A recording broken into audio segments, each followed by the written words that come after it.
For a knight to rise to the rank of master, they need to break the existing stereotype completely, and it must be done with a sword. But the legendary spear knight smashed tradition to become a master knight without wielding a sword. This luminary figure is Joshua Sanders, the great hero in the vast Igrant content, who immediately stopped the war of the Avalon Empire. But in the current situation, history's greatest spear knight is in a dire situation, and the blood is gushing out of his mouth. 4 men and a woman encircle him, and in their midst, an older man dressed in a white robe cruelly taunts the legendary spear knight for his vulnerability at this pivotal juncture. The one cloaked in a black robe that obscures half his visage comments that for a warrior who is extremely enthusiastic about mana, magic power, and divine power are paradoxically antagonistic because both collide inside the body. Addressing Joshua, he queries whether he had been an ordinary individual because this impact would have already ushered him into the embrace of death. Meanwhile, the protagonist kneels in pain and ponders why he is saying all that. Furthermore, he claims that he never once desired to steal the throne and didn't spare a single thought on such a thing. Joshua clarifies that he just wanted to show the world the greatness of the weapon known as the spear. He wanted to ease the grievance of being the son of a concubine and to help his master and his one and only friend. He had dreamt of a lifetime devoted to safeguarding the Avalon Empire Emperor's reign, shielding the realm with his unwavering presence. The master of the Tower of Magic, Evergrant, steps ahead, stating that there are beings that are a great danger to this world just by existing. While Joshua gnashes his teeth with ire, the man adds that the civil war is over, and the Emperor envisions an ascent to the pinnacle of authority, where he can enact his ambitions without impediment. Moreover, he reveals that Joshua is the one person who instills fear in the Emperor. Egrant remarks that even martial artists who have spent their entire lives researching mana take decades to cover a single small dagger and sword aura. However, Joshua can completely cover that massive spear the size of 2 people in an aura. This leads him to contemplate the extensive tally of adversaries he must have vanquished with that spear. The orb the man holds begins to emit a radiant gleam while Egrant claims that he knows Joshua has transcended another formidable wall. Joshua is aware that orb should have been within the ruins of Ammon, prompting him to wonder about its acquisition. A middle-aged knight stepped forth, asserting that he feared Joshua and that the spear made him feel unwell just by looking at it, thinking that the spear might appear and stab him. He confesses that he grew paranoid because of it. However, Joshua longed to respond, yet his lips remained resolutely sealed. Egrant feigns to thank him for everything until now, as it wasn't for him, they wouldn't have been here today. And for that, he bowed deeply to express his gratitude. Then in stark contrast, the man wearing a malicious grin whispered a parting message, addressing the old companion with a sinister tone. Joshua tumbles down on the ground, and blood profusely spills out of his mouth, while the Avalon Empire's Emperor Caesar von Britain averts his gaze, asserting that he cannot witness his best friend's last moments. Addressing Caesar Britain, Juhak yells not to think this is the end of it. Meanwhile, a magic explosion circle glimmer on the ground. It is an explosive magic circle with the power to annihilate everything within a 50-meter radius. At this speed, the protagonist realizes he has 5 minutes at the most. Nevertheless, he deems the time frame inconsequential. The gradually intensifying light makes his heart pound, and he concludes that the legendary Spear Knight is a false title now. He is in despair for being betrayed by his friend and considers himself a second-rate knight that will die namelessly in this forest. Amid the chaos, his attention is drawn to his crimson spear. Lucia, known as the Grim Reaper of the battlefield, emits a radiant gleam energy. He desperately crawls to grasp it and thinks that a special strength would be hidden inside it. But to think that it would show that strength at this moment. Like a possessed man, he desperately stretched his hands toward the spear on the floor. Joshua choked down the pain, resolute in believing that taking action now would end his suffering. He sighed triumphantly when his hands finally met the spear. In an instant, a bright flash accompanied by a thundering boom. The magic circle exploded with an earth-shattering bang, and everything disappeared with a violent roar. The Grand Duke of Avalon Empire, the land of knights, Joshua Sanders, met an empty fate that goes against his fame as the undefeated Spear Knight. Later, Joshua stumbles on a haystack and notices this is a horse stable. He contemplates how he survived that massive explosion and why his hands are tiny. A thought hits his mind, and he rushes toward the well and sees his reflection in a bucket full of water. He cannot believe that his body got younger, but as he looks around, he comprehends that this is where he used to live. Soon he realizes that he has returned to his past, and a smug smile crosses his lips as he perceives this is another opportunity to rewrite his history. With a slightly eerie expression, he thinks about Caesar von Britain, asserting that this life will unfold differently. While he stands there, 3 boys come up, asserting what he is doing here and why he's not attending to the task of cleaning horse manure, as previously instructed. Joshua recognizes that those guys are Agnes Dutchy's personal troops. One of the boys, Lloyd, expresses frustration, urging Joshua to respond when spoken to. Another boy named Rolf sarcastically asks his companion if he has forgotten that Joshua is mute. Meanwhile, the protagonist remembers that he pretended he couldn't talk since he would get hit more if he opened his mouth. The boys mockingly remark about not having seen Lucia, a maid, for some time. One of them hushes the other, suggesting it wouldn't bode well if the Duke were to find out, as he occasionally inquires about her whereabouts. Joshua becomes sad to hear their comments about his mother, Lucia, the exclusive maid of the Agnes Duchy. He is painfully reminded that he is the illegitimate child of Lucia, the maid whom Duke Agnes forcibly held. Aware of this fact, the personal troops taunt him maliciously, exploiting his noble lineage as a source of venomous amusement, particularly the 3 formidable individuals standing before him. Joshua harbors a deep-seated pledge for the future to exact revenge on these tormentors, ensuring that one day they will face the consequences of their actions. The boys continue to mock his mother, and one brandishes his finger at him, asserting that who else will be here at this remote stale, excluding Joshua. Lloyd remarks on Duchess Vanessa's words that she will take responsibility even if they get rid of Lucia and her illegitimate kid discreetly. He thinks it's the best timing to get rid of them. But Lucia isn't there, so they decide to amuse themselves by toying with Joshua. Meanwhile, rage courses through Joshua's veins as he firmly resolves not to allow those brats who insulted his mother to escape without consequences. He clenches his fist and contemplates whether the approach he's about to take will yield the desired results. The mana technique he has learned is distinct from conventional methods, and he wonders if his execution will diverge from the norm before he returns. He discovered the mana technique at the ancient ruins with his favorite spear Lucia, as it could reach the peak quickly because of the amazing impact that could shake the world. The important thing is that the mana technique he practiced had a completely different operation method, as it isn't done by accumulating mana in the mana hole that is located under the abdomen normally, but by using the mana scattered in the surroundings. Unrestricted by the confines of the conventional mana reservoir, he could channel mana precisely where required and ignite it all at once. Consequently, Joshua could bypass the necessity of creating a mana reservoir, a process others labored through for years to achieve. In tandem, Gort strides forward, brandishing a baton intending to strike Joshua, and asserts that he won't be able to rein in his strength. Despite the chilling threat in Gort's voice, Joshua kept his eyes shut and didn't respond. They deride him, assuming he has succumbed to their intimidation, yet Joshua remains aware that he needs to manipulate a small quantity of mana before his return. It took him a decade to achieve this level of control, but now he already knows how. The menacing gaze of Joshua enrages the brat, who then lunges to assault him. However, to their surprise, the protagonist knocks him down with a soul move that startles the remaining delinquents. Joshua then feels something really sticky and disturbing under his abdomen, which should be completely empty. He is sure it was something he couldn't feel before his return.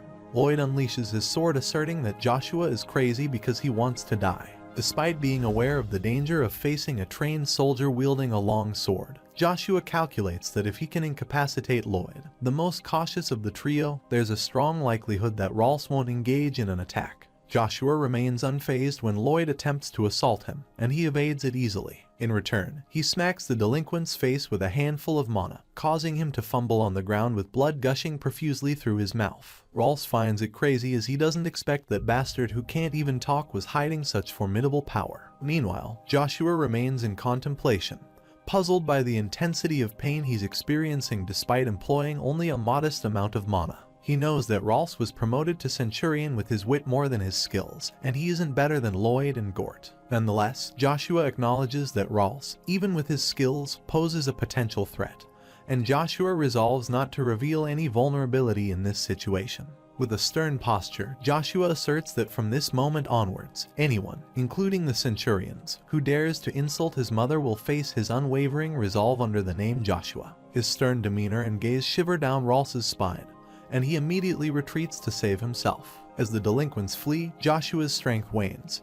He tumbles onto the ground and eventually succumbs to unconsciousness. The next day, the bizarre rumors spread among the Duke's soldiers like wildfire, and it's been the talk of every mouth that Joshua, the mute kid of the stables, beat the crap out of the 3 centurions. At the courtyard beside the residence, groups of servants were gathered at the corner of the courtyard entrance and chattered as they worked. The janitor shares the rumor about Joshua pretending to be mute all this time on purpose. Among the speculations, a man muses how the young master Joshua managed to overpower the centurions despite being over 5 years younger than young master Babel. However, Baran remains skeptical of the rumors, as he thinks the story got exaggerated and asks whether they think the mute kid who got abandoned by his family a few days ago could single-handedly defeat the centurions. The elder among them asserts that if the rumors are true, the standings of Duke Agnes' children in succession may change. Baran confidently asserts that even the esteemed Duke Agnes, who currently holds mastery, achieved mana user status at 16.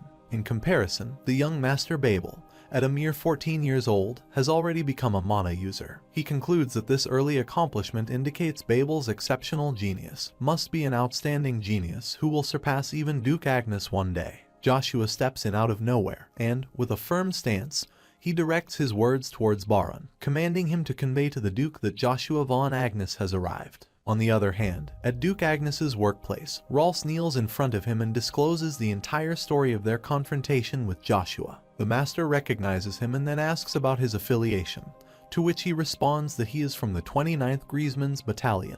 Duke then commands him to bring him that suit of armor. After witnessing that, he ponders whether Joshua was the one who did this to the armor. Chiffon, the master's adjutant, warns him to think carefully before answering because he will not be forgiven if he utters even the slightest lie. However, Rolls vehemently insists he isn't lying. The master can't comprehend the situation and inquires Chiffon about Joshua's age, to which he informs that he is 9 years old. In response, the Duke asserts that destroying a suit of armor made of orc leather with mere physical strength at that age would be possible only if Joshua had employed mana somehow. Apologizing for the discourtesy, Chiffon intervenes abruptly to state his viewpoint, and flatly dismisses the possibility, asserting that there is no record in the continent's history of anyone being able to effectively employ mana in an actual combat scenario at the age of 9. He contemplates the potential that young Master Joshua might become an unparalleled genius in history, pointing out that even a highly accomplished B-rank knight would require substantial talent to envelop their hands with mana. Thus, he firmly states his disbelief in the notion that a 9-year-old like young Master Joshua could have executed such an act successfully. Chiffon then exclaims, his frustration evident, that it appears far more plausible that these individuals were gripped by fear that their mistreatment of the young master would be exposed. He contends that they concocted a nonsensical excuse using their feeble minds. He implores the master to grant him permission to take Rolls outside and administer a public lesson, aiming to rectify the declining discipline within their troop. Despite Chiffon's accusations, Rolls persists in asserting the veracity of his previous account, maintaining that Chiffon's assertions are untrue, and that the details he previously shared are indeed accurate. Chiffon advances toward Rolls, his anger palpable as he questions Rolls' audacity to raise his voice before the Duke and urges him to reveal the truth. Rolls is terrified because of his rage but persists that he isn't lying. Duke Agnes halts him from further acting against that guy and declares they will discover the truth once they meet the person in question. Instead of calling him over, he plans to meet Joshua for the first time in forever. Captain Chiffon contemplates the Duke's unprecedented action of personally meeting the son of a concubine. He reflects that the Duke has never displayed such interest, even in young Master Babel, renowned as the Empire's greatest genius. Duke Agnes inquires where Joshua is, and the captain informs him that he has arrived and must be inside the first floor's waiting room. Then, the Duke urges him to lead him toward Joshua. On the other hand, while walking through the Agnes Mansion's corridor, Babel notices Joshua and ponders what that bastard is doing there. Simultaneously, Joshua is captivated by a portrait of the current Emperor of Avalon, Marcus van Britten, hanging on a wall. The sight of the portrait triggers a surge of anger within him due to the uncanny resemblance between Marcus and Caesar van Britten, fueling his determination to exact revenge on him. Suddenly, Babel lunges forward in an attempt to strike Joshua's face, voicing his frustration at being seemingly ignored. However, Joshua's swift reflexes allow him to evade the blow skillfully, and he fiercely grasps his outstretched fist, making him tremble in pain. Babel clenches his teeth, wondering whether the rumors are true, and plans to use the mana as he won't go down without a fight. Soon, Duke Agnes steps in there, asserting what he is thinking of doing. Babel abruptly quits his plan and kneels in deference to greet his father. When the man repeats his question, Babel responds that they are exchanging heartwarming greetings. The Duke's expression becomes stern as he shifts his gaze to Joshua, who affirms the statement with a nod. Chiffin becomes enraged at Joshua's nonchalant behavior and brandishes his blade to punish the juvenile. The Duke of Agnes halts Chiffin and urges Joshua that his gaze is filled with hostility and spite. However, he abruptly lowers his gaze, contemplating that portrait reminded him of that scumbag's face he despises and has ignited an overwhelming surge of anger that he struggles to control. Joshua inwardly realizes that this situation isn't favorable because Agnes doesn't easily let go of the people who show hostility before him, even if it's no different if the hostile person in question is his child. Duke Agnes asserts that Joshua should approach him if he has regained his composure. He declares his intention to personally verify whether Joshua is genuinely capable of using mana or not. Babel, who had been silently observing, is taken aback by this question and ponders how could someone like Joshua, whom he regards as lowly, be capable of using mana. Babel finds the idea utterly implausible, considering his status as the son of a servant and his significantly younger age. The adjutant respectfully advises the Duke against engaging in such a futile act. However, the Duke remains unmoved by the counsel and, with a tinge of solemnness in his tone, instructs Joshua to come over. Filled with tension, the protagonist's face pales, realizing that Duke Agnes is one of the 5 masters of the vast empire. He is far more sensitive to mana than others, and if he finds some abnormal symptoms in his body, his plan will go down the drain. While Joshua is drowning in his doubts, Duke Agnes, in the blink of an eye, grasps his fist and gives a suspicious look. Joshua realizes that if the mana-sensitive Duke Agnes finds something he doesn't know, his plans must all be adjusted to prevent jeopardizing.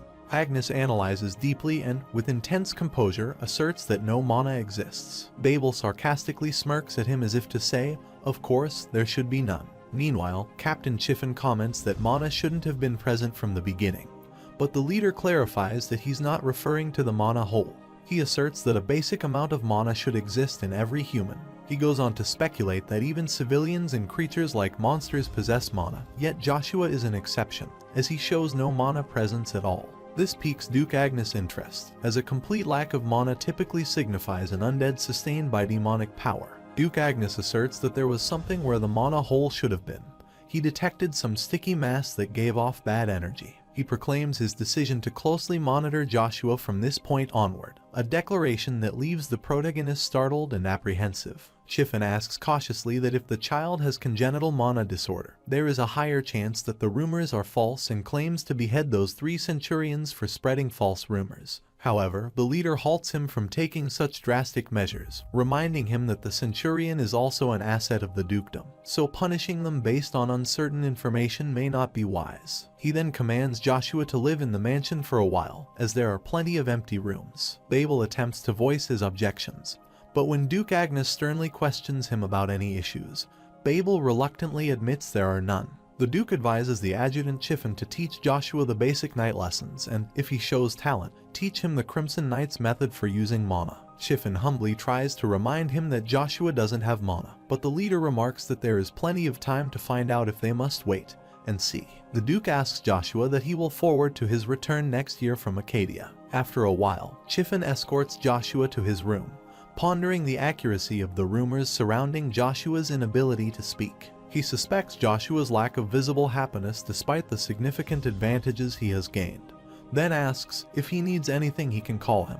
With a sigh, Joshua lies down on the bed, feeling a strong desire to fall asleep immediately. Suddenly, Duke's words about looking forward to him next year echo in his mind. Joshua ponders whether, by returning next year, Duke Agnes might be referring to his return from the capital city of Avalon, the imperial castle Arcadia. He knows Duke Agnes spends most of the year in Acadia's Golden Castle, and he most likely returned to the fief for a rest. Watching his fist, Joshua wonders if the Duke has discovered something even he himself isn't aware of. Whatever it may be, he considers it dangerous for Duke Agnes to possess the knowledge he lacks. Soon, he casts aside his restlessness and steps down from the bed, reiterating that his primary goal is to reclaim his original strength to exact revenge. At midnight, he cautiously peers out the window and then decisively slips out of the mansion. Considering that using this amount of mana isn't too much of a burden, He contemplates that he might be able to regain his former strength quicker than anticipated. Suddenly, excruciating pain courses through his body as the malevolent energy mass within his mana hole terminates. He perceives the presence of something that seems to be suppressing the conflicting energies, but he's unable to definitively ascertain whether it's holy power or a demonic force. Soon, he discovers it's his favorite spear, Lukia's powerful force inside his body and restraining the two energies. The spear soothes his bizarre condition,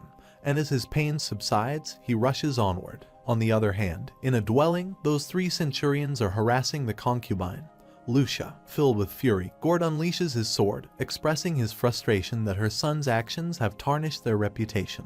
In a desperate attempt to defend herself, Lucia bites down on Lloyd's arm, causing him to release his grip on her neck, causing him to tumble her away. He then pulls her hair while Gort urges him to hold her tight. Rolls halts his companion to think again, pondering what if that kid finds out again. Gort smacks his hand aside, reminding him of their sole mission to half-kill that bastard by harming his mother. Then yells that the Duchess has already assured them she will take responsibility for everything and urges Rolls to leave if he's so fearful, while Lloyd mocks him too, referring to him as a scaredy cat. As they torment her, Joshua steps in with a surge of fiery anger. The brats jeer at him for his delayed arrival, yet Rolls intervenes, cautioning them against mocking Joshua since he's no longer the person they once knew.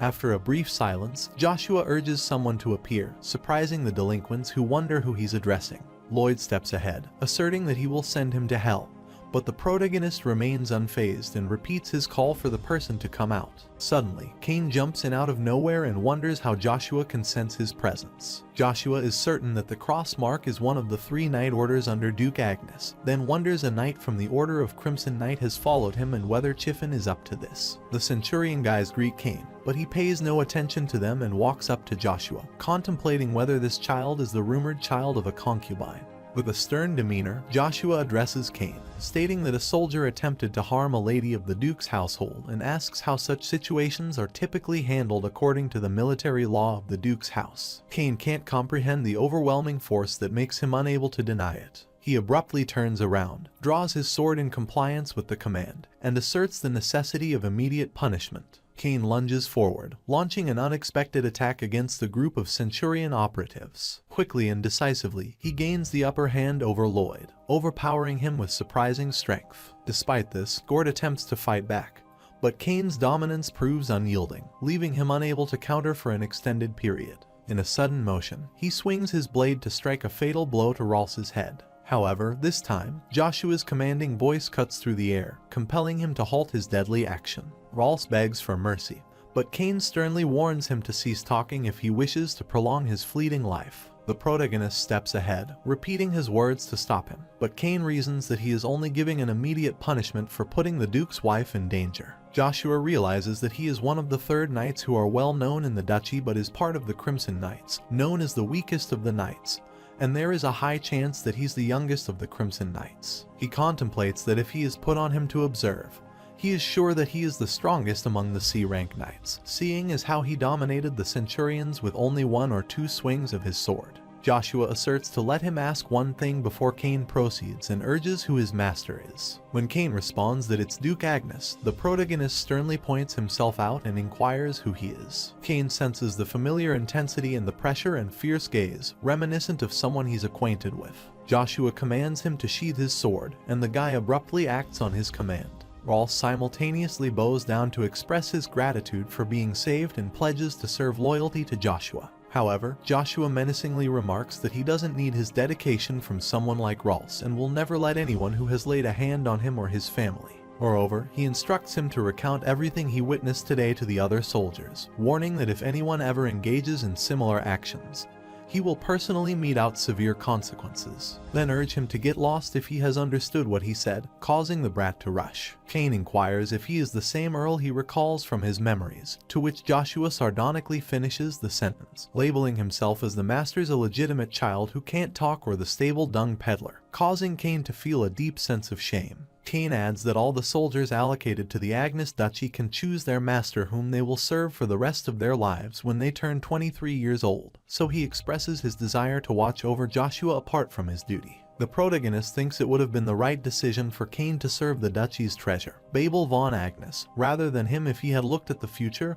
then smirks and, with a sarcastic grin, refers to Kane as eccentric. Meanwhile, his mother, the most beautiful lady, Lucia, calls him, and he rushes to meet her. As she embraces him, he bursts into tears, asserting that he will protect her from now on. Later at night, he thanks the heavens for giving him another chance to return to his younger days, tainted with regret. Determinedly, he vows to change his path this time around, shedding the timidity that once defined him not as Joshua von Agnes, the disdained offspring of a stable worker, but as Joshua Sanders, the most formidable spear in the annals of the continent's history. On the other hand, at Agnes Duchy's mansion, Chiffon briefs the Duke that Rebecca has paid a visit, and is in the reception room and reveals that Count Rebecca didn't come alone this time as he came with Miss Iceland, to which the Duke with a deep sigh wonder whether he wants to put an end to this. An uncomfortable visitor who has suddenly come for Count Agnes, Count Fonselgin Rebecca, though he is of lower status compared to the Duke, is someone who can't be disregarded because of his influence within the Empire. His daughter Iceland Jin Rebecca is one of the talented people being obstructed carefully alongside Babel.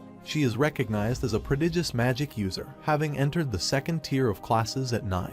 In a world where some are cursed with the inability to wield mana due to their genetics, others are blessed with an innate proficiency in its manipulation, the recipients of mana's favor. Iceland stands as one who has been bestowed with the blessing of mana. The blessing of mana, often referred to as the god's finest gift to magicians, endows its recipient with the ability to sense and interact with mana without having to learn it. Chiffon proceeds to apprise the master that Earl Babel will soon reach the age of 15 in the upcoming year, which likely has him in a state of anticipation, considering that his official coming-of-age ceremony is less than 3 years away.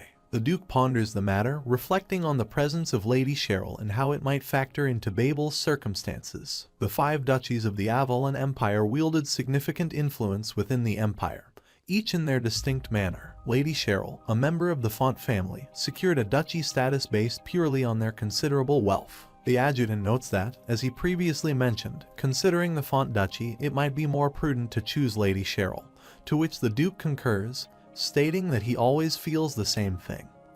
But that's unfortunate. The Duke of Agnes possesses an insatiable appetite for talents, rivaling his thirst for military might. He's an individual who appraises others solely based on their abilities, such is the nature of the ruler of Agnes Duchy. Suddenly, the Duke stands still and inquires about Joshua's well-being and reveals that he told Joshua he would give Iceland to him. His revelation takes Chiffon aback, contemplating the match between Lady Iceland, who has been bestowed with the blessing of mana, to the mana-disabled Joshua, who has been afflicted with the mana curse. In contrast, Joshua is standing near a partially ruined palace with broken pathways and dilapidated towers. Joshua ascends the old cliff located north of the Agnes Duchy's garden.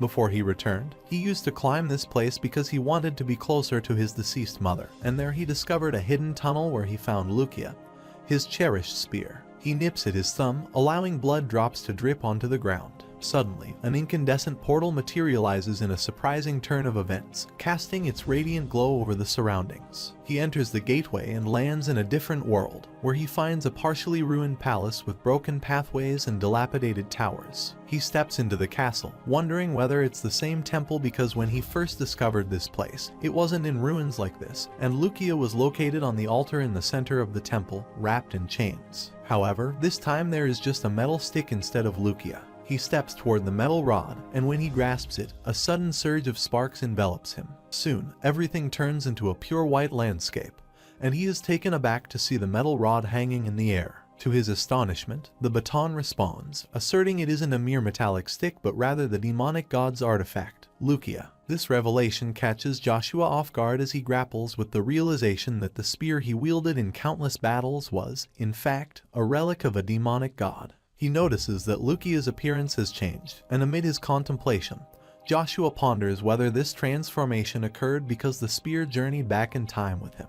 However, his thoughts are interrupted by the baton's assertion that the concept of time doesn't apply here. It further imparts that 2 energies within Joshua's body will gradually erode his lifespan over time, prompting a deep sense of concern and urgency. The baton advises Joshua to swiftly regain his initial strength, emphasizing that this is the sole method to quell their restlessness. It explains that this approach will enable him to harness the 2 serene energies within him. He must strive to attain the magic spearmanship stage 4 to achieve this. This guidance underscores the importance of his journey toward restoring balance and control. Joshua recalled that the ancient spear technique he was learning, the magic spearmanship, this spear technique he discovered with his mana technique, had incredible potency. In the realm, all the knights of the Ignorant content used swords as their only weapon, and spears were widely considered weak and crude toys. However, before his return, only a handful of people could rival him in battle. Back then, he had reached the pinnacle of magic spearmanship at stage 5. If prowess were measured in ranks, a rank knights could fashion swords from mana, while those deemed masters were accorded the illustrious absolute rank. Even within the 8-tiered hierarchy of the magic spearmanship, Joshua stood at stage 5, reigning as the Empire's paramount knight. Now he mused that achieving stage 4 could place him on par with the mightiest B-rank knights. The attainment of this level shouldn't prove excessively challenging, yet his concern lay in the constraint of time. Given his current standing, training his mana from the ground up presented a formidable challenge, casting a shadow of melancholy over his aspirations. Lukia's reassurance blankets Joshua's worries, promising he can employ mana without harmful consequences up to a certain threshold as long as it remains by his side. Joshua abruptly ponders whether it's possible, to which Lukia encourages him to polish his skills. It insisted that once he attained the pinnacle and Lukia regained its full potential, Joshua would surely achieve his dreams. Abruptly, a burst of light emerges, transporting Joshua back to the central altar within the temple, where he gets that metal baton Lukia. He firmly grasps Lukia, recalling its words that as long as he has it by his side, he should be able to use mana to a certain extent. Joshua closed his eyes, allowing the mana from his surroundings to flow into him. He easily activated the first stage of magic spearmanship, which enabled him to absorb considerable mana from the air around him, an unparalleled skill on the continent. With this stage of spearmanship, he can concentrate mana in a single spot and launch forward to pierce in a single explosive burst. He counts it as the beginning and plans to train hard to take everything away from Caesar Van Britten. On the other hand, in Agnes Duchy's guest reception room, the receptionist announces the arrival of Duke Agnes. Cheryl Dyfont, daughter of House Font, greets the Duke while he wonders what brings her here so late. In response to his inquiry, Count Cox Ronvagen, a vassal of House Font, apologizes for Cheryl's persistent insistence that led to their sudden visit. Cox is a prominent vassal of House Font and oversees their financial matters. The Duke assures him there's no need to apologize and mentions that it's unfortunate how seldom they get to meet despite residing in the same city, making this encounter opportune. Amidst their conversation, she playfully quips that she's heard rumors of Babel attaining the rank of a C-rank knight, and she amusingly contemplates the idea of establishing herself as a prodigy too, which startles the Duke. Cox abruptly apologizes, stating that she is immature. However, the Duke's response is magnanimous. He reassures Cox that her behavior doesn't bother him and affirms that it's perfectly acceptable for a girl her age to behave in such a spirited manner. Duke Agnes then turns around to greet Fonsel and express his apologies for momentarily forgetting their presence. Iceland Jin Rebecca, Count Fonsel Jin Rebecca's daughter, greets the Duke. Meanwhile, Cheryl is annoyed by Iceland's presence while Cox tries to calm her down. She then inquires about the rumor she's heard regarding Sir Duke's illegitimate child defeating 3 centurions, expressing her curiosity about its accuracy. Cox reluctantly raises his voice to refrain her from speaking oddly, but she responds that she is just asking because she is curious. Chiffin informs Lady Cheryl that it's just a rumor, and unveils that young Master Joshua suffers from a frail constitution and bears the burden of the mana curse. Chiffin asserts that given these factors, Joshua is unlikely to have defeated 3 centurions. This revelation startles Count Rebecca, who ponders the validity of such information regarding the second Earl's mana curse. In response, the Duke invites Rebecca to assess Joshua, given his standing as a 5th-class magician in the Empire. He suggests that a magician's heightened sensitivity to mana might offer better insight than a knight's. Rebecca concurs and plans to use this opportunity to score some points with Duke Agnes. Chiffin intervenes and humbly proposes to the Duke that they should confirm Joshua's condition to ascertain the truth behind the rumors. He suggests that they could investigate if there's a natural deficiency and validate the accuracy of the rumor. The Duke sternly urges how he plans on confirming it, to which the adjutant asks that if he gives the order, he can summon an appropriate knight from his banner to compete with Joshua. Duke Agnes assert whether he wants a knight of the Order of the Crimson Knights to compete with a 9-year-old opponent. The adjutant reasons that if Joshua's strength matches the rumors, the competitor must be at that level, and conveniently, they have a fitting individual within their ranks. With a vicious look, he then asks that if the Duke sees it in person, he will be fully satisfied. The next day, Chiffin summons Kane to his office, reflecting on the report he received regarding the incident involving the Centurions. Kane affirms that the report is accurate. Chiffin then acknowledges that according to military law, he holds the authority to carry out instant punishment, but he questions whether Kane believes this course of action was hastened. Upon Kane's explanation that they intended to cause harm to a lady from the Duke's household, the adjutant, Chiffin, becomes infuriated, speculating whether those individuals dared to target Lady Vanessa. Corrected by Kane that it was not Lady Vanessa but Lady Lucia, the Duke's second wife, Chiffin leans back in his seat and questions the necessity of incapacitating 2 Centurions for the sake of a concubine. The banner guy, exuding confidence, firmly states that Lady Lucia holds a position of respect within the Duke's household and that she is beyond the reach of ordinary soldiers. He emphasizes that their actions were both an affront and a brazen challenge to the Duke's authority. Chiffin, moved by his confident demeanor, urges that they will overlook this later, but for now, there is a job for him to do next. Then reveals that today Kane has to spar with young Master Joshua, which startles the Knight of the Order of the Crimson Knights. Additionally, the adjutant explains that through this incident, they aim to determine whether the young master is indeed burdened with a mana curse. He expresses confidence that the outcome will reaffirm the presence of natural mana or its deficiency. However, he notes that Duke Agnes remains unconvinced, and if this uncertainty persists, it could potentially obstruct the progress of young Master Babel. Kane responds with doubt about whether he believes young Master Babel might be sidelined due to this situation, to which Chiffin rebukes him for talking nonsense. He firmly asserts that young Master Babel is an unparalleled genius, a rarity not easily found anywhere on the continent. He questions if Kane truly believes Babel could be bested by a mere pebble.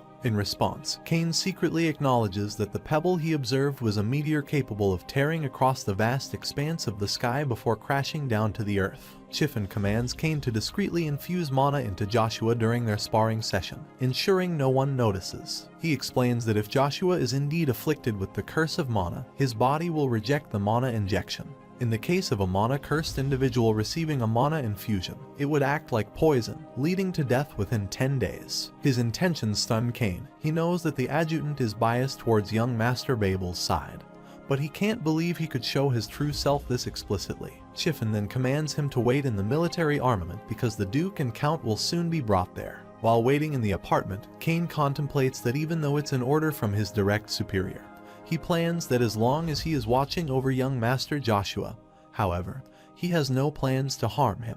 Meanwhile, the protagonist arrives there and confirms that he heard they are sparring, to which Kane concurs, stating that it's to confirm Earl's abilities and it's Sir Duke plans to order a spar. Joshua smirks while gazing at his fist, asserting that the Duke has recognized some of his abilities, so he plans to take it on. Kane urges the protagonist not to worry about it and clarifies that he has no intention of sparring against them. In response, the protagonist retorts that Kane's statement makes him laugh or wonder whether Kane wants to gauge his abilities, which Kane abruptly denies. Joshua confidently states that the right to choose the master is an exclusive authority to knights. However, Joshua has the authority to choose his subordinate, and has no plans to entrust his back to someone as insignificant and weak as that, which stuns Kane. Then assert that Kane should do his best if he wants to see the real self of Joshua. Soon, Duke Agnes and his guests arrive at the military armament, pondering whether they have introduced themselves. While Kane greets the Duke, Chiffin thinks Joshua has no etiquette towards Duke Agnes. However, Joshua greets the Duke as well, which impresses the Duke, who ponders that he doesn't remember separately teaching him etiquettes.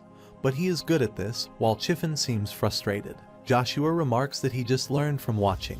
The Duke wonders whether he knows what is going on, to which the protagonist remarks that he was told that the Duke wanted to test him. Chiffin intervenes, remarking that there seems to be a misunderstanding because this is not the test from the Duke but his consideration because he wants to examine and classify Joshua's handicap to cure his ailment properly. At that time, Joshua realizes that the Chiffin bastard is on Babel's side, orchestrating this situation to kill him. The Duke asks Kane whether he is ready, to which the guy concurs, asserting that he is ready to spar. Duke Agnes assert that Guy is misunderstanding something because Joshua's spar opponent is not him. It's Joshua's older brother Babel. With a malicious grin, Babel feigns that this older brother cherishes him. However, Joshua is aware of his underlying motives. The Duke informs that they will be using wooden swords for training since it's only competitive training.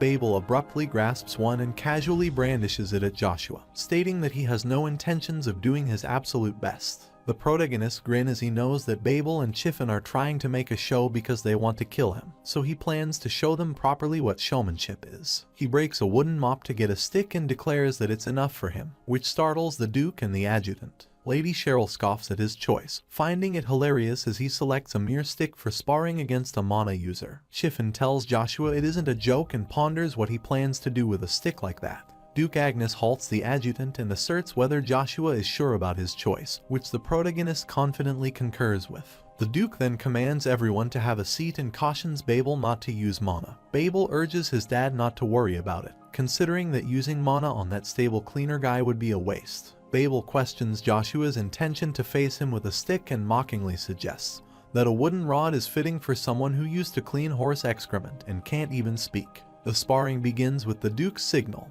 and the two opponents engage in a battle of strength. Joshua employs a subtle mana technique, catching his older brother off guard. However, Babel quickly regains his composure and dismisses Joshua's technique, asserting that Joshua might learn this technique somewhere, but it's futile. The protagonist contemplates that his brother is considered a C-rank knight but is simple and only has his speed. Seizing the opportunity, Joshua successfully manages to strike Babel's arm, who then attempts to manipulate his younger brother by belittling him as an illegitimate child who won't even be able to get his name on the ranks. However, Joshua remains focused and swiftly strikes Babel's stomach with his wooden baton. He then employs a mana burst which shatters Babel's wooden sword and startles the Fonsel Rebecca, who realizes it's mana. Now realizing that Joshua isn't as weak as he thought, Babel abruptly unleashes his sword, declaring that he can't accept it and that the title of Duchy's successor will only belong to him. Unfazed by the circumstances, he confronts Babel, boldly claiming that he will overcome the challenges the Duchy poses. Sensing the seriousness of the situation, the Duke abruptly halts them in a menacing tone from further confrontation, declaring that he will not forgive them if they continue to fight any longer. Meanwhile, Chiffin is stunned and can't comprehend that Joshua possessed mana at the age of 9 because this is the first time in history. In other words, it's a fantastic feat. Duke Agnes urged the adjutant whether he isn't satisfied yet. However, Chiffin still seems incredulous as he has never seen that before. Meanwhile, judging from whatever he has seen, Rebecca confirms that it indeed was mana, and it's not much compared to Earl Babel when considering the amount of mana. Still, it's a different type of mana than the one they know, especially regarding its concentration. All that happens takes them aback, while the Duke is impressed by Joshua for being able to use mana at the age of 9. Chiffin tries to intervene, but Duke Agnes sternly gazes at him, then addresses Joshua, informing him that he needs to discuss some matters, and instructs him to come to his room later that night, which startles Chiffin and Babel, while Joshua abruptly agrees. Amid all this, Babel clenches his fist tightly in frustration because his father, Duke Agnes, has never summoned anyone to his room before. He cannot fathom how a mere stable cleaner could turn into someone who commands such attention. Later at Agnes Duchy's guest room, Lady Cheryl jumps thrillingly, amused by all that happened in military armament. Despite Cox's attempts to placate her and encourage a composed demeanor, her amusement remains undiminished. The notion of a 9-year-old possessing mana strikes her as implausible and amusing. While acknowledging her initial reservations about Joshua's status as an illegitimate child, she declares her determination to make him a part of her world. Later, within the confines of Duchy's mansion, when Chiffin informs her about Babel's defeat, Emperor Marcus' older sister Duchess Agnes, Vanessa von Agnes, slaps him and urges him to tell again.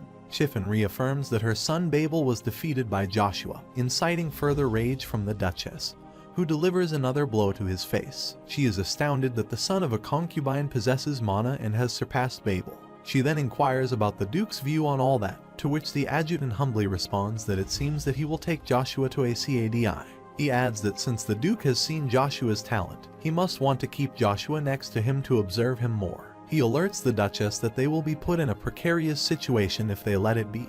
However, she retorts that would never happen if the adjutant had properly fulfilled his responsibilities. Chiffon asserts there is no need to worry because he has a way of going about this, and she abruptly inquires what it is. He clarifies that it is just a hypothesis. However, he is sure that Duke Agnes might attempt to publicly declare Joshua as a C-rank mana user throughout the Empire, to which the Duchess asserts that he is still spouting nonsense. Furthermore, he states that not only the Duke but also the two counts also witnessed Joshua's prowess firsthand.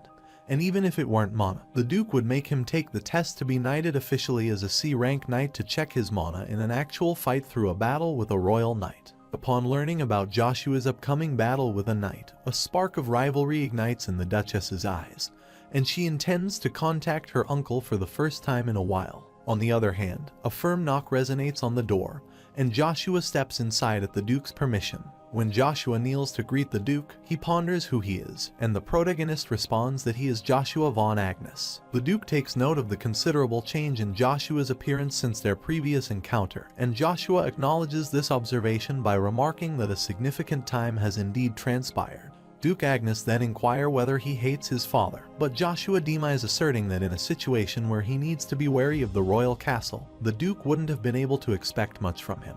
He then urges that he has a request, and the Duke wonders whether he expects an apology. Joshua knows that a deceptive apology wouldn't mean anything in a cruel educational environment, so he clarifies that his request concerns being taken to Acadia. The Duke questions Joshua's certainty about his decision and seeks the rationale behind the request. Joshua confidently presents two reasons. Firstly, the succession to the duchy has been reserved for Babel until now, so to avert potential turmoil, it would be wise to remove him from the equation. As the Duke contemplates, he realizes that Joshua possesses more than just a battle talent if he had raised him systematically earlier. Joshua then proceeds to the second reason, affirming that it revolves around the Duke's inclination to retain him due to greed. He explains that attaining a level surpassing the Duke's own could potentially revitalize Agnes' duchy, elevating it to new heights. Such a feat might even lead to a situation where the duchy need not harbor concerns regarding the royal castle's influence. The Duke acknowledges that Joshua seems to imply that he possesses the potential to fulfill those expectations. Joshua confidently asserts his belief that he won't let the Duke down. Duke Agnes admires Joshua's audacity for speaking so boldly in front of him and contemplates if there is a way to do both things simultaneously. Joshua concurs, stating that he must consider sending him to the academy at Acadi. The noble children of the Avalon Empire must study at the academy at Acadi for 6 years, from 10 to 15 years old. It's even possible to graduate early for skilled professionals like Babel. The reason the royal castle made such a system is so that they can take the children hostage through the academy to hold the nobles' loyalty towards the royals in check and to win over outstanding talents. The Duke admits that he will be coming to the city with him. Also, he commits to teach Joshua personally if he is close by. Joshua recognizes this as a remarkable chance to learn swordsmanship from one of the 5 masters of the Empire. Nonetheless, he points out that while the Duke excels in swordsmanship, he himself intends to specialize in using a spear as his weapon of choice. This declaration leaves the Duke taken aback, as he had been uncertain due to Joshua's utilization of a seemingly ineffectual stick during their one-on-one duel. In response, Duke Agnes channels an immense surge of mana directed at Joshua, questioning if he intends to wield a spear. The sheer magnitude of this mana force makes it challenging for Joshua to maintain his footing. However, as much as Agnes is proud of his sword, he also has much pride in his spear. Nonetheless, just as Agnes takes immense pride in his swordsmanship, Joshua, too, possesses a deep-seated sense of pride in his proficiency with a spear. With resolve, the protagonist proclaims his intent to vanquish any obstacles that cross his path using a spear, regardless of whether they belong to the esteemed group of the 9 stars to which the Duke belongs. In response, Duke Agnes asserts that if that's his intention, he will personally demonstrate the merit of a spear, declaring that he will test Joshua's prowess. The protagonist knows that Agnes is one of the 9 stars, so he takes it as an opportunity that won't come again. Joshua then proposes that if he passes the test, the Duke has to accept the request he has made. Duke Agnes agrees to this condition, stating that should Joshua pass the test, he will be allowed to wield a spear and commit to addressing Joshua's specific request. However, if he achieves the opposing result, he must follow the Duke's command. The protagonist smirks, fully aware that the Duke will likely command him to attend the academy and focus on swordsmanship. Nevertheless, he is confident that this scenario won't transpire, as he harbors no intention of concealing his remarkable abilities. On the other hand, the Duchess seeks out a magician to establish a magical connection with her uncle through an oracle. As they exchange pleasantries and inquire about each other's welfare, her uncle probes whether the duchy is still a suitable place to reside. With a cunning glint in her eyes, she replies with a hint of malevolence, asserting that an incident has befallen the duchy, and she seeks to request a favor. Later, Joshua steps out of the Duke's room, acknowledging the impressive prowess of someone who holds the title of a master. He comments that the experience was remarkable and reveals that his body still trembles from the encounter. Shortly after, Babel arrives and approaches Joshua, requesting a conversation. When the protagonist declines, explaining that there's no matter to discuss, Babel's demeanor becomes more ominous as he conveys his intent to engage in another battle. Joshua perceives a distinct change in his brother's gaze, driven by an intense desire to triumph, a pure passion for combat, and an unwavering determination never to taste defeat. Then smirks in a concurring way and ponders whether Babel is confident about his decision. On the other hand, at the Kaltika Palace within the Avalon Empire's Grand Imperial Castle, a knight relays the entirety of the situation to Emperor Marcus van Britten. The Emperor contemplates whether it's indeed true that yet another child possessing the potential to become one of the stars has emerged from the Agnes Empire. He questions whether his elder sister, Vanessa, has been concealing someone of this nature. The knight confirms this to be accurate and unveils further details. It's not the Duchess's own child, but rather an illegitimate offspring of a woman who served as a maid within the duchy. Marcus is intrigued by the situation and remarks that Babel alone is a precious asset they might not encounter again within the Empire. However, he expresses a sense of envy towards Duke Agnes, who now possesses two remarkable individuals as treasures. The knight supplements this by mentioning that the princes are also exceptionally talented individuals destined to make waves in the world. Nevertheless, Marcus refutes this notion, asserting his certainty that while a few might be born with the aptitude for becoming emperor,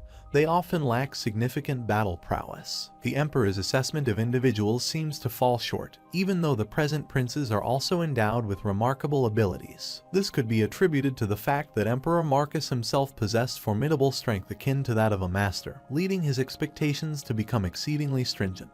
Perhaps due to this background, his pursuit of exceptional talents verges on the excessive. Marcus reflects on the possibility that if Duke Agnes is no longer concealing his second child, it could imply that this child possesses a capability similar to Babel's. Yet, the knight divulges unexpected information that this newcomer has defeated Babel, leaving Marcus aback. This revelation prompts him to contemplate whether this individual is older than Babel, but Knight reveals he is a 9-year-old kid. The Emperor can't comprehend how a child who turned 9 this year beat the continent's best, and then assumes that people will be making a move to try to see that child's skills for themselves soon. The knight concurs that his prediction is accurate because soon, there will be a dispatch of the Imperial Castle's Order of Knights on the request from Agnes Duchy to sum up the kid's mana. After all, it is suspected that the child is already close to the level of a C-rank knight. Marcus is taken aback by the revelation of a 9-year-old C-rank knight, recognizing it as a stroke of fortune for the duchy's empire. Intrigued to witness this exceptional knight, he regrets that he won't have the chance due to the political intrigues surrounding the situation. Nevertheless, he orders his aide to dispatch a prince to accompany them, believing that an emperor should possess the discernment to identify exceptional talents. In contrast, the step-brothers are engaged in a fierce duel, and Joshua seems dominant as he gathers his mana in his fist and smacks Babel aside. Babel's ire is stoked by the fact that Joshua can amass mana directly into his bare fist, amplifying the force of his strike even without a weapon. Meanwhile, the protagonist confidently asserts that he can discern Babel's intentions from his expression and declare that he will help him realize how scary the martial arts Babel looks down upon is. Babel tries to thrust his sword at Joshua, but he counters by utilizing an aura explosion, effectively deflecting his attack and overpowering him.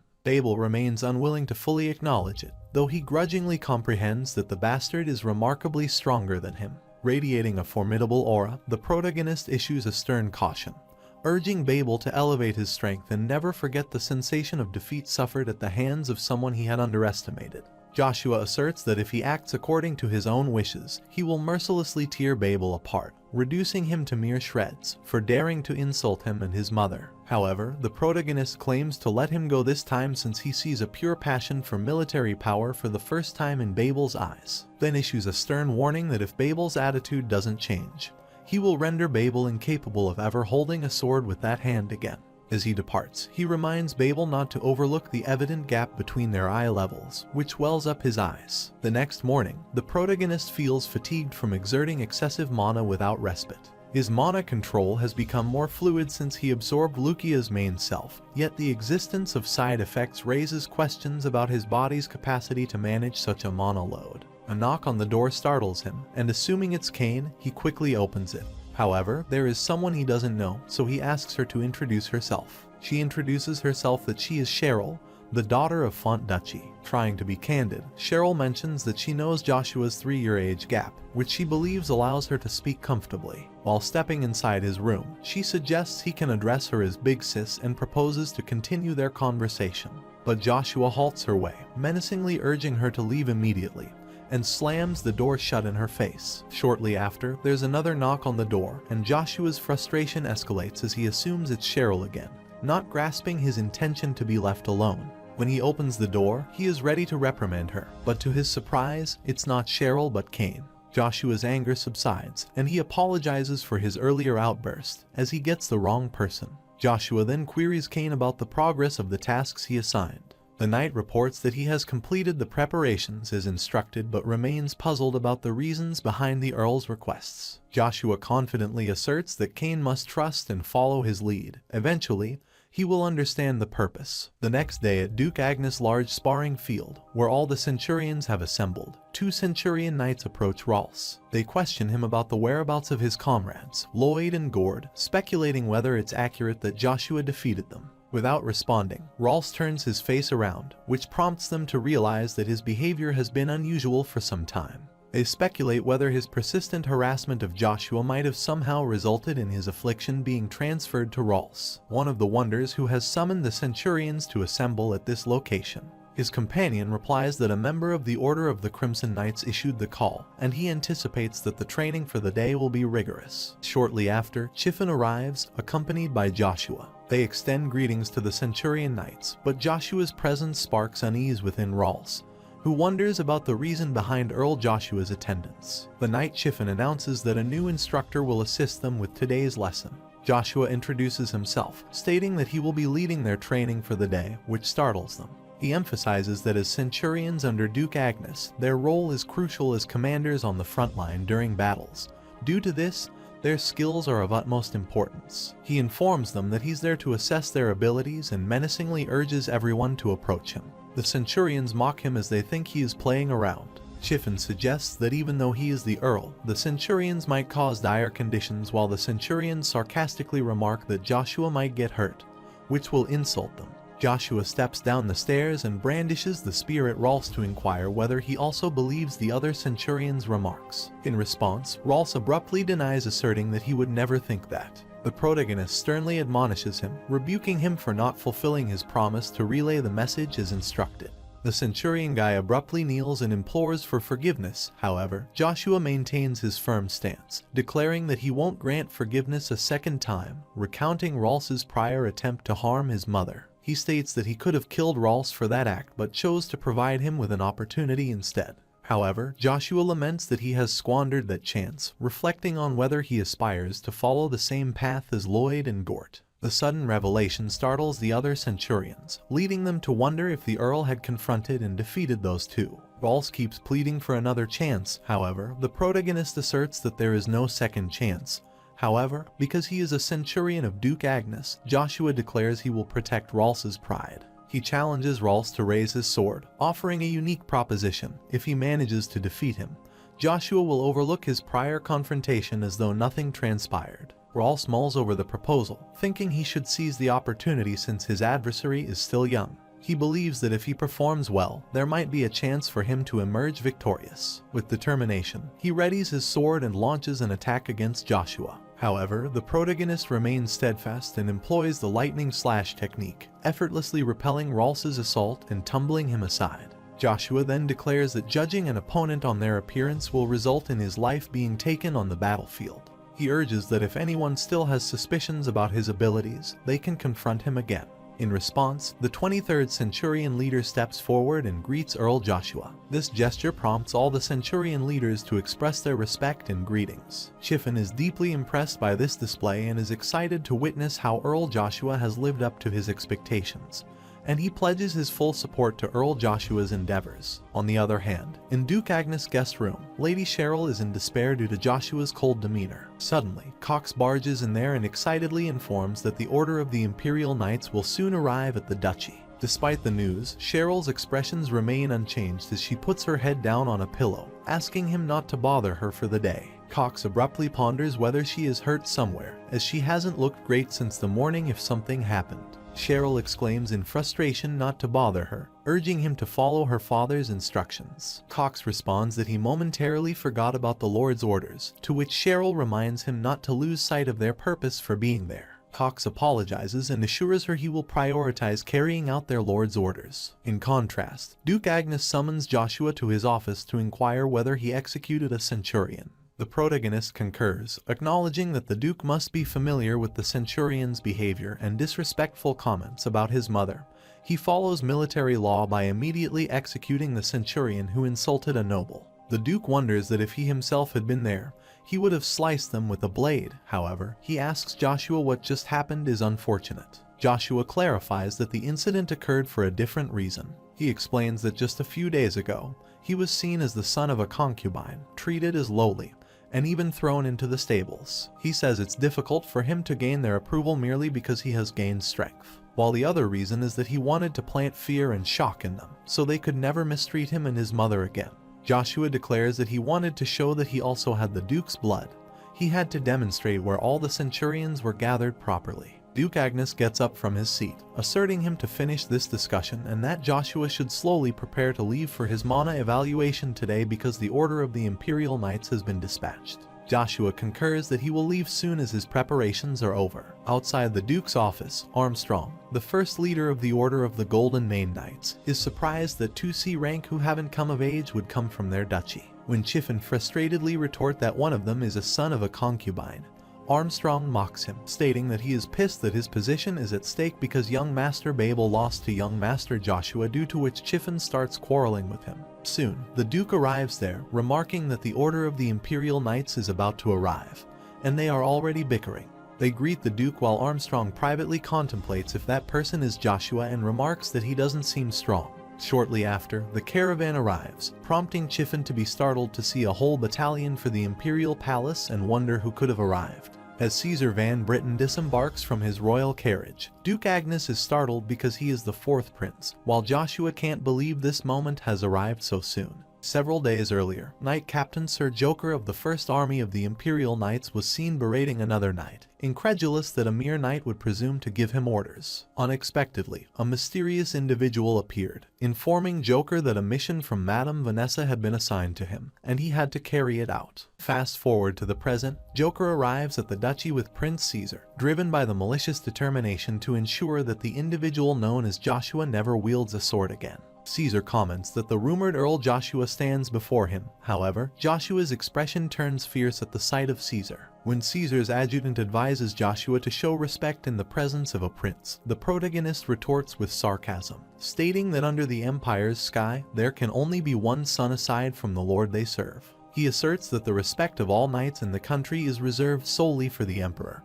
and reflects on whether there is any reason to respect the self-proclaimed fourth prince, whose identity isn't clear, while Caesar's expressions seem unbothered. However, his remark enrages Valmont Don Braun, Knight Vice Captain of the Ninth Order of Imperial Knights, who steps ahead, wielding his sword, asserts that Joshua must be out of his mind and revealing that he heard Joshua is a son of a concubine who used to clean horse dung until recently. The tense situation escalates when Armstrong draws his sword in defense of Joshua. Valmont cynically remarks that it's not as if it's for Duke Agnes and wonders if he is covering up for that lowly child of a concubine, to which Armstrong asserts that Sir Joshua is also a legitimate part of the Agnes Duchy. The Duke menacingly intervenes, reminding them they are in front of the prince, and warns them not to act recklessly, then urges Joshua to apologize to the prince for the turmoil he has caused because of his hasty words and deeds. Caesar comments that the situation is acceptable since Joshua's perspective isn't entirely unjustified, while his adjutant interjects, cautioning the prince about the potential repercussions on the imperial family's authority. Caesar responds that as a relatively powerless fourth prince, clinging to his own pride would only subject him to ridicule.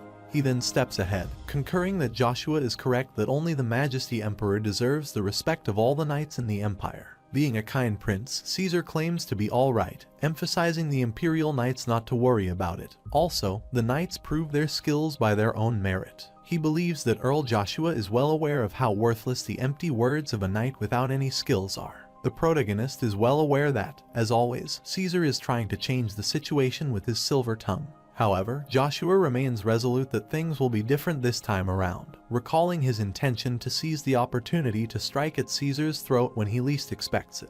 He then walks towards Caesar, claiming he is ready for every challenge. However, his cocky behavior in front of the prince enrages the Joker, who then requests Caesar to leave the mana identification to him as he would like to personally check whether Earl Joshua has sufficient skills to back his speech and actions. Considering the safety of Earl Joshua, Prince Caesar grants permission to Sir Joker to take over, who has surpassed the level of expert B rank because of their difference in rank. Meanwhile, Joker thanks the prince with a malicious grin and claims to assess Joshua's mana precisely. Subsequently, in the Agnes Duchy training hall, everyone takes their seats to witness the impending intense duel. As the Joker notices that Joshua has chosen an iron rod as his weapon, he contemplates whether he is jesting or if he believes they are playing a game. He mocks the protagonist, stating that everything feels easy on him since people around him praise him for having some talent. In response, Joshua fires back with sarcasm, remarking that the Imperial Knights must be selected based on their proficiency in talking rather than their skills, to which the delinquent Joker comments that he will regret his words. Suddenly, Joshua launches an unexpected attack which catches the rivalry off guard. However, he abruptly manages to deflect the attempt and retain his composure, asserting that Joshua's weapon is nothing more than a toy, and declaring that Joshua will be done if he closes the distance. Joshua smirks, recognizing that many adversaries think closing the space between them would be enough to exploit a weakness. However, he's secretly prepared for such situations through rigorous training undertaken a long time ago. Joshua then maintains the distance with consecutive moves and employs the first form, Lightning Slash, while Joker skillfully counters the attack with impressive maneuvering, downplaying its effectiveness. The prince is impressed by Joshua's skills, stating that fighting on equal footing with a B-rank knight at that age is incredible. Not only that, his skills baffle the Imperial Knight Valmont, who wonders what in the world is that spearmanship as he has never seen that technique before. While skillfully evading Joshua's relentless attacks, Joker contemplates that if the duel continues at this pace, it will end prematurely, and this outcome wouldn't bode well for Lady Vanessa as she will snap his head. Feeling the pressure, he decides to take a calculated risk to turn the tide of the test. As the battle unfolds, the protagonist notes that the B-rank knight is indeed operating at a significantly higher level compared to Babel, and the control of mana is getting harder bit by bit, which might cause the holy power and mana to run into each other. Seizing the opportunity, Joker makes his move through gambling. Joshua manages to block it by gathering mana into one point, but his mouth starts gushing blood. The sudden escalation in Joker's mana level catches the attention of Armstrong, who recognizes the danger posed to Joshua. He quickly informs the Duke about the perilous situation. However, the Duke advises him to be patient and continue observing the unfolding events. Joker gains confidence, boosted by his recent successful move, but Joshua remains unfazed. As the battle continues, Joker rapidly advances to execute his next move, aiming to overpower Joshua. However, this action triggers an explosion of mana, capturing the attention and curiosity of everyone watching the duel. Caught off guard by the unexpected surge of power, Joker struggles to comprehend what happened. An unfamiliar force seems to have pushed him back, leaving him bewildered and off balance. Meanwhile, Joshua remains composed and stationary, firmly holding his cherished spear, Lucia. As Joshua anticipates the impending clash of Joker's B-rank sword aura and his own C-rank mana, he recognizes his perilous situation. He knows that a collision between the two forces could lead to severe internal injuries for him. Just as Joker confidently advances towards him, believing his victory is assured, Joshua calls out to his trusted companion, Lucia. In response to his plea, Lucia awakens and exerts its extraordinary power, forcefully pushing Joker back and preventing the collision. This astounding display leaves Chiffin astonished, witnessing the mana-saturated artifact's historical moment in awe-inspiring might. Observing Joshua's exceptional abilities, Prince Caesar acknowledges his unique talent, even though his understanding of battle might be limited, and commands Valmon that it's enough for the test. Meanwhile, Joshua contemplates how Joker must be feeling, having his attack blocked. Joker admits his confusion and acknowledges that this is the end of their bout. Valmont steps in to express gratitude for Joker's efforts and officially announces the conclusion of the test. He is intrigued by how Joshua intercepted Joker's B rank attack in a mere C rank Knight Mana test. Valmont is confident in Joshua's prowess and doesn't believe the best genius of the Empire could surpass him.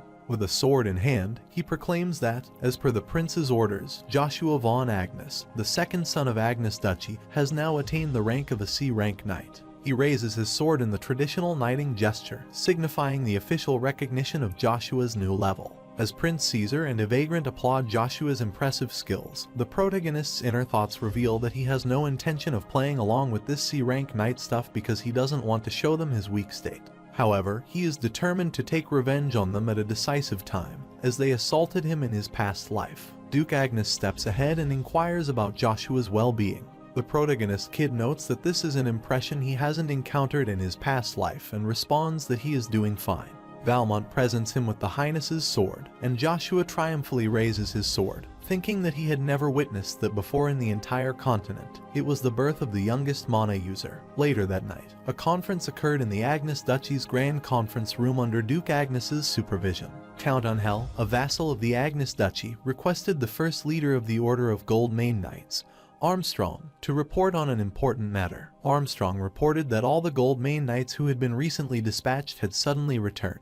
The reason for their return was the significant increase in monsters emerging from the creature's forest. Armstrong explained that the leading cause of the Knights' return was the appearance of a black ogre among the monster mob. The black ogre was the most formidable creature within the black creature's forest, also known as the Monster's Haven. It was a resilient troll that could tear through bodies as if they were made of paper. Only individuals with considerable strength, such as high-ranking magicians of the 4th class or higher or knights with a B rank or higher, could match it in combat. The news of the Black Ogre's presence raised tension among the members of the conference, who began to worry about the possibility of the monster encroaching on their lands. Taking note of their concerns, the Duke assured the assembly that he would personally address this matter and urged them to report the next issue. Armstrong remarks that the next point is regarding the 5 duchies, prompting the Duke to wonder whether there is a separate reason that Cheryl and Cox came here, then instructs the knight to explain that matter privately. Count Angel commands them to raise their hand if anyone has something to report. The adjutant Chiffin abruptly raises his stand, stating he has something about Earl Joshua. A buzz of conversation begins as people start discussing Joshua's recent achievements, particularly his becoming the youngest C-rank knight, surpassing even Earl Babel. Chiffin continues, mentioning that Joshua was initially quite frail to the point of suggesting he had a genetic mana disability. He expresses his perplexity over how Joshua could have transformed from such a state to a C-rank knight so quickly, believing that the explanation can't be solely attributed to talent. He speculated that Joshua might have somehow obtained power from creatures or demonic beings, as he found it challenging to comprehend the situation otherwise. He reasons that Earl Joshua was using a weapon no one had ever seen before and ponders whether artifacts are saturated with magic, the only weapons that can change shape. Furthermore, Earl Joshua's weapon was closer to a spear, and they couldn't think such power could be contained in a mere spear. Chiffin's suspicions made him consider the possibility of demonic magic being involved in Joshua's newfound strength. He presented these thoughts to the gathered individuals, fueling their curiosity and uncertainty about Joshua's abilities. Suddenly, Joshua steps into the conference room and asks Chiffin if he is that curious about his skill, then it should be fine for him to test it personally. He adds that Chiffin should be able to tell whether he borrowed power from a creature if he goes up against him. Chiffin tries to control his anger, contemplating that Bastard is making him wield his sword against someone with his master's blood running through his veins, so if he makes a wrong move, he realizes that any misstep could result in incurring his master's wrath. The protagonist mocks him for hesitating and ponders whether he is scared despite being one of the 4 chief pillars leading the duchy. Chiffin's anger flares, and he stands up with a menacing aura, declaring that Joshua has crossed a line. The atmosphere in the room becomes even more tense due to their confrontation, and his menacing aura causes discomfort in the meeting attendees. The Duke intervenes, attempting to maintain control over the situation. He points out a crucial aspect everyone seems to be overlooking, specifically the presence of the Imperial Order of Knights and the chief magician from the Imperial Castle, Evegrant, during Joshua's mana evaluation. Armstrong adds that if Joshua had utilized power from creatures or demons, at least one of these present experts would have detected it. This revelation injects a new layer of complexity into the discussion.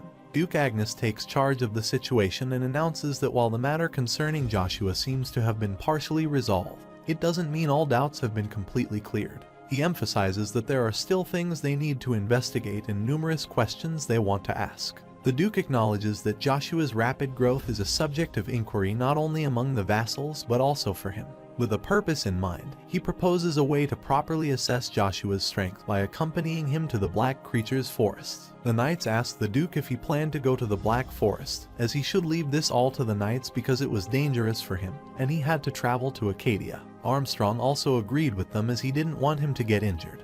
But the Duke wondered who they were worried about and said he planned to send Joshua to the Imperial Academy after cleaning the Black Forest creatures, because his talent is undeniable. He gives him a fair chance by following the strict rules of the Agnes family. Chiffon was worried that if he got stronger and got beyond their reach, Earl Babel might get pulled into a war of succession, so he decided to make an excuse to keep him away. The protagonist requested his father to let his mother accompany him, but Chiffon said it was impossible as Lady Vanessa might not stand by if his mother went with him. The protagonist questions if he is suggesting the Duke needs permission to do such trivial things, making him speechless, and he realizes he is trying to toy with him. He justified that he didn't want rumors regarding favoritism to spread, but Duke allowed his mother to accompany him. He asked the knights if they objected to his decision, but no one objected before leaving. He instructed Armstrong and Joshua to report with the dispatched knights in his room after the report from the Font family was sorted. While he was leaving, Earl Babel arrived, greeted him, and apologized for being late as he needed some time to ponder, and his father asked him if he had something to report. He called the protagonist, who answered him informally, enraged Chiffon, and told him to watch his manner publicly. The protagonist wonders if he is his spokesman as he always acted like a loyal dog and thinks he couldn't cross some lines because of the Duchess, as he only had skills. He felt that if he got noticed becoming too involved, he could get excommunicated, so he said he informed him because he seemed unaware of courtesies. The protagonist reminded him of the Agnes Duchy law that he should prove himself with his skills, so Babel told him that he was alright. His father thought he had changed as he was acting like a real knight because he wasn't convinced. He told Joshua that he would keep this law in mind, and the protagonist realized that his eyes changed after the last duel. Earl told Duke that he wished to evacuate the position of the formal Agnes heir. Everyone was shocked and wondered if he lost confidence after the talented competitor arrived. But he wanted to have a fair competition, so the Duke agreed to him, so the meeting ended and left. Later, in Duchess Vanessa's room, he is frustrated knowing that Joshua is going to the academy with his mother. Because Earl Babel gives up on his position, she worries that he is her everything. Chiffon assumed he should do his best to convince, but she knew he was stubborn and blamed the protagonist for everything. She asked him what Joshua was doing tomorrow, and he stated that Duke was taking him to the Lock territory. She thought the Barren territory would take 2 days to get there. Chiffon said that Duke wanted to take care of the creatures in the Black Forest. She assumed he left after returning, so she instructed him to notify her that she wanted to dine with him before he left. Later, while the man prepared to depart, he looked at his dawn ring and remembered his meeting with the Duke Agnes, who told him before leaving that he had to throw away the name Agnes, so he gave him the ring as a gift. He stated that he received this ring after helping the owner of the Magic Tower once, and he assumed that if it was the ring of the Magic Tower, this might be the artifact created by the owner. When mana is infused into the ring, it instantly equips the wearer with armor, and Duke tells him that he will learn to use it after investing in the mana. He questioned because it was supposed to be given to the family's heir, but he told him not to be mistaken as he was lending him this because it would be a waste of energy as it would rot in the warehouse. He said enchanted armor, with ab insignia representing each family, would be put on him if he used this ring.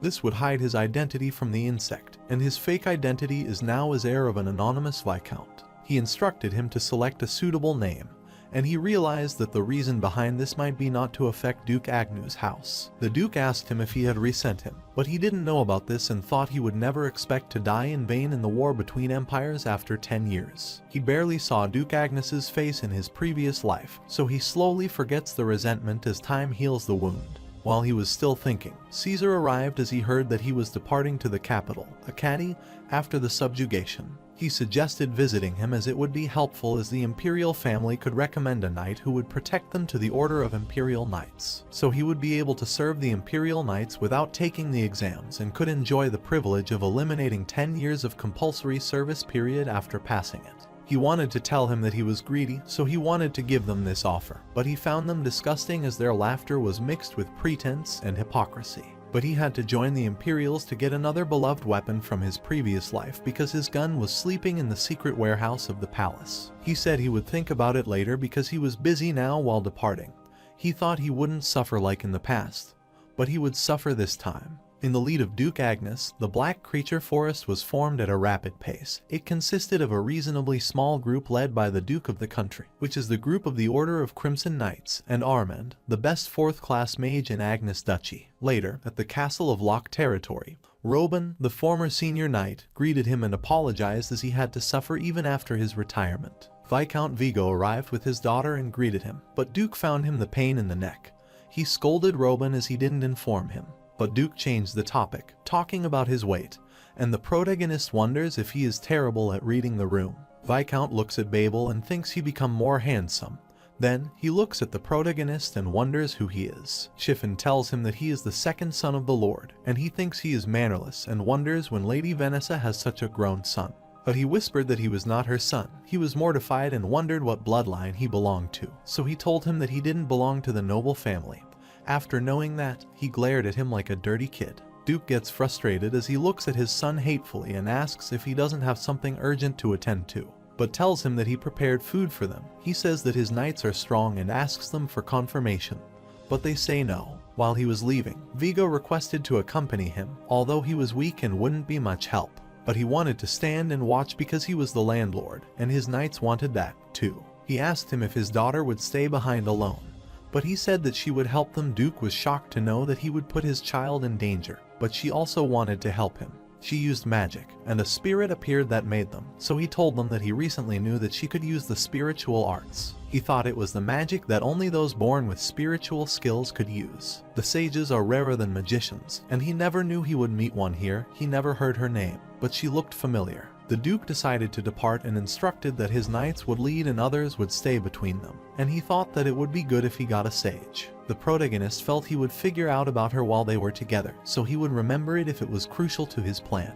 Meanwhile, at the Avalon Empire throne room, the man asked if the Black Wind's skill twice, despite being a B-rank expert, even succeeded in the counterattacking. He asked about Evergrande opinion and wanted to know the words as the Empire's best magicians, not as a knight. He asked him how far that boy went, and the knight explained in terms of the Imperial Knights and said that he had to fight Valmon himself, but he fought him one-on-one. There was no way he would lose. He thought that if he were one of the most outstanding people in the Empire, he would lose to opponents like Evergrande, but Valmon and Joshua aren't the same. He wonders if he is still determining if he could win against him, and the knight says that the protagonist will be able to defeat him in 10 years, but not now. He asked if he could win against him alone in the duel, and he didn't reply, so he laughed and thought he would have gone to see him. Emperor Marcus snapped to call Jaqen and ordered him to ensure the boy stayed at the palace for some time.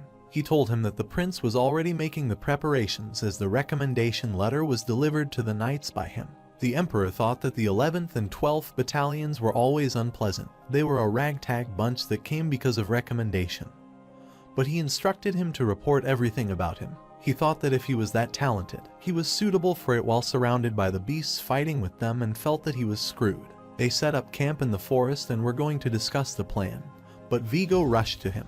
He said that the creature was right in front of them and that they would initiate the surprise attack in such an open space. Duke asked him how much he knew about the function of the forest and how much attention he had been paying to the woods because he was confused. He was clarified about the time the monsters rush. At night, the monsters spill out of the forest like water and are vicious at the time of the red moon. But the current problem is that their attacks have been getting shorter. He said they don't need to rush in and will come out at night.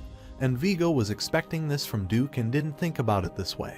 He instructed his sons to get to their post, and they gathered the woods after the other knights were done.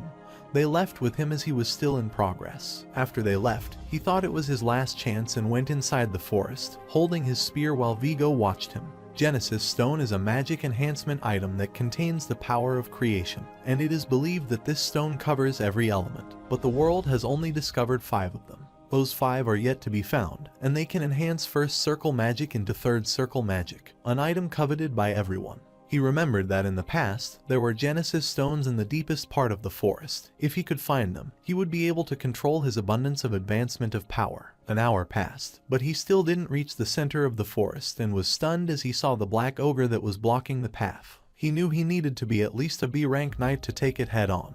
But it was the solitary monsters, so if he filled Lucia with those energies as he did at the test, he could kill the ogre with no time. He wanted to finish it in a single blow. But the monster roared after the red moon appeared. Its pressure was unbearable, and the beast attacked him. He was stunned, wondering how it found him, but he had to dodge the attack to save himself, and he ran away to hide as he would lose heads. He hid after using the technique the Assassin King had taught him rather than concentrating his mana on the target. He had to maneuver it as if it was covering his body, and it would become one with the objects around after he stopped breathing and forgot his surroundings. His technique worked because the monster didn't notice him and passed by, so he rushed to the forest center and climbed the tree branch but tripped. So the black ogre noticed him, and the monsters from the surroundings also appeared, and he wondered if this was a good thing for him. He wants to test his spearmanship, so he lifts his spear and attacks them using the magic spearmanship stage 2 second form gust. He thought he would have appropriately achieved magic spearmanship stage 2, but he guessed not. He could not bring out half of his power that he could generally do, as he thought there was a limit to the young child's body. Seeing the monster's direction, he couldn't rest like this as they would meet up at the knight's camping, so he needed to find the Genesis to come and join the knight. The knight was on his own when the monster suddenly attacked him, so they announced the emergency. As the demons were attacking the knight, they instructed the medics to take the injured to the dorm.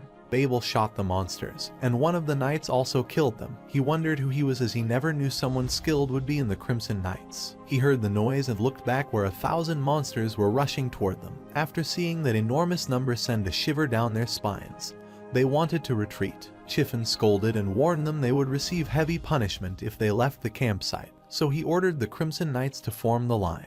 The battle between the monsters and the knights begins even after killing many of them. There is no end to their number because of the sudden appearance of the red moon that is supposed to appear the following midnight. The B-rank monster roared from behind, and he was stunned to see such a high-level monster around him, so he gushed to split it in half. But the beast attacked and threw him back. Knights were worried to see the black ogre approaching as they might get torn into shreds if they got in its way. And the number of other monsters was also not decreasing. Chiffon ordered them to retreat as they became more alive due to the red moon.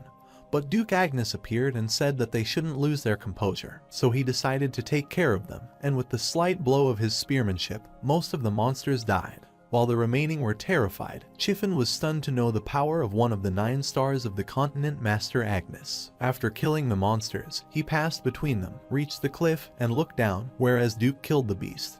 And his son was stunned, so Vigo told him that his father was that powerful. He wished he would become like that because his blood ran through his veins, and he thought it made sense that he was surprised. He was a child who had never seen something like that, and he remembered the protagonist and went to the commander to ask about him. He wonders if he runs away to live on his own. Knights were stunned and asked if he run away and thought he was different from Babel. He thought it was too much even though he had that fantastic blood running in him, and he shouted at them as the battle hadn't ended yet. They rushed toward them to kill them while the monsters ran away. Knights were amazed to see them like that. They were shocked as the demons were killed by someone and wondered what the matter was. Then, some black ogres appeared and roared. So they spread out, but the monsters attacked them. But the knight told them not to retreat and fight. The commander thought they could eliminate them, but the horde of black ogres appeared. Then he felt the strange aura, and the protagonist used the thunderbolt and killed it. And they were stunned as Joshua Agnes killed the black ogre with twice its normal strength due to the red moon with a single blow. Vigo was more astonished, asked him what trip he used, and wondered how he appeared at good timing after hiding all the time.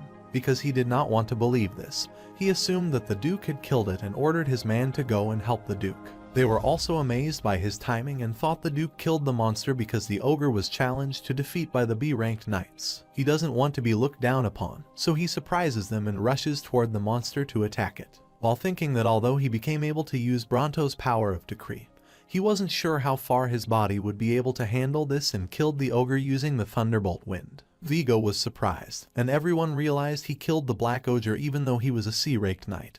They never heard about mana like that and wondered if he was the magic swordsman.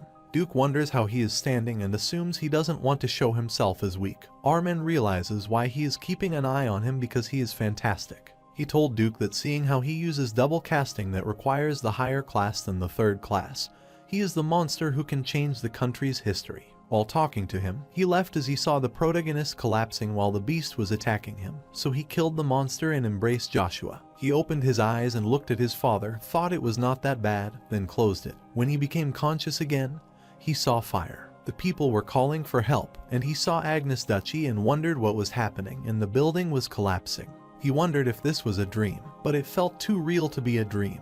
He saw Babel coming out of the building and wondered if it was the scene where Agnes Duchy was wiped out. He wonders why he has such a dream, as this would happen 10 years later, and if he has a precognitive plan because of Bronto's power. He felt the strange wind, after which Annabelle Grace appeared with a high-level spirit wind sea lion, which startled him, and he remembered the daughter of Vigo. He remembered something like that happened between them and wondered if her master was also there, but he was frustrated because he could not hear their conversation. He went close to them, and Babel told her that August wouldn't kneel to such a breed organization. But the man smiled, and the sea lion attacked him. When he looked at his face closely, he realized he was Draxiavel Grace. He woke up and was shocked that his dream was closer to a precognitive dream than an ordinary one. He got up and wondered how much time had passed. He wanted to get out of bed, but his body was still unable to tolerate it. He entered the second stage after the first stage in magic spearmanship, but it was similar to the best C-ranked knights, and he assumed he could go against the B-ranked knights if this were the power of his magic spearmanship against the monsters. He presumed it would be because of the Bronto stone and the precognition, so he decided to dig further into the Genesis stone. The Duke asked him if it was interesting that the red moon, which looked like it would swallow the whole world, was now casting a wonderful moonlight. He told him he would be heading to the academy after returning to Duchy, but his identity wouldn't be Agnes. Instead, he is the son of the fallen Frederick Visconti, someone who desperately trying to raise the fallen Visconti.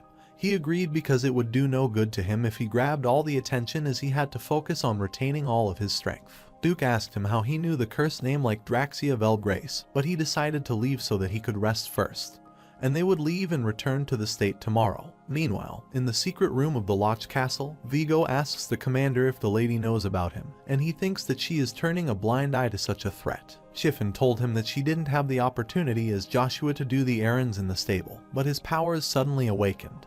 He was stunned because Babel was revived after the close instruction of the Duke. He was astonished as he didn't get the facilities like Babel, yet he defeated the Black Ogre, which most C-ranked knights could not do. He told him the knights thought he was magic, but Vigo didn't believe that and supposed he had contracted with a high-ranking demon. But he was sure that something like that didn't happen as he was with him all the time and didn't sense any demonic energy. But he decided to keep an eye on him because his daughter Annabelle Grace was also in his academy, so he could quickly get the information from him. He suggested he pay attention to this matter before he started desiring the position of the heir, as things would get complicated, and left. Later, the man rushed to her at the Agnes estate and informed her that Joshua was returning after completing the subjugation. She was sad, then he wondered why she was unhappy and asked him why he was worried because he didn't like him. But things changed because he was the son of the concubine and the first person to use the mana at age 10. He told her that although they had enough wealth, they couldn't buy some things, and asked her if she knew why Duke Pontier sent them there, and she said that it was because of the mercenaries' king.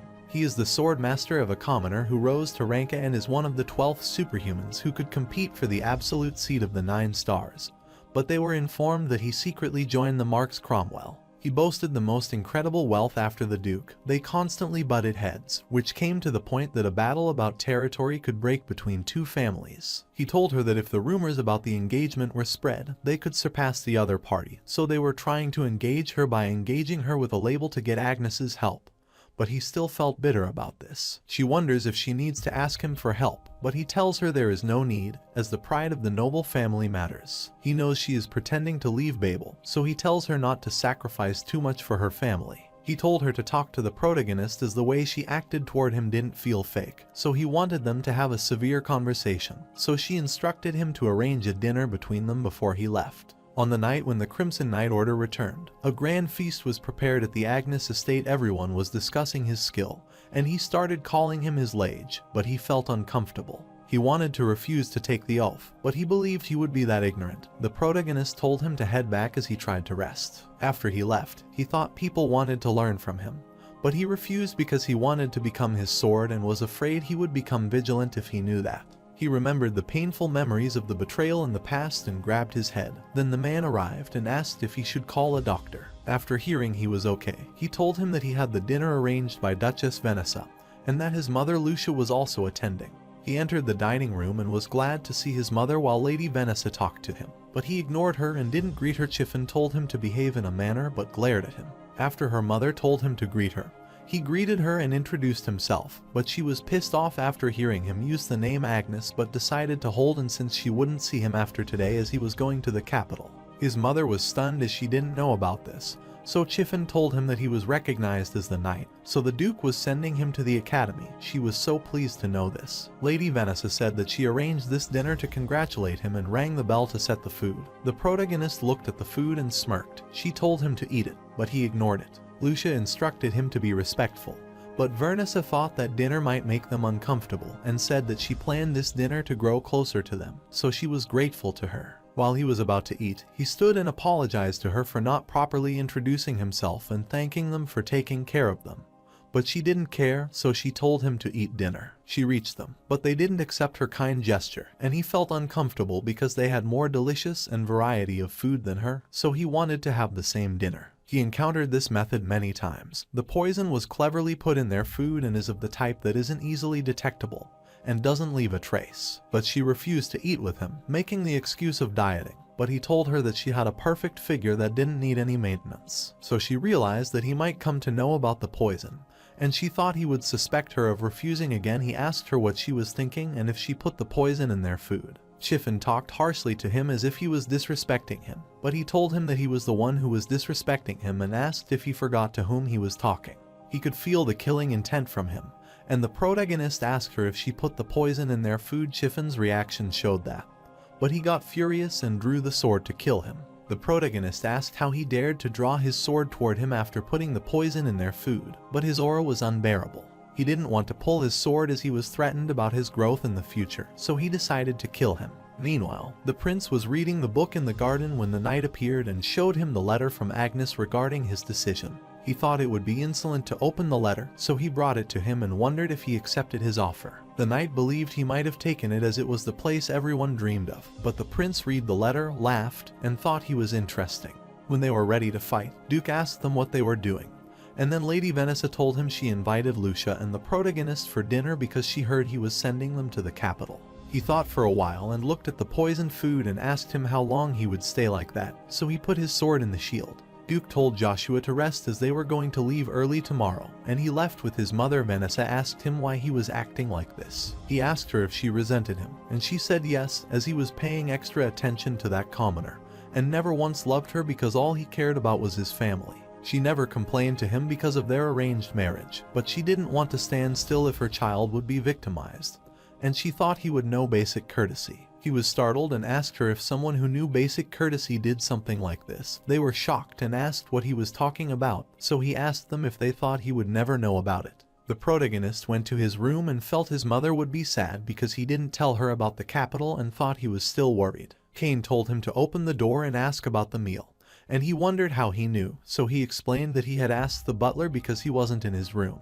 He thought it wise to head to the capital to help him grow and learn from his father, Duke Agnes. He questioned if he came to say this, so he told him that he wanted to ask the favor and requested to give him the honor of serving him as his liege. He told him that he had come to the wrong place because he was planning on playing the knights as his path was filled with bloody criticism, but he still wanted to follow and believe him. He lifted his sword and said he wanted to bet his life to serve him, so he requested that he give him that chance. He grabbed his sword and agreed. The following day, he left with the Duke and asked if he was okay with one night as he might need more servants. The protagonist asked him if he had forgotten how he lived till now so one person would be enough on their way. Cheryl rushed to them and requested to stop, and she greeted him and apologized for meeting him late. She acted so mannerly that he said he liked her old tomboyish self. She worked as an ordinary person when Duke asked him if she wanted to go to the capital, but she had to visit the Cox family. She went to Joshua and said that she wanted to tell him something, and he wondered what she was up to. She gave him the symbol that belonged to her family. She requested to visit her family when he reached Akari, but her knight was shocked as she was not supposed to give it too quickly to anyone. He inquired the reason behind this, so she told him to consider it an invitation. The knights were gossiping that she might like him. He thought no one could resist such a proposal, so he realized he couldn't refuse to take this as the rumors would spread, and he would get more attention.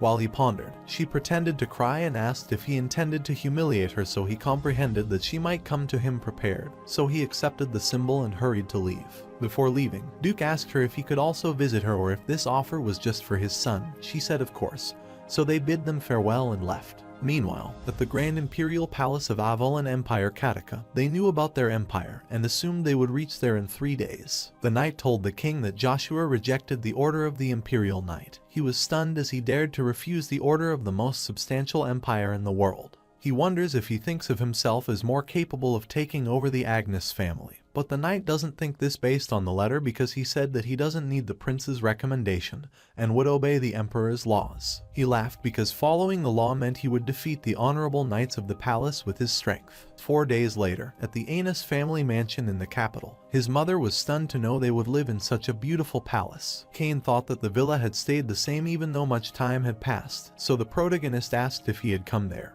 He told him that he had come here once following the Duke when he was a child. The protagonist was astonished to know his father was that close to him, but he never heard his name in his past life and assumed that he might have disappeared along with the downfall of the Agnes family. He saw that few people were around and that Cain could care for his mother, so he wanted to solve this issue. He told Cain that he would have something to do, so he was leaving and instructed him to take care of his mother, and he thought he might be looking around. At night, in the Akardi downfall area, he didn't change while entering the palace. He was curious about how people would look at him. The man thought he might have lost his way and offered to leave him. But he was stunned when he said he wanted to find the red coin buried deep in the rough river, and then the man guided him.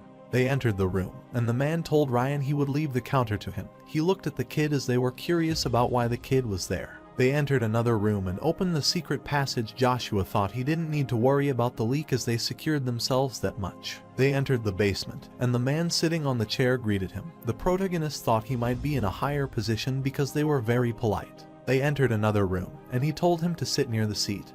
He saw the hole and assumed that they might be giving information through the hole. He asked what information he wanted, and Joshua asked if he was directly selling the information. It was hilarious that the branch manager was with him when he received the third-rate information. He was startled and asked how he was confident that he was the branch manager. He replied that the true identity of the person in the organization was hidden. But he noted how people acted towards him, so he drew his conclusion, and the man said that he expected rumors to be exaggerated. But now he had seen with his eyes that it seemed to him that he had been downplayed instead, and he came to know that he also knew about his real identity. He told him he is currently the most talked about person on the continent. He realized their skill at gathering information was trustworthy as he knew about his identity. Indignant that a duke had all his life and thought his data could be sold anytime. He knew from his expression what he was worried about, so he clarified that few people knew him and introduced himself as Zero, who was in charge of the moon door of the Akardi branch. He asked if he could guide him to the third-graded room to provide that information. He assured me that he would provide him with first-grade details because he wanted to connect with him. The protagonist said that he assumed he could provide 0th grade information since his name was Zero, and he thought the moon or didn't try to pry information out of their customers and asked if he was wrong.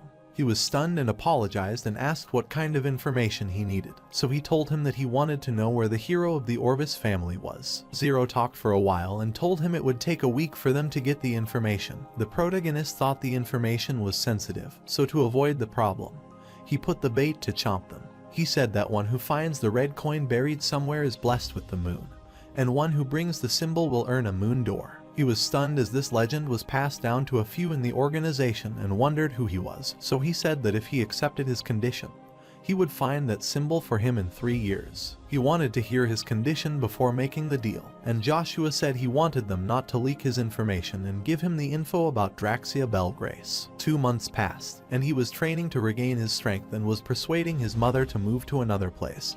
He stubbornly persuaded her and moved to another location.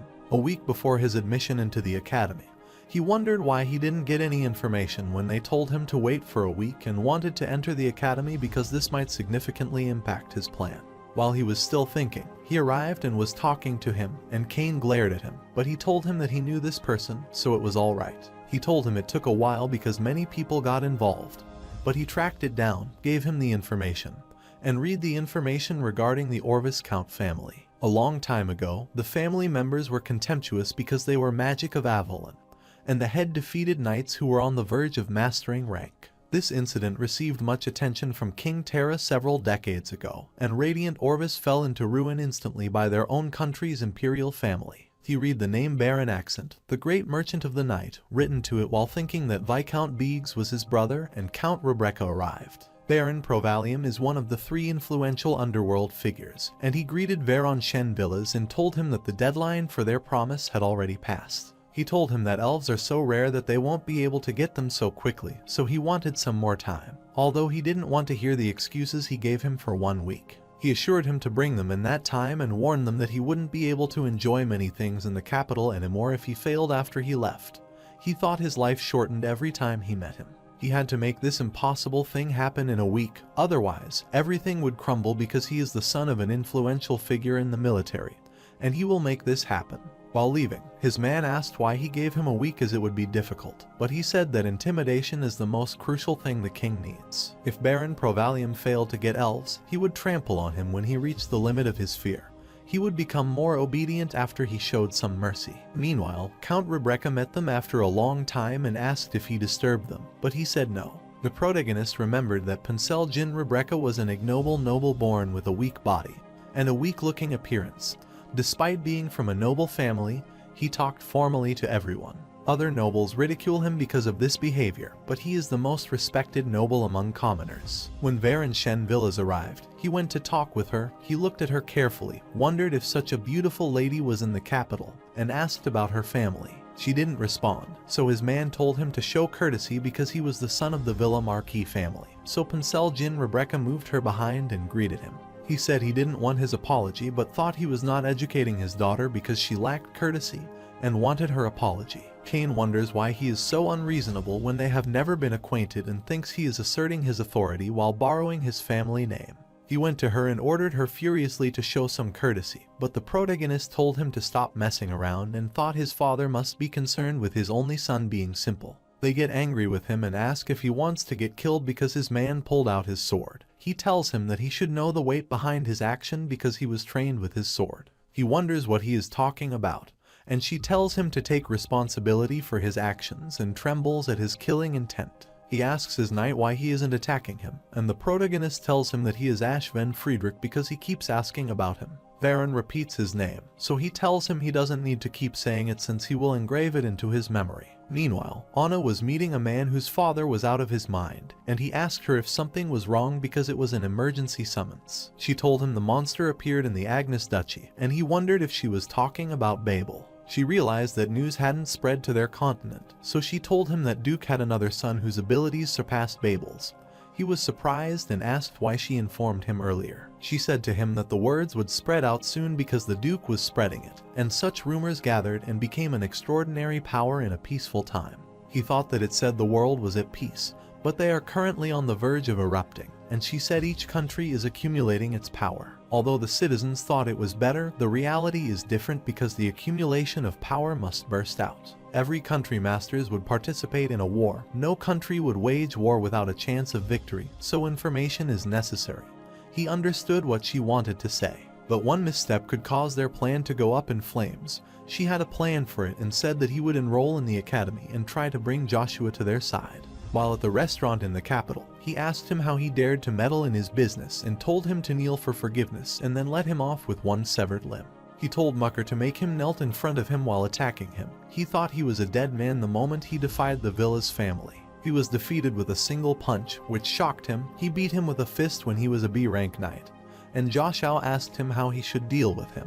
He asked for his identity, but he said he was Ash Friedrich. He told him not to lie as he never heard the name of such a family and was non-stop talking when he punched him. He went to him as he wasn't done yet, and he grabbed him and asked where his high and mighty attitude went. But Mucker apologized and asked for mercy. He was able to comprehend his power, but he realized that his rank master must belong to a hidden family. He said that he was not the type to have mercy. He hit his head on the floor and asked for mercy in return.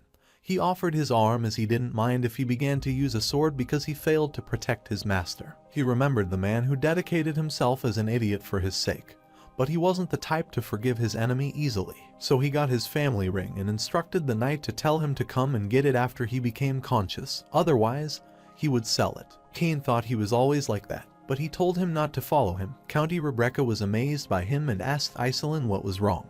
But he rushed away, looked at Mucker, and proposed to guide him to the nearest clinic. After he becomes conscious, he looks at his swollen face, gets furious, and orders Mucker to bring him. But he cannot do this with his current strength, so he warns him about the consequences he will face. He ordered him to return to the state and find out about him while he found out about his family and cut their throats. But they don't have justification, as no one would believe a 10-year-old child beat them. Even if they fought them, the family's reputation would fall to the extent that society's views about the family would change. But he thinks reputation doesn't matter, so he tells him that it matters to the noble family more than their life, and says that even if he doesn't believe him and his father heard about it, it won't end with the punishment. He suggested killing everyone there and erasing the evidence, but he told him that the protagonist took the token of his family, and he was stunned and looked for it. Mucker told him that he wanted to see him if he wanted the ring and suggested to quell his anger because this situation had more costs than benefits.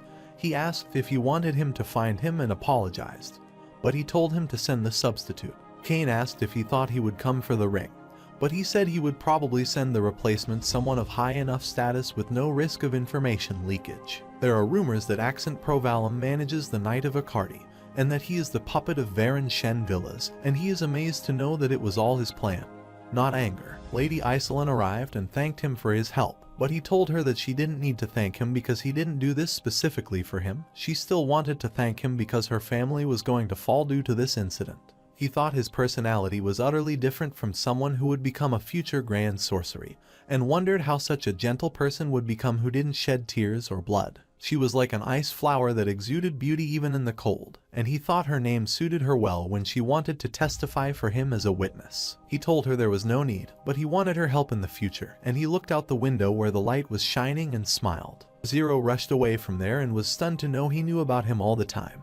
He thought his strength wouldn't be found by a master from his skill, but he could tell the information was not wrong. Baron Accent was outside the restaurant, and after he saw Countess Rebecca coming out from there, he became sure about the location and entered the restaurant. He greeted him and requested to return the ring because it was precious to him. He told him he wanted to meet Baron, but he lied and was still unconscious. He told the Viscount to bring Knight Mucker with him next time, and then they would discuss it.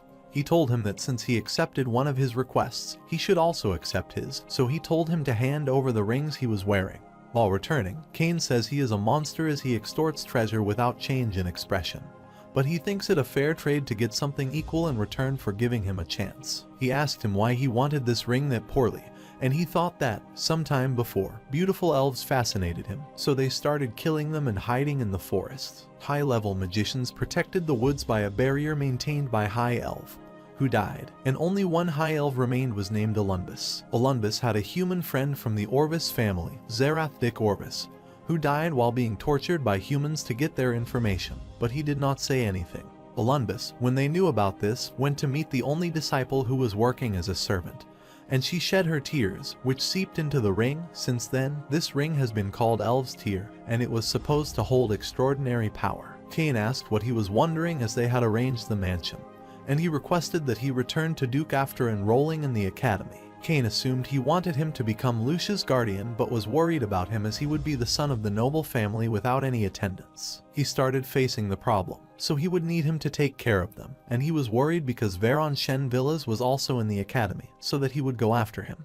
The protagonist said that he planned to live quietly and requested him to learn swordsmanship from the Duke, so he told him to raise his head as he didn't want to see the person he was serving bowing his head to anyone. He agreed and, in return, requested him never to let him turn his head in front of someone other than him and promised to reside in his care. At the center of the vast continent, surrounded by superpowers, is a high tower that is the pride of magicians and known as the Magic Tower. Magic Tower Master Ian Dunperry was angry because the three red flames, Thunderbolt, and the Void seats were empty. Magician Marcus, the seventh magician in the Earth seat, said that Red Flame and Void didn't want to see each other, but Thunderbolt was busy with his matter. They started the meeting, whose main topic was Primordial Stone Theta. The seventh magician said it's not like the Elder to get straight to the point. so the other magician told him to mind his manners. He asked them if it was confirmed that Magma disappeared, but the magician told him Bronto had disappeared, and they were shocked. They thought they would have taken it by mistake, but Alicia Seven's magician said it was difficult if that was not the case. Marcus told them that he heard a swordsman appear in the area of the Agnes Duchy, where Bronto's disappeared. He told them that the swordsman that occurred was the person who just turned 9, and the leader instructed him to pay close attention to the one who took the magma, but Alicia thought it would be the swordsman. Marcus thought it was not true as the swordman was the son of Agnes, and Theta told him to tell all the information earlier. But the elder told him to be silent, and the meeting ended. After they left, the elder thought that the world changed very quickly, but he did not know if that change was for good or bad. He was casting the spell in the rune language, and he was surprised and wondered how he knew this language because only high-level magicians knew this. After the magic was completed, he asked if he was right. He wondered which elf gave this a blessing that the rune language was engraved on this, and he told him that this was a 7th class high-level barrier that protects its user. He requested the ring but said to him that it was made for the daughter of the Orvis family so that the man couldn't use it, and he planned to give it to his mother. Later, Zero put his hand on the globe and greeted his master, who asked him if the matter was about the child, and he said he wanted to report the trivial case. She already knew he was special and asked him if he knew the magic tower started to find him, but he was stunned, so she said that one of the magicians was looking at him thinking he was a magic swordsman. The current problem was the secret of their organization. She wanted to visit him herself, but because of the issues inside the organization, she was unable to do so and thought things would change if Joshua brought that red coin, so he trusted him with this matter. While Viscount Vigo was tied to a tree, the man told him to shut up and see what he would do, and he cast the spell, which caused the lightning to rain, and the monsters were defeated. He asked him how his magic was compared to Joshua, and he told him that his magic was higher than that, but he planned to meet the protagonist to confirm his specialty. He told him that he had been admitted to the academy in the capital, and he thought it would be difficult for him to meet him there. Viscount said he would gladly help Jim meet the child because he doesn't like him, and he wondered how he could help him, but he knew that he was Serops, the 7th magician. He was stunned because he knew about his identity, and the Viscount told him that if he joined hands with him, he would help him as he had many connections in Avalon. He doesn't want to join hands with a mere Viscount, but he doesn't want his identity leaked. Viscount said that if he killed him, then Duke wouldn't stay still, but he killed him using lighting and said no one would care about him. Joshua entered the academy after turning 10. In the academy, students were divided into 6 groups, advanced to the next grade through an advancement exam, and graduated from the academy after passing graduation exams. He believed 6 years would be enough for him to reach the 5th stage of spear art, like his past life, if things went according to his plan. He went to find his room, and as he expected everyone from his family to bring a servant, his room was 3 personal rooms, but he wished he would have to share it with someone like Veron. A student entered the room and asked for his help as his luggage was heavy. He thanked him for his support and introduced himself that he was Agar's Kun Douglas and liked him since he didn't show off. He was pleased with him and wanted to get along with him. Then the 3rd student, Icarus, arrived and was stunned to see him because he was the genius of the era they had bought. He remembered the first Imperial internal battle recorded in the story, which lasted 10 years and shed the blood of many innocent people. Later, the 2nd Prince's administration and forces were absorbed, and 2 people contributed to the victory. One was the 4th Prince, Kaiser Van Britten, who became a hero for ending the battle. Another is his genius of strategy and tactics, which led the 1st Prince to victory, the heavenly brain Icarus. They stared at him, and he wondered if something was on his face. Agars hugged him as he never thought he would meet him again and wanted to have fun with him all year.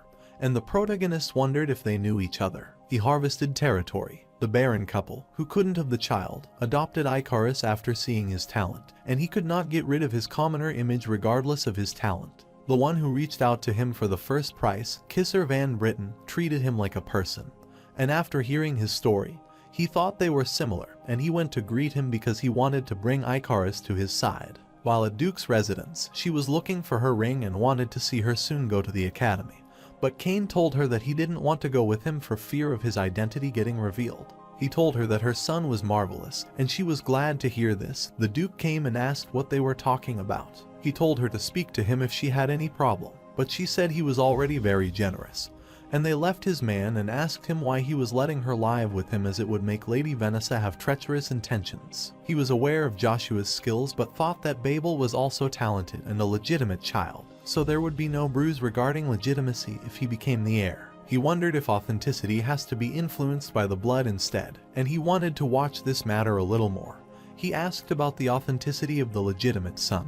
During the first class, after entering the academy, he learned about the relationship between Agars and Icarus because they weren't famous for good reason. 3 students appeared and made fun of them as the illegitimate child, and the commoner were together. Agars recognized Amaru Brunsten, and the protagonist wonders if he is the son of Ari Brunsten, the master of the raper. They thought they would get a good grade if they were in the same class as them, and the protagonist noticed their yellow tie and realized they were in the 2nd year. He made fun of the Agar, so Icarus told him not to disrespect him. Then Duncan Paul Dunnett stepped forward and asked him how he dared to contempt toward the Sten family. While explaining that he didn't say anything that contemplated them, he punched him and told him that being adopted doesn't mean he would be noble, as the blood flowing through his veins is that of the commoner. Agars told them to stop behaving like this with his friend. He kicked him, which made the protagonist furious, and he thought he wouldn't be able to spend his days quietly as he had to destroy their mindset utterly. While he was going to end this issue, the 4th Imperial Prince, Kaiser Van Britain, appeared and was sad that he knew he would find him there. Meanwhile, Veron told Mucker to find out about the protagonist from the moon door, but he remembered the promise he made to him while taking the ring that he would stop him from doing anything further. He told him that if he behaved again like this, the world would know about this and make fun of him.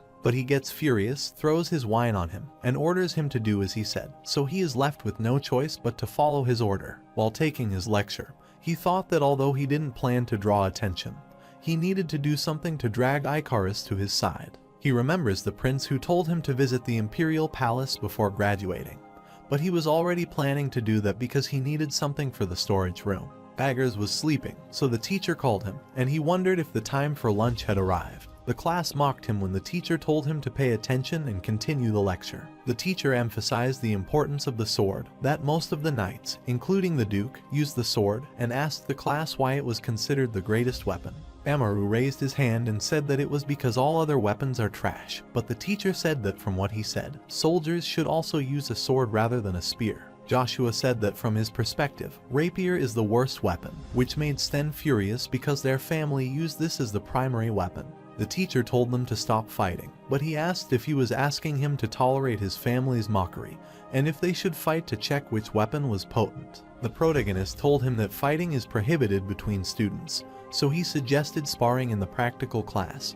He requested the professor to allow the sparring. The teacher agreed but told them to use the wooden weapon instead of the real sword, and he thought it would be perfect as he would break his body using this. They looked at each other and smirked. Later, Mucker was with Zero at the moon door and asked about the information regarding Freydic, and they were ready to pay as much money as they wanted. Zero said the information would be expensive as he wondered about the person to whom their organization is giving special treatment. He told him to pay $1 million if they wanted the data, and he was stunned, so Zero told him to take his time to decide and visit again.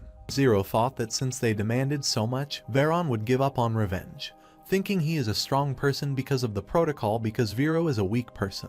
The protagonist was practicing and thought that despite the strict rules, the academy didn't restrict the students from going anywhere after class, so he should focus on regaining the power he lost in the mansion. He wanted to stabilize the power of the divine and demonic energy inside his body using Bronto's power. Then, a light appeared, and he got unconscious. After he became conscious, he wanted to practice further. He looked for Luja everywhere but couldn't find it. Then the subspace appeared in which Luja appeared and scolded him because he was unconscious for 3 days, so he had to take care of him. The protagonist thought he could regress this ability in his past life and never considered a command like this would appear again. But because it appeared as a child before him, he felt he wasn't the only one who regressed. Luja could read his mind and asked if he thought he couldn't listen to his mind in first awakening state. He told him that if he considers that the primordial stone he obtained has had just elemental power, then he is moronic, and said to him that its true strength lies elsewhere. He questioned him what Bronto's unique ability would have, and after pondering this, he realized that its power might overlap with magma. He told him that he needed to think about it carefully because it would help him achieve his primary goal.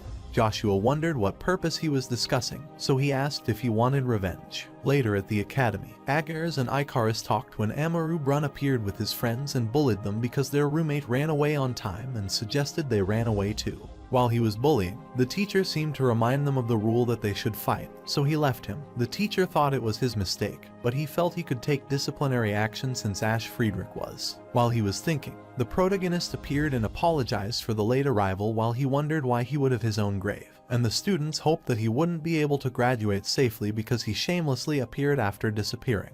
The teacher told them to be quiet, and he told him to take the seat the lesson was going to start, and he thought he would do everything in his power to stop the practical class. After taking his seat, Agar told him that he should have run away as his family had collapsed and suggested bowing down a little to save himself, but he told him that he would show him how to protect his conviction. Icarus was worried about him but didn't want to be concerned about the children's fight as he had something more important to do. He remembered his meeting with Luja, asked how he knew about his revenge, and asked if he could return to the past with him. But he wanted him to fulfill his one condition, then he would answer all his questions. He told him to regain the connection he had in the past and take care of himself more because he agreed to give him the hint. He said to him that precognition is not the power of the Brontos stone, but he thought that he remembered something like that happened in the past so that it couldn't be just a dream. He told him the precognition dream was because of two divine powers that resided inside him and were just like the prize revelation.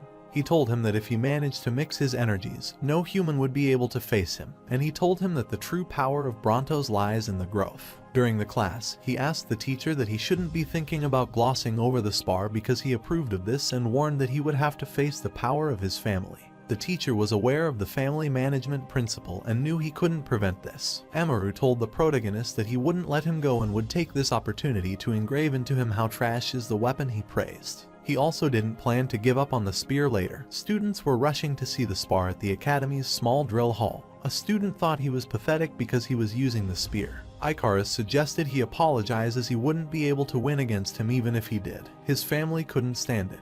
But the protagonist replied that then he had to beat them all. Since he doesn't believe him, he makes a bet with him that if he wins the spar, then he has to fulfill his one wish. Icarus wonders why he is so reckless because he does not even know what he will demand in return.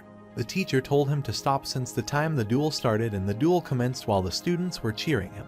Amaru wondered what he was doing while closing his eyes and thought he was an attention seeker. The protagonist thought that although he reached stage 3 of magic spear art, he would use spearmanship alone to defeat him and thought he could get the height he couldn't in his past life because he could see the path. Amaru rushed to attack, but with a protagonist's single hit, his sword was broken, and he fell back while everyone was stunned. Anna, who was watching the match, said that she knew Joshua Agnes did how she wanted him to, and Icarus was stunned to know his real identity. Joshua thought that he became able to master the extreme swiftness that could surpass the opponent, and was able to obtain the enlightenment of stage spear arts magic in one swoop. Later, at the Avalon Academy female trainee dorm, she talked to her father and told him about the mess he made. She asked him why he was answering the call directly and wondered if there was a problem in Thran. He said to her that Thunderbolt killed Viscount Beak, who was perfect for their disguise, and she wondered if they knew about their plan.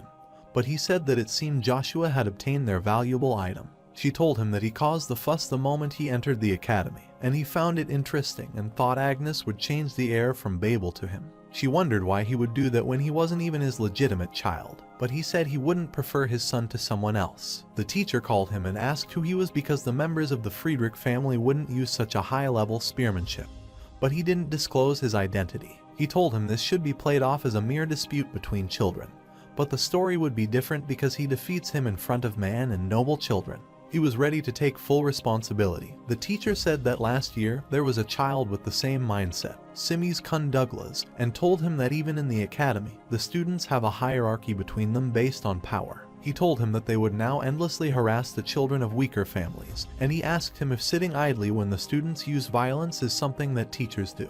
The teacher said that something could be changed in the world, but he believed that nothing could be changed as this was the excuse the coward made. The teacher told him that he would recommend him to the Imperial Knight if he wanted, but he had already declined that offer from the prince. He said that although he didn't want to waste his time there, he was also not a coward to run away, so he excused himself to leave, and he left. Baron had told Duke that he received that intelligence that the Empire would start progressing and gave him the letter from the Sten family regarding the matter and told him to read it for the details. Later, Duke was having a war with Kane. Despite being severely injured, he didn't want to give up because he wanted to become stronger to protect his liege. The Duke asked why he was doing so hard, and he said because his leader promised that he wouldn't let him bow in front of others. The Duke defeated him and was amazed that Joshua could get a loyal person in such a short time. While Joshua told Icarus he would win, he reminded him of the deal and told him he needed him, which made him. He said he was aware of his abilities, so he wanted him to use them for him, and Icarus said he would think about it after he succeeded in pulling off and leaving. The Emperor told Jaqen to make the kid join the Imperial at any cost and was willing to write a recommendation letter, leaving him speechless. The protagonist was thinking about the Aurexia circle in which high-powered children gathered, made solid bonds, and tried to suppress and indiscriminately ruin the children who weren't part of the circle. He thought if he could fix this problem, he would be able to bring Icarus to his side and wondered what thorny path Kaiser would trudge when he did have Icarus with him. Later, Icarus came to his room and assured him that soon his family would send a person and Aurexia circle would also approach him. But he had a way to solve both problems. He remembered his meeting with Amaru and asked him to teach him martial arts. He agreed but wanted the information regarding the Aurexia circle and Simis Douglas in return. Meanwhile, at Avalon Empire, the knight received an emergency letter from the Swallow Empire from Draxia, and the knight said that he planned to speed up the plan and informed them. Empire declared that he would provide them with military support but would dispatch 2 of their masters so he wouldn't have any complaints. He also told him that Joshua Agnes enrolled in the academy with a fake identity and knocked out Amaru Sten in a single strike. The protagonist thought that although he planned to leave the academy, he had to destroy the circle before Amaru arrived and wanted to talk to him, and he apologized for belittling the weapon without his knowledge. After he forgave him, he requested him to teach him swiftness, and he knew that it was not easy to reach and was the problematic realm, and his attack didn't fly straight into his body because it was being twisted. Swallow Empire was a great nation consisting of most of the Igrant continent. They were the greatest in the horseback arts because of the vast plain, but they plagued the single problem: the independence of Thran Principality. At the capital of Swallow, Emperor Duke Altsma suggested he take action immediately, and was ready to destroy 1,000,000 of the forces in his single order. Gandar reminded them that this matter could only be solved with the complete exclusion of the neighboring nation as their power was too strong. The Emperor Darren Belgrace asked him how he was confident he would defeat as, in case of his defeat, this would be the loss of the whole nation, and he decided to listen to the Prime Minister's idea. He suggested that they would only be able to do something if they got help from the Avalon Empire, while the Hubalt Empire had to pay attention to their Pope selection, so the Emperor decided only to take action if they acted recklessly. After he concluded the meeting, his man appeared and greeted him and said that although the Knight of Prominence, Uravis, wasn't showing himself, everyone knew he was the moral pillar of Thran. After meeting with Icarus, Agars came to meet him and requested to stay away from Aurexia, as it would endanger his family. The same thing that happened to his brother would happen to him. He asked him if he was that afraid and if he wanted to live as a runaway for the rest of his life. He shouted that he knew nothing about this as Veron Shen villas lead the Aurexia, and they are insurmountable walls that powerless families like them can never cross. But he thanked him for the info and left. Everyone was gathered in the exclusive room of Circle Aurexia. Natasha hurried to start the meeting, but Juog told her to take it slow. She thought his father might have worried about everything since he cared, but he wanted to enjoy the moment and not be like her. Veron Shen Villas told them to stop fighting, asked about the incident regarding the defeat of Amaru by someone named Ash, and told them not to treat him lightly. They wonder why he would worry about a kid from a fallen family, so he says he beat him. Natasha recommended recruiting him, and he also agreed with her since it would be advantageous to them. But he can't bear to watch him strutting around and will teach him a lesson just like Simas Douglas. Joshua was summoned to the headmaster's office. He thought it would be because of Amaru, but after he entered the room, a man wearing a mask said he was a messenger from the Emperor. He told him that he was from the Black Wind, part of an intelligence organization, and he realized that they worked under the Emperor directly and were willing to give their lives for them. He told him that the Emperor ordered him to join the Imperial Knights, and if he refused, he would do everything to expel him from the academy. Later, Duncan Paul was bullying Icarus when Agars tried to stop him. He said that he should understand the situation as they are done now, and he wondered what they did now, so he told him that their false sin was that Ash was their friend. but he said they are together just for a few days, so he is still determining if he considers him their friend.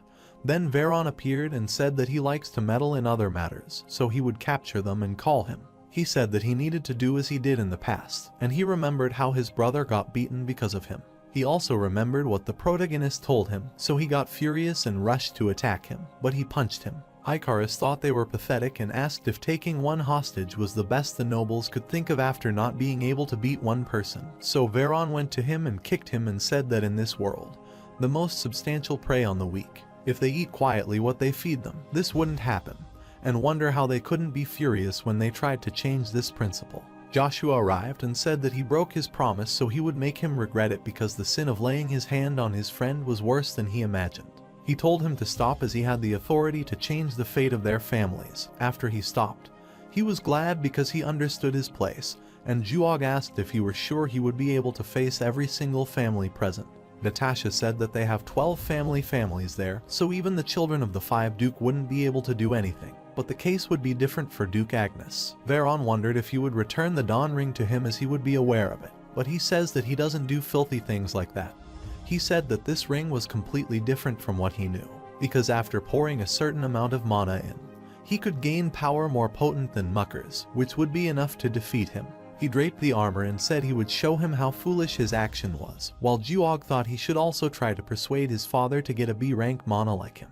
Natasha told him he wouldn't be able to get one because it cost millions of gold, but she thought it was terrible that Veron didn't mark him first because Joshua was like her type. Veron said that he reminded him of Simis, who was also rebellious and wanted to change his fate, thus becoming crippled for the rest of his life.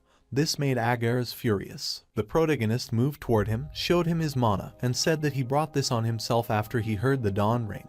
Everyone was shocked because his armor was different, and the symbol engraved on it was of Agnes's family. Juog realized that the rumor regarding the child who became a mana user at the age of 9 in the Agnes family might be about him. Joshua told him his proper name since they said that the power of the family describes everything in the academy. He asked them how high his position was at the academy, and Natasha said there might be a misunderstanding because if they knew about him, they wouldn't do that, but he told her to shut up. He was unwilling to forgive them because they thought lightly of other people's lives and threw someone into despair, while Juog said he would like to be the enemy of 12 noble families. He asks him if he is okay to make Agnes their enemy, and he thinks that their hands are already packed with the Pontier family, so if he made him his enemy, he would not only put his family in danger but also be cased out of the successor position. Joshua said that he only had to deal with the one who beat his friend and would forgive them, and all the members ran away, which made Veron angry, so he threatened them, but the protagonist told him to worry about himself. His single punch caused him to be severely injured, and he told Geog to take him to the infirmary.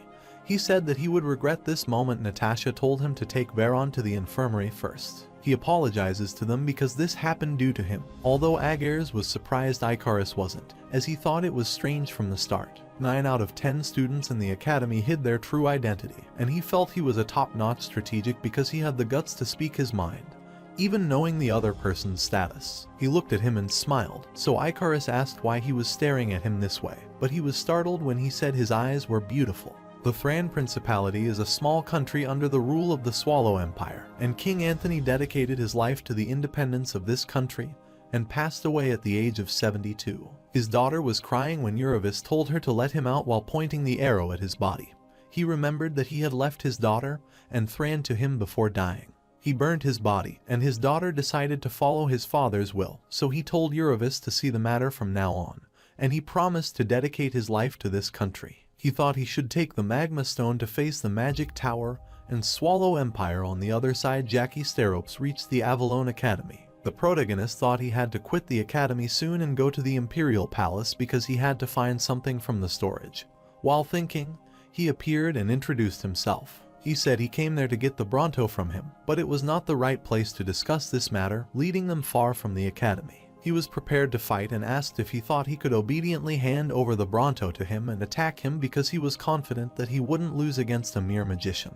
He grabbed his hand, applauded him as if he might be the strongest in his generation, and threw him on the ground. He said he would break his arm since he did not give it obediently, but Joshua said he was impatient because he let his guard down and called Luja. His spear attacked him, but he managed to throw it away and thought it could be dangerous because it was an ancient artifact, and the protagonist grabbed it. Although he felt more robust than expected, he did not know he had already absorbed Bronto, and Jackie Stereope used mental magic to attack him. He was stunned because he could produce grade 4 lighting by just word casting, while he told him that he shouldn't worry since he would leave him half dead and attack them using the lighting spear. There was a flash, and he thought he might be quieter, but he was amazed as he was left unscathed even by such a lighting attack. While attacking him, he told him to stop pulling these apparent tricks. The protagonist thought he needed to maintain an adequate level of tension and keep his move as straightforward as possible, while the magician believed that the density of his mana was high and sharp. They kept attacking and dodging each other attack, and he wondered how long he would be able to avoid his attack. He attacked the magician.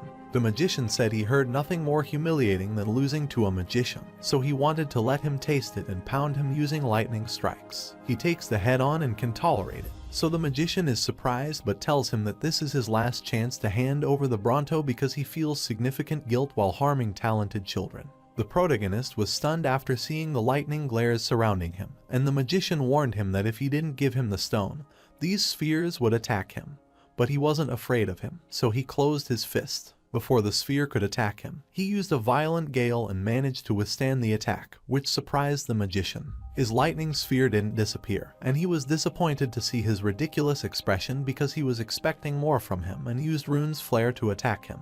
He was standing still in his space when Luja asked him if he would give up like this because he did not like it, as he always subdued his enemy, and noticed that the time was moving slowly. But he thought the opponent was too strong to use any trick, so Luja asked when he could talk about things like that because no matter how strong his opponent was, he always faced them, so he decided not to give up any value on how strong his enemy was. He laughed because he thought he would have died, but the protagonist uses a magic spear in stage 3, and makes the path of aura that passes through the flames using the spear. The magician was stunned and tried to escape the spear, but the protagonist appeared and attacked him using a seer while the magician wondered how that was possible. He was shocked because he used both demonic energy and divine power, and died while the protagonist spent the blood, and he thought he would have been killed if he hadn't let his guard down. Suddenly, light appeared from the magician's body and threw him back.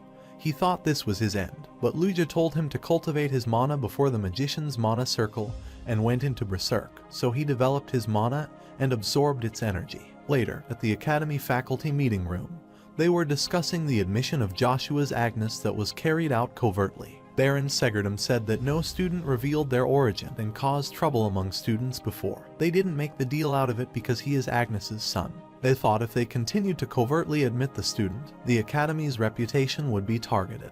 Headmaster Count Saint Albert thought the teacher had a point, but they couldn't ignore the matter since 12 families of children were involved. The professor recommended expelling him to set an example, but Professor Kane said it could be resolved with the academic service, so they should exaggerate the issue. But he gets angry and thinks he is just siding with Veron because his family is helping him with politics.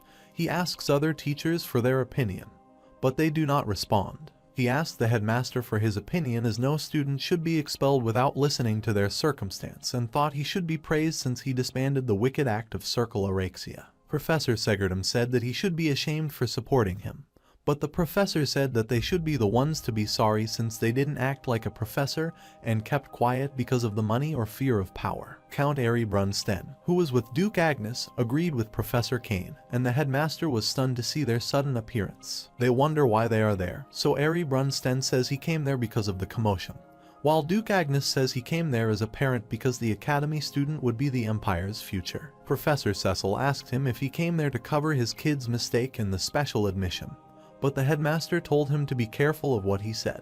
Duke Agnes told him it was alright because he was there to resolve the issues regarding his son. The professor said that the Academy is the place that nurtures the kids, but didn't he think that the presence of someone from high status would affect their decision? He felt that for the special admission, the fault didn't lie just with the student headmaster telling him to keep quiet because he was putting all of them in a difficult spot. Duke said he wasn't there to influence their decision. Instead, he came to apologize to Ari Sten because his son had stolen their weapon, and Sten noted that he didn't forgive him for this. Duke said that if the special admission had many problems, they should punish Joshua severely and could even expel him from the Academy. Meanwhile, the protagonist was unconscious after he got up. He thought he had never imagined going against Steropes with this body. Suddenly, he felt unbearable pain. He He looked at his hand so that he became much more prominent than before and asked Luja if that was the growth he was talking about from Bronto. He said that was right, but it didn't mean he would become a wrinkled older man right away, and told him that the growth would remain until 5 years, and then he had to nourish his body. He was worried about something that Bronto's was devouring the power of his loss and thought that might also be related to his growth. There was a new stone on the spear because of Bronto, and he said that the humans couldn't absorb Bronto in the first place, but the curse had been lifted thanks to him. Joshua was stunned that he removed the cause from him, stabilized the divine and demonic power, and asked who he was. Luja asked him if he was confident enough to bear the weight of knowing who he was, but the protagonist said that if he didn't tell him about himself, then he would use it. Luja noted that he is the most fabulous existence of all the beings, and the protagonist thought he could throw him away. Luja informed him that he couldn't do it because their contract had been established when he returned to the past. Amaru asked Aggers if he would run away again, but he told him to stop bothering him. He said that at this rate, he would be expelled like his brother and asked if he would make something else to regret. He started crying and asked what he knew about his pain and how pointless he felt when his brother was chased away. Amaru Sten was sad that he was always jealous of him because of his brother, who truly cared for him, while his older brother consistently harassed him because he was more talented than him. He asked him if it was his turn to protect his friend so that he would besmirch, and he was willing to help. He thanked him because he had a great idea and rushed away. Meanwhile, Aries Sten never expected him to be so straight up to expel because he was entertained to see their face and asked what he would do if they removed him. The Duke told him that Joshua received an imperial decree from the Emperor and thought it couldn't be solely due to talent. He wonders if he is that free because he received the order to head to Thran, but he has more significant problems, like their family's dignity, to solve and gain interest. Since he reminded him, Ari decided to leave and told him that the Swallow Empire attacked the Thran country after their king died but was defeated, and the Duke wondered how they beat them. Ari then said it could be just one person who reached the master in Thran Principality. The only reason the man could destroy them is the Knight of Prominent Eurobus. Joshua was training hard to wake the Luja, who fell asleep after saying what he wanted, and he thought he was one of the weapons the demon gods used. Demon God is the one who is at the apex of everyone and is known to be stronger than any other race. While he was thinking, he heard the sound and saw students approaching him.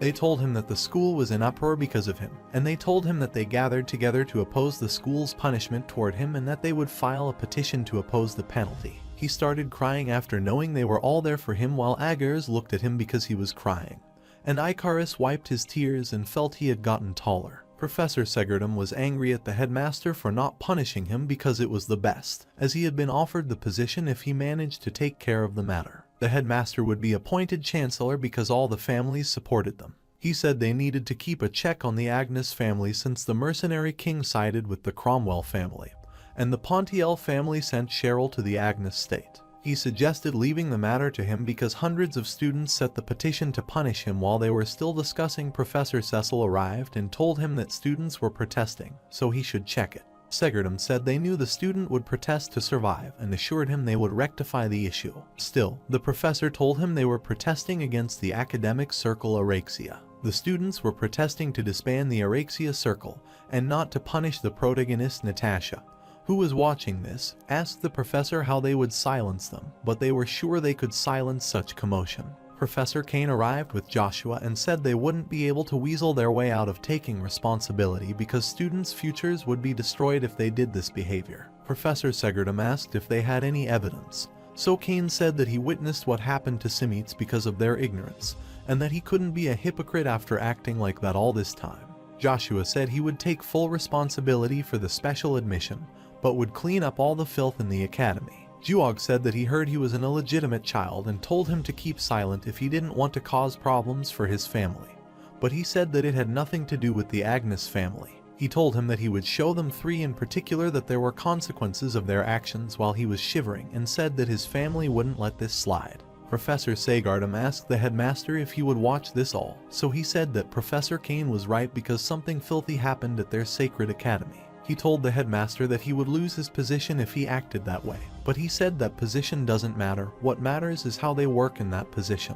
Juog said that status mattered as being talented Agnes would make Babel their head, but Agnes noted that he left that it could be changed anytime because anyone with power could aim for it. Aristen said he wouldn't plan on supporting Agnes but advised him not to act in a way that caused problems for his family. Regressed told Gowig to stay away from his child, and Duke Agnes told Joshua to follow him since the issue was resolved. While at the capital of Swallow, the Emperor asked them about the injury of Duke Ultzma, so he told him that he had received a psychological shock. He wanted to console him, but his Duke Musk said he didn't deserve consolement because he brought disgrace to their country, and wanted him to take full responsibility. But the Emperor thought of a way as they were trying to get rid of their fellow, and he said that it was not because of the Duke but because of their lack of information, so he told them to get more information. While discussing, the knights rushed and told the Emperor they had chosen their king. They wonder how they dare to select a kind without their permission. But the king asks who is the next king, so the knight tells him that he is the knight of prominence who will soon hold a wedding ceremony with the previous king's daughter, Euryvis. Duke Agnes asked him if he received a direct order from the emperor to join the imperial knights. After he confirmed this, he asked if he planned to join the imperial. He wondered what he could do as a helpless citizen. After he knew all he wanted, he decided to leave, so Regressed chose to discuss his matter and thought if he knew him. The protagonist is aware of him because he is the respected master, and Sten asks him if he thinks the rapier is trash. He says that he didn't know it was trash, but thinks the spear is the weapon. He thought he was bold while the bloodlust created by him was pretty unbearable for him. But he passed through it, which made Sten surprised, but he could also feel the pain produced because he was piercing his spirit. The pain was unbearable for him in the thought that there was a wonder he would be called the great mana user if he reached his peak one day. He wanted to show him despair as soon as possible, so he decided to hold on until then. Duke Agnes told him to stop and said that if he wanted to go to the Imperial Knights, he should rise to at least the RD battalion. He bowed before him because he understood. While at Agnes Duchy, Lady Vanessa was ill because Babel was summoned to the Imperial Palace and thought it was all because of that deplorable child. Chiffon said he would go there, and she wondered if he would go against Duke Agnes's permission.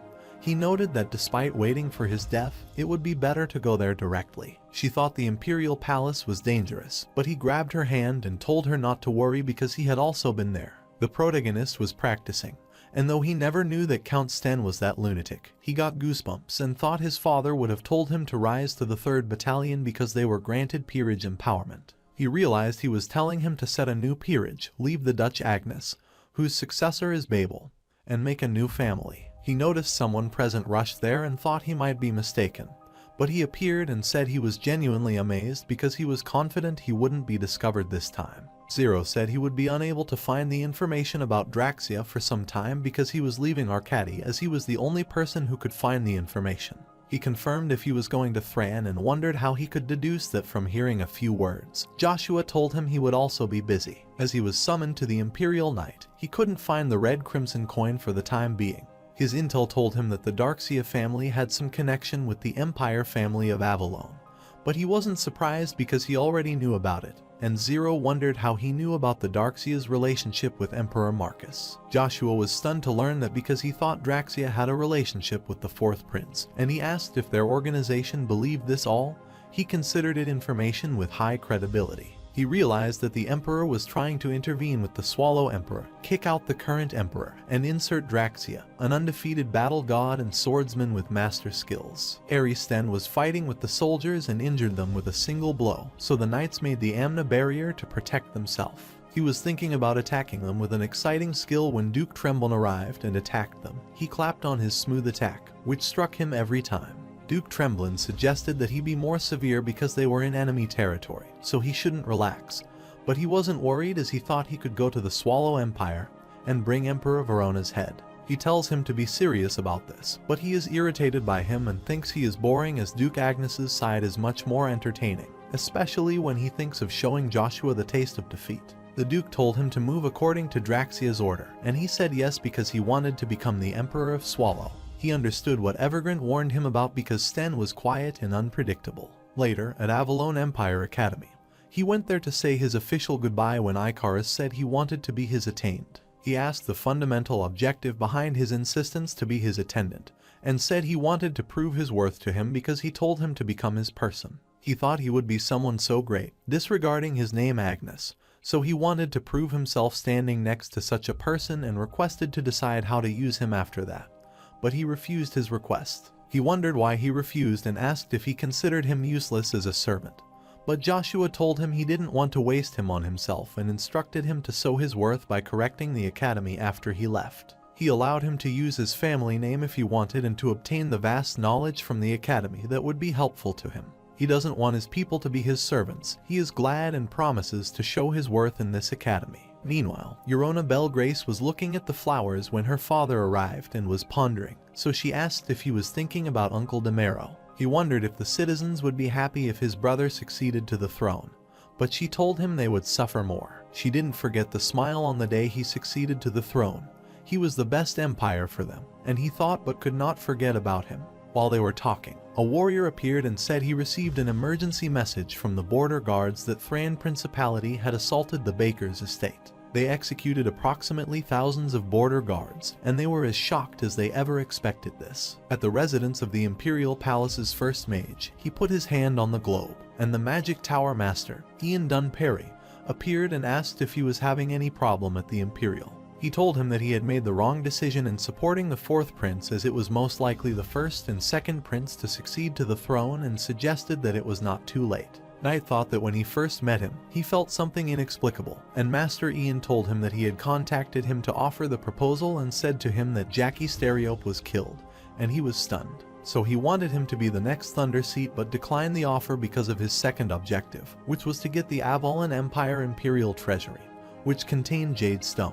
He requested him to investigate the area since his final destination was a warp to get to the capital of the Avalon Empire and find the one who killed him. The protagonist was standing at the palace entrance. The guard stopped him and requested to show the plaque of permission, and they laughed on hearing that he came to apply for the bloody Battle of Bircher. The guard told him to return home, but the protagonist refused and wore his family armor and told them to inform the Emperor that Joshua von Agnes had arrived on his order. The bloody Battle of the Bircher is the one that allows a citizen or Avalon to enter the Knight Order. If a person enters as the first 3 battalions, he can earn peerage. Due to this, he did not let their challenger live, and the in charge of battle be known for their cruelty. Although he didn't need the peerage, he wanted to rise to the 10th seat of the battalion to acquire the thing he wanted, the treasury. While following the path of his past life, he ended up at the brilliant flower place and wondered if she was still trapped there, but he didn't have the time to waste on this and saved it for later. While he was leaving, Cercerin Van Britten called him, wanted to talk briefly,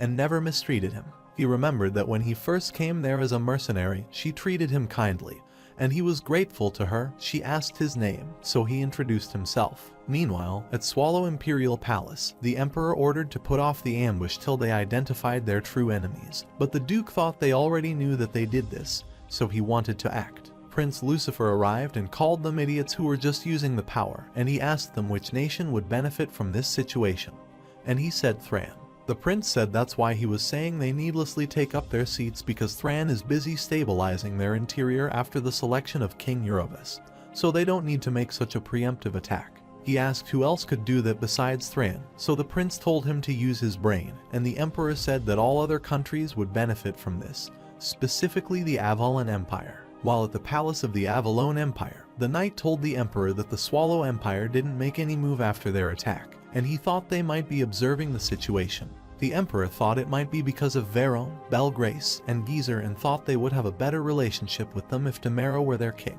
The knight reported that Viscount Vigo was killed, and he thought Agnes might have done it, but the knight clarified that he was at Akari, so he was not the killer, and informed Impera that the daughter of that man had enrolled at the academy, and her name is Anna Beckstake, but her actual name is Anna Belgrace. Duke Agnes was sparring with the Knight Cain but could not defeat him after several attempts.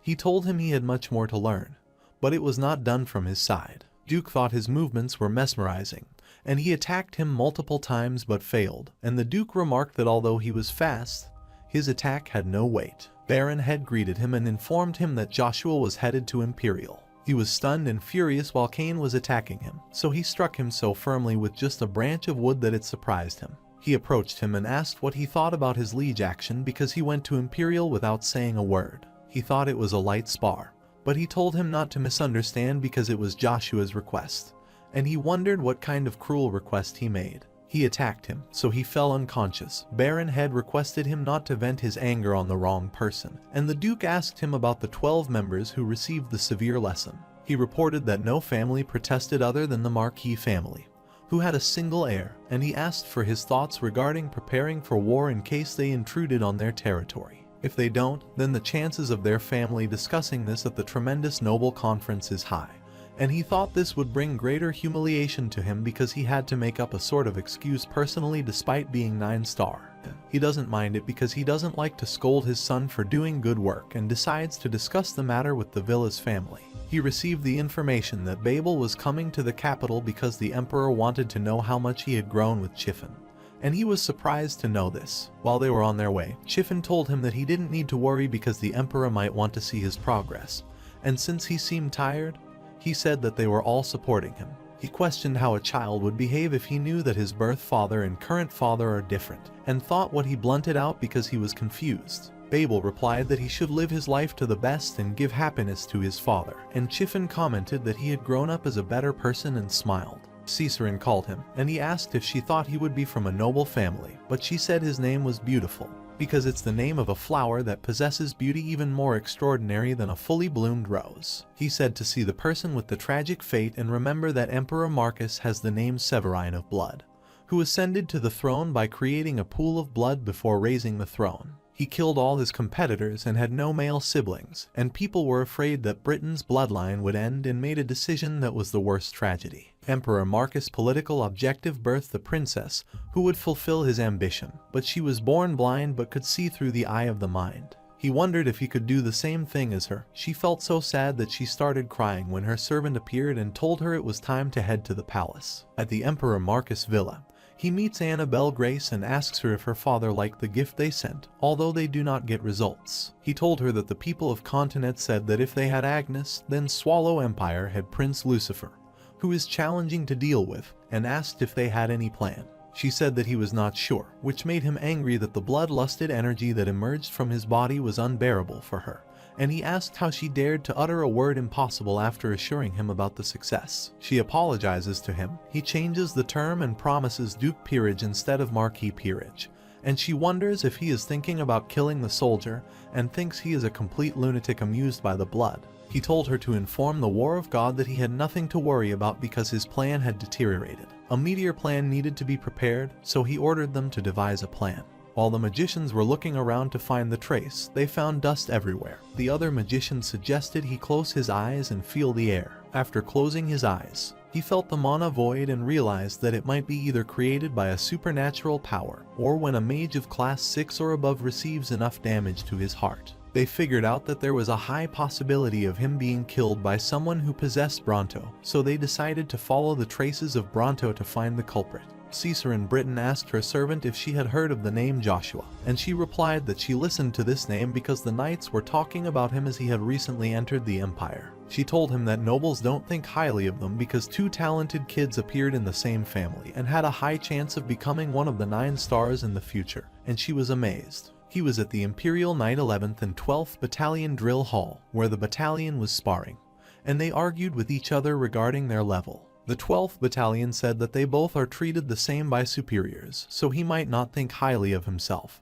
But he attacked him and asked if he was trying to go against the rule of majesty. He fell back, so the battalion asked him if he understood the difference between their levels. He received the money, and his companion told him to kill the loser, otherwise he would re-challenge him. While unsheathing his sword to kill him, Katja requested Langer to forgive him this time. All the other people were commenting on taking full responsibility till the end. Then he laughed as this place was like a coliseum while they were stunned to see a kid and battalion telling him this was the place he should play. He filled the Dawn Ring with energy and went forward and said to them that he had come to apply for a bloody battle of Bircher. They were stunned to see the symbol of Agnes's family, and he asked them if anyone wanted to spar with him. They were gossiping that he was the one who became able to use mana at such a young age, and they never expected to meet him there. Langer stepped forward and asked if he knew the meaning of the battle, and he said, according to Majesty order, the challenger earns the position of Knight on victory. While Knight member is stripped of their position as an Imperial Knight, all the results depend upon participants, and revenge is prohibited.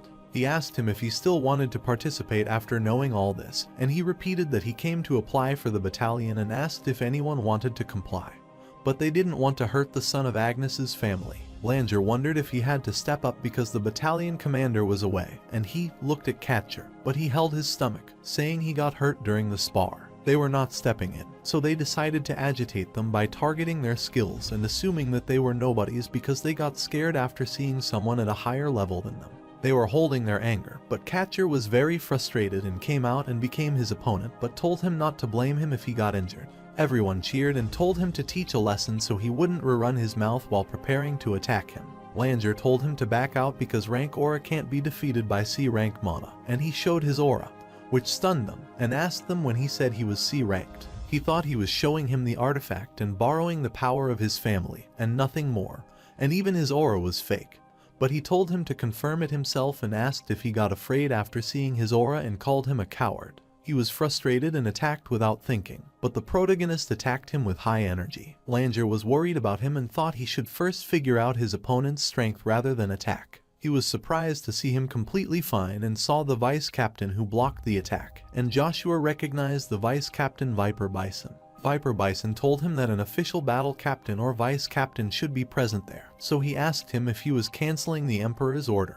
He said he did not deny the ruling but would be his opponent instead. Catcher wanted to fight, but he told him to step aside as he might be stripped out. He insisted, so he shouted that if he continued, he had to lay down his position as the knight and asked how he would take care of his daughter if he went back to being mercenary. He clapped for his sacrifice, and the vice captain asked if he was sure he could defeat him. He was confident as he saw his skill, too. He thought he was steadfast as he always walked side by side with him and was more reliable than anyone. And one of the reasons he joined the Imperial was because he wanted to traverse the battlefield with him. The vice captain told him if he managed to defeat him and take his place, he might be acknowledged by those higher than him.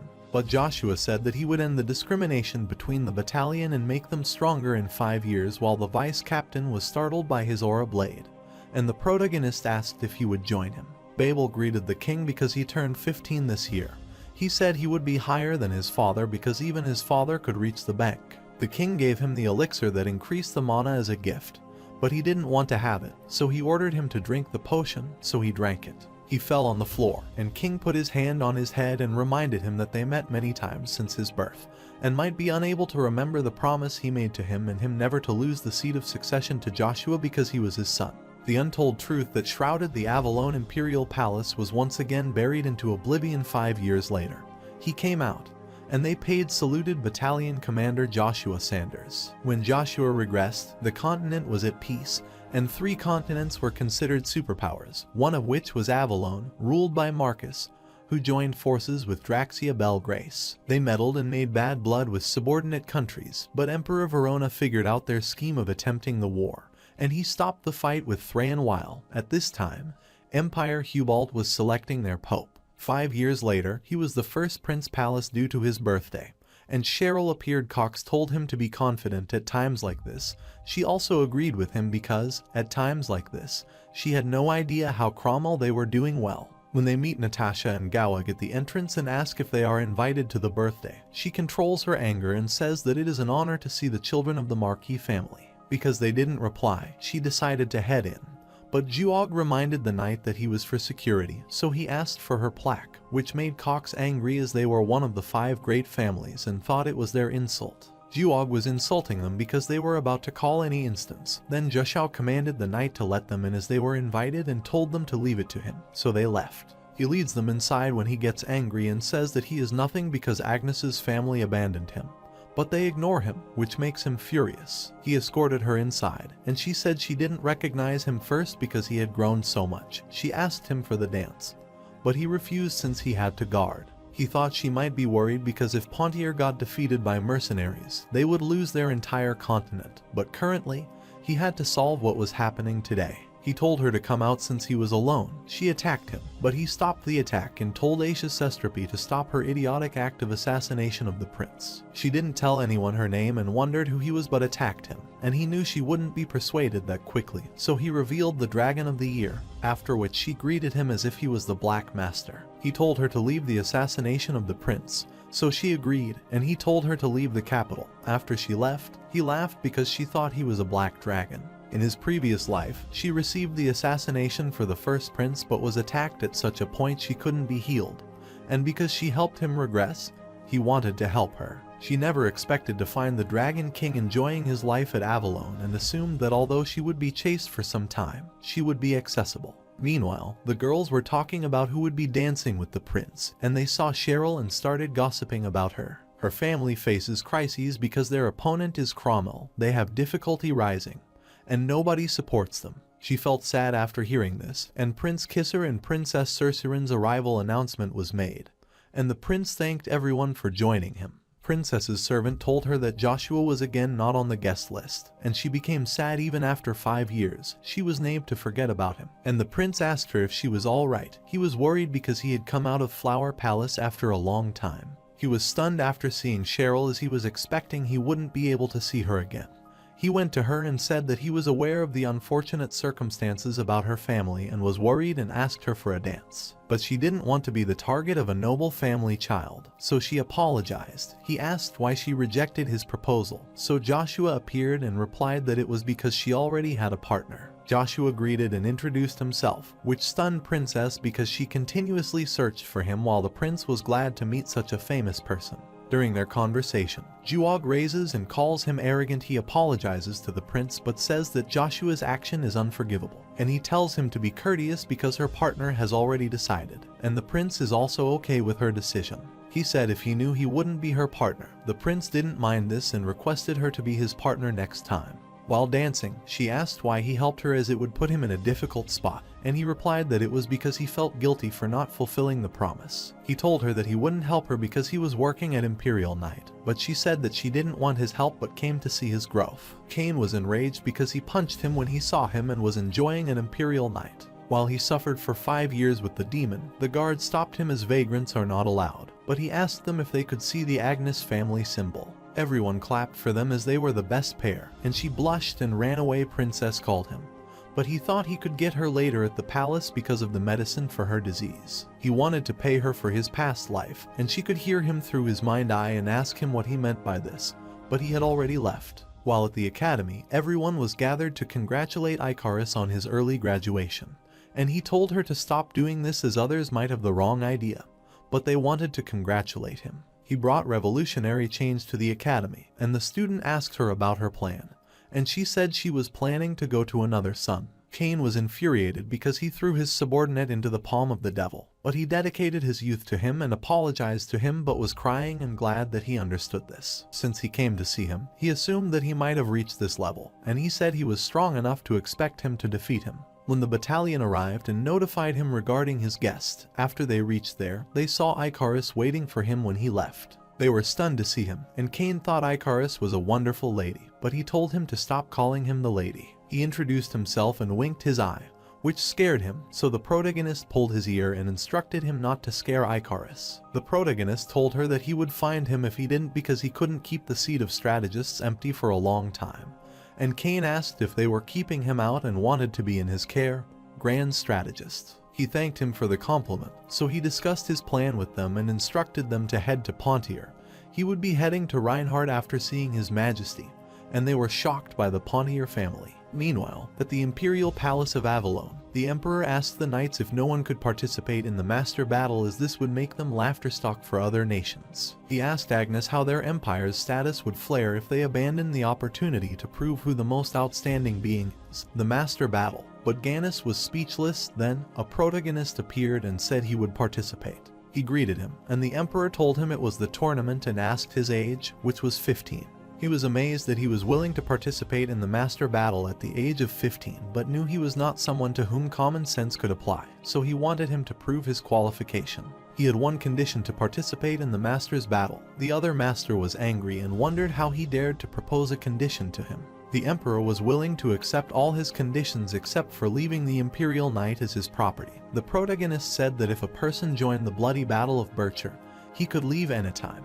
He gets frustrated and says he also had a condition in that case and attacked him. The attack was unbearable for others who held against it. He laughs because it is absurd and tells Agnes he is jealous of him for the first time. He wanted to check if he had the Aura Blade, but he reached the Mind Sword, which meant he had already reached the Master Realm, and instructed him to participate, and if he gave him a satisfactory result, he would surely listen to his request. Meanwhile, Cheryl was writing when her guests arrived, and Icarus and Cain greeted her. She thanked them for coming and wondered what the continent's most intelligent person of content was doing there. She saw Duke Agnes's crest and realized Duke Agnes might have sent them for help. But Kane informed her that Joshua Sanders had sent them, and she was surprised. Joshua was satisfied because he could leave the Imperial without any suspicion. Duke Agnes appeared and asked if he would leave them without a word again, and wondered if he resented him for choosing Babel as a successor. He resented him, but it was his own choice to abandon the name. He remarked that he resented him for not supporting his mother and him, but he no longer rested him and thanked him for everything. During their conversation, the battalion rushed toward him, so Duke Agnes left. They asked if he would abandon his subordinates, but he said that he never thought of them as subordinates. Their breath stopped, and he said that they were his comrades, which made them relax. He told them that he was leaving because of his matter, and Busoon asked if he was keeping them out because it was dangerous and wanted to help him, but he thanked him for everything.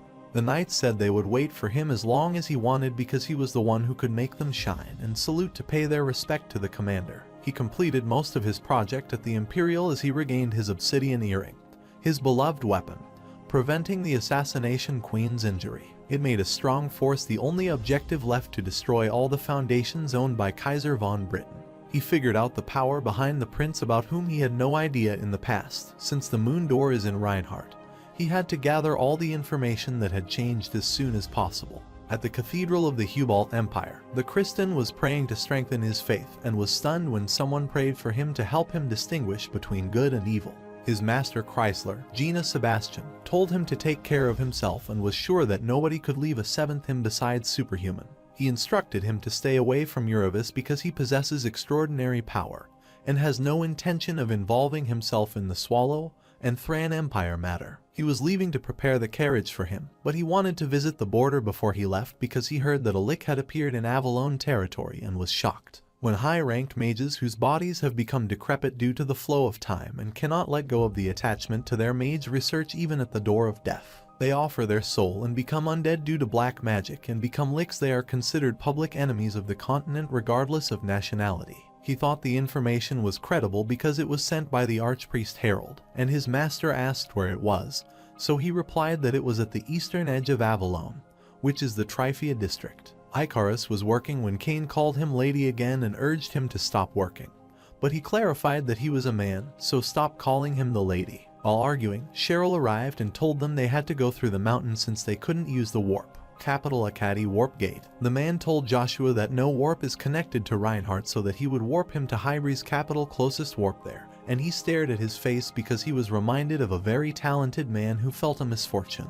He sent him to trembling capital Hybree using warp, and he wondered if Magic Tower was still searching for Jackus Stereo but was unaware because Bronto had disappeared. Count Hybree Noah Ken Hybree greeted him because it was His Majesty's order since he was heading to Reinhardt, and he invited him to Castle, but he had to head somewhere else. He requested him to let him treat since the Emperor's order, but he headed to the Mercenary Guild because he had something essential to do. On the other side, a masked man threw the coin in the water and cast the spell when another masked man appeared and asked if he might have a great deal with His Majesty. He asked if he was planning to tear the Agnes family because he opposed the war and suggested he be his comrade, but he rejected his offer. He told him to worry about his father, but he said that he never considered that war-desperate lunatic as a father.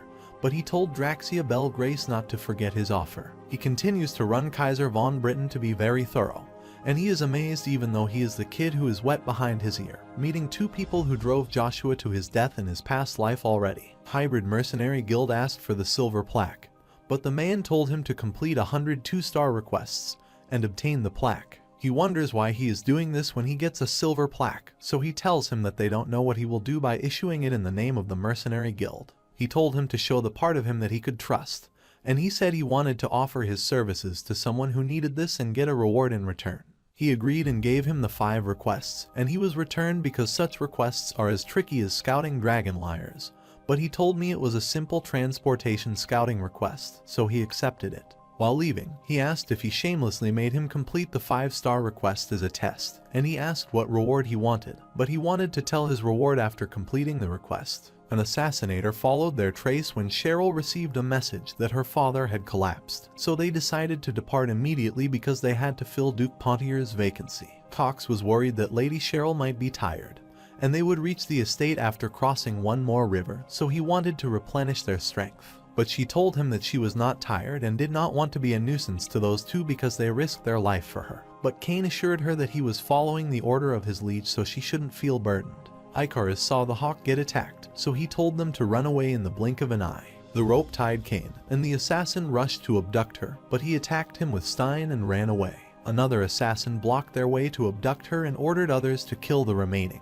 But Cain appeared and subdued most assassins. He realized there was a person with strong mana, but he could harm them if he brainlessly used it. He was confident that he could defeat them and told them that his mana would have alerted people from far away.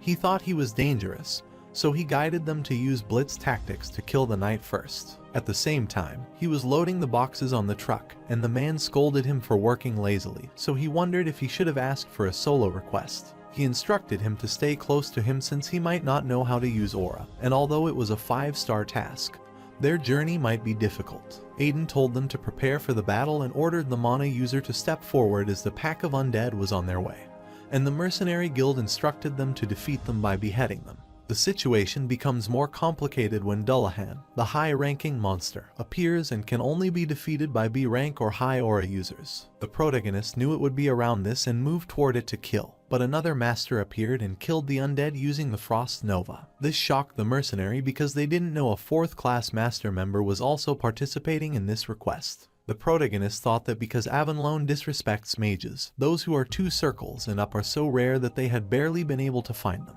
So there is only one 4th-class magic user in Tryphia district, the Archmage of Ice Iceland Jin Rebecca. The frost was melting, which worried her, so Aiden told her to stay back because he would take care of it. Then, he swung his fist near the frost substantially, and they were defeated. Other mercenaries were cheering him as they expected that the branch manager would defeat them. And Joshua heard about the artifact imbued with invisibility magic, Abraham Knuckle. Its power was astounding, and even in his past life, this was a valuable weapon. Mercenary rushed toward the manager and worriedly said that a strong pack of dead was approaching them, so they had to escape immediately. He was worried, but before they could, another group of undead appeared. 5 were Dullahan, and they thought no one except the manager could defeat them.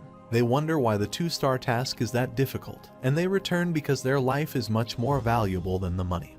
While he calls them, the protagonist reminds him to pay him hefty because he will earn his keep. The mercenary saw him rushing toward them, and they thought he had a death wish while the undead was rushing toward him, and he was standing alone in front of them. He used the magic spear art stage for annihilation and wiped them all in a single attack. They were stunned because the Dullahan had also gone, and they had never seen such a unique ability. Aiden had never heard of someone who boasts broad destructive abilities in the Agnes family, especially for the spear technique, and he told him not to do too much because he might get hurt. In the Aiden Tenet, he inquired if it was not a simple escorting mission for supply. He was requested not to inform him, so Joshua wondered why it was difficult because it might cause casualties. Dullahan was also unexpected for him, and he thought they might be able to defeat the lower level monsters, so he asked the final monster they had to subjugate. Aiden explained that they had to subjugate the lick that appeared in the small city of Rebecca, and he thought he would be able to get something after completing the request because Iselin might be with them because of the lunch. He wanted to subdue Lick immediately but told him they had to take some time for entry identification because there was war in Rebecca, and Iselin said that it was not the war but the massacre by Marquis Cromwell. Meanwhile, Icarus told her not to get captured and to focus on getting out of there. She said they would be at Pontier's estate if they crossed the river, so they should hurry. She instructed Cox to ready the boat, but it was destroyed, and the assassin told them they would leave one way after they died.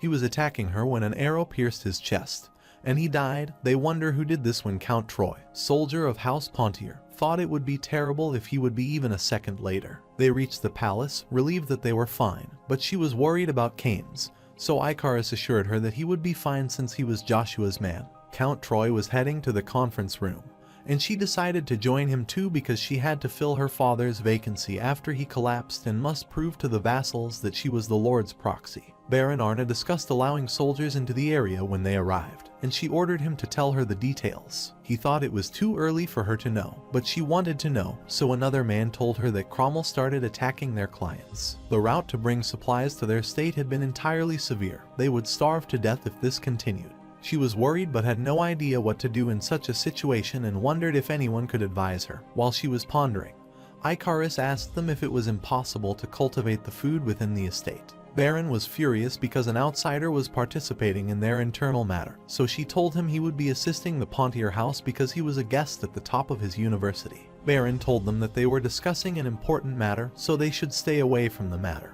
And Cox got frustrated because she was the one running around to make allies while the Lord was busy dealing with internal affairs. He shouted at them that he didn't want to follow the incompetent lady, wondered why she appeared after the Lord collapsed, and thought that Icarus couldn't help them. Icarus thought he would prove it to them by skills and said that he could understand Baron Arna's feelings.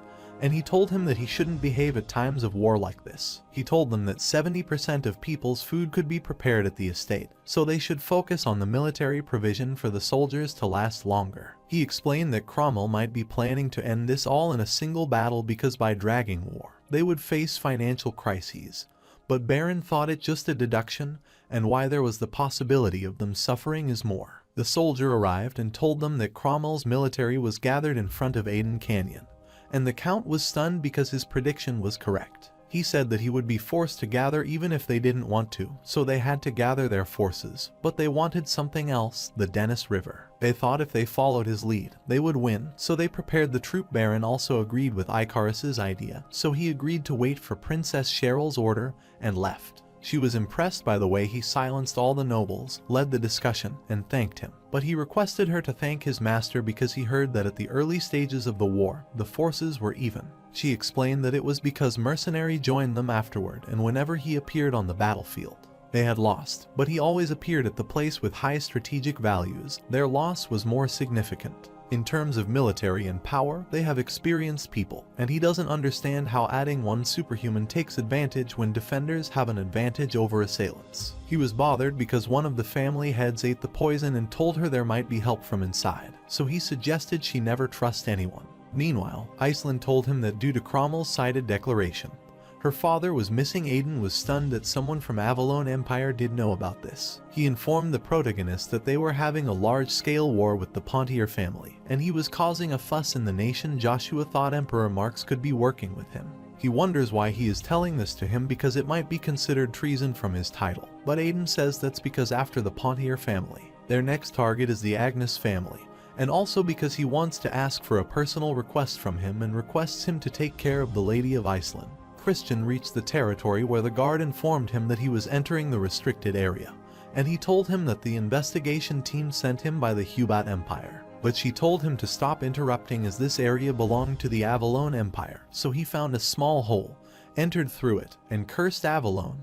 He wondered what the Emperor had to do with the lick and reacted to the castle's reb.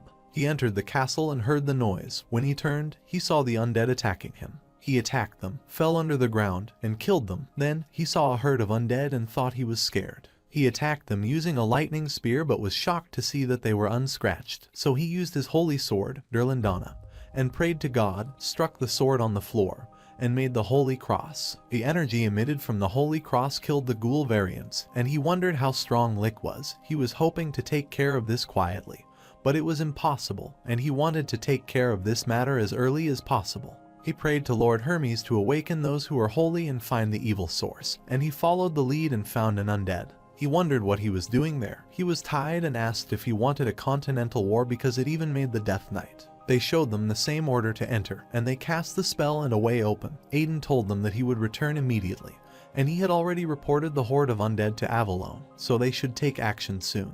The knight told him that one of the members of Habolt had infiltrated the castle and gone missing 3 days ago, so he instructed him to return as soon as things got complicated.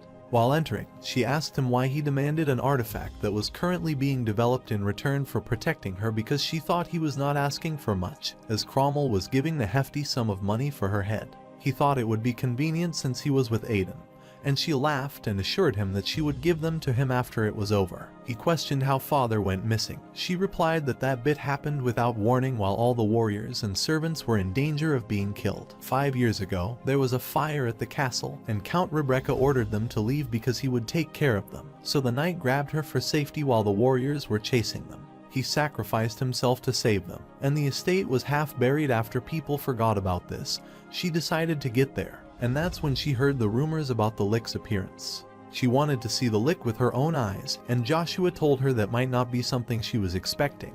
He felt the presence of Kaiser men, so he rushed out. He hurriedly rushed inside, which worried Aiden, so he said he needed to look around urgently because he wanted to confirm something.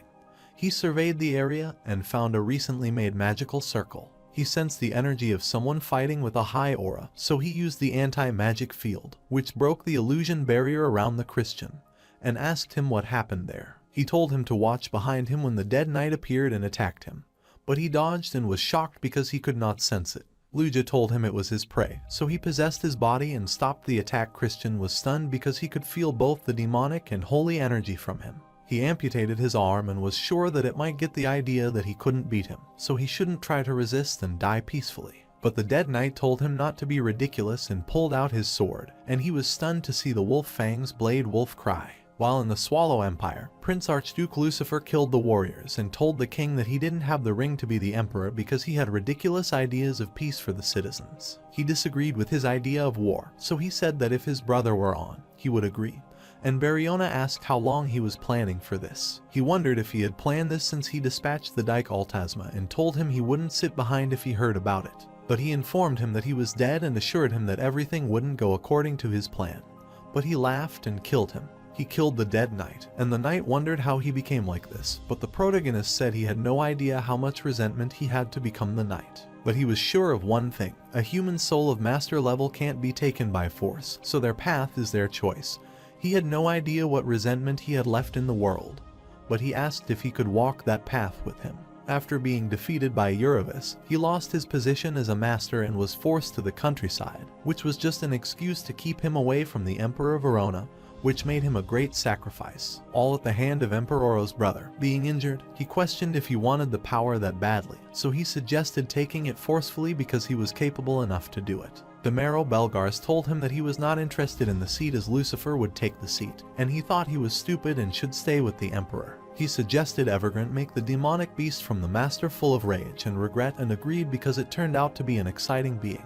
The protagonist told him that Death Knight is the demonic best made after the agreement with him and requires the body and soul of one of the best knights. Duke Altasma requested him to kill him because he made the wrong decision if he didn't want to dishonor himself by playing at their hand. Joshua suggested the better way is he would take his control and borrow his strength in return. He smiled because conditions favored him, so why would he make the other decision? It was as expected from the continent genius because he agreed he would take control. Aiden told everyone to be careful because monsters other than Lix might be around. While they were going to enter the castle, a few knights from the Hubalt continent appeared and told them to disperse. Mondrian said they would be taking control over Reb's castle, but Aiden wanted to enter because of Joshua, but he told him to end things on a good note. He wondered if he was threatening him, so he asked if he wanted to have the continent war surrounded by tremendous demonic energy coming out of the castle so they could prepare to defeat the demons. He came out of the cast and asked what the Habultian knights were doing in their territory, but the knight attacked him, thinking he was the demon. Aiden stopped him because he was not the demon, but he wasn't willing to eat because of the demonic energy he could get from him. He thought it would happen, so he told Luja that he should go easy but wanted to show them that he had absorbed the Death Knight. Saintess Syrian appeared and told them to stop because it would cause conflict between the two nations if he were Joshua. But he wanted to kill him to prevent any future problems, so she decided to solve the problem by using the God tier. She wanted to help him escape this situation, and he wondered why she wanted to do this. She wanted to make a deal with him because she thought he was as handsome as the rumors said, and Luja did not stand her. He didn't want her help and threw Christian on the ground, and he told everyone to stop. She was stunned because his demonic energy was changed into holy energy. He pulled the artifact and told her that she didn't deserve to use it because she forgot her role. Since they don't believe him, he decides to show them the truth, and he breaks the artifact so the knight thinks he disgraced it but is stunned when suddenly the wings of Michael appear behind him. He asked them if they believed he was neither a demon nor a beast, but Joshua said they were angry because he damaged the holy artifact. He asked him if an individual, a follower of the Hubalt Empire, or a paladin, could destroy holy artifacts. They were speechless because they had never thought about it and argued when he reminded them not to waste their time on this if they wanted to save their fellow. Sainitas rushed toward Christian Bevasu. He was poisoned by demonic energy and urged them to hurry because they had to save him. She instructed Knight Mondarian to stop fighting because he had already seen the wings that appeared. so he was not a demon, and he agreed while leaving. She looked at him and hoped to cross paths with him in the future. Luja was irritated by her, so he put one on his ear. Luja suggested that he should kill the Death Knight but thought it advantageous because he knew he could regress his demonic power time. Meanwhile, at the Magic Tower, Alicia reported that the undead were traced, and because of this, the Hubalt Empire was on the edge. Marcus was also worried because they sent Theta for the Master War, but the Elder told them that the selection was based on skills. He sent some people to the Imperial on Evergrance's request, which made her angry because he always backstabbed them. He reminded them of whatever Evergrance said before leaving, and they were shocked that he could find Zerath Dick Orbis because the leader of every nation tried to find him but failed. Zerath Dick Orbis was the talented mage of the Avalon Empire, and was considered priceless because he knew the location of the Forest Elves. He made a deal with him because many people still wanted the information regarding him, and he assured them that he was not the one who partook in the deal that brought loss. While the blood spilled out of his body, he realized that he lost the connection with Death Knight, and assumed Hubalt Paladin had defeated him because he had lost the Master's body, so all he was left was him. He did everything to get his hands on the dark magic spellbook while holding the chest and promised he wouldn't suffer any disappointment. He decided to use the body of Zerath Dick the best because he would make him a lick, but he decided to change his name to Berber because of the glistening darkness who has given you his cell to the devil for his faith. Aiden gave him the silver plaque to show their gratitude because of him. They could defeat the monsters and knew about the lick. He thanked him but was wondering why Iselin was loading her stuff on his horse. She reminded him of his promise to protect her from Cromwell. He almost forgot about it and wondered why Aiden followed them. He uncovered the Laphon, so he revealed his true self and asked if he didn't think he had the right to enter the Master Wars held at Reinhardt. Meanwhile, at Cromwell's meeting room, Jeher Don Cromwell asked if they were sure that Pointier was incapacitating, so they should have the upper hand. He was frustrated because they were still standing against them, and his family members told him that they heard the heavenly birth of Icarus was helping them, so they were a step behind them, because they figured out their diversion plan. They failed to cross the Denny's River, so the only thing they could do to them was cut their supplies. He suggested getting help from the mercenary king, but he said he was already asking for more than half of the Pontier region they stole. Emperor Marquis would take him on his side if they further involved him so that he would become their enemy. He ordered them to get the information from the insider and VT their supplies. Then a knight appeared and relayed the message that the soldiers who were cutting the Pontier supply had been eliminated. They were trying to protect their supplies from the soldiers and wondered how they knew about it while the Cromwell knights were killing them. A mage attacked them using a fireball, but Cain protected them and assured them not to worry. They wondered why he was helping them, so he replied that he moved according to his master's order. Icarus wondered why they were late, so Baron told him that they might know about their route, and he wondered how this was possible because he was the one who knew about the route except him. He wonders how dare he think of him as the spy and asks if he is getting close to Lady Cheryl to take over as Duke Pontier. While he is staring at him, they hear the announcement to open the gate because the supplies are there. Cheryl was transporting the injured and ordered to distribute the medicine and blanket to those who needed this, and Icarus appeared and came to know that Cromwell knew about their route. He thought it was a miracle because they came back alive, and Cain said he made it happen. And she was so glad to see him because she was worried about him. An emergency arrived because the river was frozen, and the enemy was progressing toward them. Brant ordered his fellow to steal everything from the Pontier. In the Temple of Hermes Reinhardt branch, Christian suffered brain damage because of the coexistence of the demonic and only energy, and the High Priest Harold expected his recovery might get delayed and prayed that he woke up without any issues. He inquired about the appearance of the wings on the Joshua, and said that was right, but he was also sure that he sensed the demonic energy from him. Harold told me that the demonic and holy powers couldn't coexist in humans as they might suffer just like Christians except for a superhuman who had reached the level of God, which is not valid in his case. There are 8 demon kings and 7 archangels. Michael's is considered the battle god, although it is impossible what is happening. Their most significant concern is not the Master War. Festival is celebrating Reinhardt, and he asks her if it is beautiful, but she is sad, and he wonders if she is worried because Joshua left them. She said that he ditched her after exchanging her for Laphon,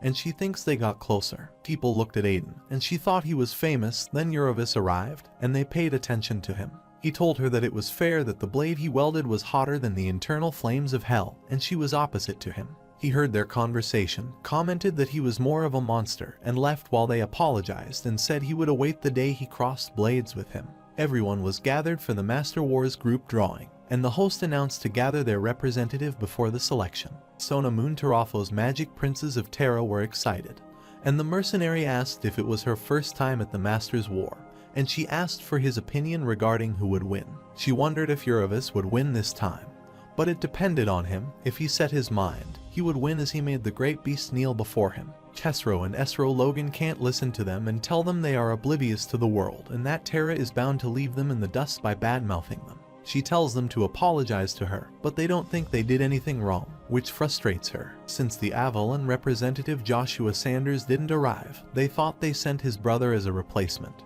which made Babel angry, and he told them they weren't brothers. Uravis and Aiden arrive, and people praise them, but Joshua does not arrive, and they think he might be just talking and asking Babel for his opinion. He also wants to believe that an announcement regarding Joshua's arrival was made during the conversation. Sona Moon realized that the rumors about him were not exaggerated, although he is young, but is as strong as Uravis and Axular. He saw Babel on his way but ignored and passed him. Distribution of the group started. The host explained the format to everyone and requested them to draw a ball. The number on it described the tournament format as number 1 would be against number 2. The title of the master was not given on the result of the fight until all the 6 master agreed he deserved it, and for fairness, they selected 3 masters from their empire and 3 from outside sources. The winner would even have the chance to challenge one of the superhumans and get the Hammer of Nagasin as a reward. Uravis was amazed because the winner would become the owner of the Reinhardt. It has enough funds and advantageous geographic location, which possess enough factors to make militaristic-minded people drool. So Uravis thought it would mean the Swallow Empire would never be able to bother them. They started picking the ball after the protagonist picked the ball. It concluded the ball drawing, and the first revealed the finalized drawing bracket. There was a match between Aluxor and Ravis, and everyone was excited to watch that match, while the first match was between Joshua and Crimson Heart Kite of Steel. Tesro and Esro Logan thought he wouldn't have the chance against the Knight of Steel because he had been acknowledged multiple times for his skills, and thought if the value representative lost to the common, it would be a disgrace. Sona Moon told them to stop commenting on each other because they never knew who would win till the end.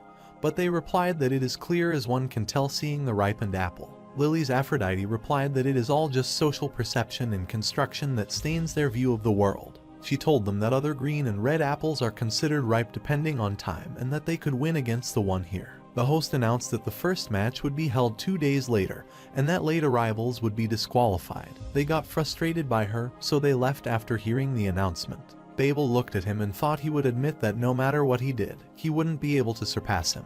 But in the end, he would be the puppet working within his palm. The first match of the Masters of War begins, in which Babylon, representing the Heart Empire, faces Joshua from the Avalon Empire. Judge Windmill is amazed because he is young and wonders how to overcome the difference in the experience. He asked other judges, Hasky and Lurden, about their opinion, and they also thought of him as a mere child without skills, and he wondered if someone had his tactics. Ari laughed and wanted to jump on the ground to fight him, and the duel commenced. Babylon mocked him for using the spear. He wanted to teach him the lesson, so he let him take the initiative but was stunned by the main lead's sudden attack.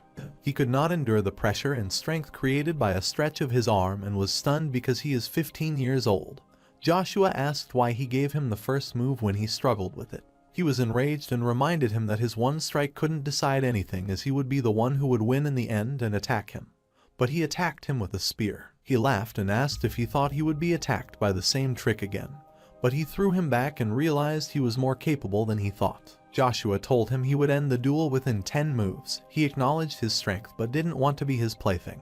Babylon used the mana sword, so a fantastic amount of mana gathered at its edge, and it seemed to the commentator that he wanted to end things with Joshua. The protagonist thought that in the past, he received many titles, but his spear received no fame, which made him saddest, but it is different now, as he would show the world that the spear is the better weapon. He threw his weapon toward him, and Babylon thought he made the wrong decision to abandon his weapon and threw back his spear and rushed to attack him. He got the spear, and Babylon said that he would surpass him. There was a sudden expanding explosion in the area, and the commentator wondered who would be victorious. Babylon surrendered, so Joshua was victorious and asked the judges if he had the right to be the master, and they agreed with his victory because it was evident from his moves. Ares waited 5 years for him to grow fully, and he is entirely his own.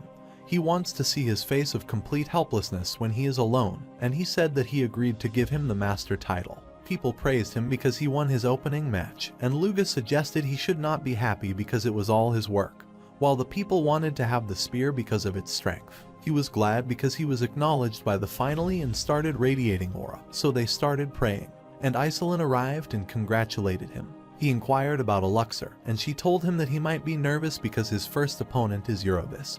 Joshua thought that even before his reincarnation, he becomes one of the superhuman and part of the 9 stars as well, so Aluxor might be nervous because of his aura. Because he possesses the power of magma, the power of Bronto within him starts resonating vigorously, which is his first time feeling.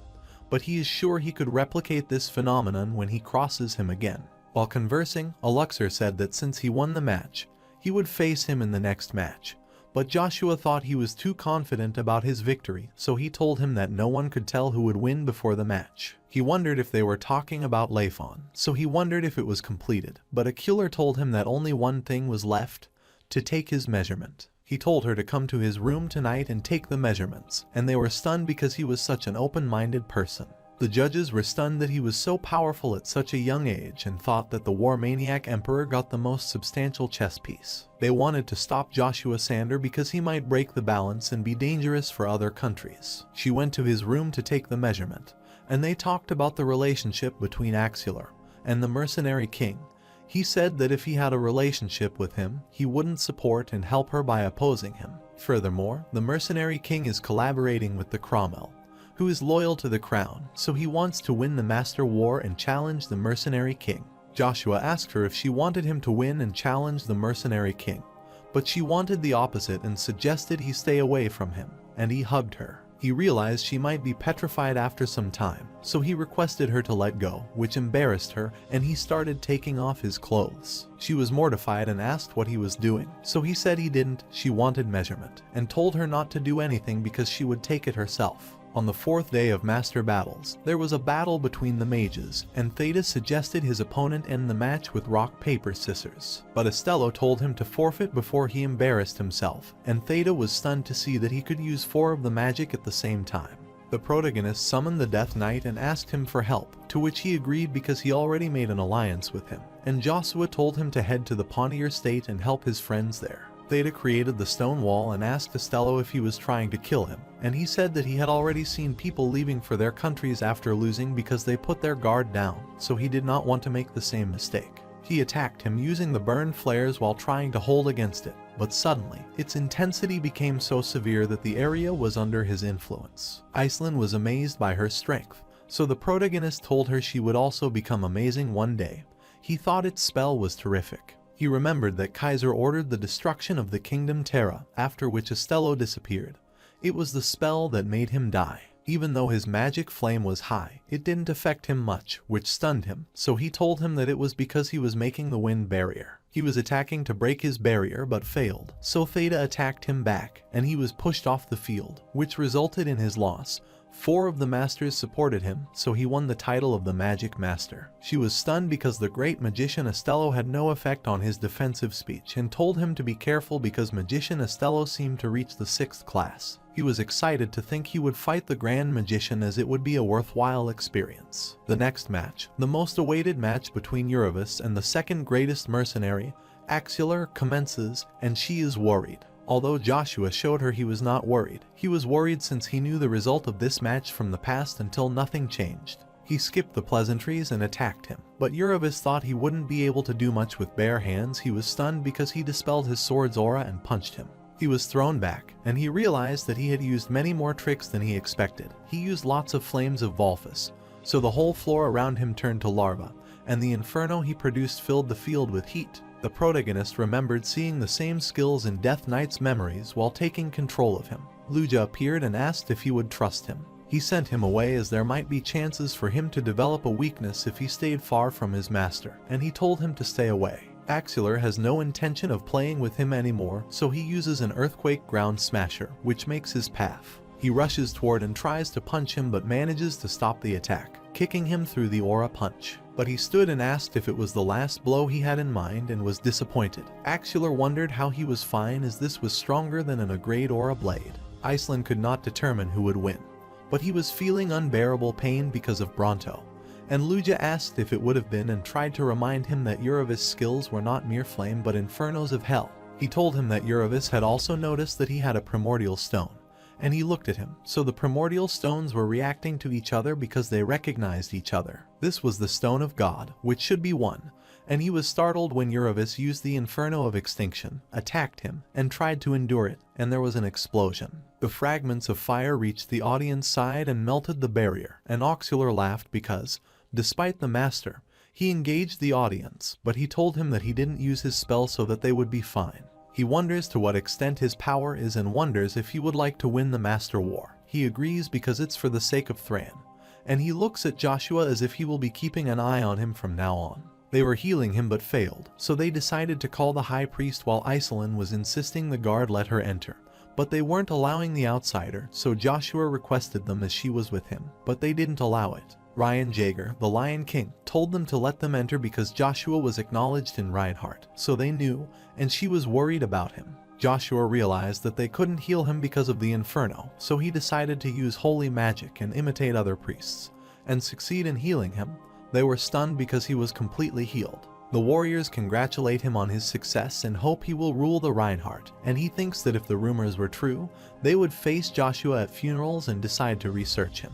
Uravis went to Reinhardt's Moondor headquarters, where he met Zero, who apologized because the leader was unavailable. He asked him for information regarding Joshua, but he refused because they don't want to hire the person who has the thing their organization most likely wants, and he wondered if he wanted to throw away 10 million gold. But the price has increased in the last 5 years. He thought they did not want to sell the information, so he decided to see him. Himself Zero was watching him leave, so his master asked if he was curious why she increased the price although they lacked funds. She said that the Assassination King was gathering the assassins of the continent, and they mentioned the name of Joshua so that he might be their target. She wanted to secure as much as possible so that the Assassin King didn't know about him because they needed the red coin. Auxiliar was practicing and couldn't believe that he healed him better than the priest and suggested Iselin teach him the Magi. But she was lost in her thoughts when he suddenly called her. She got scared. He wondered if she was thinking about Joshua, but she said that she could not remember the person she met at the organization, and he realized that she might be talking about the Lion King. He thought he might be there to see Joshua because if he wins, he might challenge the Lion King to win the heart of the people of Reinhardt. Joshua went to see the Tarpeian Witsox. He warned him that the current owner of the Magic Tower, Ian Dunpere, would lose his life in the future, and he informed him that Evergrande Khan Ashbolt would kill him. But he didn't believe him as he was saying the continent's first 7th class magician would be killed by him and said that he was trying to find the killer of Thunderseat and found him. Before he could get him, the Knight of Imperial wanted to see him outside, and Joshua said that during those 5 years as a knight, he gained the information that he had been organizing a coup d'etat to take over the Magic Tower. He does believe him, but he tells him that if what he said is true, then he will stop Evergrande, and he has to help him become the Emperor. Prince Uravis Warrior came to tell him some information, and he wondered if he found something but was stunned to know that Theta, one of the 7 magicians, had forfeited the semifinals. Ian Dunn was enraged at Theta for fighting the Master War, but he informed him that Joshua had already absorbed the Bronto and killed the Thunder Seat while defending himself. It was hard to believe them that a 10-year-old kid had killed him, but it was the truth, so the Elder instructed him to return to the Magic Tower. But he was planning to tour the world, so the Elder shouted to come when he called him because he was going to appoint Evergrande Khan Ashbolt, a new assistant leader of the Magic Tower, and he was stunned. Joshua was at the Moondor being called by the Master, who apologized for the delayed meeting and congratulated him on reaching the finals. She had prepared all the information about the continent he needed and asked for the coin's location,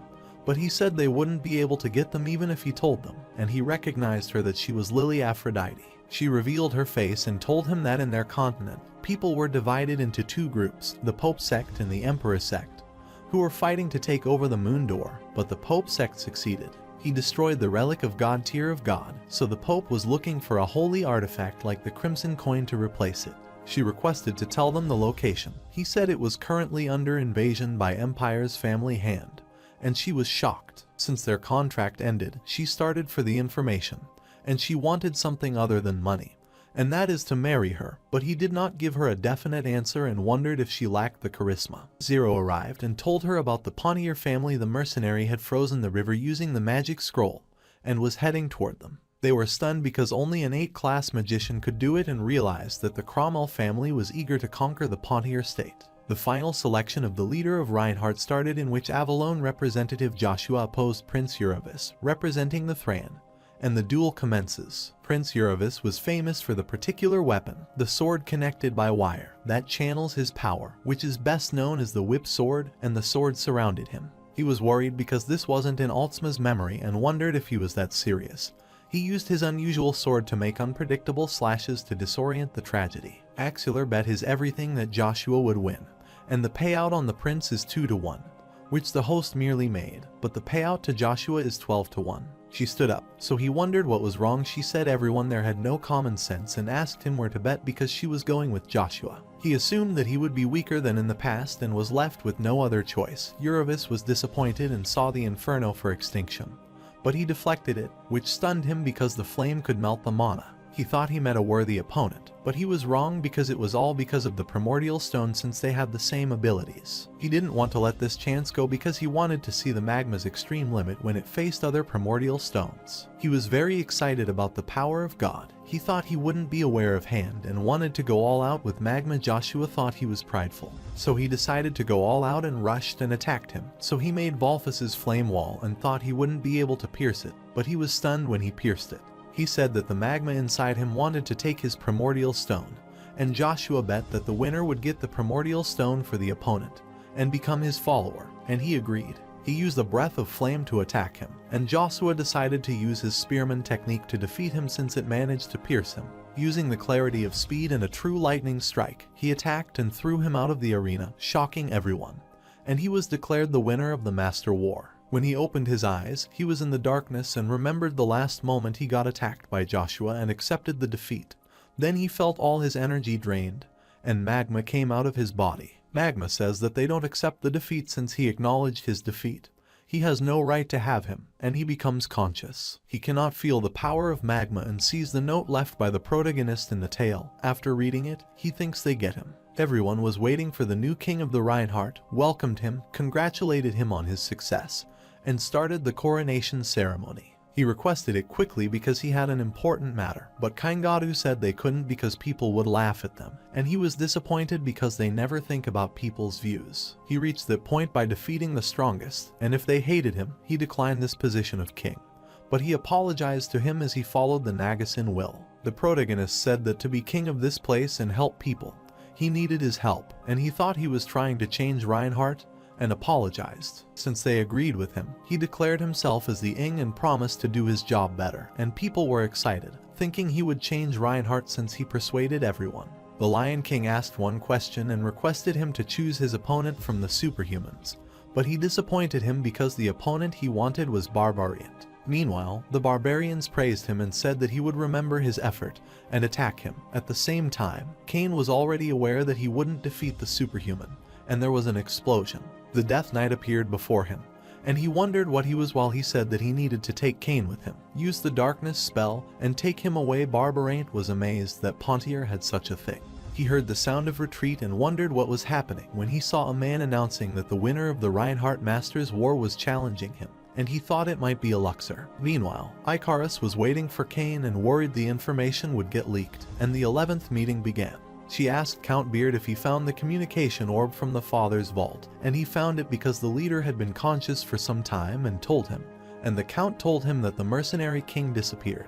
They heard he disappeared after receiving the invitation for a duel from the Master War winner, and she wondered who created this miracle. The Count said that the winner was Joshua Sander from the Agnes family, and they were surprised. Baron arrived and said that because of Icarus's stupid plan, something terrible happened to Cain. He found the broken sword in the area of war and insisted it occurred because he insisted on sending him there. Count tried to calm Baron down and said that Icarus just gave him the information regarding the supplies route. But Icarus said they were both right because he gave everyone different information. He reminded the princes that he told him never to trust anyone, so he set the trap while the Cox was rushing out, and he stopped him because he told him about the route of Cain. He asked him where he had gone in the middle of the night, and he said that he had gone for a walk yesterday, and wondered if he was suspecting him, but he didn't mention any night, and he was stunned. But Baron told her that Cox had no reason to betray them, and she also believed that because he had been with her since childhood, she thought he admitted that he was a spy. She was crying and wondered why she was doing this. He asked if she had forgotten the gold monster, and that monster was craving for the gold. He told them that today was the end of the honor and loyalty of the Pontier family and suggested they look outside where the explosion was occurring everywhere. Lion King put the crown on Joshua's head, and he promised to do his best for Reinhardt. Lion King was disappointed since he didn't choose him as his opponent, but he assured him that they could arrange things anytime. He reminded me of his youth, gave him the plaque as a gift, and told him to be careful of the people of Avalon. He had something important, so he left, and the king reminded him to write his name on the tomb of Nagasin before leaving.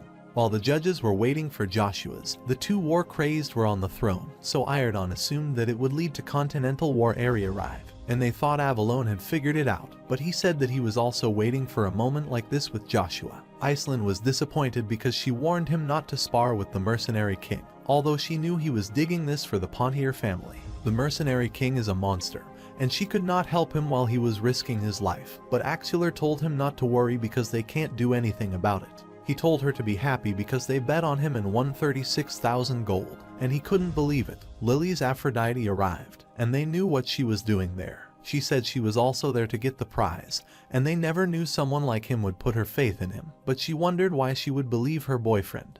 And they were stunned. Llewellyn got angry and asked who he was and if she knew about him, but she said she knew him better than anyone. She wondered who she was. Iceland told her she was his friend, but she had never heard about it as she assumed she was not close to her. Axelar was stunned to see that she bet a silver ticket, and she reminded them that she would because she was his girlfriend and believed more than anyone. They were stunned to see Iceline gold ticket because she bet 500,000 gold, a small amount for his friend, and she never imagined she would get this much. Iceland gets this money by loaning a family heirloom. She refuses to let go of the treasure Blue Wing even when her family falls because Xeroth's Dick created it and can increase focus and speed. Because she believed Joshua earned 6 million gold with this, she could rebuild the old land and stay there, but she left Axelar out of the story, so he got upset. Lilies wanted to know more about him and sent messenger magic to Axelar, and wanted to make a deal with him. She requested him to take the title of the Mercenary King after Joshua defeated Barabriant, and he accepted the offer while Eri killed the judges and Joshua arrived there. He killed the judges, which stunned him because he was on par with the superhuman.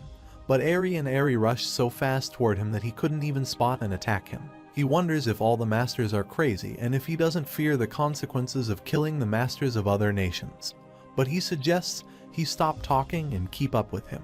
He stopped him, and he was pleased because he wanted the exhilarating Joshua and offered to share an interesting fact if he won, which is the actual relationship between his father and mother, and he rushed to him to attack. Meanwhile, the Lion King was sad and thought he was jobless now, so the King Knight, Arshan Dimitri, suggested staying at Reinhardt for the time being. They felt the earthquake, so they looked to the forest where the fight was happening. Aristen was defeated but wanted to enjoy this fight. Joshua suggested he should stop treating people like this and asked him to fulfill his promise. He told him there was no legal successor of the Agnes family and that Agnes was aware of everything. But he wondered why he hadn't done anything in the last 20 years. He was telling him the truth, but the knights appeared to protect him, so he promised to tell Bum the remaining truth later but told him that the person more dangerous than the Emperor was his father, Black God. After he left, the bodies of the master he killed started dispersing, and he wondered what the connection was between Duke Agnes and the Emperor. He wondered if Continental War was occurring soon. While the knight introduced himself, Kangaidu was worried about him and apologized. Knight asked him to identify the master since he noted the trace of the fight there, but he said that people thought of them as outsiders, and he was eager to change his fate. He wanted to bring independence to his country not as the Kangaitu but as the 0th Knight of Wilhelm Leogrens. And they were stunned because he never revealed his true self. He asked the protagonist if he wanted him to be escorted by them, and he agreed, and he ordered everyone to support the king. When he was a child, he heard the story about the being who sold his soul to a demon and was undying even if all his pada were severed. But he could not exist in a human body that is the Death Knight. Cain thanked him and asked why he had saved him, so he clarified that he was following the protagonist's orders and was worried if he signed the contract with the demon. He told him to shut up because he could not know the direction of the enormous explosion, and Cain was worried about Cheryl and thought that Icarus would do anything, so the next problem was the Mercenary King. A few days later, they reached the place, and she thanked Baron because they could escape. But Icarus was suspicious of him and wondered what they would do if the enemies hid there. He asks him how he finds the cane sword traces because only Cox knows about his route beside him, and he gets angry because he is suspicious of him. But other people suggest him not to be suspicious because they lack time. He wondered how they managed to escape without any casualties, and she agreed with him because even the killer of Cromwell didn't appear. Icarus told them to come out since they had to face them later, and Baron changed suddenly and instructed the men hiding to show himself so they would see their faces before they died. The knights of the Pontier family appeared, and they were stunned because they decided to betray them for their benefit. Baron grabbed the sword and moved toward them to kill them. Cheryl requested them to stop because she would fulfill their desire with blood shedding, so she requested them to let others go. Although his companion wanted to protect her in the end, she didn't want to lose them. Baron Arna wanted to hand her over to the Cromwell family and was fetching her hand, but Cain appeared and warned not to touch her. He wondered how he had escaped and if the barbarian had lost, and he attacked him and assured him of saving her, but she was crying because she didn't know how to face him in the afterlife. He wanted to take care of them first. Baron was sure that he would end them all, and he wondered if he could deal with them alone. But he said that he would not deal with them alone, and the dead knight appeared. Baron Arna assumed he was overconfident to think they would run away, but he said he would defeat them. Instead of running away, he mocked them as an away knight wouldn't be able to defeat him. His mana suddenly grew, and the Death Knight instructed him to hurry. Baron was shocked because he dealt with the knight more quickly. Cain said that although he knew about him, he missed the information regarding how he wielded his sword, and he used the Aura Blade Cain version and recognized that it was the skill of Agnes. He defeated him, and they were impressed to know that Joshua had two great swordsmen. But Icarus reminded them that it was not time to rest, so Cheryl suggested heading to the Perils continent. They were following Joshua, and the Lion King was surprised by his speed as he was running faster than them and was impressed by his skill. They reached the borders of Avalon and greeted and congratulated him. Count Kalstar requested him to send other outsiders back, and he was returning. But Joshua said they were his knights. He wondered if there was a problem, but he agreed to let them enter because they were his trusted people, and they thought he was the king they were waiting for. Meanwhile, at the Mercenary Guild headquarters, Axluer asked them what the Mercenary King meant by the call up. They told him that the Avalon Empire had already given him the title and territory, so he would be using them to establish the family. But he lacked the knight, so if Axluer worked under him, he would get a stable life. He thought it would be a wise decision for anyone, and Isoline said they should go for the Barbariant and head for the Pontier family. Jeter Cromwell was enraged because they lost her and punched Baron, but he apologized and asked for another chance as she headed to Peril Castle. He didn't need his help because his son Juog had already headed there. Barbarian suggested letting him go because they had Icarus and two ranked knights, but he thought they could take care of it themselves. But Barbarian suggested that Peril Castle wouldn't last long if the rank knight and the mercenaries fought alongside. At the same time, Juog was burning the Peril Castle. Cheryl ordered them to cut the rope, and they attacked the opponent using the ballista, so they ran to protect themselves. Cromwell warriors were using cans to destroy the castle gate. After they penetrated through it, Icarus ordered them to use the trap, which stopped them for a while. But the son, an intruder, entered, crossing the wall, and others broke their trap and entered. The twins were ranked knights, and they suggested that he give up the castle and become their slave. Then they would let them live. But Cain did not want to do that, so they instructed them to attack him and kill most of their warriors. The knights realized he might be the knight the rumors were about, so they attacked him because he wanted to check his strength. Juog was enjoying everything and wanted to see Cheryl in despair. Then a messenger arrived and informed him that the 3rd Division needed back, but he refused and ordered him to tell them to manage on their own. Meanwhile, the knights were protecting her, and Count Berto suggested she should hide, but she didn't want to hide anymore. While they were running away, the knight attacked them, so the Count threw her away, and there was an explosion. He wanted to take her alone because Juog put an extra prize on this. Icarus told her to stand up as they needed to hold till Joshua appeared. But the knight told them they wouldn't win in any case, and Cheryl attacked him, so he threw her and decided to kill her while lying to the Lord that she died accidentally because she attacked him. He attacked her when Joshua appeared with a flash of light.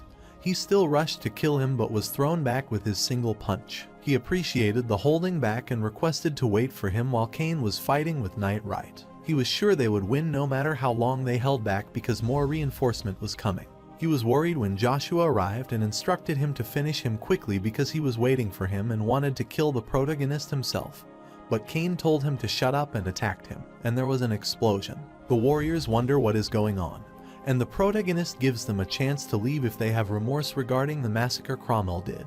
But they rush to attack him. He reached the 5 stages of Spearman and thought if he combined the magma and Bronto, he could use the fire of magma and lightning of Bronto to reach another level. He used the excellent Heaven Lightning Depth to eliminate the entire vanguard, so Juog ordered the troops to attack.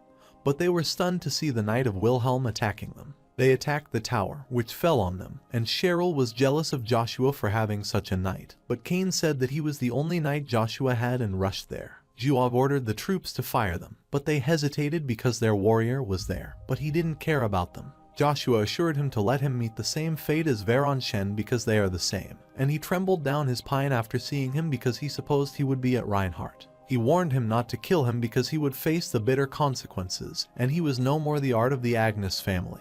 He didn't plan to kill him but would take everything from him. Cain arrived to help him as his first knight and Juog troop was praising him, but he thought a mere knight wouldn't be able to do anything. Then all the knights of Wilhelm appeared and attacked the soldiers. The battle was over, and he took him as a prisoner and hoped he would enjoy life without his title, and where he would be imprisoned, his family wouldn't hold the power. While in the forest of dark beings, humans have forgotten when they kneeled before the true power and the promise they shouldn't break. The next day, they were repairing the castle and taking the injured and were working hard since they had to complete till dawn. And Joshua requested to remove the bar so his knights could enter. He greeted her and appreciated all the hard work while the warriors of Peril Castle raised their swords and thanked the great warrior of Avalon for his help. And the Lion King was glad because he was the right one to replace him. They were reporting the defeat at the Peril Castle to the Emperor and telling him about the Juog being imprisoned. And the Emperor wondered if the Peril Castle still had that strong warrior. He told him that the Pontier family called Joshua and the Knights of Wilhelm for help, and Talon Munbrul requested to punish Joshua since he brought another nation. The Emperor asked Arden Agnes for the punishment of his son, but Duke Prillis suggested calling Joshua and asking about the situation before punishment. He decided to follow the imperial law, because he gave enough favor to the Cromwell family that exceeded the limit. The Pontier family had the right to reach out. Joshua also spread their influence throughout the continent.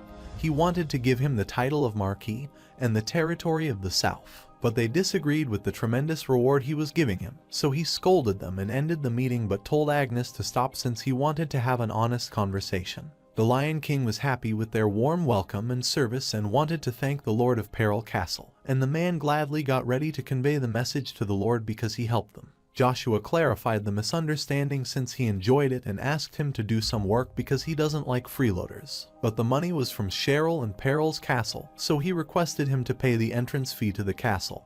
He got enraged and asked for the amount he had to pay, but he told him that he could request him to be his notary. He had his duel with Barbarian at the castle to gather people's attention.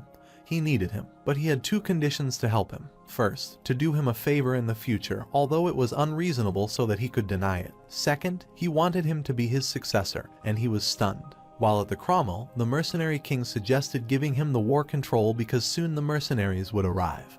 And if the word about him helping them sped, it would stain his career. He promised to do everything he could to contribute, so he asked for control over the territorial war and supposed that he wouldn't want to harm his son. But he didn't care about him. He doesn't like things going the other way and agrees to give him control over the troop and promises to provide the side support. But in return, he has to win, and Barbarian promises to drag Joshua to hell because he dared to challenge him. He told them that he wanted to become emperor to tie up all the loose ties, and Cain was worried that anyone would have heard them because it might have made them. Icarus thought that since he didn't have the Britain bloodline, it was not possible, and he wondered if he planned to take people's lives. But he doesn't think it's necessary to have the Britain blood, so another goal is added to his list.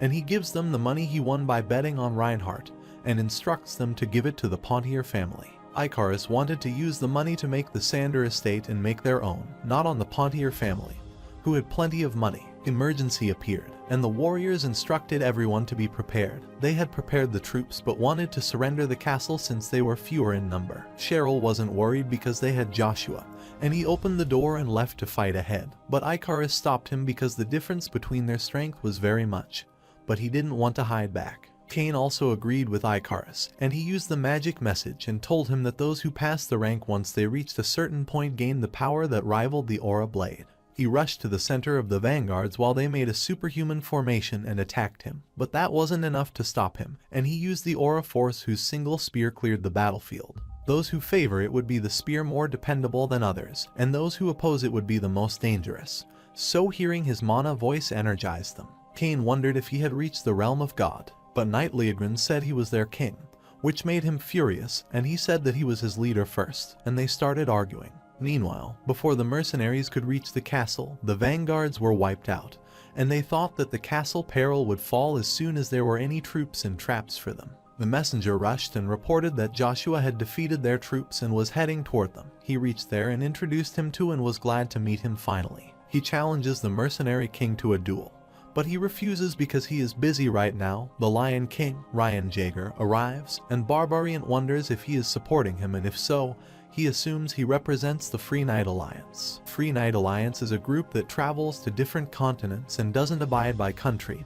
They only follow chivalry, and the leader of this group is King. He corrected the misunderstanding because he came there as the notifier of the duel between the winner and the superhuman and told him to follow the tradition. Otherwise, he would lose his position. He accepted the deal, but with one condition: the winner would rule over the Pontier and Cromwell families. Cromwell's family had asked the mercenary king who gave him the right to decide his fate, so he reminded him that he had control over the war affairs. He didn't think Joshua had the right to decide for the Pontier family, but he showed his plate, so he had the right, which made him happy, and he requested to spread the orbs about the duel. Before starting the duel, Rain informed the contestant of the rules to the contestant that if anyone cannot continue the fight, then it's the defeat of that person because they understand. So the battle commences. Barbarian said he couldn't defeat him with his aura force because he has the Aurea with the power to overwhelm his opponent, so he thought his supportive aura wouldn't last against the aura overlay. He was overwhelmed with his power and wondered how many attacks he could bear, but Joshua attacked him, and in a single blow, such an immense energy was produced that was unbearable for them. Barbarian's axe fell on the ground and was broken, and when Cromwell locked at the mercenary king, he was beheaded. The warriors were happy because they won the war in a single hit, so the stolen land in Cromwell's territory became theirs. Marquis Cromwell of the Cromwell told them to shut up because the territory had nothing to do with the war, and asked the mercenary to help as he would reward them, which could change their life. They unshielded their sword to attack, and the protagonist was apologetic to Axelar because he had to blow the mercenaries. But suddenly, the ice crystal blocked their way. Axelar ordered them as the new commander that all the relation contracts between mercenaries and Cromwell are void, so they should step back. Besides the mercenary, he has the silver plaque, so he is the new commander of the mercenary and would lead it according to the rule of the mercenary guild, so he requests them to head back. Jahog Cromwell wonders who he is to end the contract and reminds him that he had to pay twice the amount in compensation, but he tells him to take this money from the dead barbarian. He instructed his guard to attack him, but the Iceland stepped forward and told the warrior that the war was over, so they shouldn't point their sword toward each other. She wanted to kill the Marquis Cromwell for spoiling his life, but Joshua appeared because he would handle the matter from there. He suggested that he should accept his defeat, and his warrior dropped their swords because of his message, as he didn't want to kill innocent people, and he wanted to give him an offer. But he thought if he accepted his offer, his pride would be ruined, so Joshua asked him if he wanted to end up like the mercenary king. Then he wanted to hear his offer. He wanted him to return the stolen land of the Pontier, and pay 1 million gold as compensation and to ensure the deal, and he wanted him to vow a noble in front of the emperor. He had no other option but to agree to his term, so he vowed in the emperor's name to save his life. He ordered his men to retreat, and they were happy because the war was finally over. He thought that he had made a big mistake of letting him go so that he would tell him about his regret. But Joshua called him and showed him the globe and suggested he make the intelligent decision because everything was broadcast to the emperor in front of the nobles while the emperor was amazed. They were celebrating their win at the Peril Castle while Cain wanted to be like Joshua, and the knight thought his goals were grand. But he said that his late father even praised him, so they agreed to credit his skill and cheered him to become the greatest knight of the continent. Joshua arrived and ordered Cain to return to Pontier Castle because he wanted to take care of the traitors before they could rise again. He instructed the knights Leograt and Arshan to return to Reinhardt because it might be dangerous if they continued to know their knights were Avalon. He was worried because he made the blunder, but Icarus told him not to worry because the fate of the empire would depend on Joshua's decision, and the fate he chose for the continent shocked them. Cain wonders why Joshua made such a decision, but whatever the reason might be, they had to follow him, and Icarus suggested following the job in their hand before they knocked on the door and entered it. Shirley wondered what was so urgent that they needed a discussion with her. He thanked her for permitting them to converse with her. Cain told her that his liege instructed him to take care of Cox and the other traders because this was an event about the Pontier family. They decided that it would be necessary to ask for her opinion first. She thinks for a while and agrees that they need to take care of the traitor and don't have to treat them with mercy for the people who have been hurt by them and for the newly reborn Pontier family's help. Although he had no right to ask for their help, she requested for. They asked her to leave it to them, and he remembered and asked if the mark she gave their master when he was little was intended to marry him. Icarus whispered that he had asked the wrong question, but he was also curious about what still was not the right time and place for a question like that. She laughed, remarked that they suited each other very well, and told them that the mark she gave him when she was little was her way of capturing his attention when he never looked at her. She isn't sure what she feels anymore and doesn't know if she wants his attention and likes or respects him. She asks them if they understand if she said that instead, sometimes, she feels like he is almost akin to a god. Cain laughed because she was correct and told her that that is why people call him the god of battle.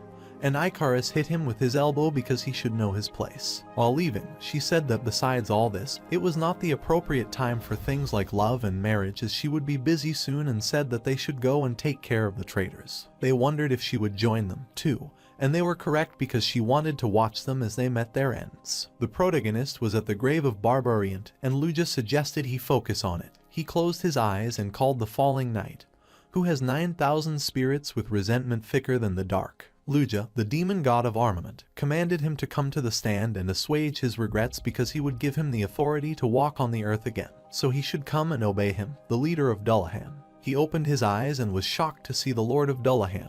Dullahan said that the one who was obedient and would make him kneel was above him, and the protagonist was started by such high demonic energy. Luja reminded him that it was the creature he made, as Dullahan was considered a legend within a demon realm.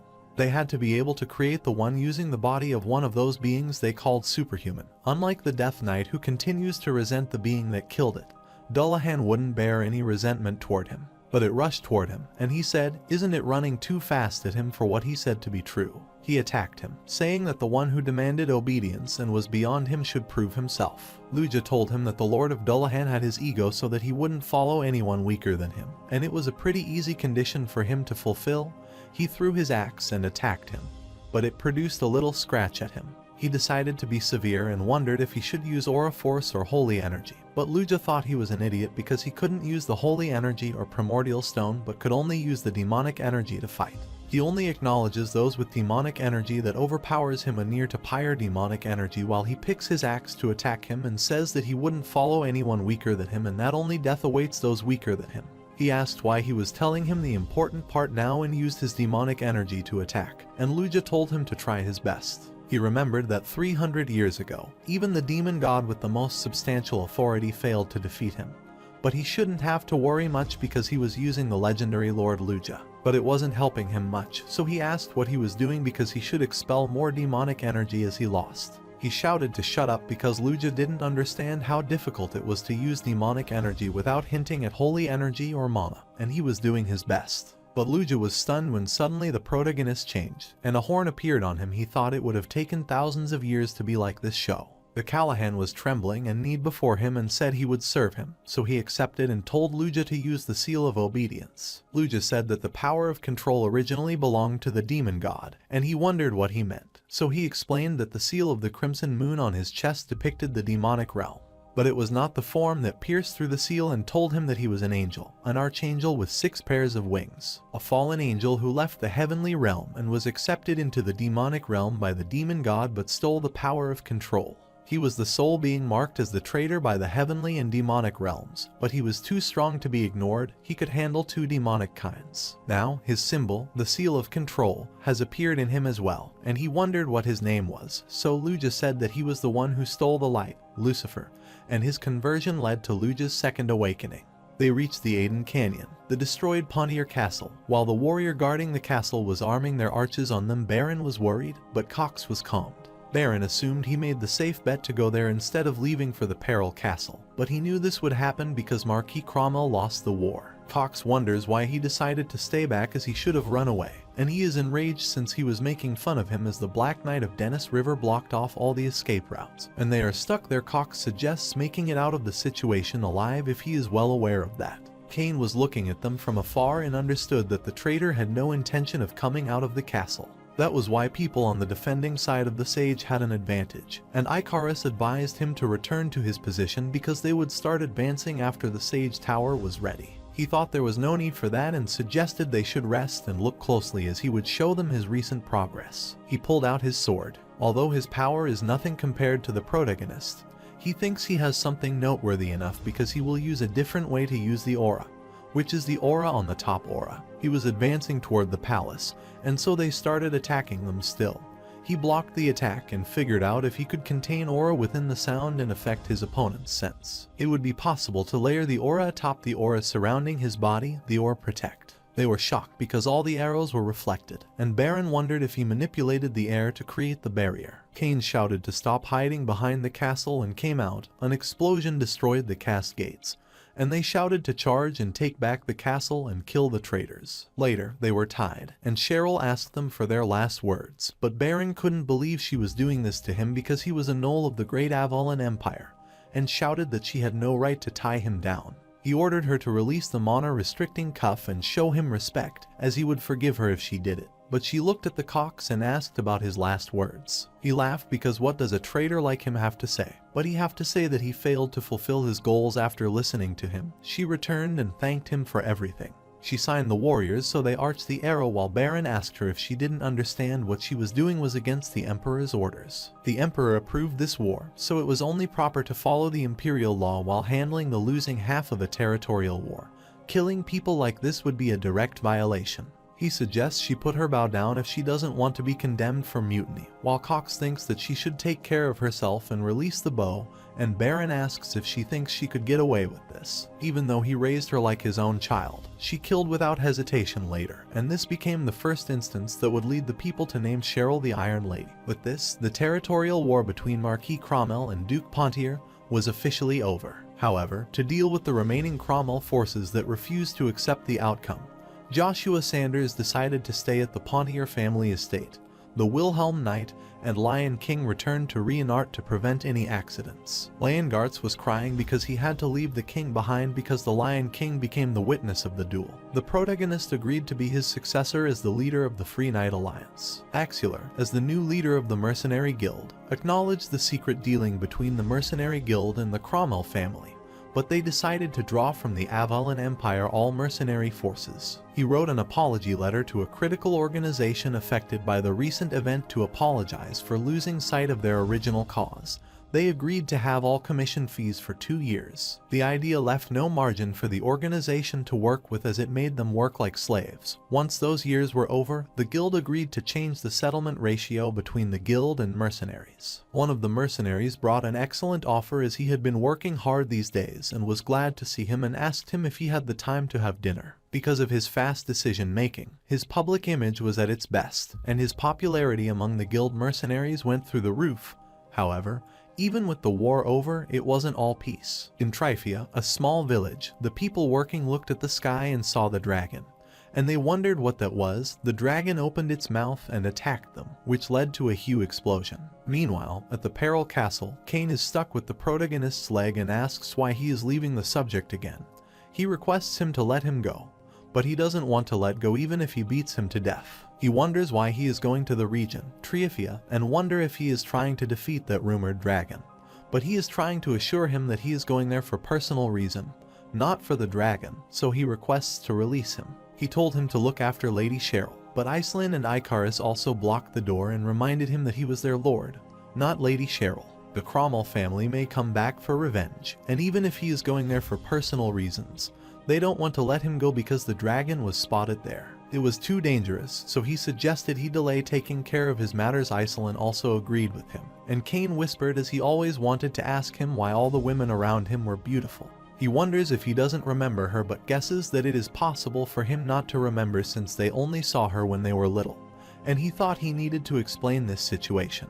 He told him that she was with him because he promised to protect her because she would join them, so he should take care of her, and he was fine with this. Icarus wondered what kind of relationship they had for him to protect her and walked away because he did not care whether there was a dragon, as he couldn't deal with it further. Cain warns him not to underestimate the dragon power since they can bring down the entire empire with a single wipe.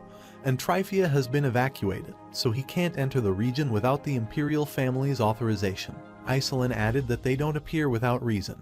They are considered the guardians of the Middle Realm. If they start getting involved, the balance of the Middle Realm will fall. She thought it decided to show itself to warn the human against entering the Forest of Dark Beings, which is its territory, and it will likely disappear once it gives its warning, so it best that he take some time before making his move. He did not have enough interest in the dragon but wondered if it was a warning, and they wondered if he had another reason in his mind. He said that the existence of beings they need to worry about in the future rather than a warning might be a sign, and he thought this might be the sign of the evil dragon crevasse, the capital of the Avalon Empire. The brilliant flower palace of Accardi Imperial Palace Cercerin von Britain wasn't doing well, and the doctor could not cure the princess's illness with their current abilities. They don't know how long she could last, so he thinks they should start preparing for the worst, and her servant wonders what kind of curse she is under. The princess was thinking about Joshua since, in their last meeting, he told her that the medicine for her illness was almost prepared and wanted to give it to her in honor of the relationship they shared in the past life. Princess's second brother Kaizen was rushing inside while the guards were stooping, but he wondered who they were to stop him, so he entered the room and asked about her sister. The head of the maid of the brilliant flower palace, Ellen, was at his service, and he asked her about her condition. She said that no medicine was working on her, and her condition was worsening as time passed.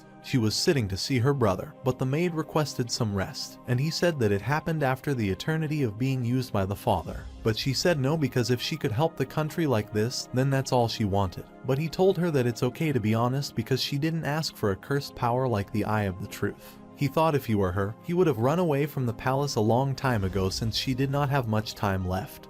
He wanted to make great use of her eye for truth, so he suggested she should come with him. She could sense his evil intent and asked him what he was talking about, telling him to let her go and not do that with her. The maids were blocking his way and requesting him to let her go, and his knights suggested they move out of the way if they valued their life and were afraid. Meanwhile, in the Tryphia region, deep inside the forest, a high elf was cleaning the backyard when he heard a rustling sound and looked ahead. Joshua approached him and said he knew he would find him there. He was shocked to see a human and wondered what he was doing there. He introduced himself and told Ash that he was glad to see her. She was enraged and said that although he didn't know how he got there, he was at the wrong place because he wasn't Ash. He said that he was Ash because it was the name he gave him in his past life, and he liked it. She wondered what was wrong with him and told him to leave. He breaks the barrier using the anti-magic field and tells her that if he could get him the Sanders flower, then it would be of great help to him. He is shocked because he broke the barrier, and there were many monsters behind him. He wanted to talk with the last surviving high elf, the fifth Olympus, and he was enraged and thought he is the greedy human who dared to walk there knowing this would happen. He had no intention of discussing anything with him, so he commanded the monsters to attack him and warned him that he wouldn't return alive. He told her that he might be a bit rough, but he was there to save him from the black dragon crevasse. He was stunned, and he asked him if he was willing to rid himself of the title of the Olympus and serve as a slave to the dragon until the end of the time. Because he used the dragon fear, monsters ran away while she called them to come back, and after they left, he suggested he should talk peacefully. He wondered how a mere human like him could use the no mere human could imitate black dragon fear, as the only black dragon that hasn't gone to sleep is Lord Crevasse. He asked if he thought he could imitate it with the magic, but he asked if he thought he was an idiot who couldn't even differentiate between real and fake as it was genuine black dragon fear of something. Because he was so curious, he agreed to tell him about it on one condition, but he wondered who he thought he was and requested him to listen to him, the elf's only friend.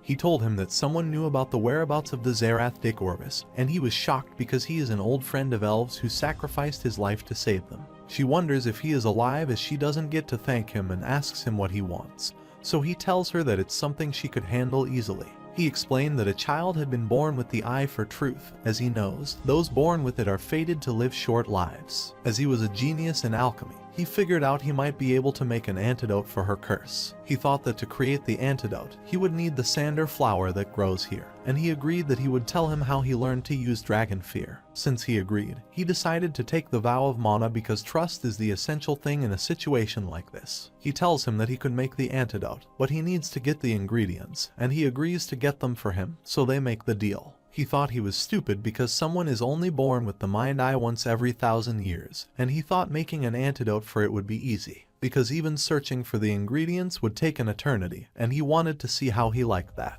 He vowed on MANHWA that in return for creating an antidote to cure the curse of the mind eye, he would provide information regarding the Zerarch Orvis and the truth behind the dragon's fear. He cunningly said that he would tell him about the ingredient for the antidote and was sure that it would take a long. So he wanted him to tell the truth behind dragon fear. He told him not to worry because, except for the sander flower, he already had all the ingredients. So he told him about the flower and was shocked that he had all the ingredients. He thought it was impossible as he might have the most, but few ingredients would be impossible to get with just the power of a mere human. He wondered if he was talking about the dragon's heart fragment, and he took off his earring and said it would answer her second question. He was shocked to know that his earring wasn't an ordinary earring but a black dragon earring, and realized that fear would be possible with that dragon. It was filled with curses just like the mind eye, and it has a dragon curse to top it all off because it was made using the dragon heart. If a lesser being than that of the dragon used it, they would go crazy from the demonic energy it radiates unless they were a demon or demon king. No one could withstand that. He said that even if he used the dragon earring, it still wouldn't have been enough to break through Lord Crevass's barrier, and wondered if he was a human, so he asked who he was. He can't tell yet and asks if he still looks human to her, and he wonders who he is. He says he is a god, so he passed on. He is always interested in making fun of Ash and the Assassination King, and it is the perfect moment for him to take him home. And that's how he gets his first pet. At the Grand Palace of Avalon Empire Kalatika Palace, the knight uttered that the Black God Arden von Agnes has agreed to fulfill his orders. He will lead the vanguard in the upcoming Continental War, and the Emperor knew he should have no choice but to follow his order. Still, the knight thought that although it might be presumptuous, he got rid of the Duke's financial source, the Pontier family, and his strategist leaders, the Rebecca family. So Jacqueline thought that the fact that Duke Agnes wasn't resisting his orders and was following them smoothly instead was very suspicious. The Emperor was sure he wouldn't betray him and that the knight would know that Agnes's child had recently caused a significant accident. Not only did he lead a foreign nation's knights inside his territory, but he also killed many of his men, including his favorite Count, Cox. He might be well aware that his son's life is on the line. That's why he made this deal with him in return for looking the other way. While standing, he explained that all the conditions have been fulfilled at the center of the continent. Reinhardt and one of the continent's strongest superhumans, Joshua Sanders, are within his grasp. He ordered him to call the Grand Nobles at the palace and call Joshua Sanders to the Grand Palace immediately. Avalon Empire Ivory Tower of the Imperial Magicians. The prince told Evergrant that he moved Cercerin to his palace, and his father isn't even paying attention to this. But he was curious because he acted as if he wouldn't help him when he asked for assistance. Why was he helping after all this time? Evergrant uttered that because of the Empire's current situation, the Emperor wanted to start a war in the name of continental unity, so he did not care about anything else that was happening. Because the Black God, Duke Agnes, is leading his troops to the Swallow Empire for the war, he assumes that things will end quickly. After the war, he is confident that he will inherit the throne and take control and calm down this messy country.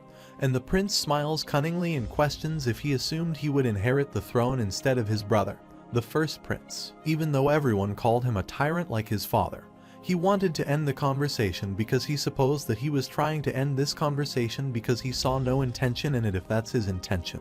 He shouted to wait and uttered that he wanted to become the leader of the Magic Tower, and he was enraged on hearing that Evergrant wanted to be the leader there because this meant he was willing to betray them to join one of them. He explained that he wanted to maintain his position as the chief imperial magician, so his final goal was to become both the strongest magician in the Avalon Empire and the owner of the Magic Tower. The prince can believe what he is saying and suggests being glad that he can continue living in the position that he currently lives in.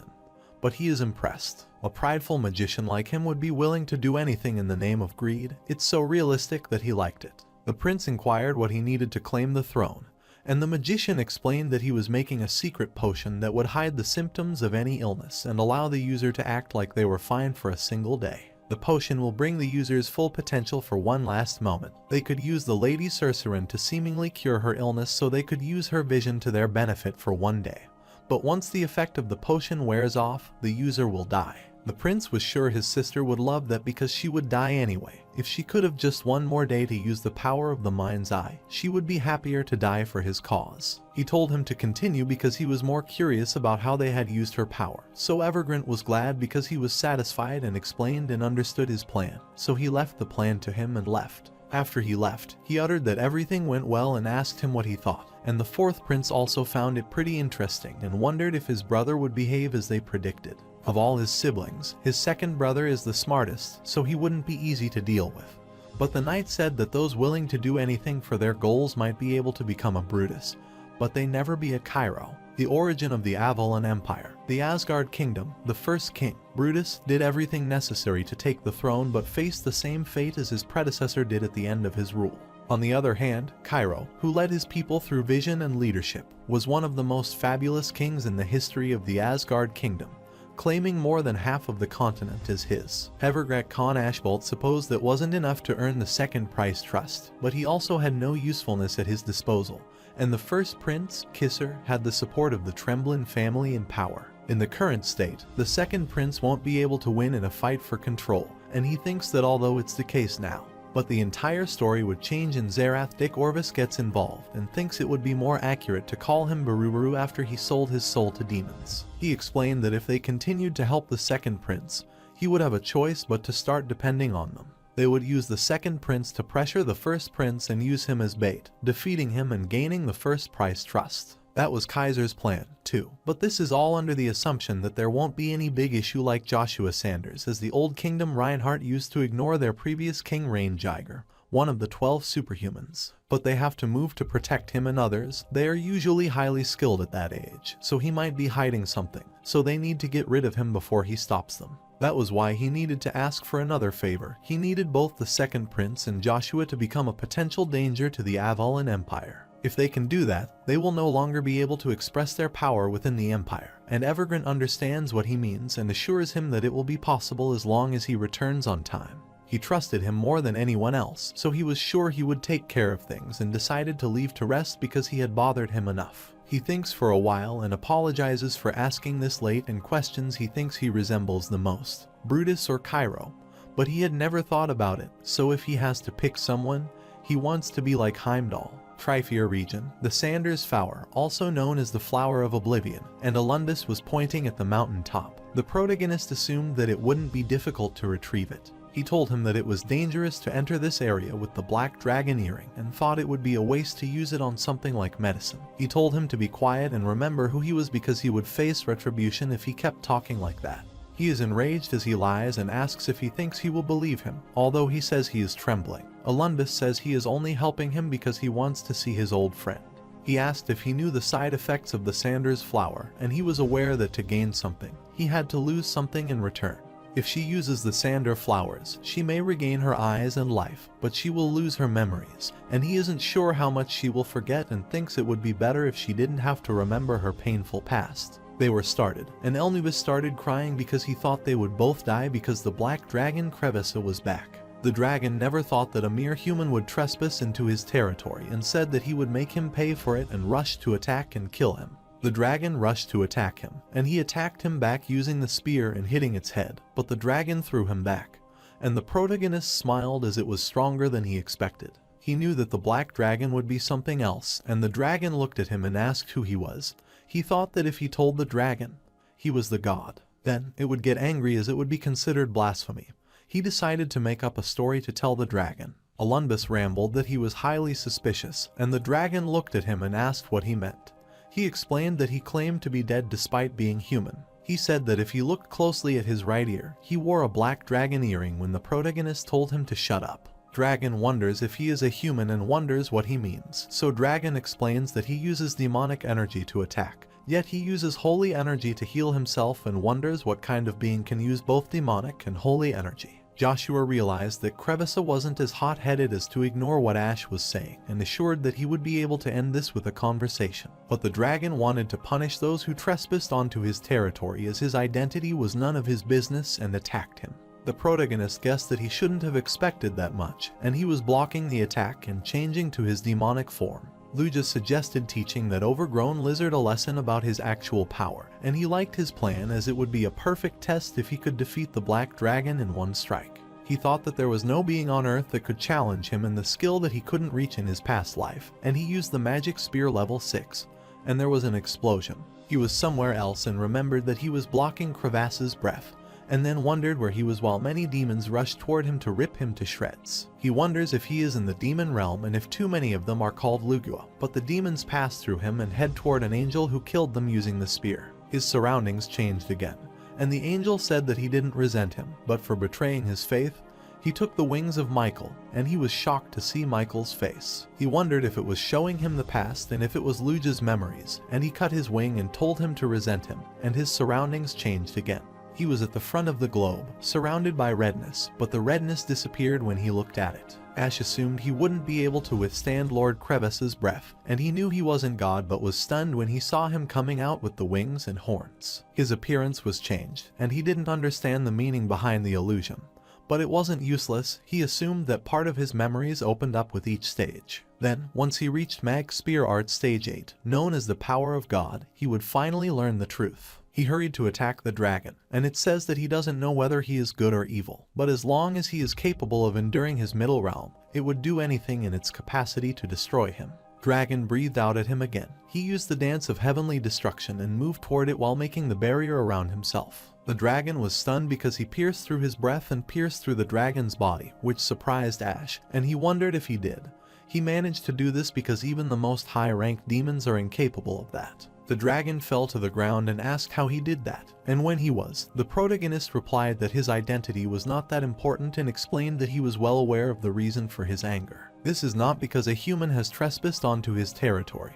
He was sure it was because of what happened at the end of the Trifia area, the incident at the Rebecca Castle. He realized that he was well aware of it and commented that humans crossed the line they shouldn't have using demonic power to turn their kind into ghouls, which could never be forgiven, so the emperor of this land would have to pay for this. The protagonist smiles as he knows where everything started and wonders about this even before regressing. Suppose this was the starting point of the conflict between Crevasse and the Avalon Empire royals and how they managed to make a deal with the guardian black dragon. So, if he keeps in mind that Evergrant is behind this, he could conclude that he was apologetic because he was taking that deal for himself. Cain was practicing when Icarus arrived and suggested having some rest because he had training for the last 4 days.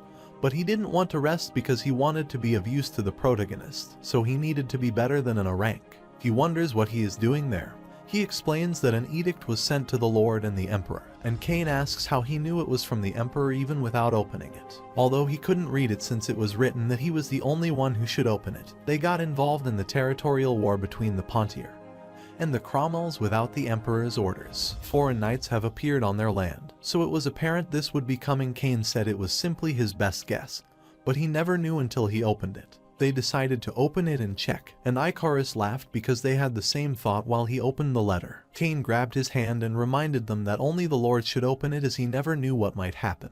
He decided to take responsibility, but Icarus wanted to say the same. Kai said that the knight has to protect their lady, and he was startled why he was saying that again. He asked how much longer she would pretend that he was a man because most people already knew that Icarus was a lady, and he wanted to take responsibility for it, so he told her to accept it. She was surprised since everyone already knew she was a girl, but he wanted to talk about it afterward as he had more important things at hand.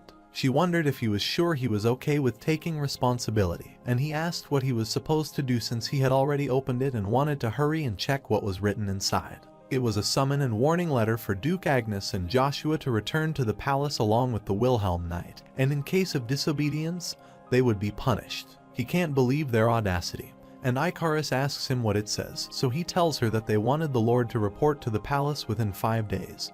But the only issue is that he is in the Trifia region right now, and it doesn't have a warp gate. If they include the time it would take to arrive and deliver this message, he wouldn't make it to the palace for at least 2 weeks. It would be a stretch to arrive at the palace within 5 days even if they left Peril Castle, and Icarus said there was no need to worry about that because he was sure he was done with his duties and would be heading back. She decided to set a course for the palace first thing in the morning, but before that, she needed to take care of what Joshua asked her. but he still couldn't leave the Pontier family alone in Peril Castle. She uttered that he did not need to worry about that since she had already requested some assistance, and he wondered who she requested, but she suggested not to be sorry and to get ready to leave. Mercenaries Guild was there, and Axular Man asked if he was sure it was brilliant to accept the request, but he was sure about it because it was common sense to right their wrongs first. At the same time, he completed the medicine and asked for permission to ask questions, since he was curious about something.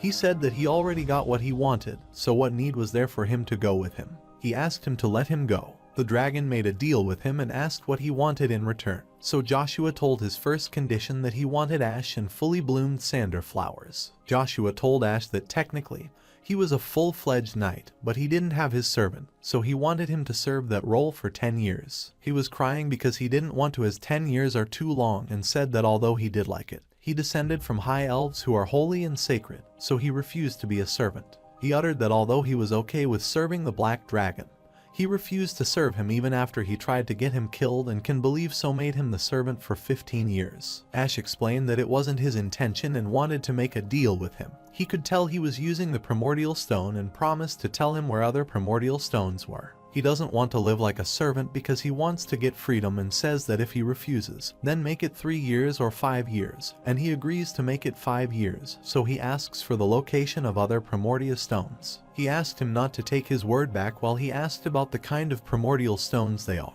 and he said that Tempest is a piece of God that has the power of the windstorm. While discussing the matter, the black dragon arrived and told him that he could leave since he had healed himself. He decided to leave and asked him to keep the deal till the end. At the Grand Palace of the Avalon Empire, Jacqueline reported that, excluding Duke Agnes, members of the central nobility had all arrived. He was furious at knowing that Agnes was there and supposed that both father and son were talented in agitating him, so he instructed his knights that if they didn't arrive on time, he would kill one of their people every 10 minutes if they were late. He will ensure that families supporting Joshua pay for their mistakes because the Reinhardt and the Wilhelm Knights will belong to him, so he will leave them. He heard the noise coming outside that Dragon had appeared, which startled them while they rang the bell to gather all the forces. The commander of the Imperial Knights, Rod Den Haag, instructed the knights of the 1st, 2nd, and 3rd battalions to focus on protecting the Man Palace, so the battalions came forward. The commander instructed the 4th, 5th, and 6th battalions to enter the palace interior, and the 7th, 8th, and 9th battalions were directed to protect the palace gates. While he was going to destroy the remaining forces, Katz rushed and apologized for the late arrival, as they had just arrived after receiving their orders. Langer was angry at Katz as they were already short-staffed because Captain Joshua wasn't there, but he dared to be late to a battle. Since the commander Joshua wasn't there, he commanded the 11th and 12th battalions to stay back and act as backup, and so the vice commander of the 12th battalion, Katz, replied that he understood. The battalions were passing while hitting him and furiously told them to watch while they walked, and the knights laughed because he was pretty loud despite not having their commander with him. He asked him where he was going since he wasn't done talking, but the knight reminded him that he heard what the commander said, so they should shut up and get lost. He was frustrated, but Langer told him to calm down because this wasn't the time for this, and they saw something coming down the dragon, so they ordered the Imperial mages to prepare the shield spell. He instructed them to act as necessary and not let their guard down while the knights were worried, wondering what they should do because it was the black dragon. But whatever it took, they had to protect the castle. Bison was looking at the sky, shocked and wondering if it was what he thought it was, and they wondered what he was talking about. So he told them to look closely at its commander Joshua while Ash was falling and terrified, and the battalions were shocked and wondering where he was coming from. He doesn't want to ride the black dragon and requests he kill him instead, but Joshua tells him to calm down since his old owner has allowed him to fly on him. But he fears heights. He said that was why they needed to jump because it might be like his practice, and he wondered what he was talking about. He told him that he needed to practice to win his inner fears because he would climb Yggdrasil eventually. He was startled and asked how he knew about it, and he replied that although he doesn't know everything, there is one thing he could say with certainty, that he could never arrive at an answer by ignoring and avoiding the problem. He should avoid the problem and instead face it. That's why he needs to break through and jump. And all he needs to do is face his fears and take one step. The black dragon was bothered by them and threw them away, telling them to get lost while Ash was trembling due to fear of heights but was calm. Brunsten wonders where the magician is, but Gestalt Khan Tremblin requests him to calm down because the most important thing is the Emperor's safety. He replied that His Majesty was the most skilled person in the Avalon, so he had a higher chance of survival than them. He was just furious because the Imperial Chief magician disappeared as soon as the dragon appeared, and finally, Duke Agnes arrived. Evergrant reported that although it was a bit early, it was just as they expected, and the Emperor thought that all he needed to do was offer the Black Dragon a condition that it would never be able to refuse. He inquired if he was sure about it because if they were even slightly wrong, they would die. But he assured him that he would worry. He was confident about what that Black Dragon wanted, so he requested to allow him to offer a brief explanation. The Black Dragon appeared because humans have trespassed into his territory. The fact that people have been experimenting with the undead and have succeeded in making the ghouls is a much more significant concern. The Black Dragon must have gotten curious after smelling the demonic energy despite not showing himself for a long time. He must have wanted to check the source of the demonic energy, so he was sure he didn't want to lose the chance to study the living demons to satisfy his curiosity. This might be his only chance to witness a living demon for himself rather than fulfilling his role as the protector of the Middle Realm. He is just a giant lizard trying to fulfill his personal goals. From there, it would be pretty easy to get the support of the Black Dragon consumed by greed with the concentrated demonic energy, and the source of demons, the horn of a demon. He thought that the middle-class demon horn should have satisfied his greed, and he would ask for the source of the horn. So, using the information he had to gain his attention, they could control the Black Dragon however they wanted. After hearing his plan, the Emperor asked if that meant he had already secured the middle-class demon horn that would be able to satisfy him, and he said yes. He was worried because he had almost broken the contract with the demon because he was silent. The Emperor inquired why he stopped talking. While he was going to give the reason, they heard the news that the dragon was retreating, and they were stunned. Evergrant was wondering why it was going away as this might ruin his plan. He apologized to him and said that to fulfill his orders, he asked for permission to leave his presence. Emperor Marcus angrily looked at him and permitted him, so he thanked him and left. He commanded Jacqueline to follow him and told him that if that magician had any plans hand, he should feel free to get rid of him on the spot. The nobles gossiped as they heard that the dragon was retreating and wondered why it would retreat as soon as it arrived. Talon Munbrew asked Provalum if he said a single puff of a dragon's breath could evaporate an entire city. They needed to stay on guard as long as that thing was alive. Provalum knew why they needed a contingency plan for when it appeared again, but he thought there was no need for that, as all they needed to do was sacrifice the reason why it had appeared in the first place. The person who dragged armed forces into the Trifear region, which is known for being the dragon territory, and Cromwell asked furiously if he was talking about him as he was the one who pushed him to end the war as soon as possible. He suggested forgetting that and asked if they didn't find it suspicious that the day they had the critical meeting appeared simultaneously. He was sure that Joshua was behind the recent event and the cause of the Empire's end wasn't him. But the protagonist and Joshua arrived while Ash kicked open the door and cursed them all. They were looking at them, and he asked what he thought if he got their attention and was feeling so charismatic then. The protagonist said yes, but that's not what he wanted. He guessed it served the same purpose while the nobles were furious at him, because he was rude, and they never thought he would make such a scene despite all the trouble he had been causing.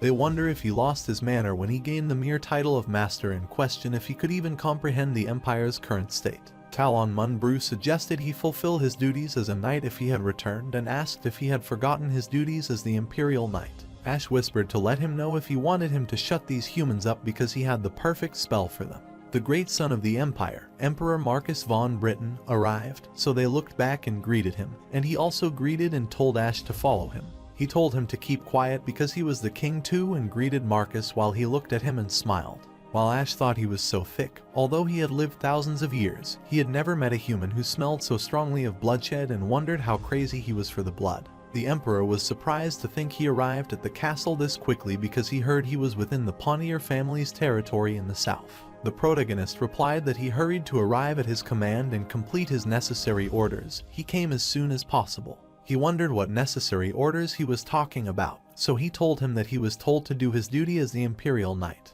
He was sure that he would have seen the enraged dragon flying over the skies of Akardi. The cause of the disruption should pay for his action. Marquis Georg Cromwell used the territorial war as an excuse to enter the forbidden lands of the Black Dragon territory to incite his anger and ask for the Emperor's permission to arrest him and ensure he paid. He thought he was arrogant and wondered if he thought this would do him any good, and he smiled because the playtime started because his father had already been at his command.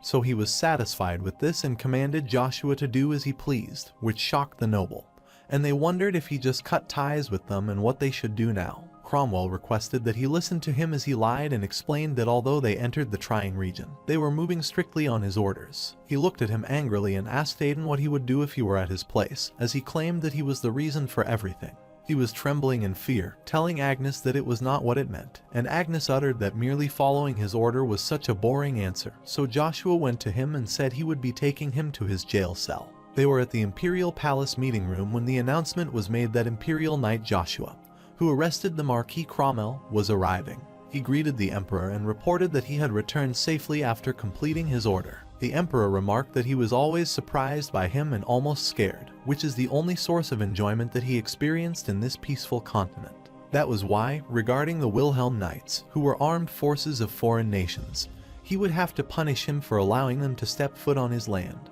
But he would rather not lose him. He doesn't want to punish him for allowing them to trespass. In return, he wants him to become his sword, and he will give him his daughter, Princess Cercerin. He was stunned, and one of the nobles apologized for intruding and awarded him for the deteriorating health of the princess.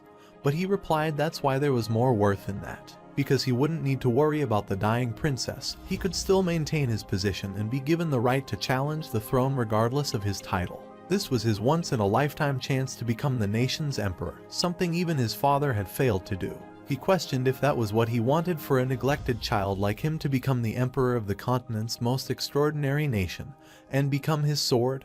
All he asked for was one vow. He wonders why he hesitates, and the protagonist is enraged because his attitude towards Cercerin is still the same, and he doesn't intend to use her like that to become emperor. He apologized because that was an order he couldn't fulfill, and the emperor was stunned and the nobles thought he wasted such a golden opportunity by declining to marry the princess. The emperor furiously asked if he was rejecting his offer to marry his daughter, and threatened that the matter regarding the Wilhelm Knights could be considered treason. He wondered if he understood what he was saying and decided to give him one last chance, but this time, it wasn't an offer, but an order. He again apologized because he was comparing him to an object, likening him to a sword, and reminded him that objects have prices that directly correlate to their value. The emperor chimed if he was trying to bargain with him, and it seemed to him like he misunderstood as the Avalon Empire would become his, and the land and everything in it would become his, too. He clarified that he meant that he was not complete yet and asked for more time than he could guarantee that he would become an outstanding sword that was second to none.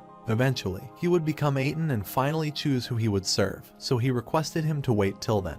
The emperor forgot that he was not 18 yet, and it didn't seem like a bad idea to follow tradition and wait until he was of age, so he asked what he wanted. He was surprised and wondered what he meant, but he told him there was no need for such a surprise because he was trying to gain favor in the competition for his support, so he asked what he wanted. He stated that he would like to create a new knight order composed of the 11th and 12th battalions under his control. Everyone was shocked and was against this and requested them not to listen to his request, thinking that there would be knight order other than the Imperial Knights would occupy the castle, and they were suspicious that he might harbor ill intentions toward them. The emperor told them to be quiet, and he told him, as he could see from their reaction, that his request was impossible to fulfill, and he wondered why he wanted the knight's order from all things. The protagonist explained that he is already aware that he had experienced prejudice all his life for being an illegitimate child, and his others suffered as a result. That's why he understood how the 11th and the 12th battalions felt. Each of those men dreamed of becoming the Empire's most incredible knight, so he wanted to be able to support their journey by creating the continent's most excellent knight order. He liked his idea of kinship and said that if he intended to create the continent's most fantastic knight order, why would he decline his request? He allowed it and asked if he wanted anything else. But that was enough for him, so the emperor permitted him and the Wilhelm Knights forgiveness. He appointed him from that moment onward as the Empire Count. Additionally, the territories of Marquis Cromwell, the traitor, will all be given to him, and with this, he concluded the Central Nobles meeting and told Joshua to think of his middle name in his free time.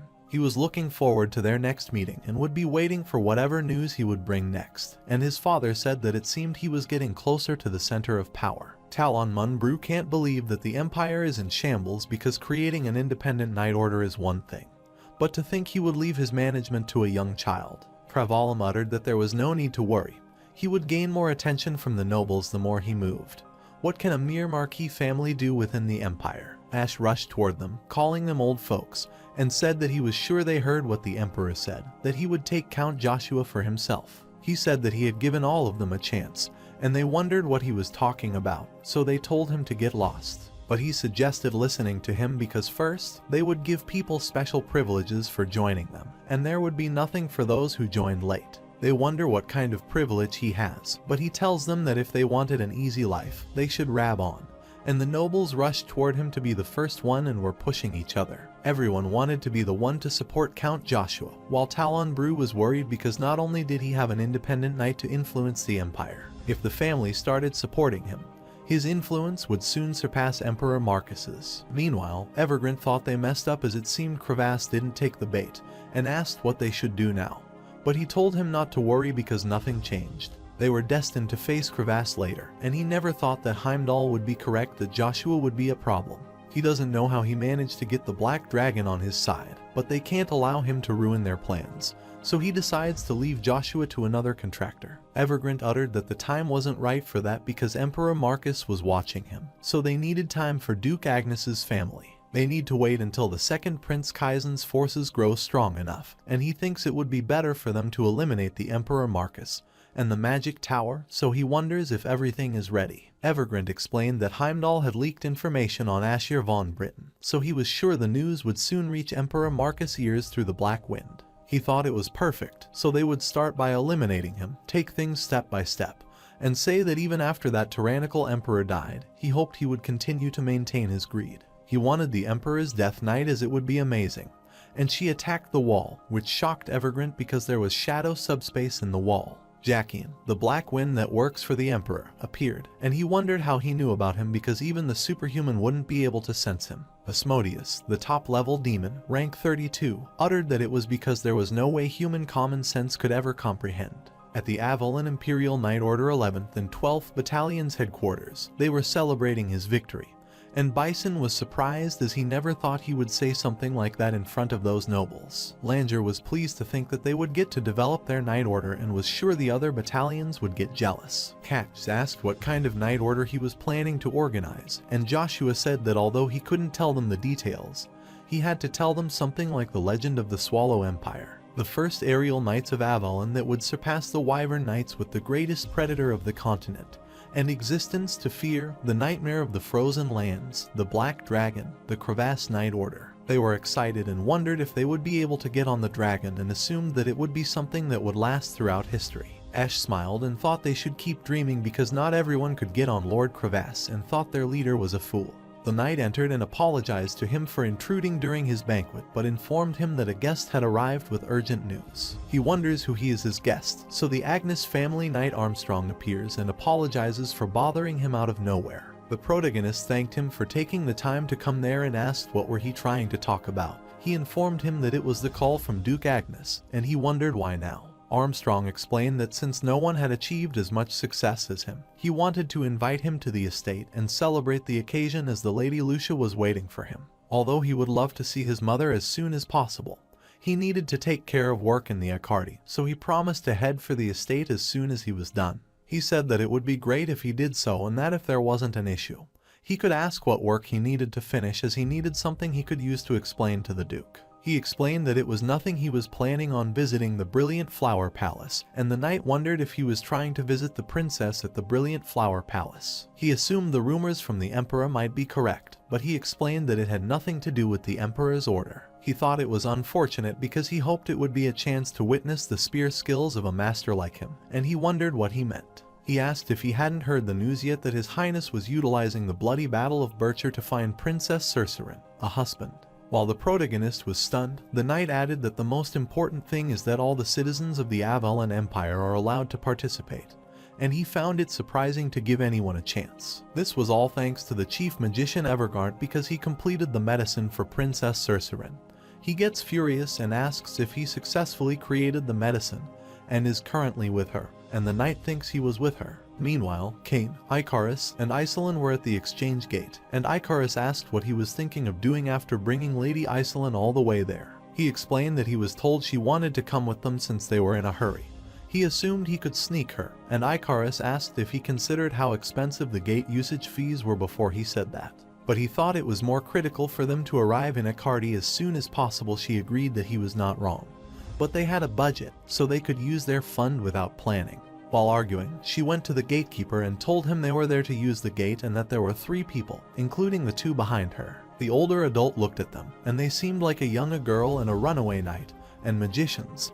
They greeted him, and he smiled cunningly and said that because they were nobles, he asked for permission to check their identities first. He thought they would be perfect tools as he could get as much money from them as possible. But Cain felt terrible about this. Icarus told him that he should know that if criminals used the gate, there was no way anyone could catch those people, and reminded him that they could use it because of Cromwell. He was angry because they weren't even criminals, and he knew they shouldn't be there, so he suggested being on their way while Iceland put out a shining plate that dazzled their eyes. They were stunned to see it, as it was the rumored magician's mercenary with a gold plate known to be as rare as a spirit user. Iceline said that she is the magician mercenary Celine and asked the man if it's fine enough, and she never thought that she would use something like that she made while being chased by the Cromwell family. He smiled and uttered how unskilled she was that a young magician like her could become a mercenary, and he could already tell she was weak. He inquired if the other 2 were also mercenaries, which made Icarus angry, so she spouted that they were people from the Sanders family serving under Lord Joshua Sanders. She was sure this should be enough for him, so she suggested he stop playing with them, but he replied that he wasn't playing with them as it was the procedure he was told to follow. He wondered if they were talking about the famous Joshua, whom he didn't know, but he couldn't care less about their identity since their destination was Akardi. He demanded 1,000 gold per person, and 3,000 should be enough. They were shocked as they could cross the continent with that kind of money and wondered who he thought he was. Cain tells him to stop scamming them as he is a fraud, and he gets angry because they called him a fraud. He says that his family might be famous, which is why they associate themselves with mercenaries. He refused to accommodate them and told them to get lost because he would officially report this to the Empire if they caused any more issues. Cain was angry and asked if he was trying to do something. Then he was also ready for it while Icarus was stopping him, as this was enough, and they should return because there was no need to deal with him. The older man challenged him to fight him if he could because he would burn him into ashes, and he used the rune flare and directed it to go and open his enemies. Icarus was worried because rune flare was a 4th class spell, and she wondered why a 4th class magician was maintaining a warp gate in the middle of nowhere. Iceland went to him and showed him the 3,000 golds that he demanded, and he was glad because she had the money. He changed the price since they wasted his precious time and asked for 15 gold for each person, which would total 45 gold, and told them not to be sad because it included the damage they had dealt to his pride. Cain could not bear this, so he wanted to teach him a lesson. He saw the frost while trying to pull out his sword. He requested Iceland to freeze and cover this land with her cold breath, and her Rost field was getting rid of the rune flare. He couldn't believe that a mere mercenary like her did this. She completely froze his flare, and he was stunned and wondered how she could use a 5-class spell. It seemed to her that he misunderstood her for being mercenary, so she thought she deserved payment as a form of apology. He wondered what she meant, but she warned that if he refused, she had no choice but to report those issues to the Magic Tower under Celine, Vice Guild Master of the Mercenary Guild. He was stunned to know she was the Vice Guild Master of Mercenaries and thought he messed with the wrong person, as the Magic Tower Masters were already favoring the nobles of the Avalon Empire after recruiting Evergrande back as the Chief Imperial Magician. The Magic Tower is already facing backlash for failing to maintain neutrality, so if the Vice Guild Master of the Mercenary Guild officially reports this to the Magic Tower, they will kick him out. He apologized to her and asked for her forgiveness, and she asked for the payment she requested. And Cain and Icarus also asked to pay them. He asked how much he needed, and she said that 100 gold per person and a free usage of Rapgate, and he was shocked to know that price. That day, Cain and Icarus thought they were looking at Joshua while Iceland was extorted money. The protagonist went to see the second prince of the Avalon Empire, Kaizen von Britten, and he said that he was honored to think the famous Count Joshua would come for him and asked what he wanted. The protagonist was glad because of his actions. The future slowly started to change, which is why new factors he was unaware of have started to surface. However, his goals haven't changed because he will ensure to take control of his life this time. The second prince inquired if there was a reason why he came looking for him, so he uttered his motive that he was there to see Princess Cercerin and asked for his permission to visit her alone. His knights were shocked and wondered who he thought he was because he was talking so casually with their lord and told him to show respect to the second prince. The prince calmed them down as there was no need for them to get involved and questioned why he should allow him to see the princess because he didn't even have the right to be there. The protagonist replied that he had the right and was sure he would be already aware, and would have heard the news that the princess's husband would soon be determined through the bloody battle of Bircher. He will be the event's victor anyway, but there would be no point in his struggle if the princess's condition continued to worsen, so it would be necessary to check on her condition. The knights were angry because he dared to enter the second palace unauthorized for such a reason and supposed his pride must be through the roof. Kaizen asked if you were saying he would take on the entirety of the imperial knighthood by himself, as even Captain Rod would try to hinder him, and said it wouldn't be impossible. The prince liked him, so he agreed to entertain him with the idea. He suggested that the two of them should wager on it, and if he claimed victory at the bloody battle of Bircher without any assistance, he would not interfere with him taking Cercerin from the second palace. However, if he loses, he must claim his loyalty not to his father but to him and tell him to swear in his name that he will serve Lord Kaizen. The protagonist smirked because the prince behaved as he expected, so he agreed and made a deal, but in return, he wanted to visit the princess. He uttered that he made it when he said that he wanted to enter alone and didn't want anyone, including the prince, to be in the room with them. The knights got furious and reminded him of his place as supplemental commander and asked why should they permit it to be alone with the princess. He was furious and asked them how long they intended to call him the supplemental commander. They were terrified of his aura, which made them kneel, so they realized that he already surpassed human limits and was superhuman. The protagonist warns them that if they interrupt his conversation with the prince again, he will cut them down, and the prince tells his knights that was the reason he suggested calming down. The prince agreed to allow him to visit the princess alone and realized there might be something to look forward to during the bloody battle of Bircher, thanks to him. He wanted to keep their promise that he would defeat all the knights and become his trusted sword. Meanwhile, at the palace of the first prince garden, the first prince was worried about his sister because she had fully healed and wondered why his father was trying to decide who her husband should be. He can't understand his father's thoughts, and the commander of Imperial Knight Rod Den Haag is also confused. The prince hears that the first challenger for the bloody battle of Bircher is supplemental commander Joshua Sander and wonders if that will be alright. The commander realized that he hadn't heard that Count Joshua was no longer a supplemental commander, nor was he his subordinate. He thought it would be perfect if he could handle him personally and asked him to take care of him, and the commander thought that the first prince had been primarily on edge since Joshua arrived at the palace. That was because the first prince was most influential after the Emperor Marcus within the Avalon Empire, even if every other force combined powers, including the second prince. However, if Count Joshua marries Princess, he would earn the right to challenge the throne and become the most significant threat. Therefore, rather than make him a competitor, they should make him an aide. He suggested that it would be better if they brought him to their side, and he thought about it and remembered Joshua dancing with Cheryl and didn't think that would suit him. In that case, he guessed they did not have a choice and said there was another knight that could stop him and was pondering. Kisser Van Britten inquired if he was telling him that another superhuman knight was beside him, and he excitedly told him that Galahad had returned. He was stunned to know that he had returned. The commander said yes and uttered that he would provide immense support for the first prince, and he was also confident that he would be the final victor of the bloody battle of Bircher. At the palace of the second prince, the protagonist was in the prince's room, healing her and praying to those who connect humans with the skies, those who provide comfort for the dead and provide the living with energy, and those most skilled at healing. Allow thine warm light to illuminate the world. He was using the Holy Resist because it was a holy spell that only bishops and higher officials could use. He was getting nervous, but everything went well, and he thought Cercerin could find some comfort with this. She was conscious, so he asked if she could hear his voice. She recognized it and was surprised and wondered if it was him. He confirms his identity and asks her if she remembered their promise about finding the cure to her illness. So he tells her that the cure is finally completed and thanks her for waiting. She asked if it was the medicine Evergrant made, but he told her he was sure that medicine was just used to put her in a more unstable state. He asked her to trust him and take this medicine instead because it would completely heal her illness.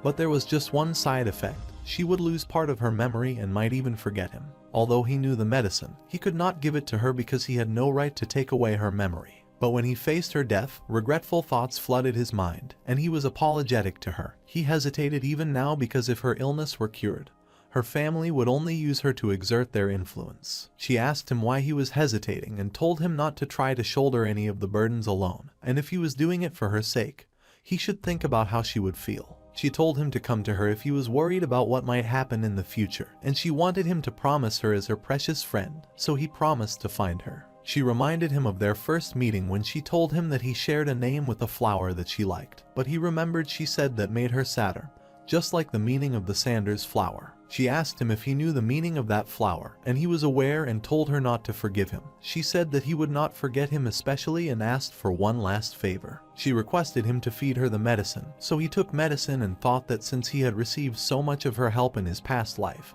he would do this for her. She thanked him, but he said he should be the one to thank her and thought he would take care of her in this life and opened the medicine to feed her. At Avalon Empire capital, the Academy Magic Tower branch office in front of the Rap Gate, they were at the capital after a long time, but it felt like just yesterday they had running away from there but had finally returned. Icarus said they should first find their lord, but Iselin asked if it was right if she could join them later, and they wondered why she wasn't coming with them. She explained that she had some personal business to attend the Magic Tower branch office and would return after she was done with her business. It was a bit unfortunate for them, but they promised to see her again, and she assured them to be back soon, so they shouldn't be so sad as she would see them later. Cain tells Icarus that he will be on his way since he has to do something, and she pinches his ear and asks where he is sneaking out. He says he has something to do and asks if she is bullying him. She threatened that she should show him what actual bullying is, but he said that was not what he meant and explained that he heard that the Knights of Agnes Duchy were there, so he wanted to meet up with his old buddies. She wonders why he is meeting his old colleagues, so he asks her if he is not the commander of Count Joshua's Knights Order and must gather skilled knights to recruit. A knight order solely for his lord that far outstrips Avalon's 7 knights, who were soon to be called Gold Spirit Knights. It was the name he came up with, and he wanted to give his all to complete it. She guessed they have WLM Knights, but calling them their household knights would make her feel bad for Reinhardt. She finally feels like they are starting to take shape as a noble family, and it seems he made quite the effort, unlike Cain. She agreed and said she would be looking forward to the Gold Spirit Knights he mentioned, and he also wanted to meet their expectations. A warning letter was sent to the Magic Tower of the Empire's capital regarding a mercenary mage who appears to be a teen at least at the entry.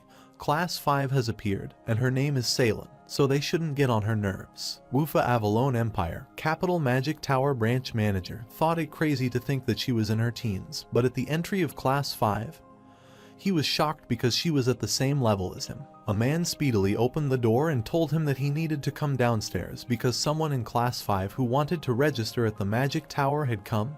He added that she claimed to be the mercenary mage, Celine. She was waiting downstairs, and he rushed there, introduced himself, and asked if she had waited for long, but she replied that she didn't think he would show up so quickly. Wufa explained that although there were several procedures in the case of someone like her, he wished to see her directly and briefly explain her since she mentioned that she wished to register as a Class 5. But she is already affiliated with the Mercenary Guild. She cannot become affiliated with their Magic Tower, therefore, she may need to transfer her affiliation. She explained that she had come there to register for her class but didn't want to become affiliated with the Magic Tower, and he was shocked. He asked if she was saying she could reach Class 5 purely through self-study, and without using any of the Magic Tower's knowledge. He suggested taking this opportunity to change her affiliation to the Magic Tower and pass on their knowledge to her. Without the knowledge of the Magic Tower, going past Class 5 is nearly impossible. And more importantly, a young age with talent like her will be able to receive many benefits from the Magic Tower. As she mentioned, she is not trying to register for his class because she needs the Magic Tower knowledge unless she needs the entire Magic Tower Confederation for something. She has no thought of changing her affiliation. He wondered what he meant, so she reminded him of the thing that the Magic Tower Lords officially announced not long ago. He remembered that they officially acknowledged the missing mage among the 7 mages, the Seed of Lightning, Jackie Steropes, as dead, and she added that the Magic Tower Lord would choose a new Seed of Lightning from the mages who have registered their class. Wufa apologized to her because no matter how talented she was, it would be difficult for someone at the entry level of Class 5 to be considered as a candidate. She inquired if it would be difficult for someone in just Class 5, and he told her that to reach a class beyond that, she would need the Magic Tower knowledge. She showed him her magic and asked if this much would be enough, and he was shocked. But when the several magic attributes passed close to him, he got so terrified that he called his mother. He was stunned because, without a single chant, she cast spells of several attributes at the class shield spell and thought if she was at this level, then she might be a class 6 quad magician, which means she had the talent at the level of the 7 mages seed of Storm Theta Al the very least. On the other side, Cain was pondering what he heard from his colleagues to obtain the Imperial Princess. His lord had to face off against the Knights of Avalon, including the Imperial Knight Order. He was worried because this was going too far because his noble family might be eradicated as soon as he became a count. What would he do with his followers for him to cause such a big issue? He was worried because Duke Agnes wouldn't survive because of Joshua. While he was worried about this, he heard 2 knights gossiping that it was pretty unfortunate for the off-duty battalion commander because he would have to face off against the most decisive knight order in the Empire, the Imperial Knight Order. Because Galahad, who was guarding the 3rd Imperial Prince, has returned, they wouldn't even get the opportunity to face him. Knight Galahad du Lancelot said that he did come to bring Joshua to his knees. It was not his intention to steal everyone else's opportunity, so if the other 2 wished to face him first, they should. Cain wondered if, by duty, battalion commander, they were talking about his lord Joshua, and he was dumbfounded to think they would bring him to his knees and was furious as they dared to insult his liege.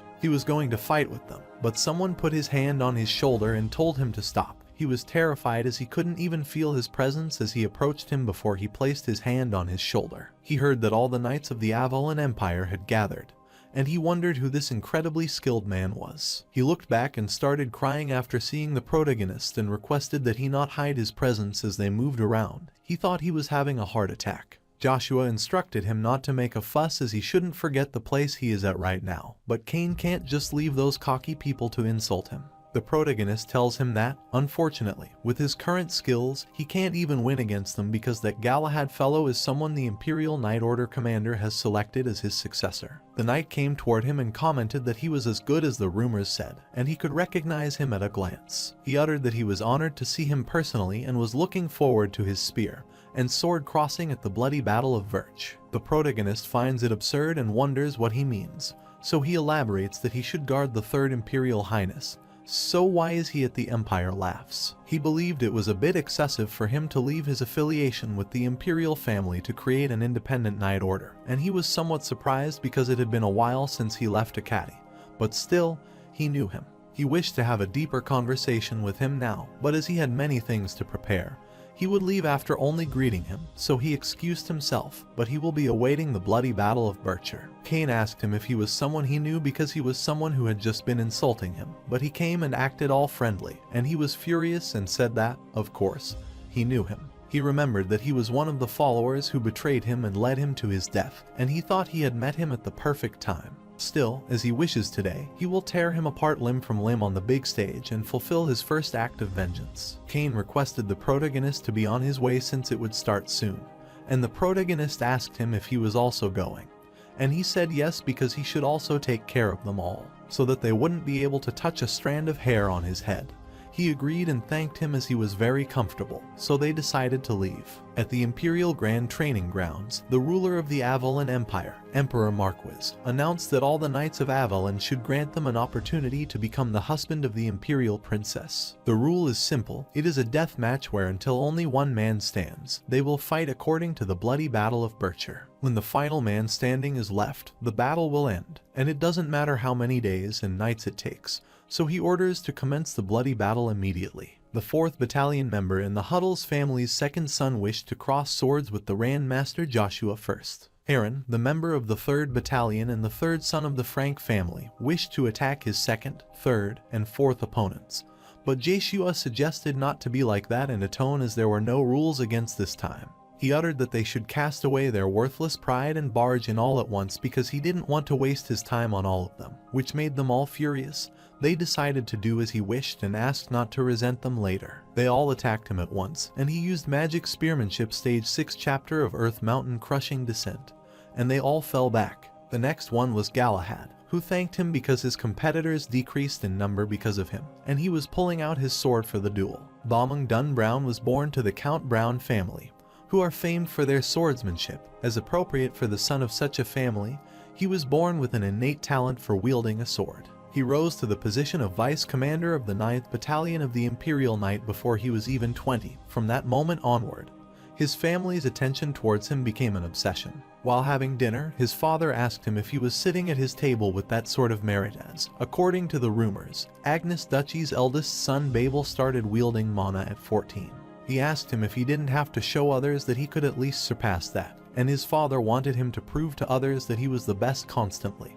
But he was furious. Being in that environment, he became sick of everything and stopped putting effort into what he did. He felt so good being the vice commander, and even if he was not training, there was no one to criticize him. It made him feel alive while resting. The commander slammed the door and asked him if he was playing hooky again. The commander advised that if he could fix his laziness, he could become the best in the world. It was indeed a shame for him to be wasting his talent like this, and he apologized to the commander. He asked for the reason for coming there because he didn't think he would have come there to force him to train. He gave him the direct order issued by the Imperial for him, which is the perfect Imperial decree for someone as lazy as him. He instructed him to head to the Agnes Duchy immediately and proceed with the mana identification test. And that was the day he began to change, the day he met Joshua. Despite being the child of a concubine, he displayed his brilliance to the world at the early age of 9.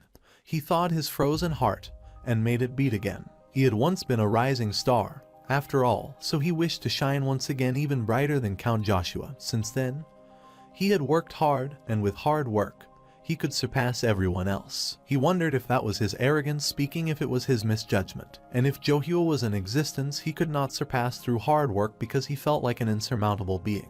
At the present moment, the protagonist's next opponent was Galahad, and the Emperor was amazed by the aura force, including mana into Voce to suppress the enemy instantly. He never thought an application like this was possible and knew that Count Joshua was interesting as always, but to think that the Imperial Knight Order, that the Empire of Knights prides itself, would collapse so easily against him, who only just rose to the status of superhuman alone. If other nations saw this, they would not belittle Avalon, and he asked for his opinion from the commander, but he apologized to him as he would discipline them and set them strategists. They were stunned to hear that the second son of the Count Brown family, Valmon Dunn Brown, wishes to cross the sword with the Grandmaster Count Joshua and requests to accept a match against him first. The protagonist warns him that with his current level, he will never be able to win against him, so he should acknowledge his defeat and stand down.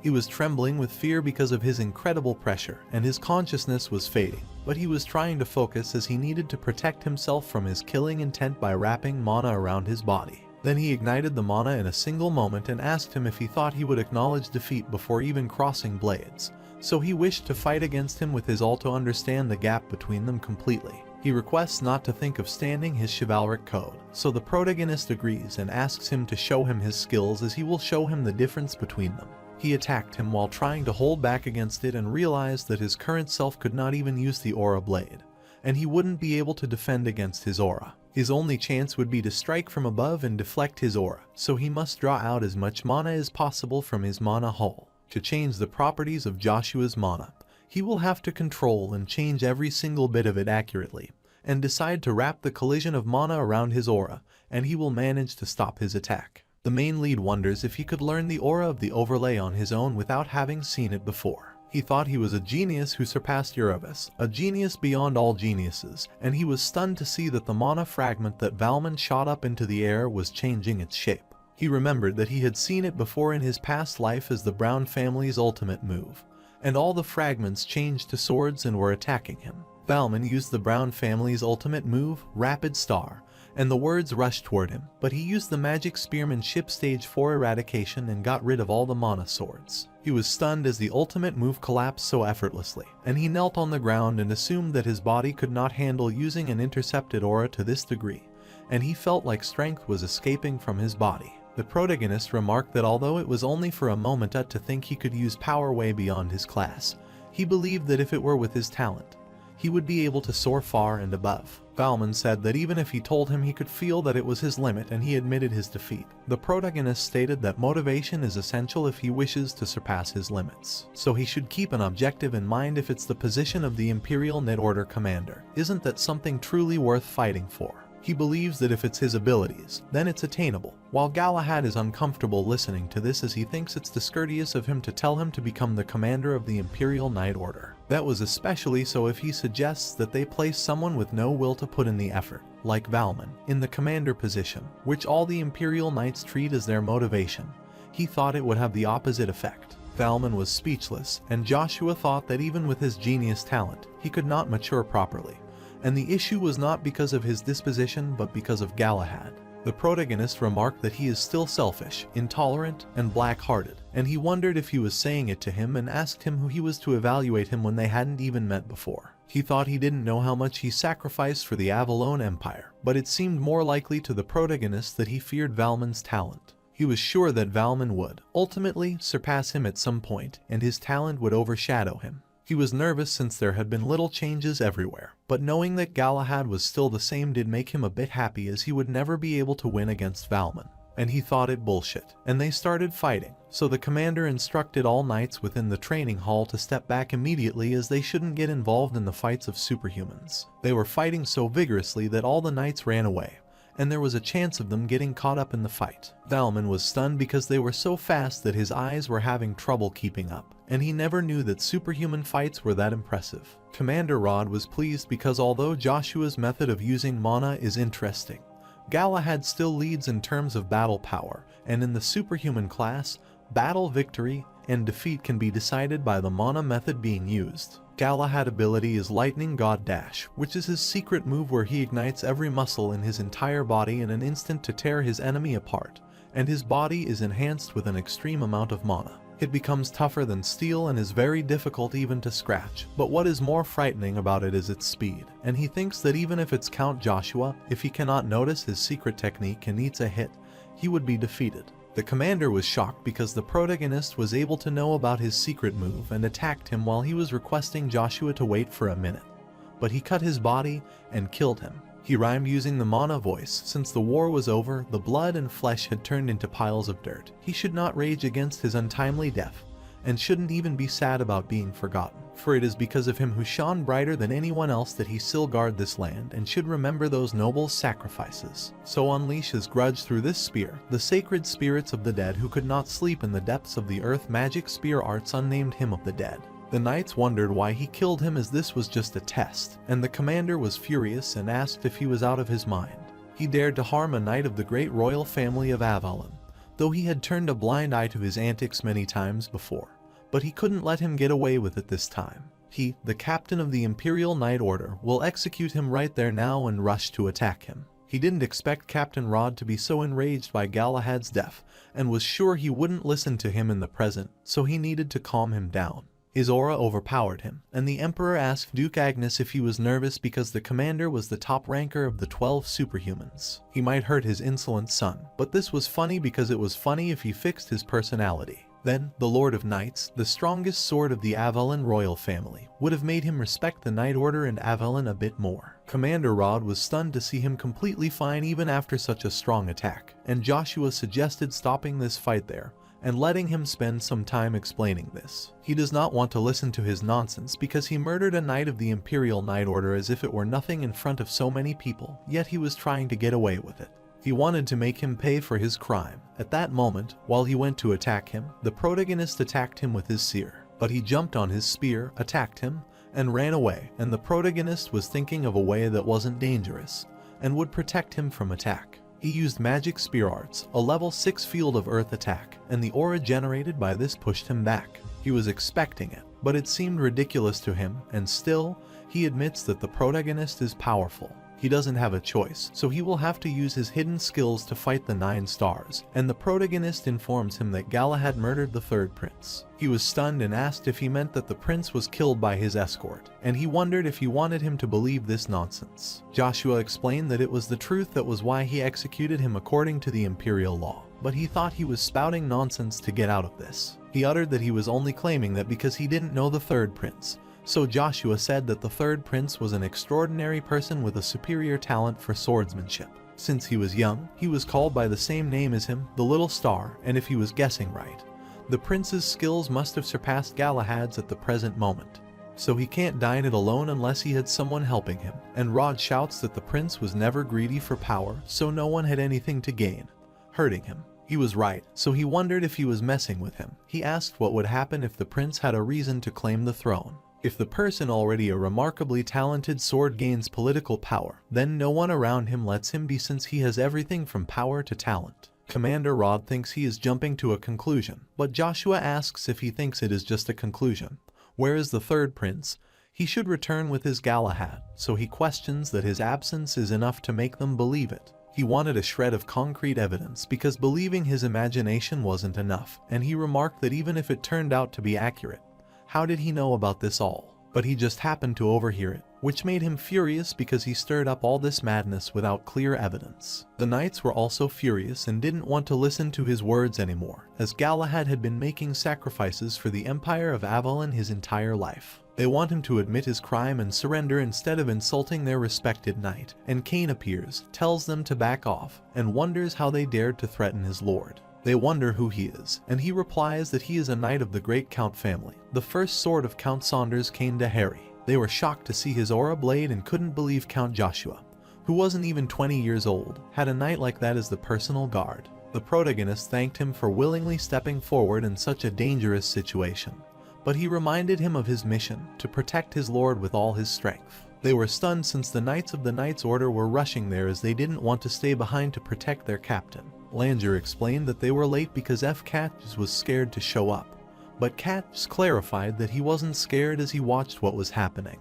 They push the Imperial Knights to reach their captain, and the knights wonder how they are acting as they don't even know them when it is obvious. Cain recognized them as they were from the 11th or 12th Battalion, but the protagonist added that they were now his knights, the Kreva's Knight Order. Commander Rod was infuriated and warned them that he would chop them all up if they didn't get out of their way. They shouldn't misunderstand that he will cut them some slack because they were in the same Knight Order. The protagonist stepped forward and reminded him of the most important thing, and he wondered what nonsense he would spout this time. He said they were wasting their time here while Galahad's partners probably got rid of the evidence, so they must act quickly. Neither of the forces behind it, Galahad himself, could have predicted his death today, so they should search all the places he stayed at, not just his dorm in the Knight's Order. They should also check his employees' residence and the house of Marquis Lancelot's house, and if needed, they should also check his corpse. He knew he might not believe him, but the longer he hesitated, the less evidence they would have to find the forces behind him.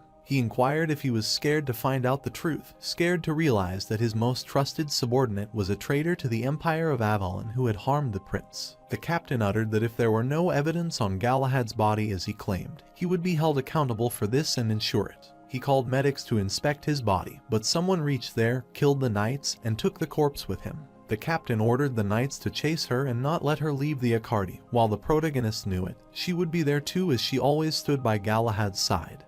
Even on the day he died, he was leaving to chase the suspect, but he stopped him because he was still not cleared of suspicion, so he had to stay there and answer his question. The Emperor ordered him to let him go because they had to check who that unknown mystery man was, and also, the present situation lent his words credibility, so they would give him another chance to explain himself. But the commander wasn't specific as there was a chance he might run away if they let him leave him, but he was okay with this, because he ran away. They could hold his father accountable for his crimes, as lacking a proper upbringing would be a parent's fault. He asked Duke Agnes if he was right, so he replied that His Majesty should do as he wished. Since they were done listening, he told him to catch the mysterious man as they would resolve the matter later. He looked at his father and left in the blink of an eye while Cain shouted why he was leaving without him again. But he also wanted to go along with him, so he left with him. The fourth prince contacted Evergrande, who greeted him and asked if something happened because he hurriedly called him. The prince said they ran into huge trouble, so he asked how long it would take to conquer the magic tower. He explained that it must take some time because Ian, the magic tower leader, has an unexpectedly high number of followers. However, some of his people are high-ranking mages, so that it wouldn't be too difficult. The prince was glad to hear it and supposed that the next time they met, he would be the tower master. He thanked him because it would be all thanks to him, and he asked him what had happened. So he explained that Galahad's helper leaked the information to Count Joshua, so he murdered him and is now digging into him. The magician was stunned and asked if it is true because this was an unexpected variable for them. He was sure that the helper couldn't leak the information because he is a devotee of Heimdall the same as them, and he was also connected to the Dark Monarch, one of the 9 stars. He was probably erasing evidence faster than anyone else, so they should wait and see more. The prince disagreed because he didn't want to let him move so freely without an insider, and supposed he might have something. He was sure that he would find the evidence of the third prince being murdered, and if that happened, all of their plans would be ruined before they even got to war, so he decided to act his way. so he instructed Evergrande to return as soon as the matter with the magic tower was resolved, and he agreed and requested the prince to stay safe until then.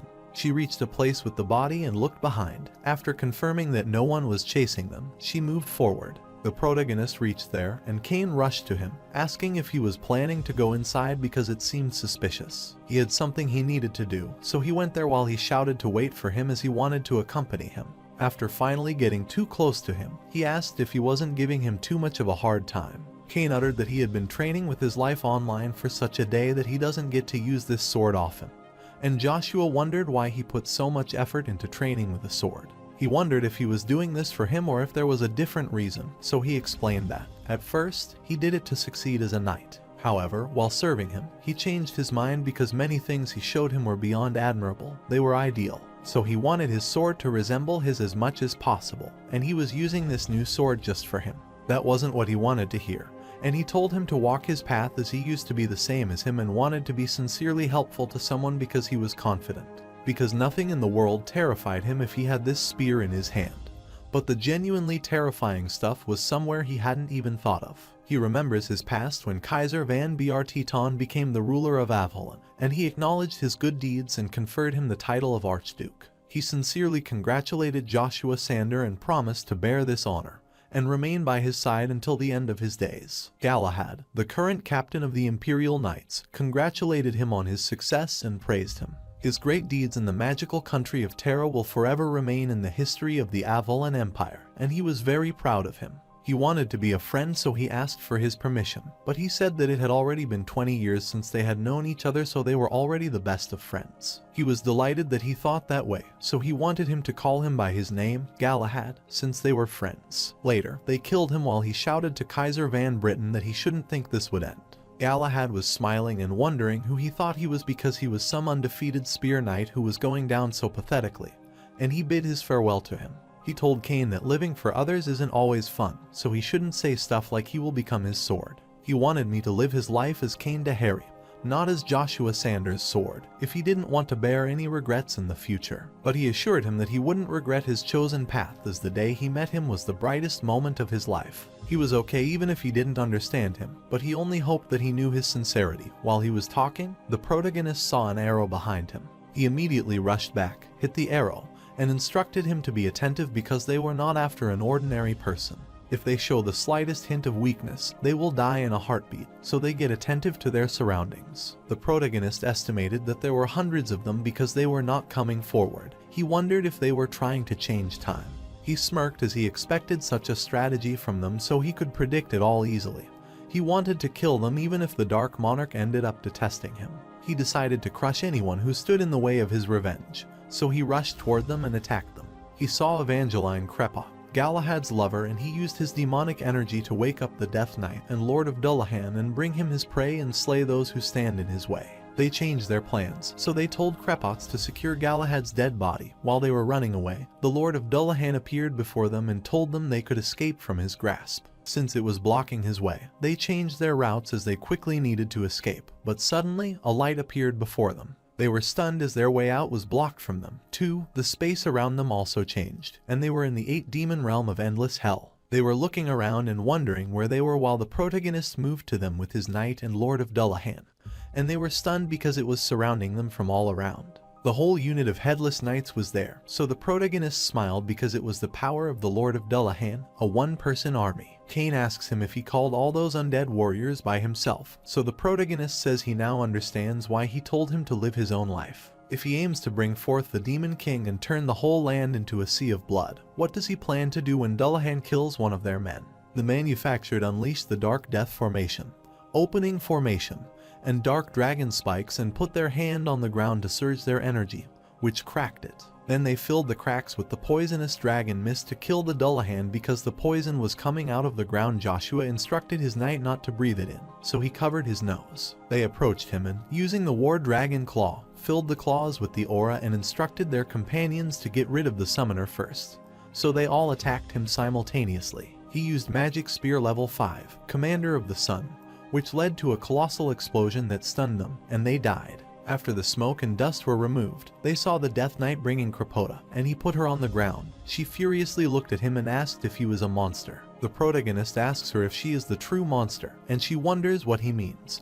He says that she even thinks about how it feels to die alone and accessible without even knowing the reason, so now it's her turn to die. Luja asks him why he is so talkative, as he should kill her while he thinks he is gone, and asks why he is showing himself now. Luja said he needed time to regain his memory, but for now, he should focus on his revenge instead of asking questions, as he is finally getting some proper revenge after all these years. He shouted to raise his spear and plunge it into her heart, as he would make sure even her soul writhes in agony forever, and he was continuously telling him to kill her. He raised his spear to kill her and attacked her when his knight grabbed the spear and requested him not to kill her, but the spear was too heavy to stop. Aisha Sestrophy appeared, and he wondered why she was there, but she greeted him and stated that Kretop possessed important information, so if he killed her, her intel would be buried. He doesn't care about that and tells them to get out of his way.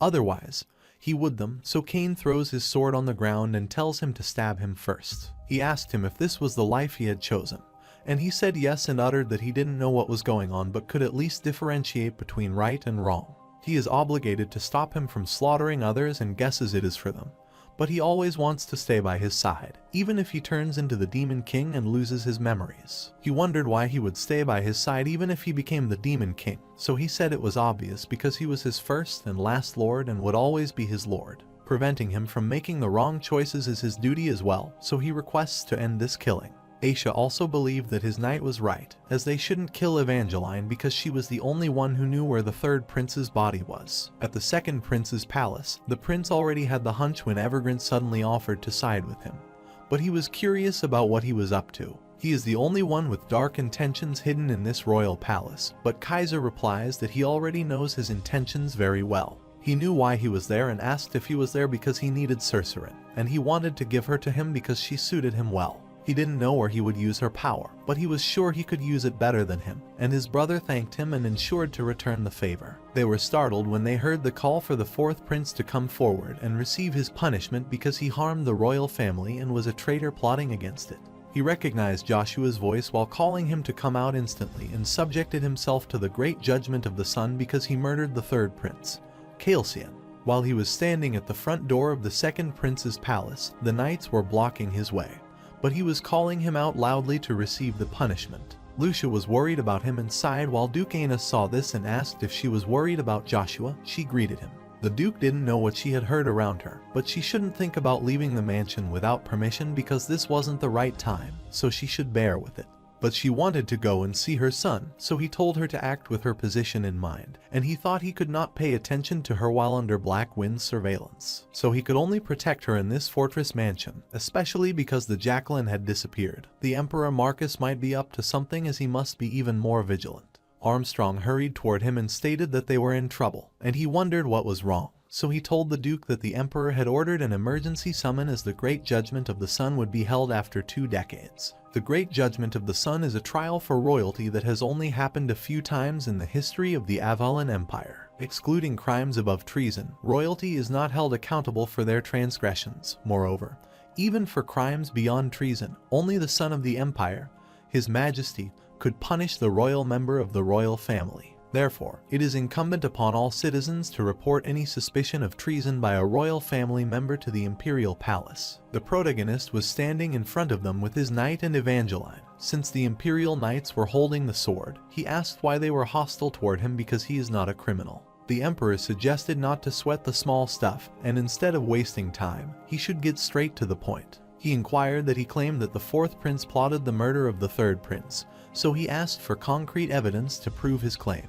He said he had the proof and stated that he captured one of the people who backed Galahad, and she knew where the third prince's body and the evidence were. He told her to speak the truth about the corpse of the third prince and requested her to speak up for the sake of Edvan, the child she had with Galahad. She was startled and asked who he knew about Edvan and thought she had to protect her child. She stated that the fourth prince hired them to murder the third prince and make him into one of the undead, so they reanimated his corpse in a secret room in the basement of his royal palace. If they go into the basement, they will find the corpse of the third prince. This makes the first and second princes, but the emperor and the fourth prince are calm. The emperor said that if it's true that he murdered his brother and turned him into an undead, then it was the worst crime at all. But he can't believe Kaiser did such a thing, and if he asked him, he would probably say he didn't do it.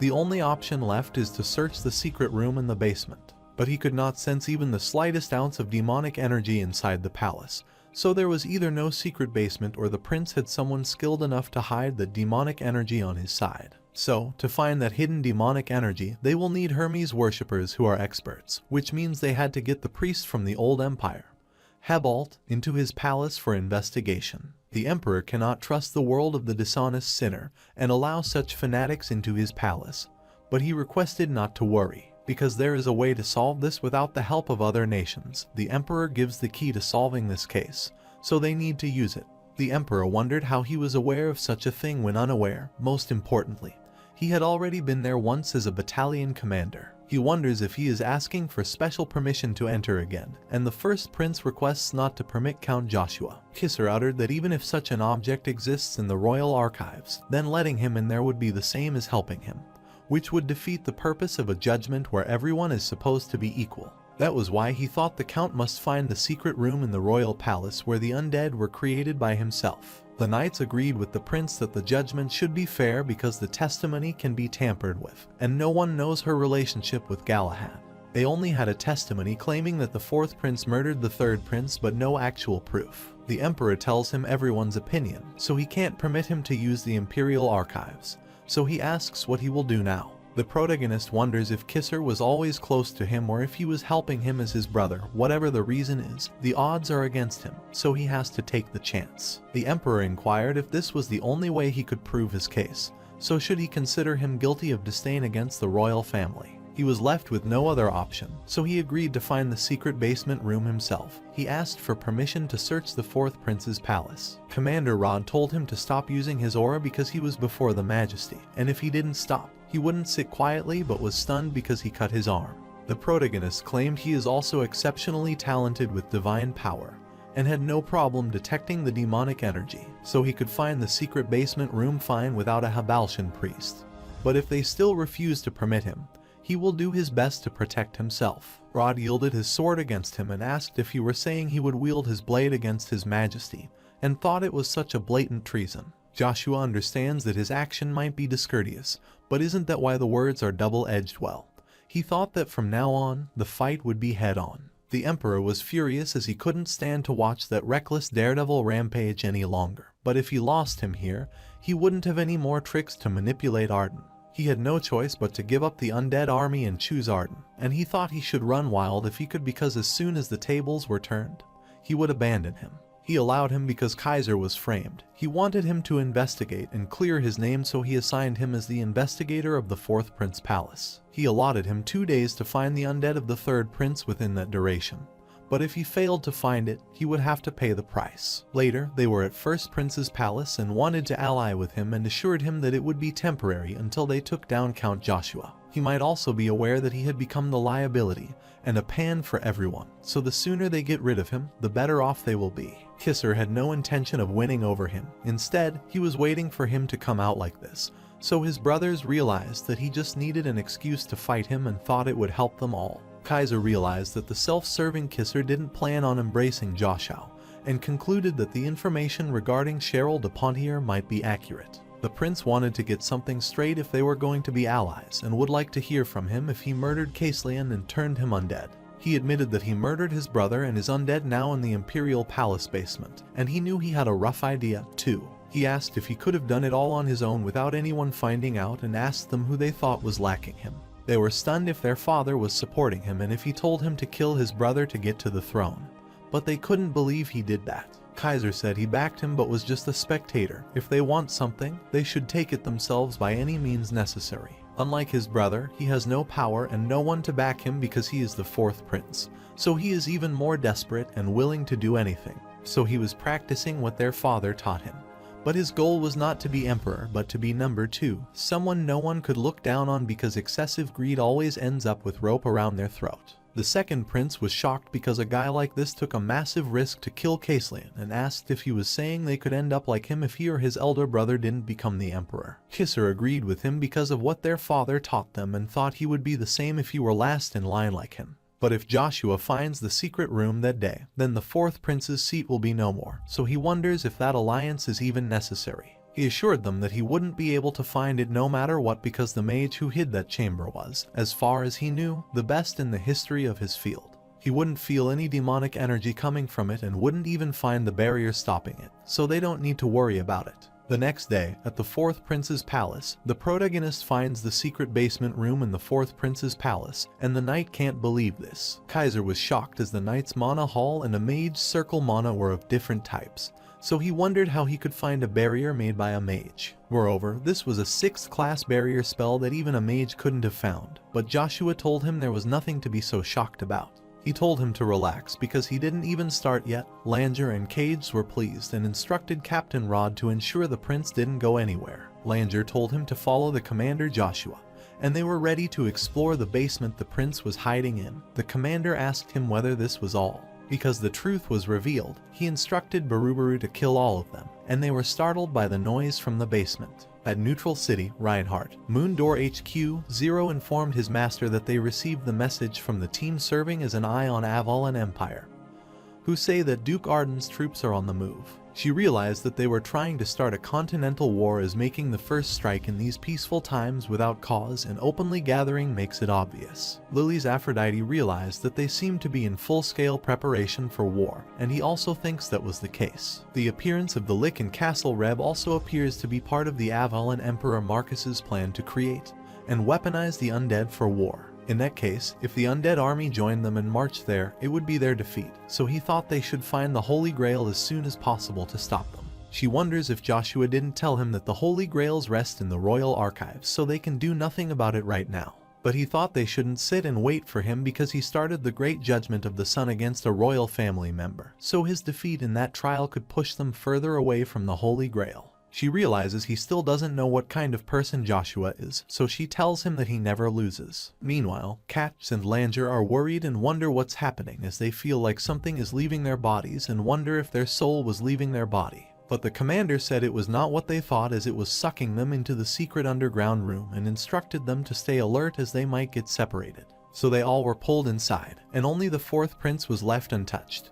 He thought Barubaru would love it as he had so much material to make more undead and wanted them to be reborn and return as obedient dogs. The protagonist was at a strange place, and Luja suggested to get his act together as there was an uncanny presence there. He heard the sound coming from behind and saw the group of ghouls and licks coming from behind, and he cursed Kaiser as he had such a substantial undead army down there all this time. Lick grumbled, and all the undead rushed toward him. Luja said that he could sense the undead not only there, but there were even more on another floor, more than 10,000 of them. He wondered how big that place was to have another floor, but that wasn't important as that enormous undead army would soon be there. The protagonist wonders what he has been yapping on about since earlier, so Luja says that he means they should snatch away the meal the prince prepared so diligently for himself. He couldn't even use what he had been preparing for so long, so they should take this away from him as that would be better revenge for him.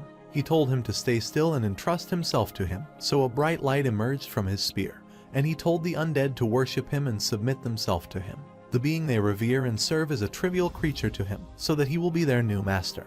And the mark of the crimson moon appeared on the Lick and all of the undead necks. They all knelt before him, so Luja suggested that Joshua go to all other floors, dominate the undead, and take them to their side. While on the other floor, Barubaru appeared. The commander Rod wondered who he was, so the Lick asked him if the Lord of Knights was curious about him.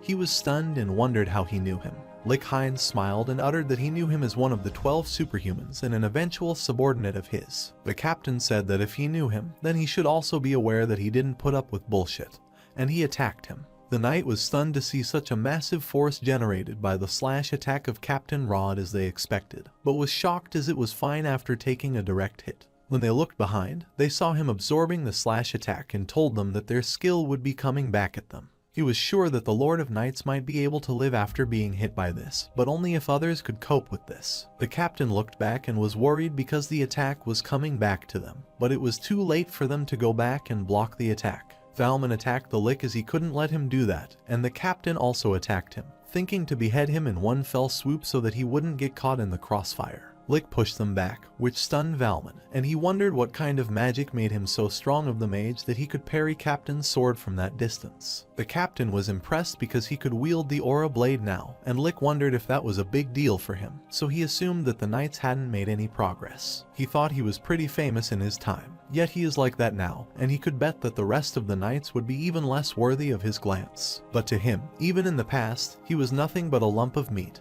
And the captain remembered that he was the only battle mage on the continent who couldn't be defeated by a knight at close quarters. That person was Zerath Dick Orvis, and he wondered why he was there as he had been missing for decades and heard that he had died. The Lick said he spent too much time on a man about to die, so now, instead of perishing him, he would reborn him and make him his faithful servant. The undead rushed to them to attack, and he instructed the knights to raise their aura as much as he could as they needed to hand them in until reinforcements arrived. It was about to kill them when the captain appeared and stopped the attack, but such a bright light appeared because the undead sword technique dazed their eyes, and they couldn't see anything. The Rod wondered how the enemy used the sun sword technique that only Britain's bloodline could earn and inquired what he did to Prince Jacelyn. Lick told him that he would find out soon, and he attacked them and moved his hand to take them with him. And the magic circle appeared around the captain. He suggested he wished for power, and he died as his rage and hatred would become his purpose so that his unfulfilled accomplishments would become shackles that he bore long after his death. Valmon is frustrated and can't believe he is that powerless, but he can't let the captain die. And the protagonist appears. Luja said that they were lucky because if they did well there, they could get another master of a minor demonic realm as a subordinate. Barubaru wondered another one, so Luja realized that he could hear his voice too. And as expected, he was worth the hype. He wondered how he had the demonic energy if he was a demon and asked how he opened that door. The protagonist was glad to be able to meet him finally, and Luja said that he would take his body and the death knight he had got himself. The protagonist pulled them inside the opening, and Valmon wondered what was going on and how Joshua suddenly popped out to take them all, and all the knights were left behind. They were at the 8 demonic realms of endless hell, and Barubaru laughed and asked if that spear was Bangma. But Joshua wondered what that was. He explained that the demons who have lost most of their power and are sealed in a medium are called Bangma. Many demons in the demonic realm seal their defeated opponents in a weapon to increase their power. In that case, it does not lose all of its power, and the one who wields the weapon could use it to some extent. If not for that, he may create sealed demons as a sign of victory, and he thought his sealed demon might be quite humiliated as its existence is proof of his defeat. It seemed to him that his sealed demon had abilities that leaned towards spatial manipulation. That is how it could open the door to this place. Spatial manipulation was more of a secondary skill than a battle skill so that he would turn into Bangma. But the protagonist said that he got it wrong because this endless hell isn't one of the spear abilities. Luja told him to get a whooping from him, and the Lick thought they wasted much time on the introduction and should do what they wanted. Joshua, Death Knight, asked permission to take care of the opponent, Death Knight, because he said he always wanted to experience Avalon's sun sword technique in person. The protagonist thinks if the Death Knight is the third prince, he used the sun sword technique, which only the royalty of Avalon could learn. Lick thinks he is ungrateful as he brings him back to life and allows him to ascend impossible heights, yet he betrays him. He said that he would get rid of them once and for all and show them why he was called the continent's best battle mage. So the protagonist replied that he would also show him why he is called the Spear Knight, and the Death Knight started fighting. While Barubaru attacked the protagonist by sending the evil spirits, which tied down his spear to the ground, he rushed toward him to attack and show his unique black magic creation, the Dark Hole. The protagonist left his spear, rushed toward him, and said he didn't have to look to know what it was. While punching him, he asked if he thought he could defeat him by sealing his spear. There was no chance of this. Barubaru increased his magic barrier and mocked him as he dared to think he could block his magic with his bare hands. So he decided to shrink his spirit and mana and make them disappear forever. Joshua clarified his misunderstanding as he was the one who was disappearing, not him, and he used Magic Spear Arts level 6 unarmed on his magic. He wonders what is happening because his dark hole is reversing, and he is getting pulled in, not him. The protagonist used an annihilating black sphere, which pulled Barubaru inside the hole, and he thought it was vain and couldn't believe his skill had taken him down. It was so unbefitting for the continent's best as now he would with his spirit sealed in the dark hole forever. Meanwhile, Altsma was fighting with the Death Knight, and the Death Knight hit his sword. He rushed and attacked him but grabbed his sword. He wonders how he is using such obvious tricks and assumes he is trying to give him an easy victory, so he attacks him and falls to the ground. He asked why he wouldn't show his accurate skills to him, so he uttered that he learned martial arts for his satisfaction. He further said that he didn't covet the position of the emperor nor had any interest in forming his forces, so he left the royal family. Then, his mother suddenly went missing under questionable circumstances, so he went to find her, and the protagonist realized that he was indeed the prince. Luja suggested quickly, taking him by his side before disappearing, but he was reluctant. So he asked if he was saying stupid things like he was a prince, so he told him to wake up as he became a death knight of his own free will, so if he genuinely cared about him, he shouldn't let me disappear. He thinks for a while and says that although he can't promise to give him what he wants, uncovering the truth isn't as simple as hitting someone to solve things. However, if he made a contract with him, he could guarantee one thing: he would do everything he could to help him. He asked if he would form a contract with him, and he looked at him and thought that the words had different powers depending on who said them. But if it was this man, he could believe him. The prince said that if it was him, he could believe even the impossible might become possible, so he agreed to form a contract with him and asked for his name. He told him his name, and they moved straight to the contract. The prince commented that he had a good name and said the third prince would serve his new master forever. After making the contract, he heard the sound saying that he was annoying and always getting in their way. But whether it was for better or worse, being trapped in there, he knew one thing for sure: why was the best star of the heavenly and demonic realms combined in a middle realm like this, with the weapon with a demon sealed inside. 2. He wonders what's wrong as he traps him in the annihilating black sphere. Still, he is talking. Luja clarified that the voice he hears isn't Barubaru but the culprit who formed the contract with Zerath Dik Orvis and created the Lick, Asmodeus 32nd top demon. Presently, he was a mere rank 32 demon, but he was once one of the 7 demon kings with sinister powers. Long ago, his evil influence spread beyond the demonic realm, and to the middle realms where humans, elves, and other races lived. It spread so much that he seemed to rule the entire world. But his greed didn't end there. Eventually, he sought the heavenly realm only to be thwarted by one of the 7 archangels, Raphael, and in that battle, Raphael and Asmodeus inflicted fatal wounds on each other. Many years later, he reappeared and said things were getting interesting. The protagonist told him to stop that nonsense and show himself, but that was a bit difficult for him to do right now, so he assured him that he would get a chance to see so he wouldn't be impatient.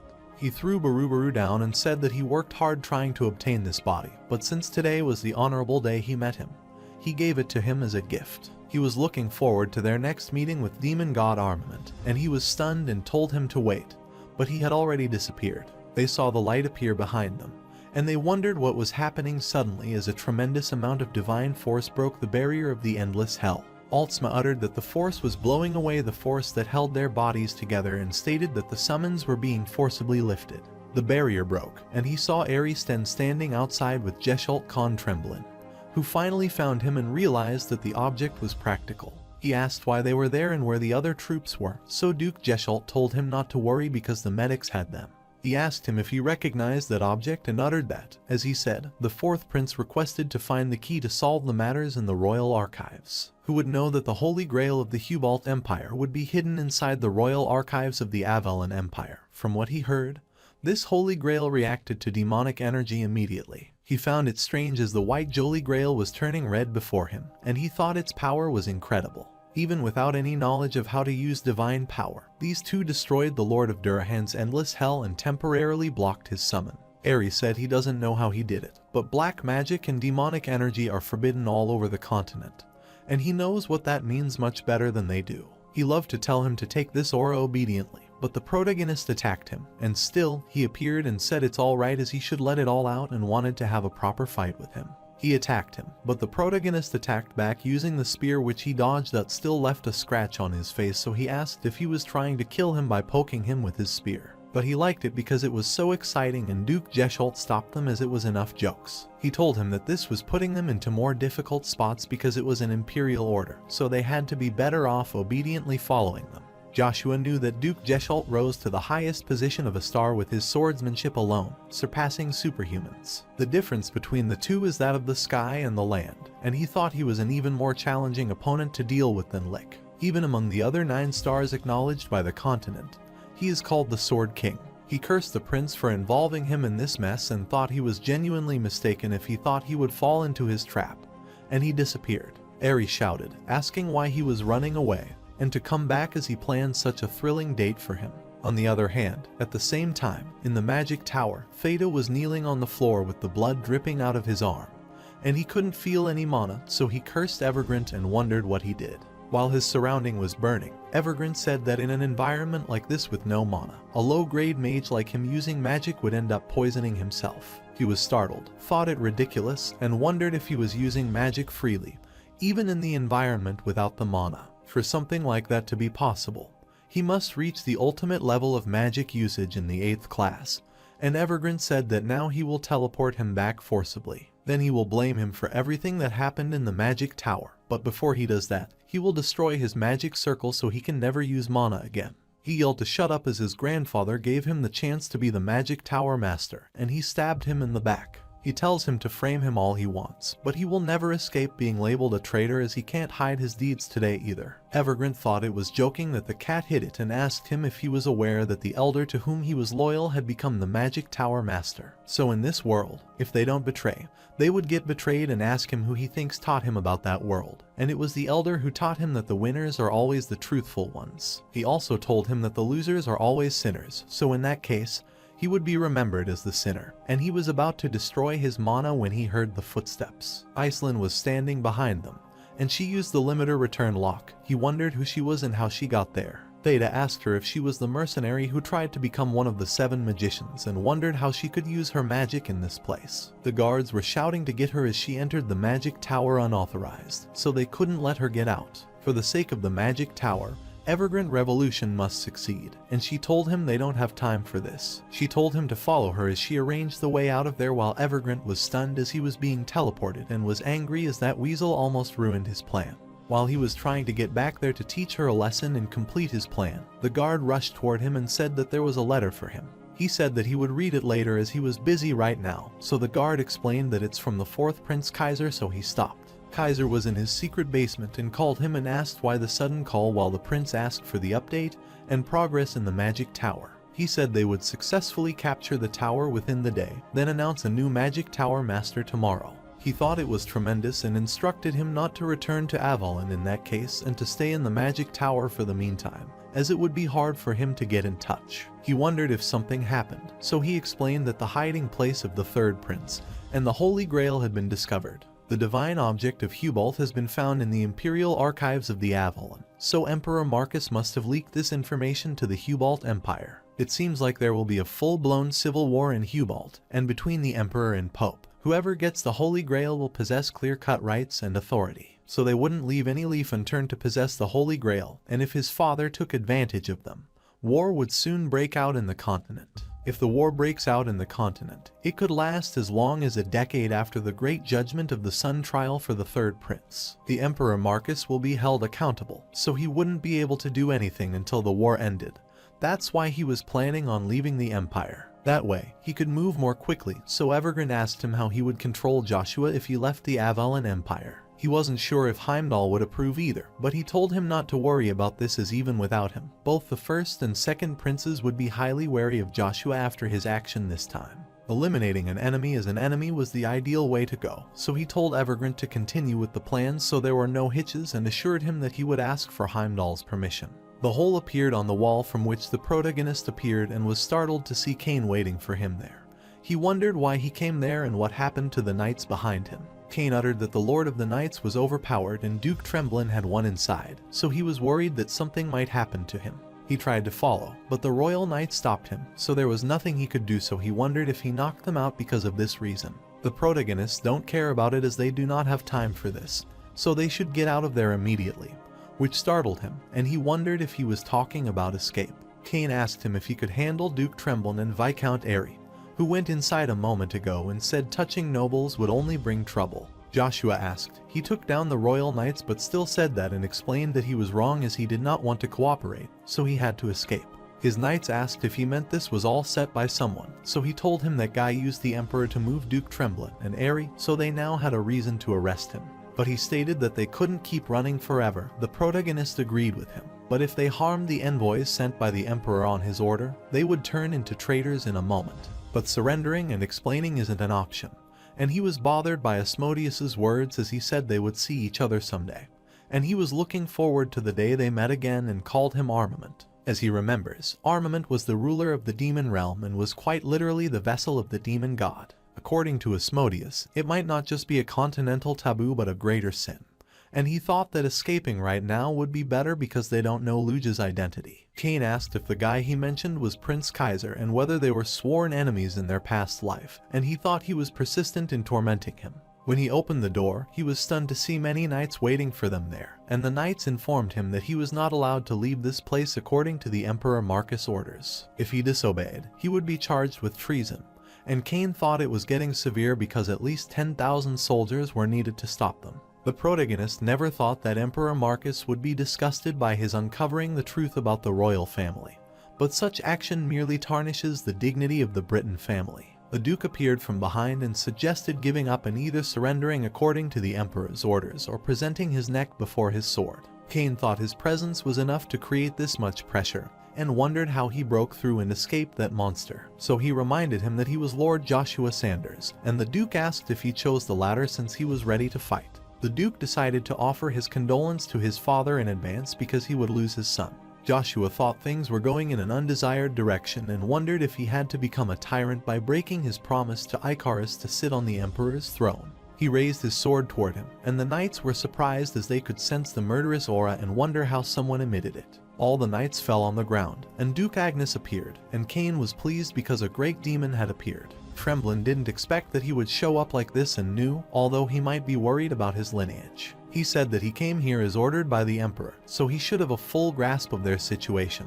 Or does he intend to defy the Emperor's will? Agnes asked if a father would act before his son on such a matter, but the knight suggested he think of his family as this was a matter of personal choice. As he's there, they want him to reconsider it once more, and Tremblin also told him to look at them as this wasn't just his personal, so he requested to step aside. But Agnes asked them if he had to say it twice, so they told him to sheath his sword, and the protagonist wondered why he was doing this as he was just the mere child of a concubine. The second one is to be kicked out of the family and never sought him out even once in his previous life, but now he sees him grown up, he feels some unjustified resentment. Viscount Airy arrived and clapped as it was such a lovely family reunion and said there was no reason for them to hesitate since they knew their intentions. He stated that they should do their job and eliminate the traitor, so they rushed to attack them. But Agnes blocked their attack while Tremblin got to their back and attacked them. The protagonist saw him and asked for the magma's power to protect him. His sword was on fire, and with the explosion,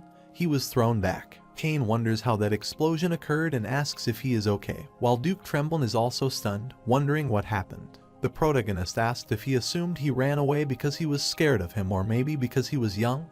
He underestimated him. Before wondering what to do with Duke Agnes, he should be worried about how to capture him, and he tells his father that he doesn't want to cause any more trouble to the Agnes family. He has lived like that until then and plans to keep living like this. He calls his knight and tells him that they need to get out of there quickly and create an escape route. Cain accepted the mission, and Duke Tremblin reminded him that he told him that if they wanted to escape from there, they must surrender according to the Emperor's order, or he must die by his sword, so he told them to choose one of the two, so he rushed toward them to kill them, but Agnes stopped him. He requested him, but he said this would be enough, so he wondered if he was resisting the Emperor's command and said that the Emperor's command was above all else in the Avalon. Agnes said that under the law, everyone should be equal, and that's why their country isn't progressing, while the knights also rushed to stop Joshua. Cain attacked them and made his way. He thought that the royal knights had gotten more assertive, but he had become quite strong, too, and he threw them away. He suggested a swing of Cain's Agnes's greatsword, but other knights rushed toward him and told him to surrender his weapon and arrest the criminals. Cain uttered that this was getting too intense, and the royal knights were much more robust than they were in Cromwell, so they should try to break through somewhere else. He said there was no need to go toward the main gate, but Joshua said if they ran away like this, it would look like they were guilty of something they didn't do. He told him to step aside, and he used his mana voice and told them to stop, as from now on, anyone who tried to block them, regardless of rank or status, would be killed. Their consciousness was fading, and they all fell to the ground. Viscount Airy rushed to and asked if it was Orin, thought he had such a convenient ability, and told him to sing a lullaby for him, too. He rushed and attacked Kane, who was thrown away, but when he reached to attack the protagonist, he stopped him using his spear. Airy asked why he was hesitating when he knew how to end this situation and if he was terrified that the world would call him worse. The protagonist attacked him and cut his arm, so Airy asked why he didn't cut his head, and he replied that it was not suitable to cut off everyone's heads. He uttered that he had cut off his arm, so it would be better if he attached it quickly and stopped chasing him now. Airy smiled and thought he was unexpectedly kind, so he let him go, since there was no one to stop him while he was leaving with Kane. He reminded him what he said when they met in Reinhardt. Captain Rod apologized to the first Prince Kaiser in the Imperial Palace duty room as in the Avalon land. Especially in the Imperial Palace he protected, such a disgraceful incident occurred. He failed to notice it and couldn't stop it, so he deeply resented himself, but the prince told him not to be too hard on himself as nobody could know about the incident with his brother, so he should not bear the guilt and focus on recovering quickly because Avalon needs the head of Lord Nates, and he stands to leave since he has an important matter to attend to. He told him not to strain himself on his account and to rest while the prince was leaving. Valmon told him to take care of himself. Valmon asked him about Joshua and what would happen to him, so he told him that he had been branded a traitor for defying the Emperor's decree and had been stripped of his noble status. So now he is nothing more than a fugitive with a bounty on his head. While leaving, the prince told him to take care of the head of the Lord Knight. After he left, the head of the Lord Knights asked if it was interesting, and he wondered what he was talking about, so he elaborated that a boy, not even 20, had stripped up the greatest knight empire of the continent. He couldn't believe the rumors that Joshua single-handedly defeated the mercenary king, but he surpassed him and withstood the assault of Duke Tremblin and Viscount Airy. Furthermore, he brilliantly escaped through the royal gate and believed he might be the first in the continent to achieve such fame before turning 20. He was undoubtedly inspiring many, which was a great fortune for the Empire as there were many talented young individuals. Valmon uttered, but now he is a traitor, so Rod said that's why he was taking responsibility for the situation and stepping down. He wondered what he was saying and why he would resign, so he explained that, as he said, for the sake of the young talents of the Empire, it was time for an older man like him to step aside. So he wished that the next leader should be Valmon, and he told him that even if he refused, he shouldn't blame himself as he knew better than anyone that he might not be ready. While pondering, he remembered the protagonist told him that breaking one's limit requires motivation, so he should set a goal for himself so the position of head of the Royal Kites might be worth aspiring for him. His pupils dilated as he decided about which he was confident, so he said he would carry all the burdens the captain bore. Meanwhile, Duke Agnes was tied in front of the Emperor, who asked him if something unusual had happened during his absence as he seemed to have caused quite a mess, unlike his usual self. Agnes said that he had gone too far this time, and the Emperor was enraged and asked if he realized how many times he had let things slide. But Agnes said that what he had let slide was the matter of the fourth prince, who stood by and watched as the third prince was turned undead. Tremblin told him to mind his manners as he was in front of his majesty, so Agnes commented that he was also no different from him. Demons like him wouldn't care about the taboos of this continent as they were planning to use the undead to turn the Hubalt Empire into a battleground. They formed a secret alliance with the Swallow Empire and subdued neighboring countries at a time when Hubalt was already torn between the Emperor's faction and the Pope's faction.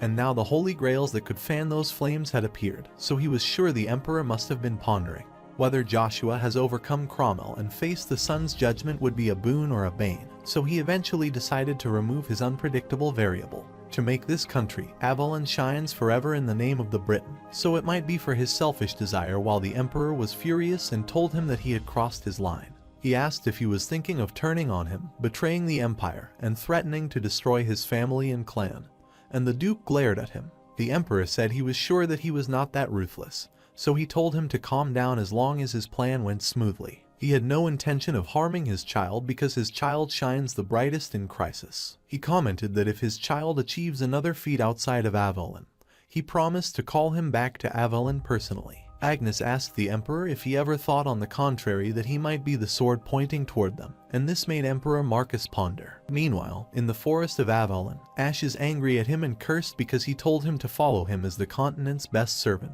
throwing him out of the palace without telling him where to go. He told him to wait until he met him again, and the carriage started shaking, and the man asked for help. Ash came out of the carriage and asked what was wrong while the man ran away, calling for help. He wondered what was happening, but he was stunned when he saw a girl who looked at him and said that he looked better than the child of Elrondis. He recognized her as it was his former master, the black dragon Krevas in human form, and wondered why it was there. She told him it was not the time to waste away leisurely and asked him if he knew who Joshua was chasing after, but he didn't know. So the black dragon approached him while he was shivering and said that it's the contractor of Asmodeus, Zerath Dic Orbis, who is the betrayer who made his elf race suffer, believing him to be a close friend, which stunned him as he was the one who sacrificed not only his clan but also his own life to protect their secrets. The black dragon pities him, tells him that humans are inherently selfish and full of desires, and tells him that the one who betrayed him and took root of the world tree was him. He suggests he do what he must instead of pursuing the Zerath since he knows the truth. He told him that the original stone was replacing the root tree of the world, but it wouldn't last. He asked him where is Zerath. So the dragon said that he was in Aya's Grand Plain. It's the tower humans built after stealing from them. While Theta and Iceland were near the river, he said that the current was too strong so that he couldn't take her with him, so she had to go on her own. But they couldn't do that, so they had to find a way back. While discussing it, the mage found them and wanted to catch them as it was the new Tower Master's order, so they went in a circle to suppress them in one go and produce the stone rain. At the Avalon Empire Floral Palace, Ellen was happy and couldn't believe that the princess, who was on the brink of life and death, managed to move from her bed and regain her vision. It truly feels like a divine blessing, and the princess also agrees as if it were a miracle. But if she could remember what happened to her, it would be better. She asked her if she still hadn't gained her memories, so she clarified that she couldn't remember anything after age 10. But every time his name is mentioned in the royal palace, her heart hurts, so she asks Ellen if the captain of the royal knights is also named Joshua. Meanwhile, at the Avalon Empire capital, Akkadi, they were searching for him as there was a high possibility he might be there and Icarus was hiding. The knights instructed others that, given the situation's nature, they should immediately use flares to spot them, call for backup, and refrain from acting alone. Icarus rushed as the situation seemed more severe than she thought, so they needed to get where he was immediately while the knights saw her running away. The protagonist realizes that the murderer doesn't want Britain's power to weaken, as seeing how far it has driven him out suggests. Cain thought that gaining a solid foothold in the royal court was a poison, so they were in for more challenges ahead. Icarus entered the room and asked them if they had lost their mind and how she had become a wanted criminal after just a few days in Akkadi. She said that huge bounties had been placed on both Joshua and Cain's heads, and she pinched his ear and said that as his subordinates, they should lead him on the right path. She wondered how they would do that if they were like this, so he apologized and asked their general what they should do now. He told them they needed to get out of the capital first, so his knight suggested heading to Reinhardt, as he would like to live in luxury and be treated like a king rather than a criminal. Icarus said they should head to another country instead of Reinhardt, and he wondered why, so she said that the emperor might have considered that country in his plans. If he, the king of Reinhardt, became the enemy of Avalon, it would give the emperor a reason to invade, so he had to march directly to Reinhardt. The protagonist thought she was correct as they couldn't bring harm to that country, and if the news of this situation spread to the people of the continent known for their magic, the moment he entered, it would worsen Reinhardt's image on the continent, and Icarus tells them that the political situation is also unstable. At every country's borders, especially those directly facing other countries, there is a massive accumulation of troops, which almost means the war is about to break out. Cain wondered if it meant they were preparing for a continental war, so she said there was a high possibility. Apart from the three empires of the three rivers, movements from two other countries are also suspicious, and he wonders which two countries they are. She uttered that one is the Thran Duchy of Duke Uravis, someone he is acquainted with, and the other is Terra. The knights asked if Terra meant the country known as the Kingdom of Magic, but wondered why they would. Joshua wonders, while the timing might differ, fate remains unchanged, and his knight is stunned, so he tells him that their destination has already been decided. He instructed them to quickly deal with what needed to be addressed first, the magic tower, the Aya's plane he spoke about. While they were discussing their plan, the door slightly opened, and the knight appeared, and Cain held his sword, wondering if they already detected their location. The protagonist instructed him to sheath his sword as it's okay because he is one of his few trusted comrades, just like them, and he was glad to see Katniss. He sincerely apologized to him since the Battalion 11th and 12th both wanted to follow him, But they could not leave the empire, leaving their family behind, so he asked for forgiveness. Joshua told him there was nothing to forgive because he understood that, so he told him not to worry and to stand up. He thanked him and delivered the message he had brought for him as someone called the Assassin King came to their unit. She said she would head to Reinhardt first and take care of what needed to be done, so Joshua realized they received some more help. He gave him the letter, so he asked if it was also from the Assassin King, and Kat said that the princess had sent it, and he was stunned. Kane commented that in these times, the princess sent a love letter to him and assumed that deep down, she also wanted to leave with him. She hit him and said that he should be aware of the situation, and she told him that they had been delayed for too long, so they should depart from the Avalon. He agreed to depart while leaving. He told Katz that though they wouldn't be together, he prayed for the divine radiant blessing to be upon him and all the members eternally. He also prayed for the blessing to fall on him and requested that he return alive as they await him. Meanwhile, at the magic tower, Evergrande was shocked, even if it wasn't the main body, because it impacted the life vessel, which is the source of life. He asked what happened in the secret chamber beneath the 4th Imperial Palace, and it was also unexpected for Barubaru as Joshua's spear was a demonic spear. He was shocked and asked if by demonic spear he meant the artifact of the demon, and he wondered how such a thing existed on this land. But the Lick Hinds told him there was no need to be so surprised because it was just the shell of the demonic device, and the sealed demon inside it was probably nothing significant, so that he would handle this matter. But the most important thing is the movement of the Black Dragon crevice, and Evergrande also heard that he was heading to this magic tower with an elf. He was shocked and wondered if it was a Lundus, and realized that too many unpredictable variables were emerging when the completion of the army was near, which wasn't good. Evergrande uttered that he shouldn't worry as they had found the clue to the location of the primordial stone, Stormwind, which they had been searching for. He asked if by Stormwind he meant Tempest. Then it's good, so they shouldn't delay. As soon as the coronation of his tower is complete, he should lead the Undead Legion and create the Liches. He understood and wanted to tell him another thing. Recently, the information about Asheru van Britten from Petrin started spreading to the royal court. A storm of blood will soon blow over Edutch Agnes and the Britten royal family, but Barubaru informed him that it was what even Heimdall predicted. What he was curious about was when the Emperor learned that the Princess of Avalon, who was believed to be dead, was in the Agnes Duchy, and he wondered what would be the Emperor's expression. Meanwhile, at the royal infirmary, Captain Rod is sitting in bed and expresses to Prince Kaiser that he is deeply ashamed to face him. He explains that not only did disgraceful events occur in the royal palace he guards, but also in the entire land of Avalon. He confesses that he was clueless about these events and couldn't prevent them, which fills him with shame. Rod requests Prince Kaiser not to be too hard on himself, emphasizing that no one could have known about the matter concerning the third prince, Caislian. He urges Prince Kaiser not to feel overly guilty and instead focus on recovering because Avalon needs him. Standing up, Rod informs Prince Kaiser that he will excuse himself and advises him to rest comfortably without unnecessary worry for his sake. Balmung bows down and wishes Rod a safe journey back. He inquires about Count Joshua, to which Prince Kaiser responds that Joshua has been stripped of his nobility for defying the crown and is now a mere fugitive with a bounty on his head. Balmung acknowledges the information and Prince Kaiser leaves the room, instructing Balmung to take good care of Captain Rod. In response, Captain Rod asks if it's not fun, and Balmung seeks clarification on what he means. He states that a man who is not even 20 yet has shaken Avalon, the greatest knight empire on the entire continent. To be honest, he did not believe the rumors that Joshua had single-handedly defeated the mercenary king. However, Joshua got past him, and even the attacks of Duke Tremblin and Count Airy could not suppress him. After that, he proudly walked out of the royal palace's gates. He declares that Joshua Sanders will be the first to rise to the position of a star under the age of 20, and the boy is an inspiration to many. He expresses that the Empire is fortunate to have so many young talents. Therefore, he announces that he is going to take responsibility for this mess and step down as the leader once and for all. Balmung asks what he is saying, questioning his decision to step down out of the blue. He reiterates that, for the sake of the Empire's young talent, it's time for an old man like him to step aside. He expresses his desire for him to become the next leader. He assures him that he won't condemn him even if he refuses because he knows better than anyone that he is not quite ready. Balmung reminisces about a memory where motivation serves as the key to pushing his limits.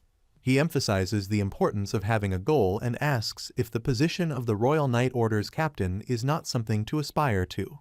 He states that he shall accept that and willingly carry the burden it entails. Meanwhile, Duke Tremblin presents Duke Agnes in front of the king, binding his hands with magic. The king questions whether Duke Tremblin has developed newfound fatherly love in that short time and remarks on the trouble caused, unlike his usual self. Duke Agnes admits he has gone too far this time, and is asked how many things he has turned a blind eye to all this time. Duke Agnes responds by mentioning that this time, he turned a blind eye to the fourth prince's deeds and questions who stood by and watched Prince Caecilian be turned into an undead. Duke Tremblin, showing due respect to his majesty, defends himself by stating that he is not different and does not care about demons, demonic energy, or anything forbidden in the continent in the first place. He explains that the undead were used to draw the Hubalt Empire into battle, and there was a secret collaboration with the Swallow Empire to subdue its neighbors, in a situation where Hubalt was already intensely opposing the Emperor and Pope factions. The Holy Grail even appeared in the midst of all this. He reflects on the troubles he must have faced, considering Joshua, a significant variable who stopped Cromwell and initiated the Great Sun Judgment trial. In the end, he decided to eliminate that uncertain variable to ensure that the country Avalon would shine in the name of Britain forever. However, he admits that in reality it was to further his selfish interests. The king responds, stating that he is crossing the line, and questions whether he truly believes he can bare his teeth at him and turn his back on the empire. He asks if the person in question is willing to abandon his family and community. He expresses doubt, stating that he does not think so, as he doesn't believe he is capable of being so spiteful. However, he proposes making things easy, indicating that he has no intention of harming the person's child as long as their plan can be carried out successfully. He adds that furthermore, if his child is not the type to shine in times of crisis, and if the child accomplishes another feat outside the Avalon Empire, he will personally summon him back to Avalon. Duke Agnes asks if it has not occurred to him that the child might one day become a sword aimed at the Empire. After a while, in a forest in Avalon, High Elf 5th Alundus Ash, the servant of Joshua Sanders, expresses outrage at the abuse he has endured.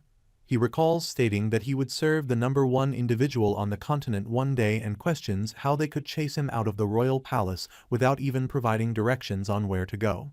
He declares that they should wait and see if he ever encounters them again and demands an explanation for the current situation. A person runs towards him, urgently pleading for help. Ash asks them to tell him what's wrong and to come back. Suddenly, Black Dragon Crevasse appears, remarking that he looks even better. Ash is shocked to see her, and she informs him that this is not the time to idle around. She asks if he knows who the human kid named Joshua is after now. He expresses that he does not know much about that. She mentions the Asmodeus contractor, Zarath Dick Orvis, and the one he is so chummy with, referring to the traitor who brought Elf Flock to its current state. Ash questions whether Zarath is considered a traitor, stating that Zarath gave his life and his family's to protect their secrets. She comes closer, places her hand on his shoulder, and expresses pity, stating that humans are selfish and lustful from birth itself. She accuses Zarath of betraying him and taking the root of the world tree. She urges him to understand the truth about Zarath now, to stop looking for him, and to do his part. She mentions that the Genesis Stone is currently being used as a substitute for the root of the world tree, but even that won't last long. Ash inquires about his location and Zarath's whereabouts. She closes her eyes and states that he is in the Great Ayaz Plains, located in a place called the Magic Tower that humans built by taking what was once theirs. Meanwhile, at the Avalon Empire's Floral Palace, a servant named Ellen is serving tea to Princess Cershalyn Ben Britain. She expresses disbelief, stating that not only has the princess, who was on the brink of life and death, managed to move from her bed, but she has also regained her vision. Ellen considers it a divine blessing. Cershalyn Ben Britain acknowledges it as a miracle, but expresses her frustration at not being able to remember what happened to her. She mentions that she still has not regained her memories, especially those after the age of 10, and every time Joshua Sanders' name is mentioned in the royal family, her heart hurts. She then inquires whether the captain of the Royal Knights was named Joshua Sanders. Meanwhile, at the capital of the Avalon Empire, Akkadi, a soldier instructs others not to delay the search, emphasizing the high possibility that the person they are looking for is still in Akkadi. Given the nature of the situation, they are advised to use a flare immediately upon spotting the target and call for backup, refraining from acting on their own. The soldiers acknowledge the instructions. Ash secretly listens to them and moves to find Zerath Dick Orvis. He reflects that the situation seems more serious than he thought and realizes the need to reach the location of the general quickly. Meanwhile, Joshua Sanders remarks that it seems Emperor Marcus did not want Britain's power to weaken, and his actions, driving him out so far, suggest this intention. Kane comments that gaining a strong foothold in the royal court has turned out to be poison, and it appears they are in for more challenges ahead. Ash enters the room and questions if both of them have lost their minds, wondering how he became a wanted criminal after just a few days in Akati. He informs them that huge bounties have been placed on both the general and Sir Kane's heads, emphasizing that as his subordinates, they should guide him on the right path. He gestures to his ear, asking how they plan to do that in their current situation. Kane apologizes, and he asks Joshua Sanders what their plan is now. Joshua responds that first, they need to get out of Akati. Kane suggests heading to Reinhardt, preferring to live in luxury there like a king, rather than being treated like a criminal in Akati. Ash disagrees, stating that any other country would be fine, but not Reinhardt. When asked why, Ash explains that Emperor Marcus likely considered Reinhardt in his plans. If the king of Reinhardt became an enemy of Avalon, it would provide the emperor with a reason to invade, leading him to directly march to Reinhardt. Joshua Sanders considers that he's right, they can't bring harm to Reinhardt. Furthermore, if news of this situation spreads to the people of the continent known for their magic use, entering Reinhardt could worsen its image on the continent. Ash points out that the political situation is also unstable, with a massive accumulation of troops at every country's borders, especially those directly facing other countries, making it seem as if a war is about to break out. Kane inquires if this means they are preparing for a continental war. Joshua Sanders confirms that there's a high possibility. Ash adds that, apart from the three empires of the three rivers, movements from two other countries are also suspicious. Kane asks about the two countries and which ones they are. Joshua Sanders explains that one is the Esran Duchy of Duke Erebus, someone he is acquainted with, and the other is Terra.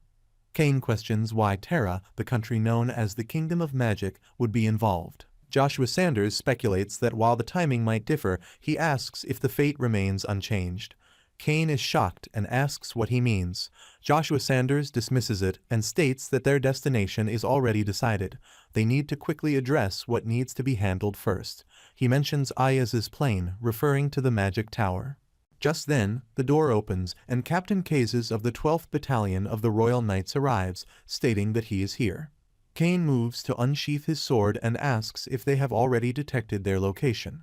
Joshua Sanders instructs him to sheath his sword, and when Kane tries to say something, Joshua Sanders reassures him, stating that Kazes is one of his few trusted comrades, just like Kane. He greets Kazes, who bows down and apologizes, explaining that both Units 11 and 12 want to follow him, but they cannot leave Avalon, as they have families to consider. Joshua Sanders reassures Kazes, saying there's nothing to forgive, and he understands everything. He tells Kazes to stand up, expressing his gratitude. Kazes continues, mentioning that he has a message for Joshua Sanders. The Assassin King came to their unit and stated that he would head to Reinhardt first to take care of what needed to be done. He hands Joshua Sanders a letter, and Joshua Sanders speculates that they have received more help, asking if the letter is also from the Assassin King. Kazes clarifies that this letter was sent by Princess Sershalin. Kane remarks that in these times, the princess sends a love letter to the general, suggesting that perhaps deep down, the princess also wants to leave with the general. Joshua Sanders requests everyone to be aware of the situation. Ash remarks that it seems they have delayed for too long and suggests departing from Avalon. Joshua Sanders agrees, stating they should depart immediately. As he moves to leave, he addresses Kazes, expressing his prayers for divine, radiant blessings to be upon him and all the members eternally, even though they won't be together. Kazes reciprocates the sentiment, wishing for blessings and urging Joshua Sanders to come back alive. Meanwhile, at the Magic Tower, a capped man expresses his great shock, emphasizing that even if it was not the main body, the impact on the life vessel, the source of life, raises questions about what happened in the secret chamber beneath the 4th Imperial Palace. The Asmodeus contractor, Lycain's Berber, explains that it was unexpected and caused by Joshua's spear, specifically a demonic spear. He clarifies that by demonic spear, he means an artifact of the demon, and questions how such a thing exists on this land. Berber reassures that there's no need to be so surprised, as it's just a shell of the demonic device, and the sealed demon inside is likely nothing significant. He asserts that he will handle this matter. More importantly, he mentions detecting the movement of the black dragon Krevas. He acknowledges this, stating he heard that Krevas is heading to the magic tower with an elf. Berber questions if it could be El Runbus, expressing concern about too many unpredictable factors emerging at a time when the army's completion is near, deeming it unfavorable. He reassures him, stating not to worry as they have found a clue to the location of the primordial stone, Stormwind, which they have been searching for. Berber clarifies that he means the Tempest, and he approves. He instructs without any delay, as soon as the coronation of his tower is complete, to lead the undead legion and create the liches. He acknowledges, stating that he understands. He adds that there's another thing he wanted to share. Berber inquires about it, asking what it is. He informs him that recently information about Asheru ben Britain from Petrin has started to spread to the royal court, and a storm of blood will soon blow over the Agnes Duchy and the Britain royal family. Berber comments that this is something not even Heimdall anticipated, but he expresses curiosity about what the Emperor's expression will be when he learns that the Princess of Avalon, believed to be dead without a doubt, is in the Agnes Duchy. After a while, a convoy enters the forest, and Princess Asheru ben Britain sits inside the carriage, contemplating how much she hates the political marriage she never wanted. She feels like she's being sold off and living as someone else's tool, expressing a preference for death.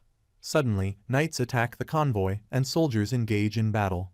The soldiers identify it as an ambush and order the guards to move forward and protect the princess. A guard approaches Princess Asheru ben Britain, urging immediate escape and asking her to follow him. However, someone attacks and kills the guard. Princess Asheru ben Britain sits down, covering her face, and suddenly Seta appears in front of her. The scene shifts, and Princess Asheru ben Britain wakes up in her room, realizing she has had the same recurring nightmare again. It remains a nightmare that never becomes familiar. She gets up from bed and ponders what it could possibly mean. Just then, there's a knock at the door, and she wonders who it could be at this hour. She considers if it could be Joshua. Quickly, she goes and opens the door. Commander Chiffon, the direct knight of the Agnes ducal house, stands there. She questions why he is here and what brings him to her. He informs her that Duchess Vanessa wishes to see her, or, if he should address her by her real name, Princess Asheru ben Britain. Meanwhile, in the tower, people congratulate Evergrant on becoming the new Tower Lord, expressing wishes for the light of truth to shine brightly upon their new lord. Evergrant sincerely thanks everyone for welcoming him, acknowledging that he has carried the burden of the tower for so long. He declares their intention to cleanse all the stagnant water of Ian Turn Murray and break free from the barren plains of the Ayas Plateau. He envisions transforming the entire continent into a world solely for magicians, more magnificent and splendid than the Hollow Terra. Evergrant proclaims the founding of a magic empire across the continent under the name of the new 9 stars, Evergrant Con Asphalt. The people shout, "Live long the first 8th class Grand Mage," and express their admiration for the hero of the tower, Evergrant, one of the 9 stars. Evergrant reflects that it's now time to select a lick from among those magicians to lead the Undead Legion, forming a legion more formidable than any army. 7 magicians, left Scorpino of the Void, hold a magic ball and discuss the situation.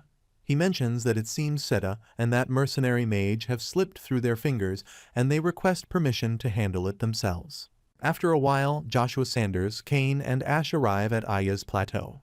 The guard at the portal gate asks them what brings them to Aya's Plateau and requests a badge proving their identity. Kane pretends to search for something in his pocket and asks where he put that thing. The guard adds that if their destination is the Mage Tower, knights are not permitted entry, and he suggests they turn back. Kane expresses surprise, mentioning that it's the first time he has heard of this. The guard explains that these are internal directives for the time being, and he asks for their understanding. Ash objects, calling it an abuse of power and stating that there's a limit to everything. Kane agrees, expressing frustration with the magician's arrogance. The guard questions the concept of arrogance and insists that, regardless of their identity, they are not allowed in, so they should turn back. Joshua Sanders intervenes, revealing that he has come in pursuit of becoming a magician.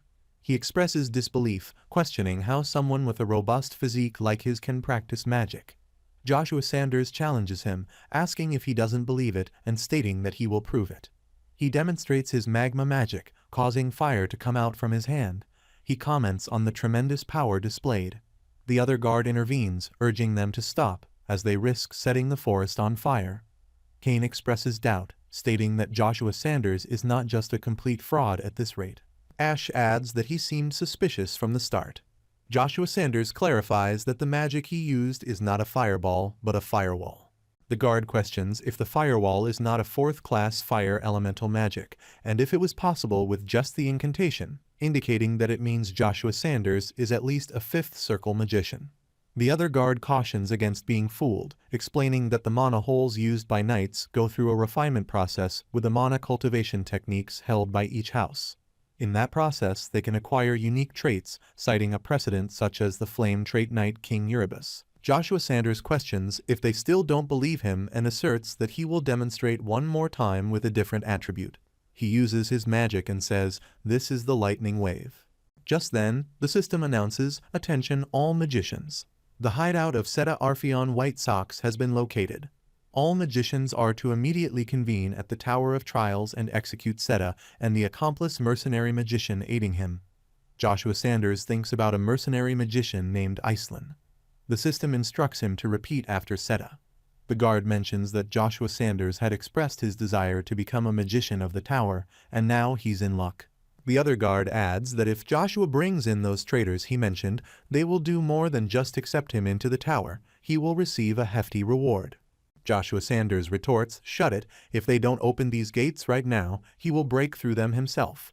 When asked what he means, Joshua Sanders quickly moves forward and says, "Out of the way." He throws his magic on the portal gate, causing light rays to spread all around as it opens. After a while, at Aya's Plateau, Tower of Trials, near the portal gates, a magical circle appears. 7 magicians, Zephyros of the Red Flame leading, say, "Charge," annihilate the traitor Seta and his accomplices.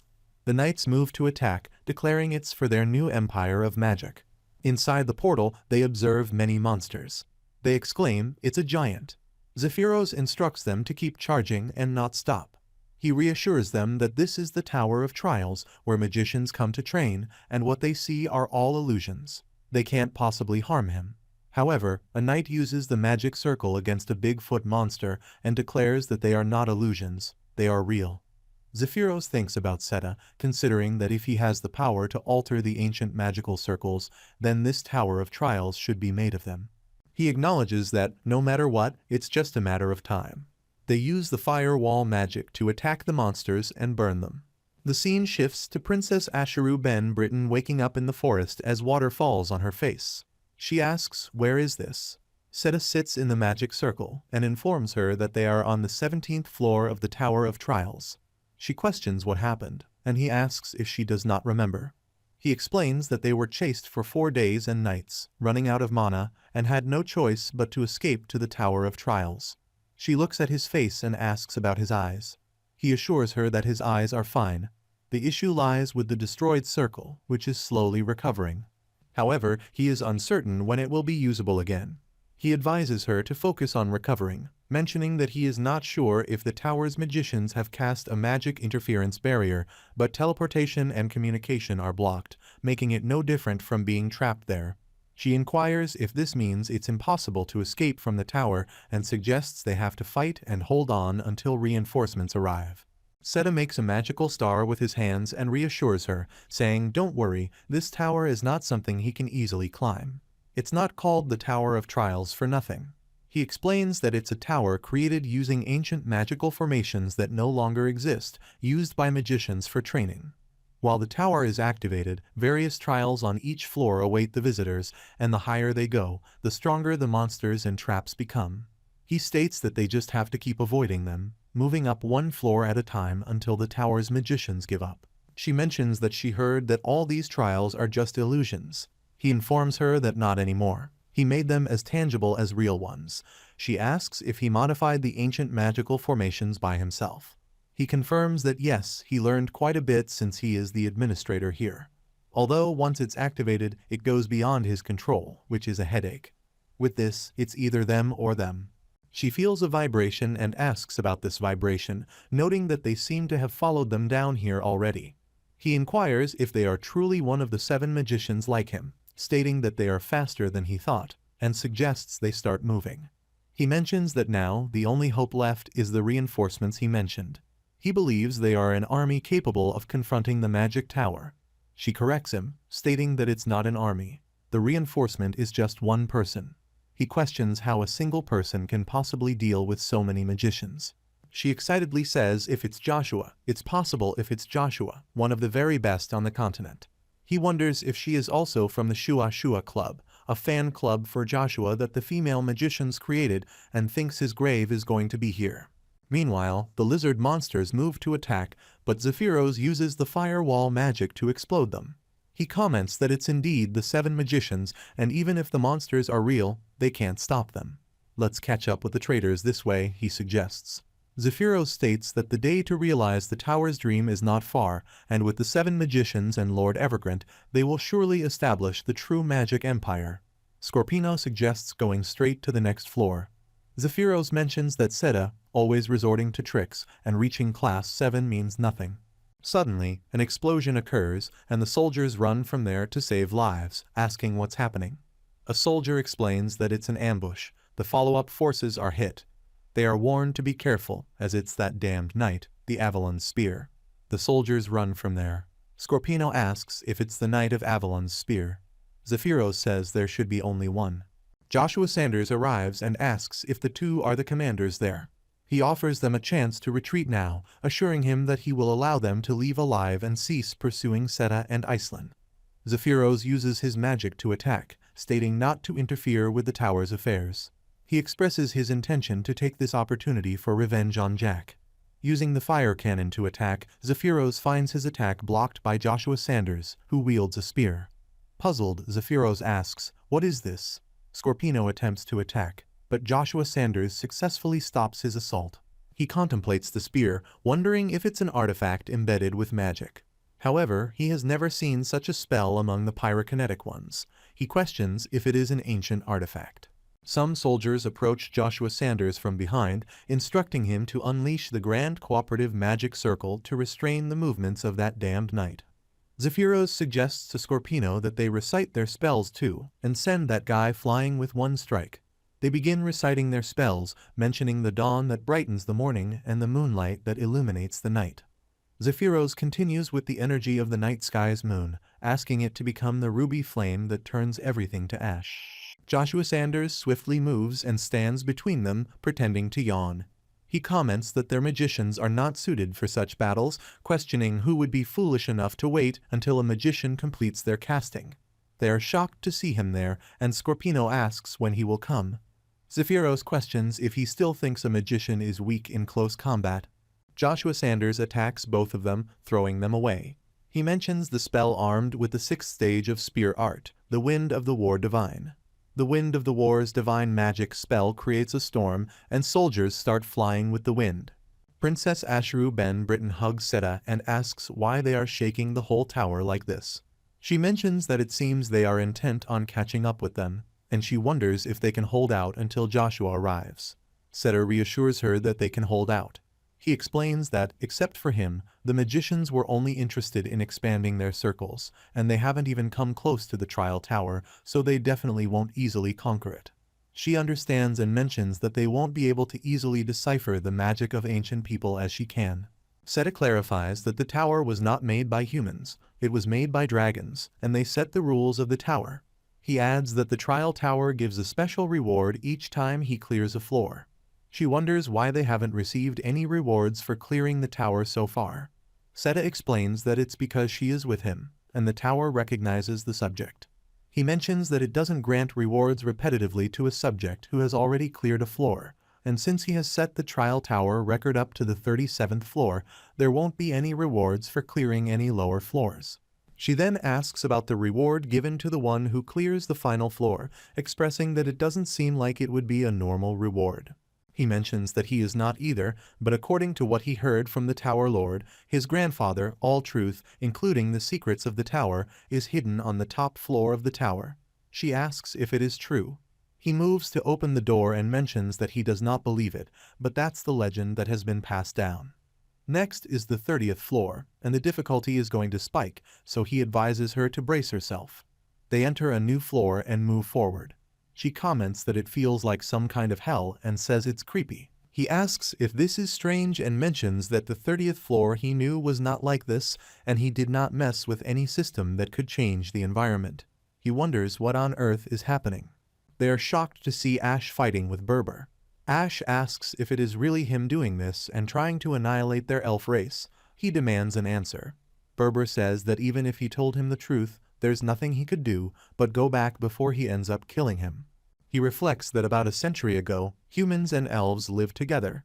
However, as time passed, elves gradually lost their place in human society. Eventually, to guard their home and their people, elves hid from human eyes, fleeing to the farthest reaches of the continent. He considers the place, known only to elves, as the source of their life and all life since the beginning of time. It was where the world tree Yggdrasil hid, and they built a barrier so humans could not find them. He thinks that there, they worked desperately to rebuild their race. However, one day someone stole the world tree's source of life and ran away. After that, Yggdrasil began to wither. Ash sits down and contemplates that the primordial stone tempest was maintaining Yggdrasil's life force, and when even that was not enough, as a condition for borrowing the evil dragon Crevass's power, he acted as his henchman for a long time and preserved the world tree's life force. He thinks all because of this damned Zerath Dick Orvis. He wonders who could have known he was the thief who stole Yggdrasil's life source. He would not have thought of it in the slightest. He asks why the hell did he betray them, and where is Yggdrasil's life source?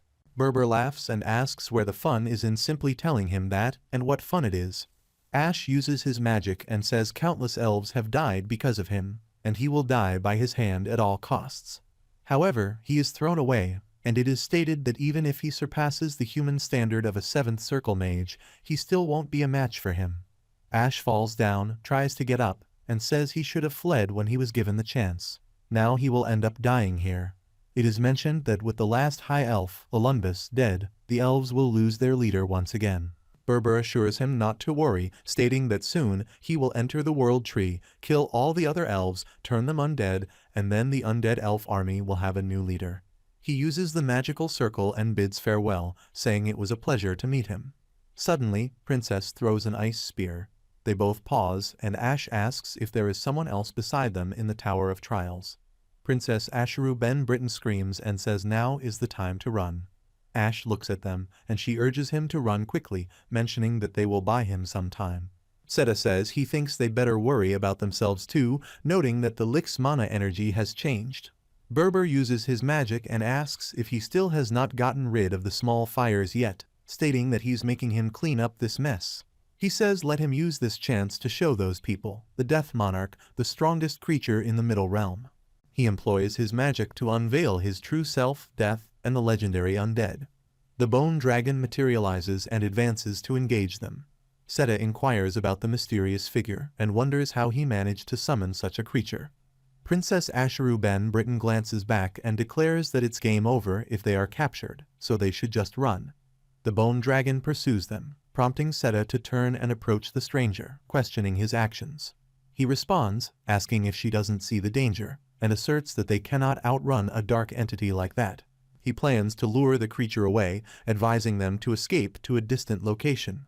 Activating the twin cyclone power, he confronts the dragon. The creature howls and obliterates his cyclone.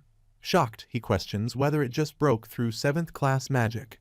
Undeterred, he utilizes wind wall magic for another attack, shattering everything in its path. She calls out to him. Meanwhile, Zephyros falls to the ground and Joshua Sanders stands nearby, instructing him to go to the magic tower and inform Evergrant to wait there because he is coming for him. Growing angry, Joshua uses his magic and admits that Zephyros is skilled.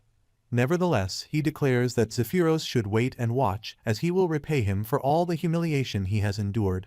Forming a magic ball, Joshua asserts that Zephyros is not the only special person in this world, and that he too will face adversity one day. Instructing the lifting of the magic obstruction barrier, Joshua tells everyone to return to the magic tower. Responding, Joshua Sanders states that it is not his turn to fall. Rather, it is Zephyros's turn. Observing a door behind him, Joshua asks if it leads to the next floor. Approaching the door, he expresses anticipation about meeting Iselin soon. Upon entering the door, he is surprised to encounter his clone, Luja, and asks if this is the trial for this floor. Wondering if he has to fight himself, Luja explains that it is a doppelganger, a perfect imitation created by God himself. Joshua Sanders raises one leg and arm, and Luja mimics the same movements. He mentions that he is unsure if he can sense it, but he can. At this energy level, he is at the kingdom rank. Essentially, he is the doppelganger king. Joshua Sanders acknowledges that a doppelganger is fascinating enough, but a king adds an interesting dimension. He emphasizes the need for caution, stating that a dark being at this level does not belong in a place like this. In response, Joshua Sanders queries why such a monster exists in this location and refrains from explaining that it's to preserve the race. Subsequently, he moves to attack with a spear. Observing this, Joshua Sanders identifies the technique as magic spear arts, first formation, and counterattacks with a lightning strike. An explosion ensues, and Joshua Sanders is astonished to see the doppelganger copying even the magic spear arts. He asserts that he is not at the kingdom rank for no reason and recounts defeating a clueless lizard 2,000 years ago. Inquiring if by lizard he means a dragon, Joshua Sanders expresses disbelief that he won against a dragon. The doppelganger explains that's the extent of a doppelganger's power, they possess almost infinite stamina. He advances to attack, employing magic spear arts, second stage, second formation, and a violent gale. He explains that his powers replicate the opponent's abilities exactly as they are at the time of replication. Joshua Sanders, bewildered, asks when he copied his abilities. He suggests it likely happened the moment he entered this floor. Joshua Sanders questions if he can even use Bronto's abilities. Unfazed, he activates Bronto's Wrath of Sugahak magic, asserting that no matter how well he mimics him, he can't defeat the original. He's a fake. A sizable explosion occurs. Luja intervenes, using a spear to halt the magic attack. He utters an incantation. The spell. The body forms the earth. The soul forms the sky. Magic spear arts, stage 6, forked tree. He then attacks with the spear. Employing a protection shield, Joshua Sanders defends himself. He continues his assault, casting a spell and declaring, "This spearhead points to heaven, this spearhead is headed to the earth." Magic spear arts, stage 7, creation of heaven and earth. Meanwhile, Ash employs stone rain magic, while Princess Asheru Ben Britain uses ice wall to attack the bone dragon. Seta utilizes fire magic star for an attack and mentions that they still have a shot left. Zeers approaches, addressing him as the burn player and commenting on the lengthy name. He attacks with magic. Princess Asheru Ben Britain and Ash attempt to halt the bone dragon, with Ash noting that the spell is not working at all. Princess Asheru Ben Britain screams, casting a spell. Berber notices Ash and remarks that it seems they have more fellow passengers, adding that thanks to him, the ride won't be lonely. He uses his hand to press against his neck from a distance and states that it's a journey to the afterlife. Ash screams in pain. Princess Asheru Ben Britain employs Frost Nova magic to attack Berber and freeze him. She then uses an ice spear to attack him again, but Berber uses his magic to unfreeze himself, commenting on the weakness of the magic spell and commending them for coming this far with it. He retaliates by attacking the princess with magic, causing her extreme pain and her dress shatters. She casts the breath of the northerly winds, freezing even flames with the purest blue mana in the entire wind world. Berber acknowledges the admirability of how she endured his attack and declares that he will place her right by his side as a lick. He envelops her with magic, uttering "long for strength in death." Ash intervenes, telling him to stop. Berber insists that they should let them live, emphasizing that the conflict is between them, and he has already done enough. The bone dragon attacks him, causing him to fall. Berber asserts that he knows all too well that without power, one has no choice but to surrender. He challenges Joshua Sanders, stating that he hasn't realized that after all these years. Berber attacks the princess, declaring that if Joshua Sanders wants to achieve his goals, he must gain strength by any means necessary, even if it means selling his soul to the devil. The bone dragon presses Ash with its hand, prompting her to exclaim, "What the hell?" Suddenly, the floor explodes, throwing Ash away. Berber inquires why the floor is splitting apart. He looks back and sees the clone of Joshua Sanders standing there, identifying him as the Spear Knight. Ash urges the clone to come back to his senses. Seta comments on the clone's increasingly amazing feats and asks how many floors he pierced through all at once. The dragon moves to attack Joshua Sanders, and Seta warns him to watch out. The dragon unleashes extreme light magic on Joshua Sanders, causing him to fall unconscious. Princess Asheru Ben Britton exclaims, "What the hell?" Berber expresses disbelief that this is where Joshua Sanders ran off after being chased out by the Avalon Empire. He questions if Joshua came here with the Tower of Trial's final reward in mind. Berber suggests that, whatever the case, Joshua must be in that state because he got greedy to reach the highest floor quickly, finding him pathetic. Attempting to attack Princess Asheru Ben Britton with magic, Berber is interrupted when the real Joshua Sanders arrives, breaking his shield, attacking his hand from behind, and questioning who exactly is so pathetic. Approaching the princess, Ash acknowledges that the Berber they saw in the fourth prince's secret basement was indeed fake. She is shocked to see him and asks if there are two Joshua Sanders and what the hell is happening.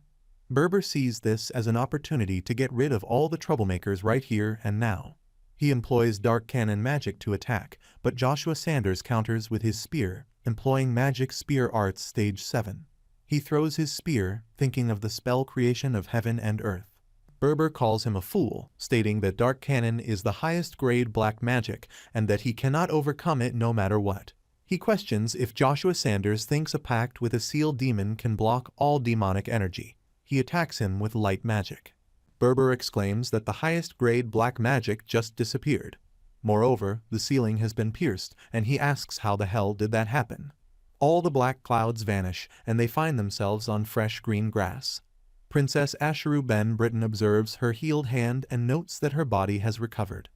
Berber questions if the ceiling did not get pierced because Joshua Sanders changed the environment by breathing life into it, wondering if that is the power of the gods.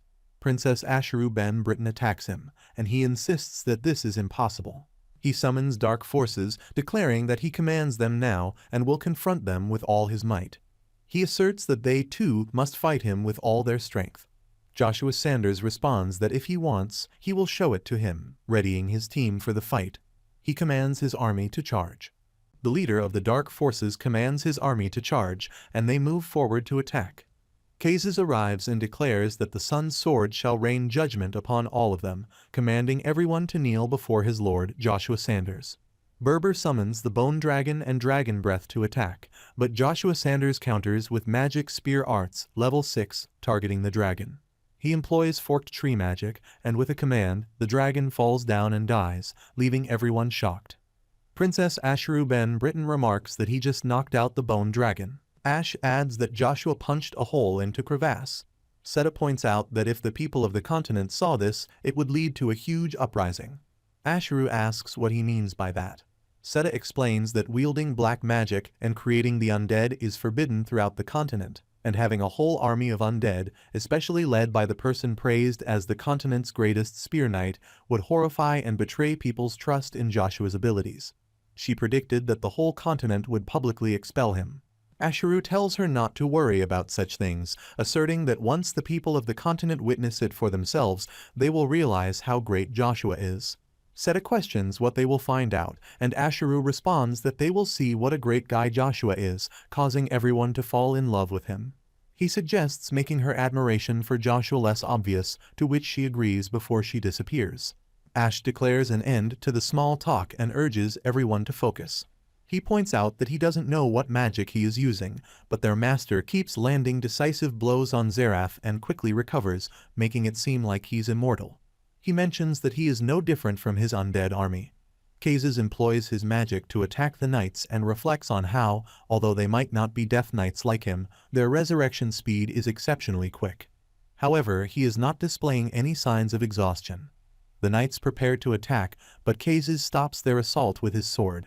He notes that the undead army, initially dashing in recklessly, is now in formation, being commanded by someone else.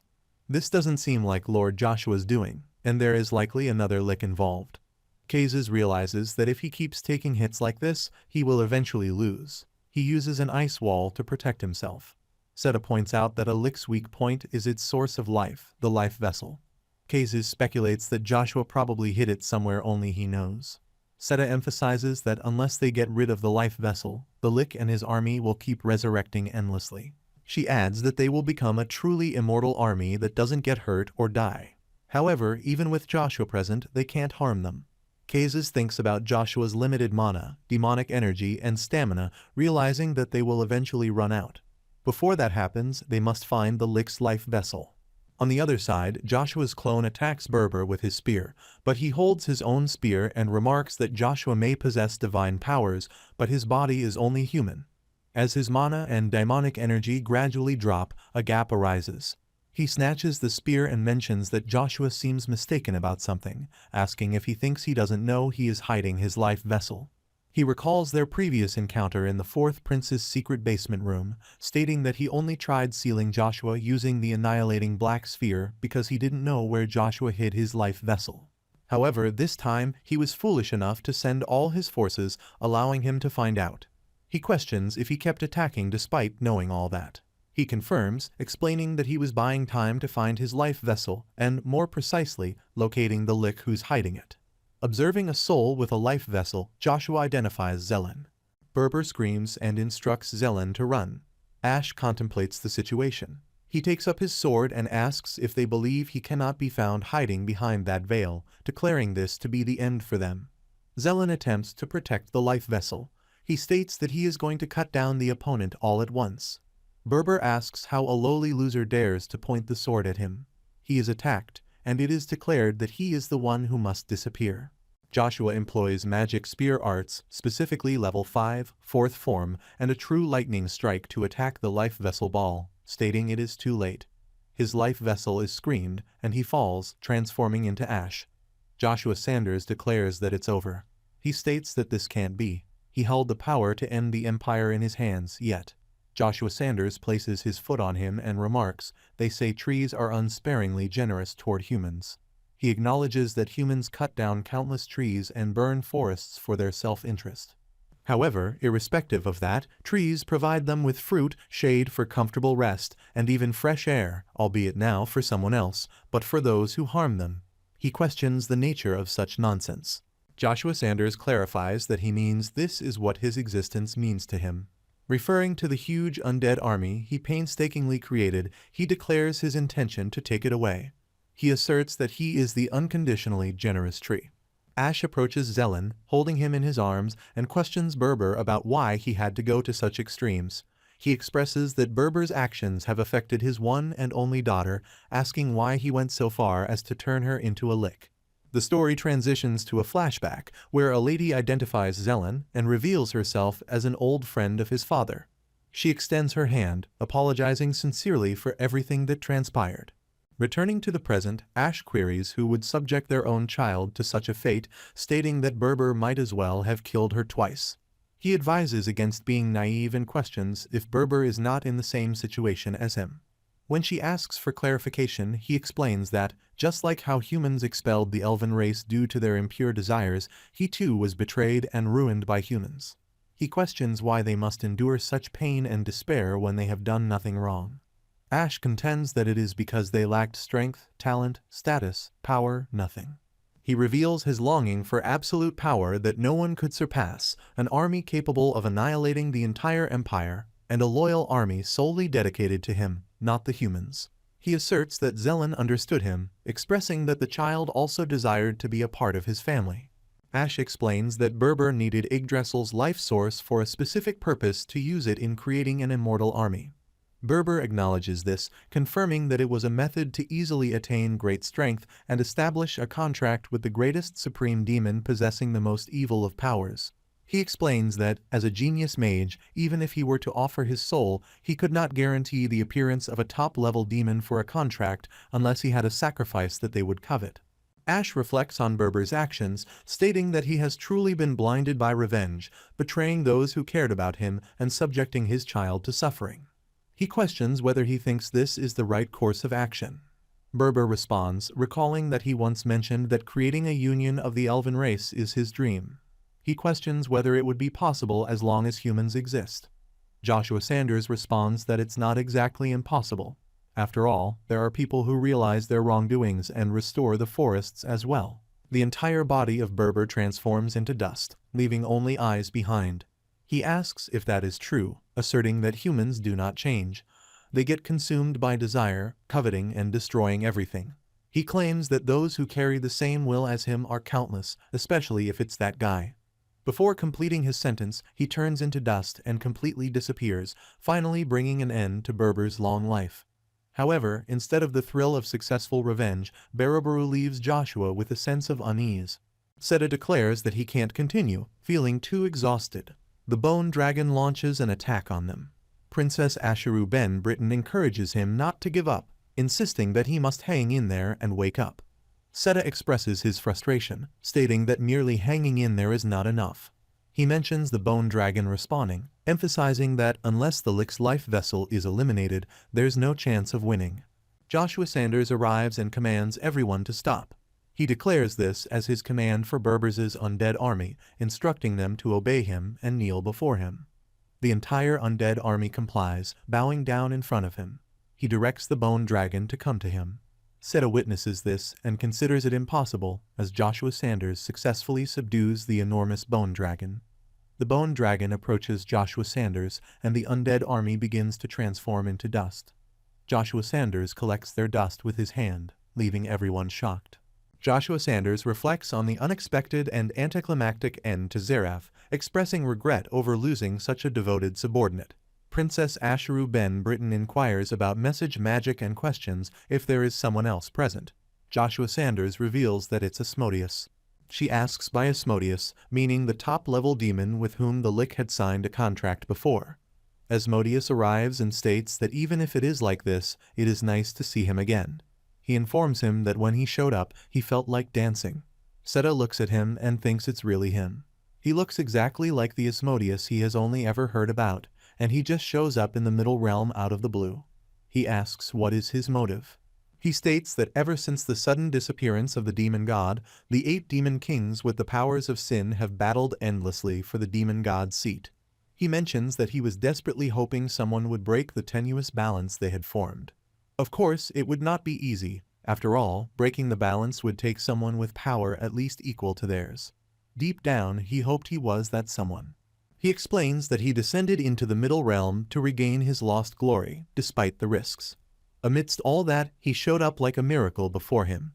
He mentions that with the power he knows he possesses, he can break the demon realm's balance and create upheaval anew. He adds that it's a shame he does not have to do it himself. Ash wonders if the Master is on the same level as the 8 demon kings, and if achieving such a level is even possible with human abilities. He considers the possibility of an archangel reincarnating as a human. Joshua Sanders inquires if the reason for Asmodeus's appearance is to restore his former glory. He questions how he can believe that and whether Asmodeus is not the covetous demon of greed. He asks why Asmodeus doesn't reveal the true purpose of his appearance. Asmodeus responds that if Joshua is so curious, he should come find him. He mentions that he will be waiting on the hill where the black moon rises. Asmodeus describes the light that once shone the brightest of all and the sole existence of darkness. The princess contemplates both light and soul darkness. Asmodeus uses his magic and declares that it is his last gift to Joshua, eagerly awaiting their next meeting. Joshua Sanders observes the magical circle and questions if it's the Seal of Covenants. Seta also asks about the Seal of Covenants and whether it's not what demons use to form contracts with humans. He wonders what Asmodeus is scheming if he plans to sign that Spear Knight to another demon. Ash remarks that he is not sure, but he believes nothing good will come out of forming a contract with a demon. Joshua Sanders moves forward and Ash calls out to him, asking what he is doing. He states that there's no telling what kind of demons will show up to bind him to a contract. He advises to come back, as it's too dangerous. Joshua Sanders goes and stands between magical circles, asserting that he does not care. He claims that whoever shows up will become the prey, not him. He adds that even if one of the 8 demon kings appears, he will still accept the contract. By standing in the magical circle, an explosion occurs, shocking everyone. Ash comments that at this rate, if a demon king actually descends here, the entire middle realm will turn into hell. He urges him to stop this now. Joshua Sanders asks if he is here. A giant red light emerges from the aside and explodes. Seta remarks that the whole place is brimming with demonic energy, wondering which demon it could be. Princess suggests not telling him that an actual demon king has descended. Ash says that's entirely possible with this much energy, and he's at least the same level as Asmodeus. A baby dragon emerges from the magical circle, surprising everyone. Princess exclaims that it is too cute. Seta remarks that it's no wonder they say empty vessels make the most noise. This is not even funny. She blushes upon seeing Joshua Sanders and his clone together. She thinks she can't believe there are two Joshuas, and one of them is a doppelganger, not real. Regardless, it's way too heart-fluttering. Setter reflects on how he had no idea a legendary creature like the doppelganger was in the Tower of Trials. He notices Ash holding his arm and asks how long he plans on clinging to his back. He suggests it's bothering him and asks him to get off. He questions Ash about the strange Kukiuing creature, expressing that he can sense it's not a normal demon. Setter responds that they will find out eventually, but first they need to do what needs to be done. He contemplates how to deal with Evergrant. He addresses Joshua Sanders as a spear knight and suggests they don't need to climb the Tower of Trials anymore, so let's get out of here. Joshua Sanders agrees, but expresses curiosity about the Tower of Trials' final reward. The black dragon Crevasse arrives and questions if now is the time to be leisurely climbing the tower. He mentions that no one has been allowed on the last floor yet, and he is the master of the soul darkness. Seta asks how long he has been in front of them, expressing that he did not sense him at all. Ash admonishes him as a foolish human, warning that unless he wants to get in huge trouble, he better show some respect first. He introduces Crevasse as the Black Dragon. Setter reflects on the presence of a black dragon and a top-level demon, wondering what is going on in the Middle Realm. Joshua Sanders asks if climbing is not allowed and questions who decided that. Black Dragon Crevasse states that it's not the time to argue with him, predicting that soon the entire continent will be bathed in blood. He includes the Elf Forest and the towns where they were born and raised as no exceptions. Crevasse explains that now that they know he is the sole master of darkness, they will have a lot to talk about. However, if they ignore his advice and continue to climb the tower, it will be difficult for their relationship to remain as it is now. He tells them to make a choice, either continue climbing the tower or return to their place and maintain their relationship. Meanwhile, at a mansion outside of Accardi, Vanessa Pawn Agnes, the sister of Emperor Marcus Duke Agnes's wife, sits with Ashir Van Britten Lucia, the sister of Emperor Marcus Duke Agnes's second wife, holding a wine glass. She asks if it is not fascinating and mentions that they lived in the same palace, yet they have never met. She acknowledges that they have different mothers, and she was not at the royal palace back then, but she is still glad to see her like this. Vanessa suggests that they get along now. Ashir responds with an agreement, admitting it was her mistake not to call her by her real name, Ashir Van Britten. She adds anyway, let's get along. Lucia insists she has no idea what Vanessa Pawn Agnes is talking about and emphasizes that she is just a maid. Vanessa Pawn Agnes counters that she knows everything and urges her not to pretend. She understands that Lucia pretended to have memory loss out of concern for her one and only child.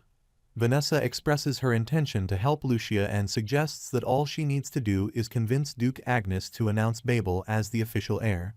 She explains that, in return, she will ask Emperor Marcus to pardon Joshua's crimes, as she can't go on living without seeing her one and only son.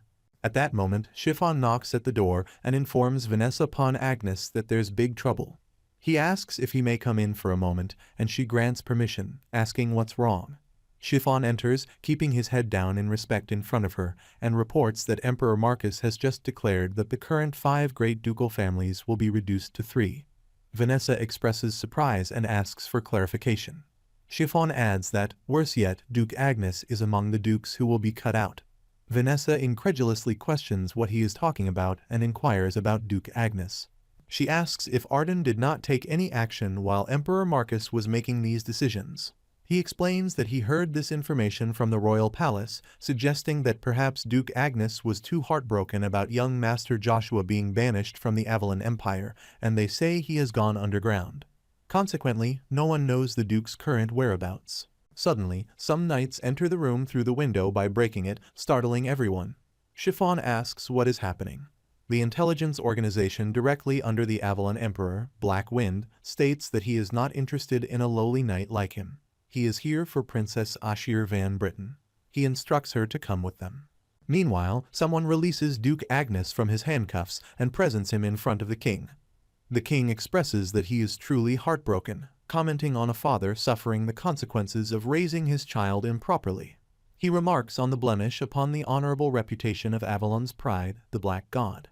Despite this, he acknowledges that, in a way, like a father, like a son. He stands up and assures Duke Agnes not to worry. He mentions that Duke Agnes is a knight praised by all. He states that he will give him a chance to beg for forgiveness and demonstrate his loyalty towards him.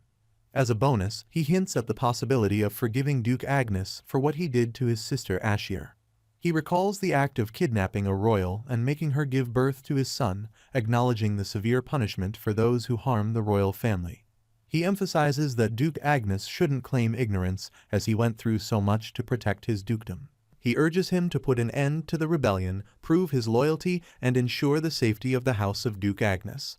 He asks if Duke Agnes should not protect it in honor of his deceased parents, at least. The story goes back about 40 years ago when Marion Pesseros, the second daughter of Baron Pesseros, met the crown prince of the Avalon Empire, the father of the current Emperor Marcus. He mentions that they have not met before and asks which family she belongs to. Marion elegantly picks her frock and greets, introducing herself as Marion, the second daughter of the Baroness of Pesseros, to the son of Avalon, Crown Prince Douglas Van Britten.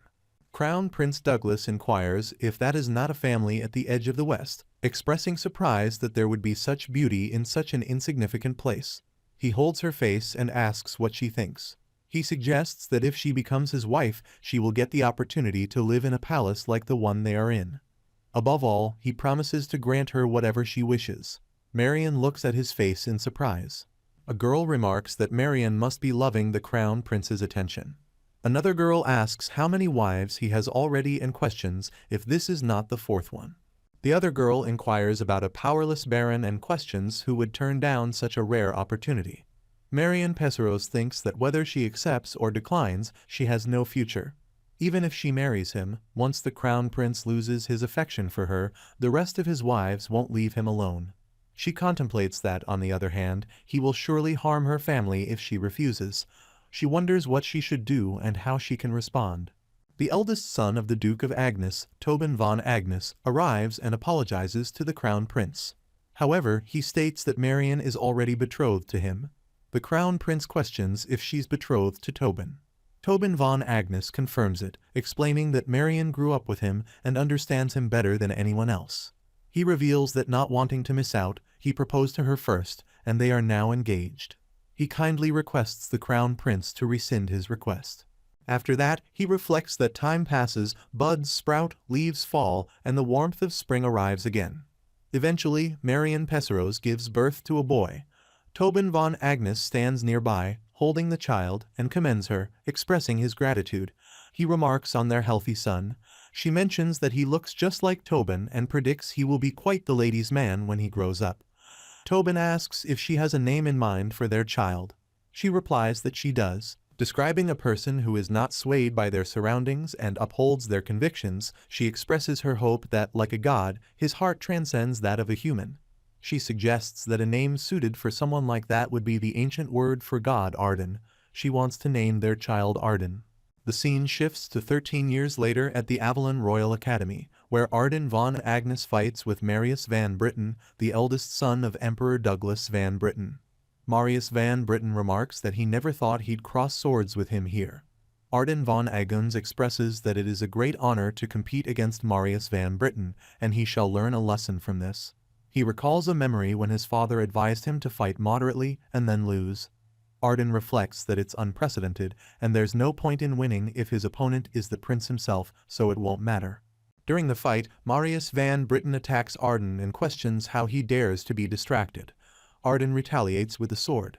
Marius van Britten verbally abuses him, calling him low breed and accusing him of pulling tricks. Arden asks what he just said.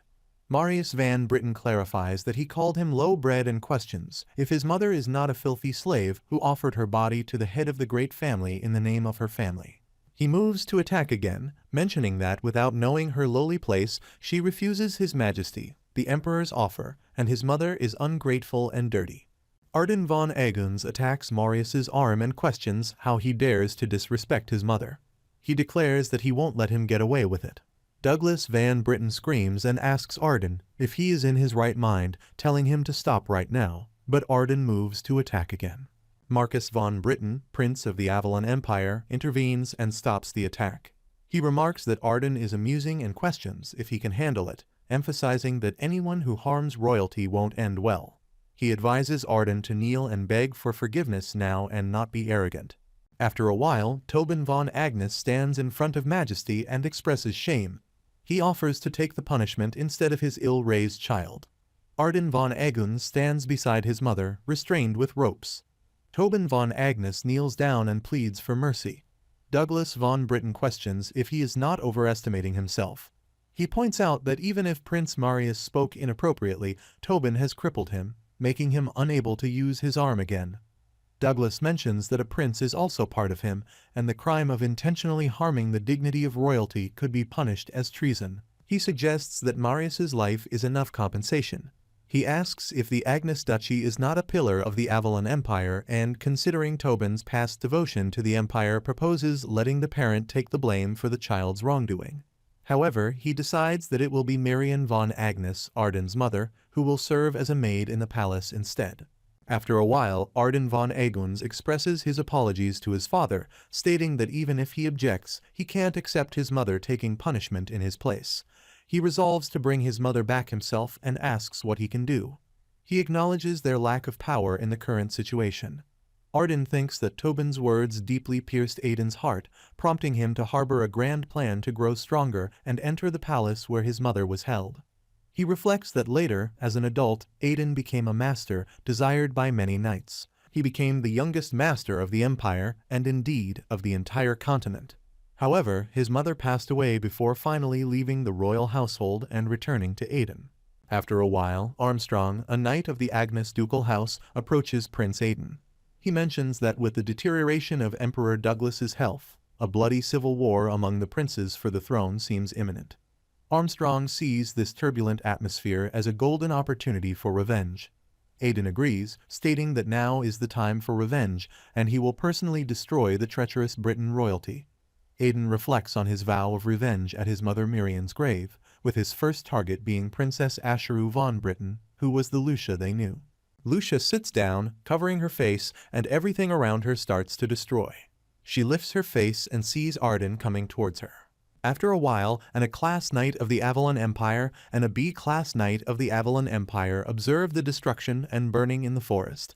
The B-class knight notes the precise cuts despite the burns, indicating exceptional skill, and suggests that there was another after the princess. The A-class knight emphasizes the need to find her at all costs. After a while, at the mansion, the princess wakes up and calls for help. She looks around and asks where she is. Arden stands near a window and comments on the peculiarity that he initially did not recognize her. He notes that her blue hair is uncharacteristic of the Britons, but the blood flowing in her veins remains unchanged. The princess asks what he means by Briton, where she is, and how she remembers. She recalls some knights coming to attack her and being saved by someone. She looks at Arden and identifies him as the one who saved her from that monster. After a while, a doctor checks her eyes and suggests that she seems to have suffered a great mental shock. Witnessing her first murder might have caused her to lose her memory. Armstrong expresses concern about the seriousness of her condition if she can't even remember who she is. Arden reassures them, stating that her Briton bloodline remains, ensuring her worth. He instructs Armstrong to go to the royal court and keep a close watch. By now, Prince Marius' failure to expand his forces due to the thwarted political marriage should be apparent, so they need to observe how the prince's power struggle unfolds. Armstrong agrees to follow his command. Armstrong takes his horse and starts his journey. Meanwhile, an A-class knight and a B-class knight hide behind a tree, observing him. The scene shifts to night when the princess sits in her room and expresses her inability to recall anything, not even her name or who she is. Just then, someone calls her from outside the room. She asks who he is. The B-class knight opens the door, stating that he has been looking for her for a while and assures her not to worry, as he will take care of her now. She gets scared and tells him not to come any closer. He reassures her, saying it's okay and that he is there to help her. However, she recalls a bad memory, screams, and expresses her fear of dying. The B-class knight moves forward and quickly covers her face. He shows her a dagger, telling her to wake up, as making noise won't do any good. He urges her, for everyone's sake, to disappear quietly from there. He moves the dagger near her eyes, but Arden arrives, holds his hand, and questions which prince sent him. Arden asserts that it can't be the first one. He asks why someone like him, a well-known figure, is doing this, and if he is trying to get involved in the prince's struggle. And a class knight comes to attack Arden, claiming that the princess has been abandoned and all the other princes wish for her death. He states that if Arden is trying to help the first prince, he has chosen the wrong side. Arden retaliates, attacking both of them and engaging in a fight. He manages to kill both of them and reflects that, apart from those two, it does not seem like anyone else is following. Considering the current situation, it appears that the other princes have unexpectedly joined forces to eliminate the first prince, Marius. Arden contemplates that if Marius dies, not only his close associates but also Princess Ashiru, born from the same empress as Marius, will be targeted for elimination. He observes the princess falling unconscious and concludes that he can't keep such a risk factor with him any longer. Since the first princess is about to be eliminated, Arden decides it might be better to target another prince now. She cries and says she does not want to die, she wants to live. He looks at her and recalls a memory from his childhood when he told his mother that he would become a knight, an awesome knight who protects the helpless. She hugged him and expressed her gladness, stating that she was sure he would be a great knight, a knight with principles unshaken by his surroundings. He hits his sword on the floor and thinks that he doesn't believe he will ever become a knight like that. He sincerely apologizes to his mother. He reflects that the first prince, Marius, was murdered, just as Arden predicted, by the one who guarded his side and was the last in line. After a while at Emperor Marcus's, he states that this was when Emperor Marcus's bloody reign effectively began. Following that, Marcus eliminated every one of his competitors, including his brothers and all other relatives. He hunted down and purged all those who bore the blood of Britain. He mentions that when there was not a single one of his brothers left who bore the surname Britain, he was finally crowned the emperor. He adds that Ashir van Britten's whereabouts were forever forgotten.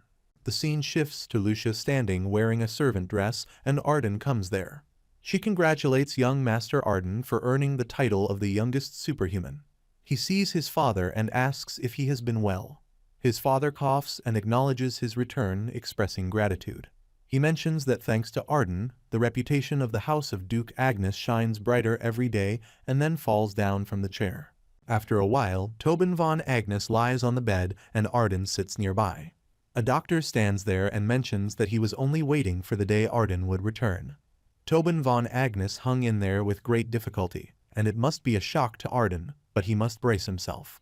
Tobin von Agnes hands a letter to Arden and instructs him to take it, as it's a letter from the royal family. Arden asks about the royal family.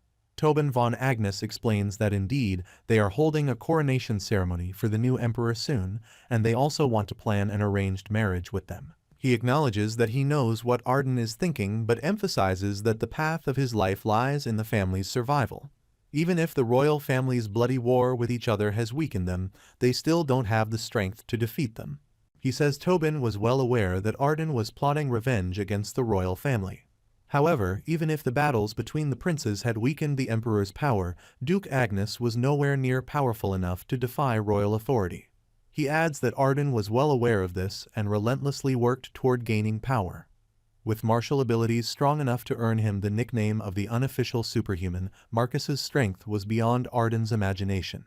He mentions that it was way too premature for him to have thought this was the chance for revenge.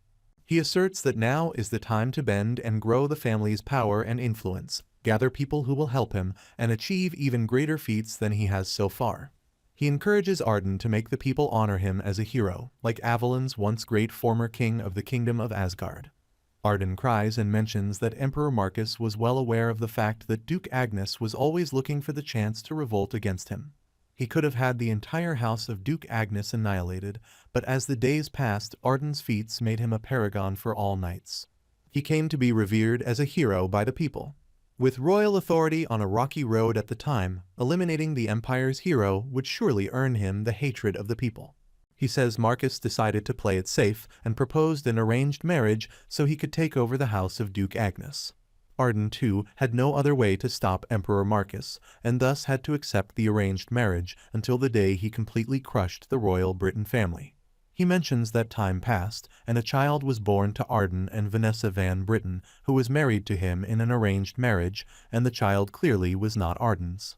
The scene shifts to a party where a yellow-haired man sees Arden von Agnes's wife, Vanessa von Agnes, Marcus van Britten's sister, with her child. He says he knew it the first time he saw young Master Babel. He will be a brave knight just like Duke Agnes, the great master of Avalon, and the house of Duke's future surely looks extremely bright. She agrees, saying he speaks so beautifully, and she thinks the same as well. When their son, Babel, takes over the reins of the house of Duke Agnes after Duke Agnes, the royal family will acknowledge them even more than now. He remarks that Arden stayed silent at Vanessa's words. Vanessa utilized Emperor Marcus's authority to fill the ranks of House Agnes with the Emperor's supporters. As a result, Arden had fewer and fewer allies within House Agnes. The scene shifts and Lucia approaches Arden, holding a tray of tea. She says, "Here's the tea," places the cup and pours the tea. He inquires about the reason for this and tells her that she could leave, asking why she is still here. She responds that she could not leave the man who saved her twice and run away alone. Now it's her turn to come to the rescue, and most of all, she loves that he calls her Lucia. He acknowledges this, expressing that he thought she would not like this name. He holds the cup and notes that the tea smells great. He explains that the only person able to comfort Arden was the blue-haired Briton, though no one considered Lucia a member of the royal Briton family. Consequently, Lucia became his rock in his lonely fight against the Briton crown. He adds sadly that Arden's feelings were not of love, but of loneliness and unease. The scene shifts as Armstrong quickly enters Duke Agnes's room and informs him that they are in trouble. Princess Lucia is pregnant. He mentions that he was definitely very careful in guarding her, but does not know who did this. Duke Agnes asserts that it's his child, leaving Arden shocked as he asks for clarification. Duke Agnes confirms that Lucia is pregnant with his child. More importantly, he asks if Arden heard back from the houses of Rebecca and Poitiers. Arden responds that they have responded positively for now, but he is unsure if the two families will cooperate until the end. Duke Agnes dismisses these concerns, stating that for now, they may not trust each other, but in time, it will become a cooperative relationship like no other. Eventually, he believes they will be free of Marcus's grip on their necks, and the tables will turn. Duke Agnes reflects on enduring this pain a bit more, encouraging Lucia to hang in there, along with his soon-to-be-born child. He is determined to avenge her mother and protect the family name. He thinks they are almost there now, just a little more. The story shifts back to the present, and the king instructs him to make a choice: pay the price for his crimes against Ashir van Britten or submit to him. Arden kneels down and declares that he, Arden von Agnes, shall obey the will of Emperor Marcus, the great son of Avalon. The king challenges him to prove those words, offering 200,000 men for him to lead an army and capture Reinhardt, ruled by his son, and present it to him. Only then will he believe him. Arden agrees, stating that he will do as commanded and present Reinhardt at his feet. He privately thinks that this man, making a joke of himself, keeps getting more shameless with age. He dismisses the matter, noting that it doesn't matter since Arden's role is solely to lead the army and charge toward Reinhardt. Arden will occupy Reinhardt, and Duke Trembling will lead an army to the country of magic, the kingdom of Terra. As soon as Terra and Reinhardt are conquered as planned, all of the Empire's forces will be consolidated in one place, the Crandon Great Plains, the border between the two nations. He states once Reinhardt is completely occupied, Arden will lead all his men to the Crandon Great Plains. Arden confirms his agreement with this plan. After a while, Arden von Agnes reflects that, as he thought, Marcus let him go because he took Lucia hostage. If he does not march on Reinhardt, Lucia will be in danger. However, if he marches his army into Reinhardt, a neutral territory, it will be the beginning of a continental war. It's an interesting trick by Marcus. Just then, Armstrong arrives and expresses relief that Arden is safe. As soon as he heard the news, he was on his way to the palace to help, but the knight's order was ambushed. He is shocked to see the state of the place and comments, "No way, this place was attacked too." Arden von Agnes suggests that someone leaked information about Lucia, leading to her kidnapping. Armstrong inquires if everyone who knows about Lucia is dead, except for them. Arden responds that they don't have time to figure that out now. He believes it's time to go through with the plan they have been working on for so long. Armstrong questions if it's not too soon.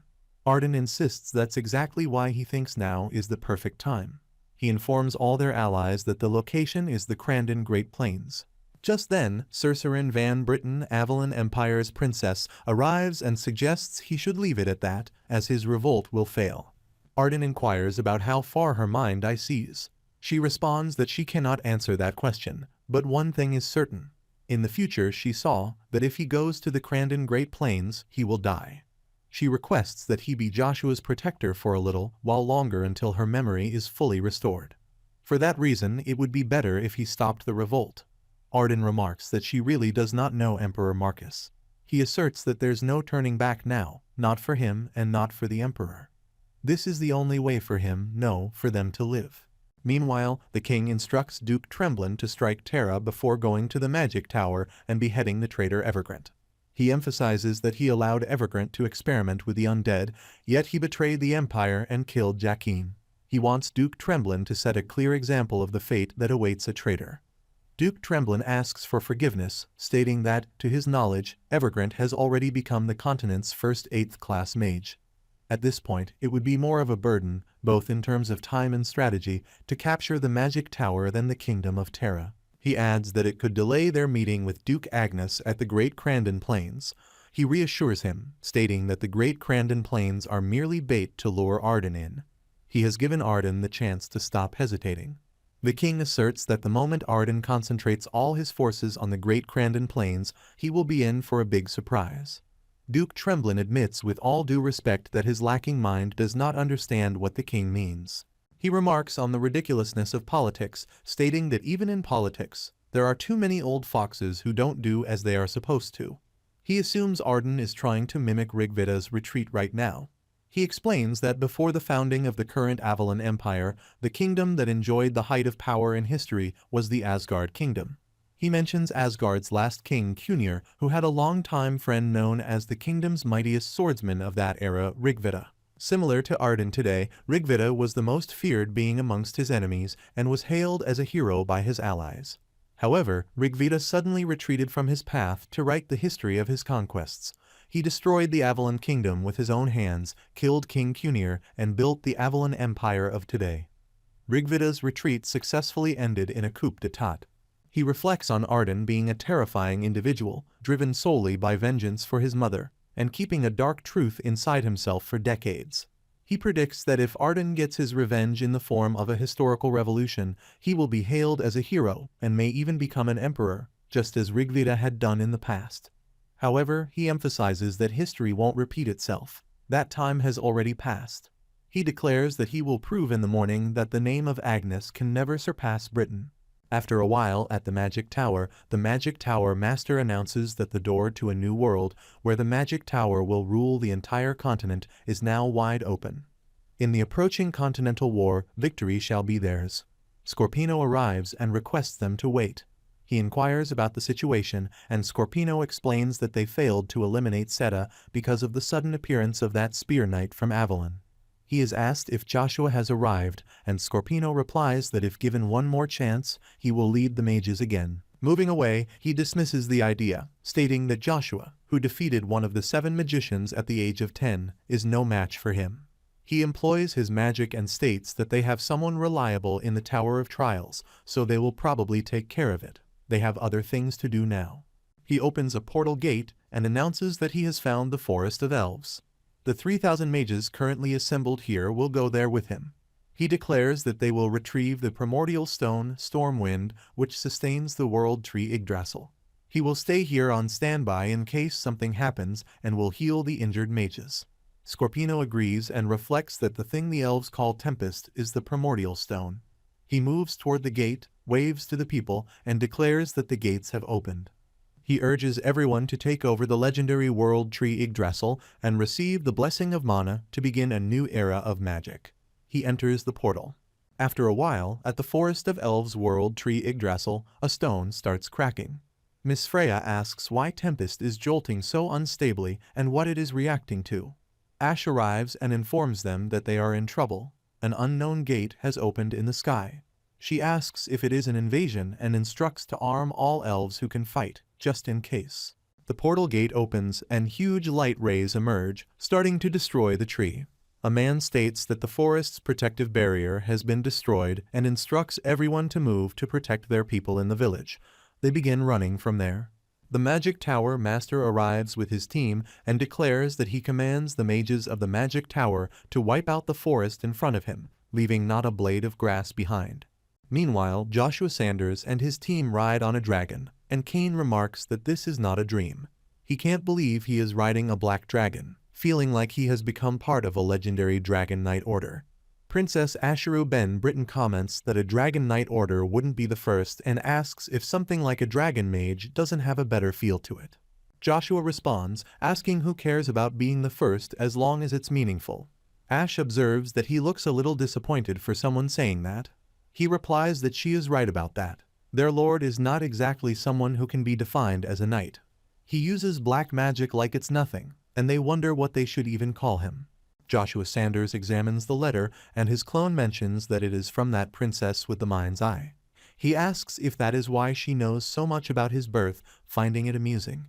He thinks he finally understands what Count Ares said in the Reinhardt Canyon. Recalling Berber's warning that he must know one thing, to beware of his father, the so-called Black God of Avalon, who is way more dangerous than the current emperor, he contemplates a possible connection between his father and Emperor Marcus. His clone questions if, at this rate, his father is not the one who will end up in danger, and if he is just going to let this happen. Joshua Sanders believes it's bound to happen anyway, and only sooner. Seta inquires about why he seems so serious, mentioning that it's not like him. Joshua Sanders asks if he has something to say. Seta talks about the offer he made him after suddenly visiting before the master battle, the offer to stop Evergrant in exchange for helping him become the Empire. He suggests changing the terms, apologizing for this, and expressing his desire to end the matter with Evergrant with his own hands. If allowed to do that, he mentions having a deep grudge against Evergrant as well. Joshua Sanders agrees, saying sure, go ahead, but in return, he has a condition too. Join the Knight Order that his subordinates have formed, and he will pay him a salary as well. Seta responds, saying that it's unexpected but fine, he will take it. He adds that there's no guarantee that eliminating Evergrant will return the magic tower to what it used to be. He is fine with having another job as a backup, so they have an agreement. Joshua Sanders points at Seta and instructs the others to meet the newest member of the Gold Spirit Knight and take good care of him as his senior. Kane agrees, promising to look after him as his senior. He formally welcomes Seta to the Gold Spirit Knight Order as a 7th class member. The dragon interjects, urging them to finish their chit-chat as they are about to reach their destination, the Forest of Elves. Ilunbis looks and asks how they can see Yggdrasil right now. The dragon Crevice explains that someone breached the High Elves' protective barrier beforehand, noting how astonishingly far human magic has progressed. He reflects that he always believed elves were more knowledgeable in magic, and how lazy she must have become to lose to humans who stole their knowledge. He thinks it's all her fault, and he is not qualified to be the Ilunbis. Joshua Sanders places a hand on his shoulder and tells him it's not her fault, urging him not to be too hard on himself. Joshua then addresses Crevice, saying there's one thing he wants to ask her before they part ways. Crevice asks what it is. Joshua Sanders asks about the final reward for the Tower of Trials, admitting he is impatiently curious and really wants to know. Crevice asks if he truly wants to know that badly, then offers a hint. The doppelganger is one of the rewards on the top floor of the tower, and notes that Joshua has already been chosen by the doppelganger. Crevice explains that, in other words, the Tower of Trials' final reward is at least on par with that and includes a realm representing the truth of the world, which is currently off-limits to humans. Seta asks what off-limits means. Crevice clarifies that it is impossible for mere mortals, although Joshua may be an exception. Seta questions if it means they are not allowed, but Joshua is. Joshua thinks this should be enough and concludes that since Crevice is not getting a clear answer despite all his pestering, he probably won't say any more. Joshua decides that climbing the Tower of Trials is something he'll pursue when he gets the chance, even if he has to do it alone. He announces that he'll get going first and jumps from the dragon. Kyan also jumps and accuses him of trying to leave his subordinate behind again, asserting that it won't happen this time. Icarus tells Kyan to wait and asks if he realizes how high up they are. Ilunbis thanks Crevice in advance once more. Seta comments that he can never predict what Joshua will do. Iselin says she's coming as well, and they all jump after him. Crevice asks Icarus if she's not going. She replies that she's just a regular person. On the other side, an explosion occurs, throwing people away. Evergrant demands to know where Stormwind is, promising to at least let him evade his doom if he tells him. The other mages use magic to intensify the flames. Evergrant urges them to hurry up, stating they are not very patient. Miss Freya arrives with a sword, calling them rascals and asking what they are doing. She warns that she won't stand by if they dare to mess with Yggdrasil. A mage mocks her, asking what a single elf can do, and commands her to burn to ashes alongside this place through the infinite power of the sun. He invokes the sun's power to increase the fire. Freya quickly moves towards them, shielding her head from the firestones. She takes an arrow and attacks two mages, then begins attacking others. A mage, taken aback, tells his comrades not to get flustered and reminds them they still have the sun's power. He urges everyone to use all their strength and calls upon the sun's power. Miss Freya casts a spell, Dark Aparka, as she continues her assault. He warns the elves are counterattacking with their own magic spells, so they should be careful. Freya's arrows explode upon contact with their magic spells. A mage encourages Mr. Player to drive the invaders away with their current momentum. Evergrant concedes that seeing her defeat 4th and 5th class mages so easily suggests she must be above master rank by human standards, but she asserts that this is still not enough to drive them out. He offers her one last chance to give up and quietly hand over Stormwind Tempest. Miss Freya comments on the concept of master rank, stating that humans are as pathetic as ever for trying to divide others into ranks to judge them.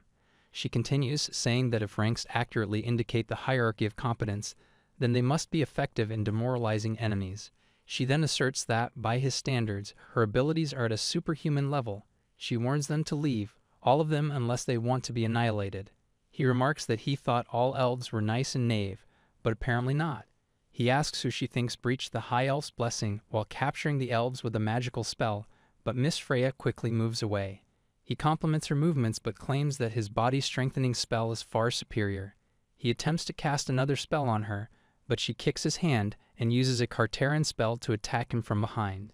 He steps back, but her arrow passes near him and then turns toward him again. He thinks the arrow was deflected and comments that magic spells requiring runes are pretty interesting.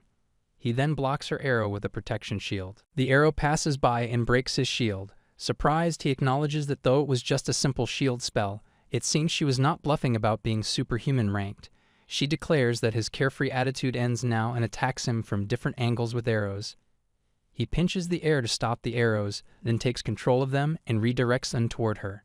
Shocked, she thinks no way. He comments that 8th class magic is truly beyond the grasp of reality and highlights the difference between a superhuman and one of the 9 stars. As he tries to attack her, he tells her to give up already. She falls to the floor. He tells her she better start obediently revealing where Stormwind is and casts spells on her again. She responds by telling him to just kill her instead. He says he will if that's what she wants, but only after he has ransacked her mind. Using mind control powers, he says she won't be able to resist in that state, which shocks her. He then spots a stone and exclaims that there it is. If he can get his hands on Stormwind, he will surpass the barrier of the 8th class and reach the 9th class, even if it's limited to the wind element. That transcendental power will exceed even the dragons. Just then, Joshua arrives and declares that it's a shame, but he is the owner of Stormwind. The narrator explains that above the 9 stars is another enormous star shining brightly at the top. The Giant Star, a grand title that has yet to be granted to anyone. Evergrant thinks that if he could just get his hands on Stormwind, he could earn that title. He throws magical fire toward Joshua, demanding to know why he is blocking his way at every turn and asking what grudge he holds against him. Joshua blocks the attack and says it feels good to see Evergrant so worked up. Evergrant asks if Joshua thinks this is funny and insists that he is not doing this for wealth or glory. Joshua acknowledges that Evergrant is right. Wealth and fame are not what he desires. He recalls a memory where someone mentioned that some people are a great threat to the world merely by existing. Murray had said that this applied to him. Joshua then tells him that he knows there are people whose very presence poses a great threat to the world, and he is one of them. Evergrant, puzzled, asks what he means. Joshua explains that if he wanted wealth or fame, he could always have it because he had the power to obtain it. However, he never cared about those things. The only thing precious to him was his comrades, or more accurately, the scumbags he thought were his comrades. Now Joshua is going to show him, with this spear, the only object he fears. With this undefeated weapon that has slain all the Empire's enemies, he will slay him at once. Evergrant says Joshua is spewing nothing but nonsense. He admits he should have killed Joshua the first time he saw him. Using telepathy, he commands the mages of the magic tower to activate the spells he has memorized and seal all the mana inside Yggdrasil. The mages comply and begin casting their magic. Evergrant taunts that even the mighty Spear Knight won't be able to do anything in a place without mana, declaring it is over for him. One of the mages exclaims in shock, asking what is happening. Another mage realizes and says it's Lord Joshua's first knight, Cayenne. Joshua's entire team enters. Evergrant exclaims angrily at the minions to stay out of it and questions why the mana is not getting sealed. Seda approaches from behind and explains that his army of mages is being killed off. Evergrant notices him and belittles him, saying he's little more than alive. He confirms he is indeed alive and well, thanking him for his concern as he attacks with Wind Hail magic power. Evergrant blocks the attack with a protection shield and remarks that he thought Seda would have joined his dead master by now, but instead he's returned to die. Seda demands to know what he did to the Tower Master and moves to attack him. Evergrant questions why he would keep someone alive if they might cause trouble, suggesting that if he misses his master so much, he should join him and attempt to attack him. Seda blocks his attack while stating that blocking a lowly basic attack like that is a piece of cake. He retaliates by attacking his face with fire, throwing him away, and declaring that he will kill him in the Tower Master's stead. Evergrant acknowledges that his attack worked once because it caught him off guard, doubting his ability to repeat it and questioning if that's why he involved the Spear Knight. Joshua reassures him not to worry, promising Seda that he won't interrupt his fight. Evergrant asks if they are both serious and warns that they will regret this. He adds that the outcome could change depending on the situation, but if they are going to do it now, they should get it over with. Seda declares his intention to kill Evergrant with his own 2 hands. Evergrant warns him not to be cocky and questions what a lowly 7th class like him can even do. He considers that his current abilities may not be enough to reach 8th class immediately, but he ponders if he can focus mana into his heart's mana hall and expand the circle. Even if it's only for a moment, he believes he will be able to use magic capable of rivaling that of the traitorous idiot. He attacks Seda with magic to control his heart and uses Twin Cyclone, then triples it. Suddenly, an explosion occurs. Evergrant scoffs at Seda, calling him a knave fool who cannot comprehend 8th class powers with his abilities. He asks if Seda still does not understand why the 8th class is called the Miracle Stage. He uses a magic seal to contain the cyclone and states that he will give credit to him. However, his magic really inflicts harm this time, and now it is his turn. He insists that he be repaid for his magic, breaking the seal, causing the cyclone to spread and destroy things. Everyone is shocked to witness this. Elumbus mentions that Yggdrasil is breaking. A mage inquires whether he has still not heard from Freya. The other mage reports that all communication with the lower levels has been lost, including the soldiers guarding the area. Suddenly, an explosion throws them aside. Evergrant grasps Yggdrasil and declares that he finally has it, holding the power of the gods in his hands. Joshua states that he will be damned for destroying someone else's home like this. He laughs and asserts that he remains as relaxed as ever, even though he's often referred to as a monster. He questions whether his opponent truly believes he can withstand the power of a god. He insists on demonstrating it immediately, challenging him to experience it in his fragile human body. Joshua apologizes but counters that he has 2 of those stones, revealing them near his heart.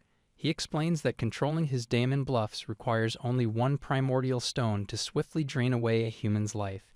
If he had 2, he wouldn't be here now. Joshua invites him to test this claim. He remarks on the ridiculousness of the situation but acknowledges the opponent's formidable presence, particularly his immense ego. They both move to attack each other. Joshua questions whether he still believes it's just a bluff. He demands to know who the opponent is to have such abilities. Joshua reminds him that he has already mentioned that his mere presence poses a significant threat to the world. He invokes Magic Spear Arts, level 6, Commanding Wind, and unleashes a true lightning strike to attack him. Evergrant screams, realizing he indeed possesses the power of the gods, and staggers back. He laments how it could all end in vain.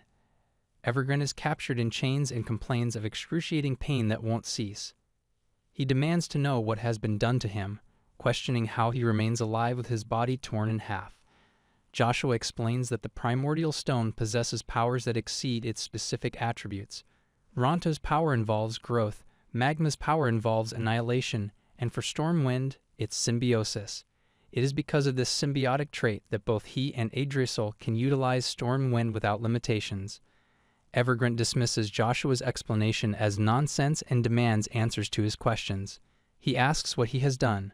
Joshua responds that he has contemplated him for a long time. He asserts that he refuses to live his entire life as a subordinate, stating that, much like Barubaru and clarifies, like the ambitious Exarath and manipulative Orvis, he would do anything to achieve his goals. He questions whether that is not the reason he began working for the fourth prince, Scissor. He explains that by ascending to the emperor, he could realize his ambitions, the unification of the continent into a new magical empire. He continues, stating that if his ambition had been fulfilled, Scissor would have met his end by his hand as well. Moreover, Emperor Marcus was already aware of his intentions, understanding that he intended to use Scissor to achieve his own goals. However, the emperor did not find him particularly threatening. He reveals that the emperor planned to exploit him for as long as necessary before discarding him.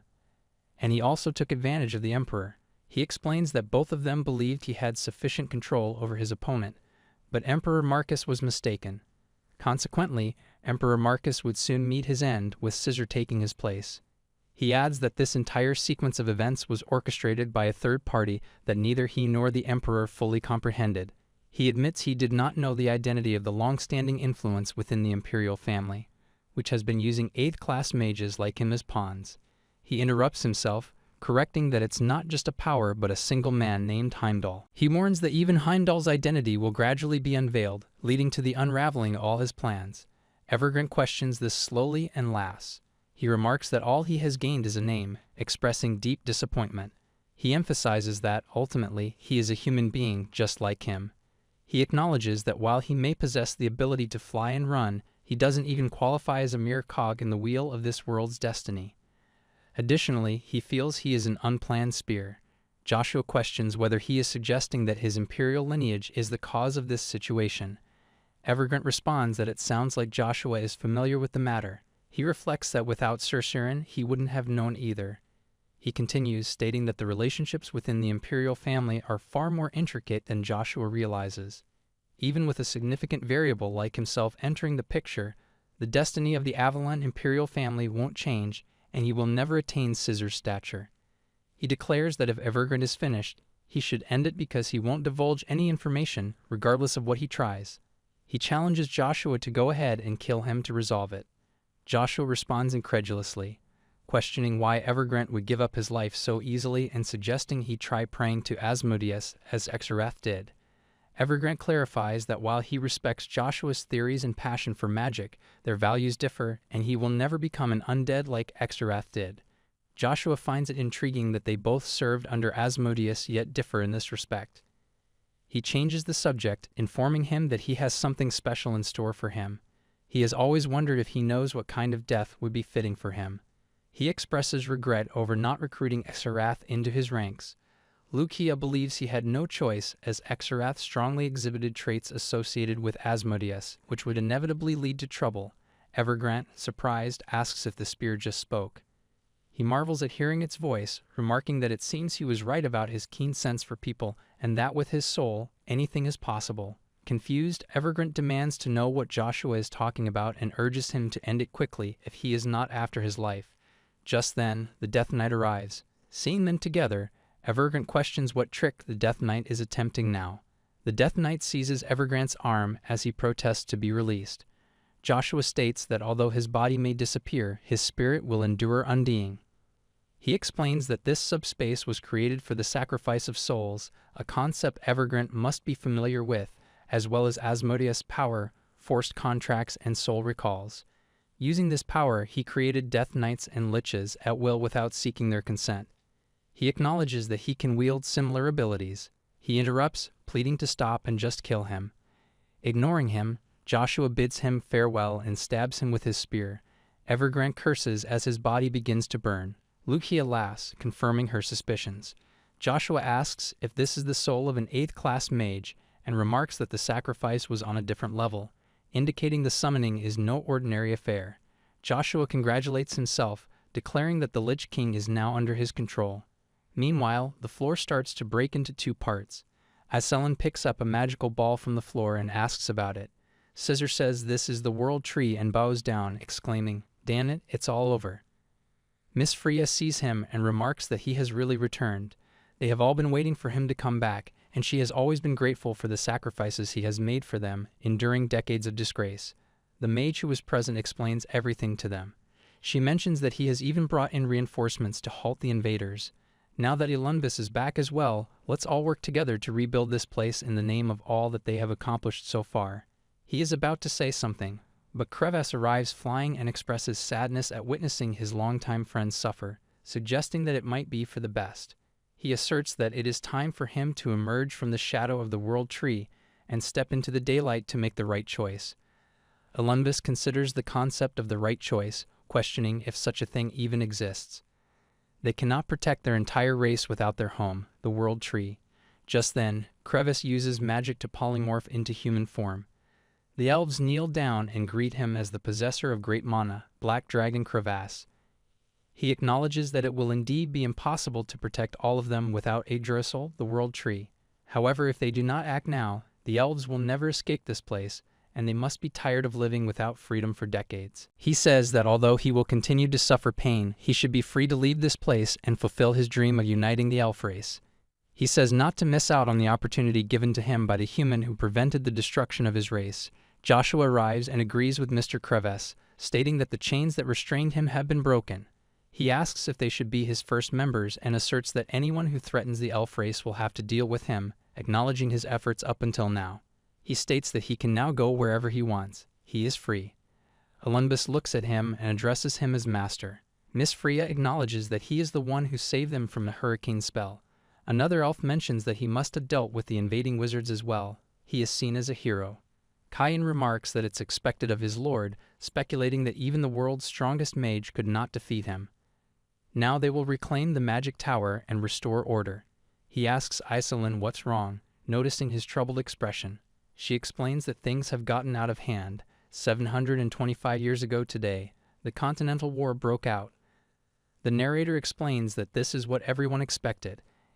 Emperor Marcus would be the starting point of the Continental War. However, contrary to all expectations, the spark of war was ignited by the Holy Hubal Empire's civil war. He says this in front of the great temple of Hermes.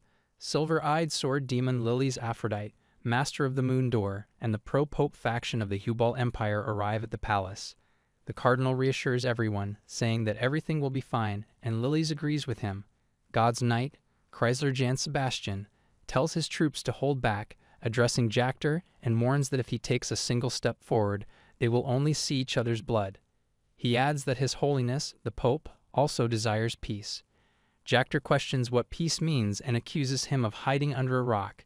He states that in the 3 years he has been gone, he has been busy protecting the status quo, even though other countries took their national treasures, and he did nothing about it. He says he will travel to Avalon himself and retrieve the Holy Grail, asking others to move away. Chrysler warns that if he does that, there will be war and countless people will die. Jactor states that Avalon has already crossed the line by turning people into the undead and accuses Chrysler of being aware of Sir Christian's actions. Chrysler thinks that Christian's disciple became a victim to a lich at Castle Reb of the Avalon Empire and that his life still hangs by a thread. However, he believes that starting a war between empires because of that will result in unimaginable loss. Chrysler reiterates his command for Jactor to have his army stand down. In response, Jactor orders their swords to be drawn, preparing for battle and taking charge. Both sides begin fighting, trying to defeat each other and killing each other's warriors. The cardinal and his followers start praying for the recovery of injured warriors and use healing magic to restore them. Jactor states that divine power is only a threat to the undead, and, in PvP, it merely helps him endure. He accuses her of trying to drag them into a war of attrition, though it will not matter against his new aura when he uses it to defeat the other warriors. The cardinal asks what this power is, noting it is too strong and fearing they will all be wiped out at this rate. He then encourages them not to worry and to keep moving forward. Chrysler says he will share the blessings of their main god, Hermes, with all of them as the warriors heal themselves and build shields around their bodies. Jactor claims that the war he revives resembles the undead and orders the warriors to take charge. Chrysler questions how Jactor plans to parry an aura blade with his bare hands as he runs to attack. The warriors also run to counterattack, invoking the blessing of their main god, Hermes. An aura monster arrives and attacks them, trying to kill them all. Chrysler says he's using an aura he has never seen before and asks if it is the result of his training. Jactor confirms, stating that he developed it while training the younger kids, describing it as a stage above aura, an aura above aura, and then attacks him. Jactor declares it a true aura as his aura dragon attacks, which Chrysler tries but fails to block. Chrysler laments that he can't believe things have deteriorated this much and regrets not stopping those 2 stars earlier. He urges Jactor to stop, pointing out the current dire situation and warning that if he doesn't stop immediately, he will only cause more damage. Jactor, using his aura power to push Chrysler back, says that big leaps only come with big sacrifices for the sake of the great Hubalt Empire's rebirth. Chrysler responds that an empire built with blood will be destroyed by blood and urges him to abandon his false sense of justice. He replies that they are hypocrites who shout for peace in the name of God and question who he is to stand before them and cry about justice. Chrysler thinks that if he doesn't stop those 2, this city will vanish, while the Cardinal says they won't stop until one of them goes down. Lilies looks at him and says he is safe, but he replies that she must return to Reinhardt at once. She asks what he means by that, and if he wants her to run away alone. The Cardinal tells her to listen, saying that if something goes wrong, someone has to make it right. He grabs her shoulders and explains that they need to win over the kingdoms that will take on the Empire from the outside. He says this is something only she, as the head of the Moon Door, can do, and she calls him father. A guard notices her and exclaims it's the silver-eyed sword demon. Catch her. The Cardinal urges her to leave quickly. She insists that she can't go alone and asks him to come with her. He replies that he doesn't have the stamina for that and that he will stop them with the rest of his powers. He warns that if they catch her, it will be the end of the Pope, the Moon Door, and everything else, urging her to go as she runs away. A masked person reports to Emperor Marcus that information from Hubalt has just arrived, revealing that the Emperor's faction has won the civil war and that the Hubalt Empire will soon take its army to invade their Avalon Empire. Emperor Marcus responds that he expected the civil war to be prolonged due to the rivalry between God's Knight and the martial Battle King, but he was wrong. He acknowledges that this means the Pope faction lost the civil war and that the Moon Door is at a loss as well. He then orders the release of their information, revealing that all the forces of the Avalon Empire, led by the Black God, are converging on the Great Plains of Creighton. At the border of the Swallow Empire and the Strand Duchy, Emperor Lucifer of the Swallow Empire remarks on the height of the celestial realm, asking if they would be visible from such a high vantage point. He inquires about Duke Aima's opinion. Duke Aima of the Swallow Empire responds, apologizing and stating that if the angels of the celestial realm are watching them, then surely there is no one on this land who hasn't sinned. Lucifer acknowledges this and concludes that the celestial beings still have no interest in them. He then instructs Duke Aima to stay stationed there until further orders are given. When Duke Aima asks where His Majesty is going, Lucifer replies that he is going to enjoy his freedom. A messenger quickly rides his horse towards Bern Castle, at the border of the Strand Duchy, shouting an emergency and announcing that the army of the Swallow Empire is gathering at the border. One guard says it's a messenger and orders the gates to be opened, but another guard cautions to wait, noticing something behind the messenger. Before the gates can be opened, someone stabs the messenger from behind. Lucifer attacks the warriors, killing them one by one. A guard quickly enters the hall, informing the Duke of the great trouble. He reports that 300,000 troops from the Swallow Empire have raided their territory and are advancing towards them. The narrator describes that in the year 725 of the Continental Calendar, the loyalists to the Pope won the Hubalt Civil War. Not long after, secret information revealed that the Avalon Empire was preparing for a continental war, which reached the Swallow Empire. Seeing this situation as an opportunity, Lucifer decided to raid the Strand Duchy, a thorn in his side. 1 month after the raid by the Swallow Empire, the Strand Duchy was defeated. A few months later, Duke Ans of the Black Divine led a large army of the Avalon Empire to invade Reinhardt and successfully occupied it. Thus, the Avalon Empire, having acquired Reinhardt, the heart of the continent, gained a geographical advantage in the Continental War. However, knowing the secret information of the Avalon Empire, the Swallow Empire and the Hubalt Empire secretly signed an alliance treaty. He states that at the moment Duke Ans occupied Reinhardt, both empires immediately marched their armies to the Creighton Plains. Ikaris comments that given the circumstances, it seems best to head to Reinhardt. She mentions that she tried to avoid getting entangled with Avalon and Reinhardt as much as possible. But now there's no helping it. She asserts that they must return to Reinhardt to clearly show who the true heir to the throne is. Even if they can't reclaim Reinhardt, this will still win them allies on their side, and they really need as many allies as they can get right now. Sita suggests that if that's the case, they might as well go to the Mage Tower, and notes that not all the mages of the Mage Tower followed Evergrande. He asks if, now that Evergrande has been eliminated, this isn't the perfect opportunity to take control of the Mage Tower as a force.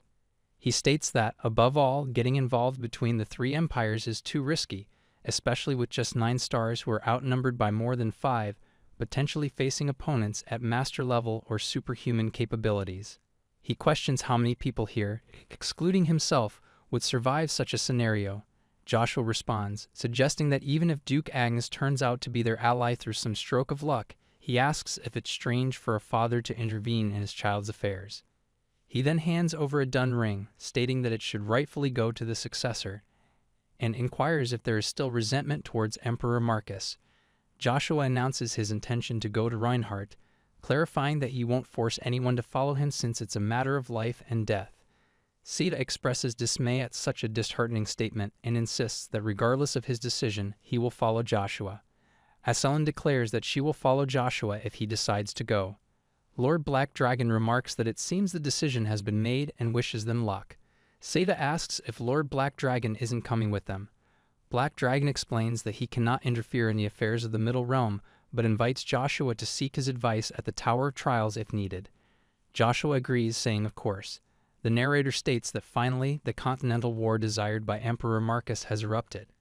On the Creighton Plains, adjacent to Reinhardt, the three empires engage in a fateful and fierce battle.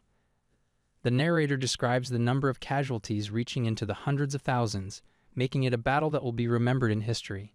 He notes that Duke Agnes faces a combined attack from no less than 3 of the stars, causing shock across the continent. Duke Agnes fights as Jactor and Lucifer arrive at the scene. He plunges his broken sword into the ground as the narrator describes the illustrious Black Divine Vavilon falling in battle, marking the success of Emperor Marcus's strategy. It is further mentioned that according to Emperor Marcus's plan, Duke Agnes's close associates were also supposed to have been annihilated there. The warrior mourns their fallen hero, the Sword Divine of Avalon, and Lucifer urges them to run away. The narrator notes that not everything went according to plan, attributing it to the late arrival of an absolute being, the true king of Reinhardt, Joshua Sanders, who appears on the scene holding his spear. The narrator explains that the 2 allied empires also failed in their invasion of Reinhardt due to just one person, Joshua, who brings an end to the Continental War. It is stated that Joshua becomes a hero among heroes to the people of the continent and is given a new name, King of Heroes. He mentions that at the same time, Emperor Marcus mysteriously disappears and the throne of the Avalon Empire becomes vacant. Naturally, the battle for the next imperial power begins between the first prince, Kesser, and the second prince, Kaizen, in the First Princely Civil War. He explains that as the power struggle between the 2 princes gradually weakens the Avalon Empire, once again, the Hubal Empire launches a war against the Avalon Empire. Jactor rides on his horse and surveys the scene. The narrator notes that not missing this opportunity, the Swallow Empire breaks its alliance with Hubalt and invades Hubalt territory. He states that the extinguished flames of war reignite, heralding the start of another continental conflict. 3 years later, under the Swallow Empire, Lurheim, formerly known as Reinhardt, is shown where Kayan de Hilly and Christian walk through the city. Kayan mentions rare ingredients that can only be found in the deep sea and invites Christian to take a look before they leave. He then talks about tea made from leaves that naturally grow in the elf forest, which is known for enhancing concentration. Christian comments that they don't have much stock left. Kayan responds, stating that this is the black market and it's different from what he expected. Christian observes that things have changed a lot from 3 years ago, noting that if the King of Heroes hadn't disappeared and had remained around, they wouldn't have been able to openly conduct business like this. He adds that there wouldn't have been the loss of Lurheim, or even Reinhardt for that matter, and he wonders where Ushua disappeared on Earth. On the other side, a person ties up some elves and takes them onto the stage, announcing to everyone to pay attention as a truly rare and precious item has arrived. Kayan and Christian also arrive at this elf auction. He describes the elf as of the highest quality, the most beautiful of the entire tribe, despite her appearance. In human years, she is nearly 100 years old, capable of simple elemental magic, and aesthetically superior to other slaves. Kayan recalls Joshua's words that they will be the first members of the organization, and anyone who dares to touch the elf tribe will have to deal with him as well. Christian calls out to Sir Kayan, urging him to go now while he takes out his sword. Christian asks what Kayan is doing, to which Kayan replies that he should go ahead as he has something to do and will follow up later. Christian remarks on Kayan always rolling up his sleeves when it comes to the elf tribe, stating that he can't help but get involved too, and offers his help. They rescue the elves, and Christian urgently insists they need to leave immediately. Kayan directs them to go with him first while he handles the situation. The warriors order to form a square formation and surround them. They instruct to close the city gates, sound the warning signal, and inform the aid of the situation, requesting backup.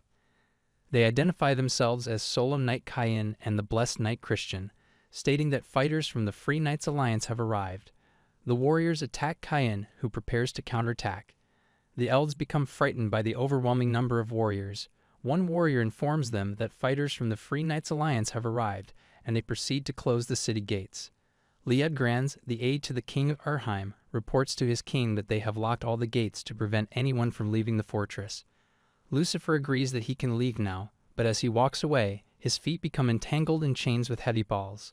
Lucifer asks if Aymar believes it's a coincidence that the Solemn Knight and Blessed Knight have appeared here in Urheim, noting that from what he has heard, they are deeply connected to him. Aymar, Duke of the Swallow Empire and King of Urheim, looks at Liedgrans and asks whom he means by him. Lucifer clarifies that he means the hero king, Joshua Sanders, and asks if Aymar didn't see it as well. He tosses his crown towards Aymar and recalls the day they brought down the Black God. Duke Angs and Joshua Sanders showed up late at the Great Plains of Kraden, single-handedly wiping out a huge army of 100,000.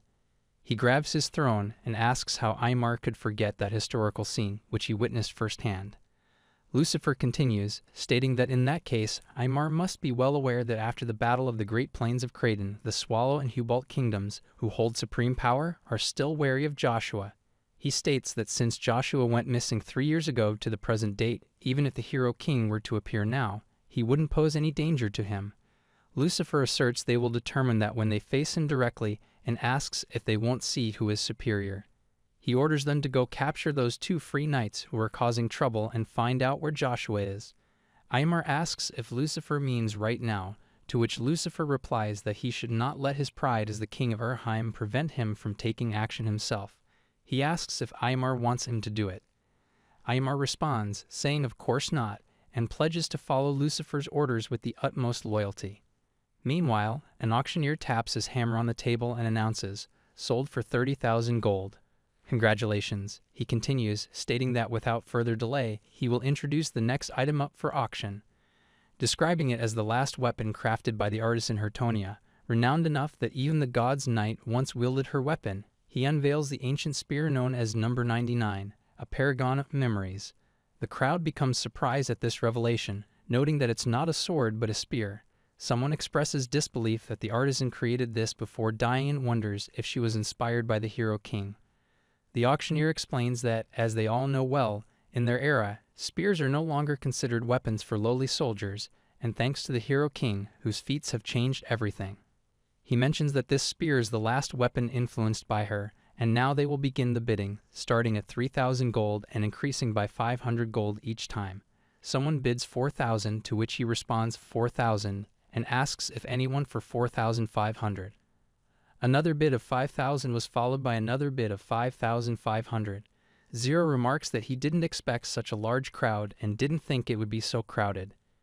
Iharis asks if he thinks his attire is too eye-catching and questions if it suits what he does. Zero explains he simply dressed appropriately for the occasion and asks if she has given up on the chaos. Iharis responds that she hasn't completely given up, but it's becoming increasingly difficult to conceal it now. Zero remarks that seeing her up close, he's unsure if he can even hide her beauty, and he gives her his visiting card, suggesting she can obtain the information she wants by visiting the location specified.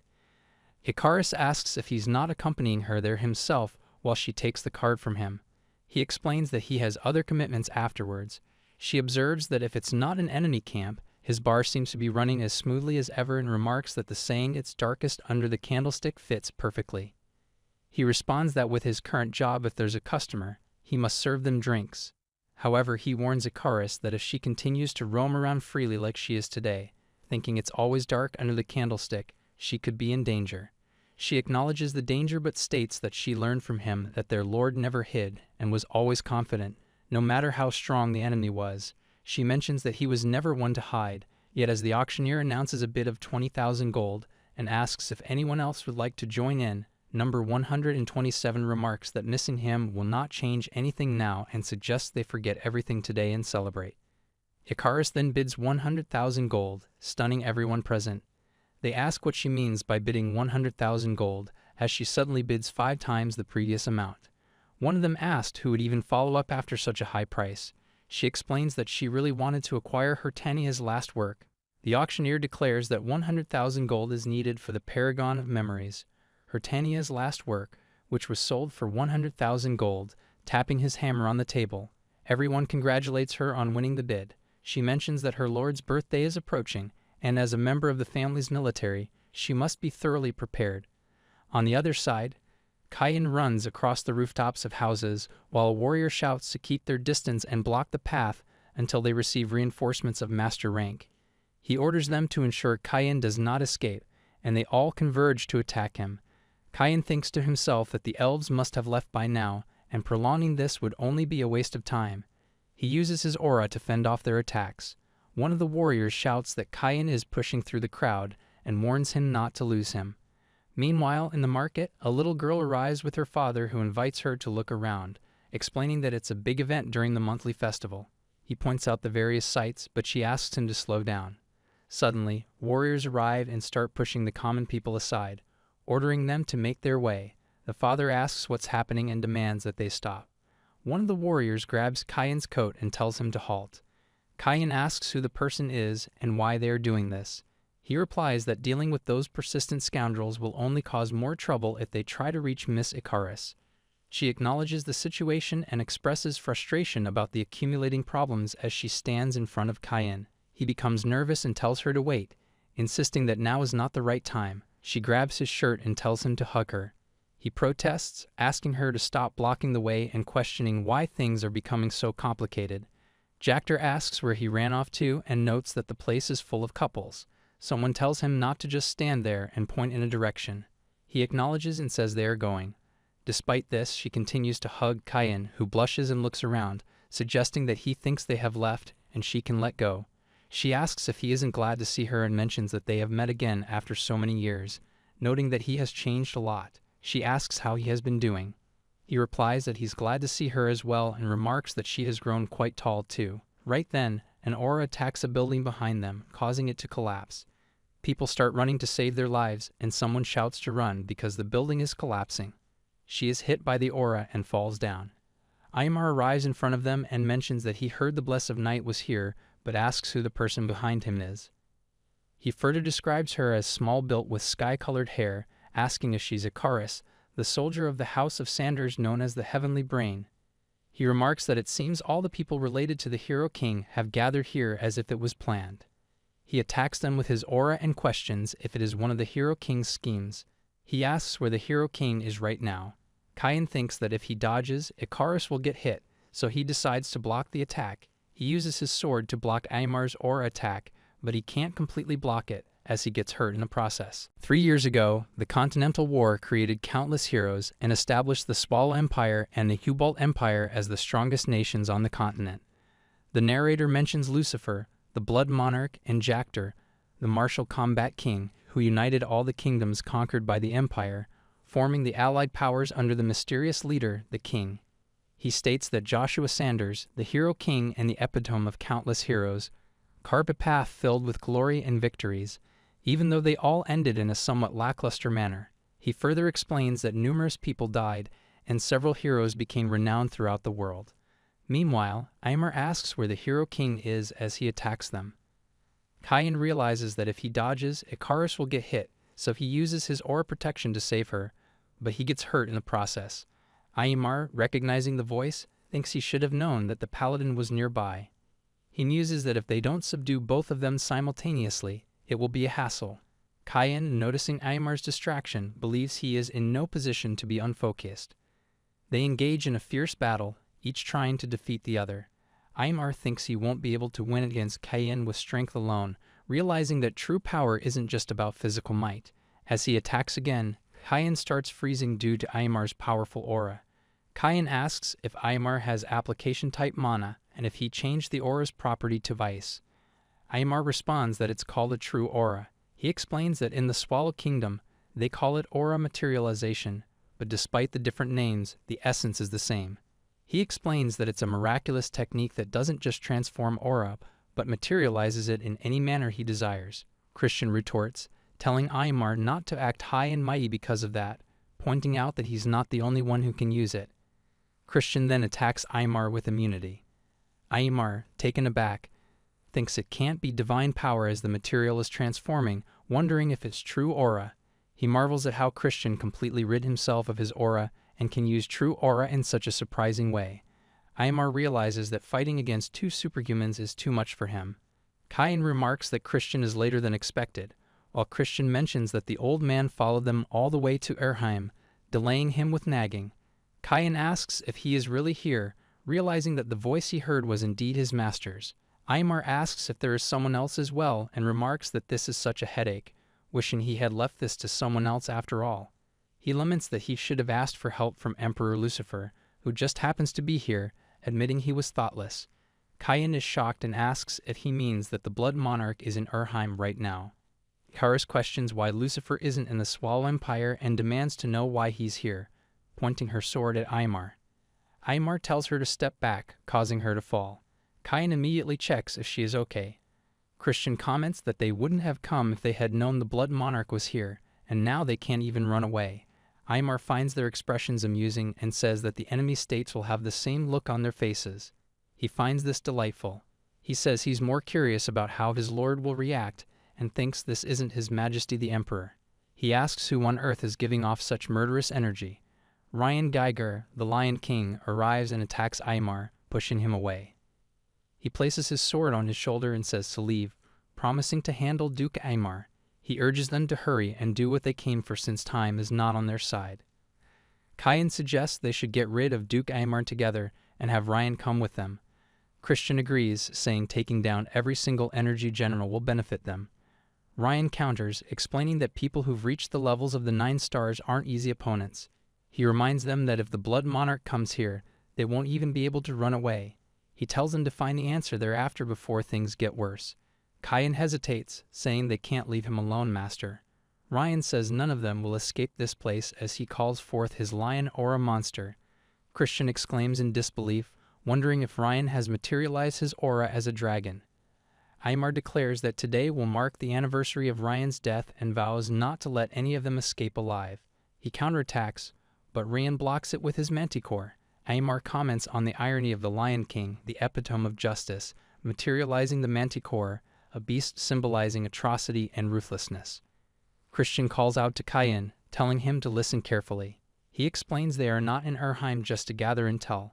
They might actually be able to find Joshua this time. Kayan grabs Ikaris's hand and tells Christian they need to go, as they would only be a nuisance here. Christian prepares for the fight while Kayan urges him to leave this to their master. Kayan thinks he'll make sure to come back after finding his lord and asks his master to be careful until then. He thinks he'll wait until Ryan attacks Aymar, who dodges swiftly, asking if Ryan thinks he'll just let him go. Ryan counters that they aren't the ones trapped here, and he is launching another attack. Aymar taunts Ryan, asking if he ran away during the war and why he is here now, adding that he's going to at least chop his head off and take it with him. They reach a house with a secret door. Kayan opens it and exclaims that there really is a secret passage. Karis examines the blueprint and says they should go inside, praising the memo pad. Christian takes the blueprint, noting that without it they would have been stuck in the maze and confirming that the moon door must still be active. Kayan asks what exactly she heard from the moon door. Christian replies it was just to assemble, and Ikaris adds that he couldn't get the details either due to the risk of the communication channels being wiretapped. She says, however, what she is sure about is that they found Lord Joshua's last trail. Christian responds that if that's true, it was worth taking the risk to come here, where he was last seen. She replies that, as she mentioned earlier, that's all the intel she got. She then asks if it's okay to leave him there alone, given that he helped them. She adds that while he may not be overpowered by Duke Aymar if the Blood Monarch really shows up to help, it could be different. Kayan reassures her, saying it's okay, and that he does not need to worry. He explains that Christian and he went around the continent learning to wield the sword from the Lion King, making him a teacher to both of them. They are well aware of what he's capable of, and he won't go down easily. Christian agrees, pointing out that he's the reason Kayan and he learned aura materialization. She asks if that means Sir Kayan can use it too. Kayan humbly admits he doesn't know how to use it yet, but assures her he'll make it happen.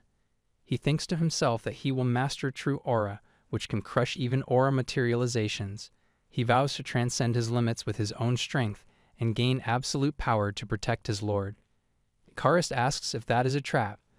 The narrator describes how long he is going to stay asleep, noting that the world has changed a lot, and he can't wait any longer. He suggests that perhaps he still doesn't have the courage to face reality and urges him to wake up, reminding him of his promise to Lugia. He advises not to waste all the effort he has spent centuries expending. He opens his eyes and thinks that he knows he just needs time to sort through things in his head when Duke Agnes arrives. He reflects on Duke Agnes' secret plots, tricks, betrayal, and a smear campaign, recalling his broken sword.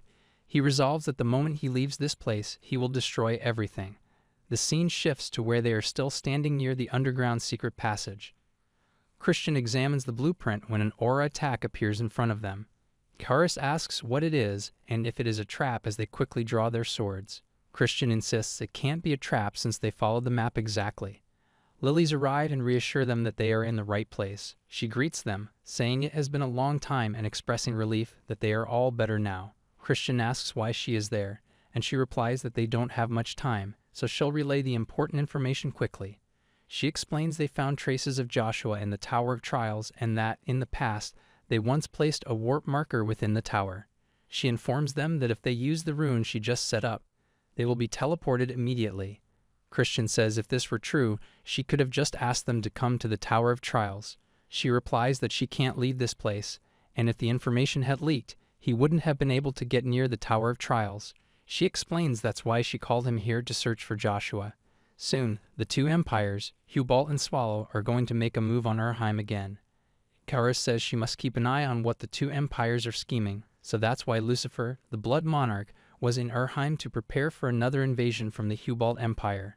Lilies adds that there has been some discord between the two empires, but it isn't certain, and there's a chance they might form an alliance again.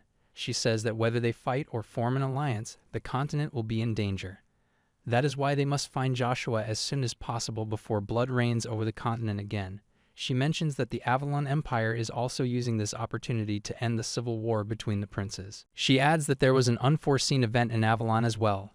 Kayan remarks that the empire is on the verge of collapse due to the 3-year-long war and questions the point of focusing on that place. He suggests they go to the Tower of Trials right away.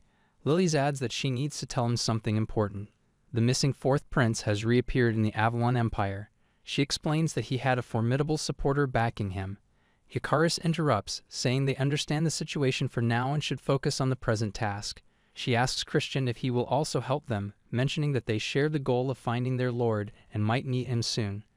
Christian agrees, saying he's still curious about many things, but suggests they talk later. He adds that it was nice to meet her. Lilies mentions he will be teleported there in the blink of an eye and wishes him luck as she also looks at the blueprints. Icarus says let's make it out alive and meet again. On the other side, the scene shifts to the castle where Aymar and Ryan are fighting each other. Aymar falls down and asks if Ryan thought they would be evenly matched since they are both 9 stars, but Ryan is at a completely different level. Ryan asks if Aymar is delusional and questions why he hid his powers, noting he didn't even use his main specialty, the spirit arts. Lucifer comments that he would be disappointed if Aymar used the excuse of not planning to use his full powers. Aymar asks if it's because he needed to keep his true powers a secret and wonders if that's correct, mentioning he knew Lucifer would come since the Lion King barged in. Aymar calls out to His Majesty Lucifer, who remarks that in the end, he was used, but acknowledges that if these individuals made it here safely, they have a backer who knows Urheim well. He speculates there's a high chance the backer is Moon Door, whose base used to be here. Lucifer adds that he thought they were finished, hiding like rats, and vows to completely exterminate them this time.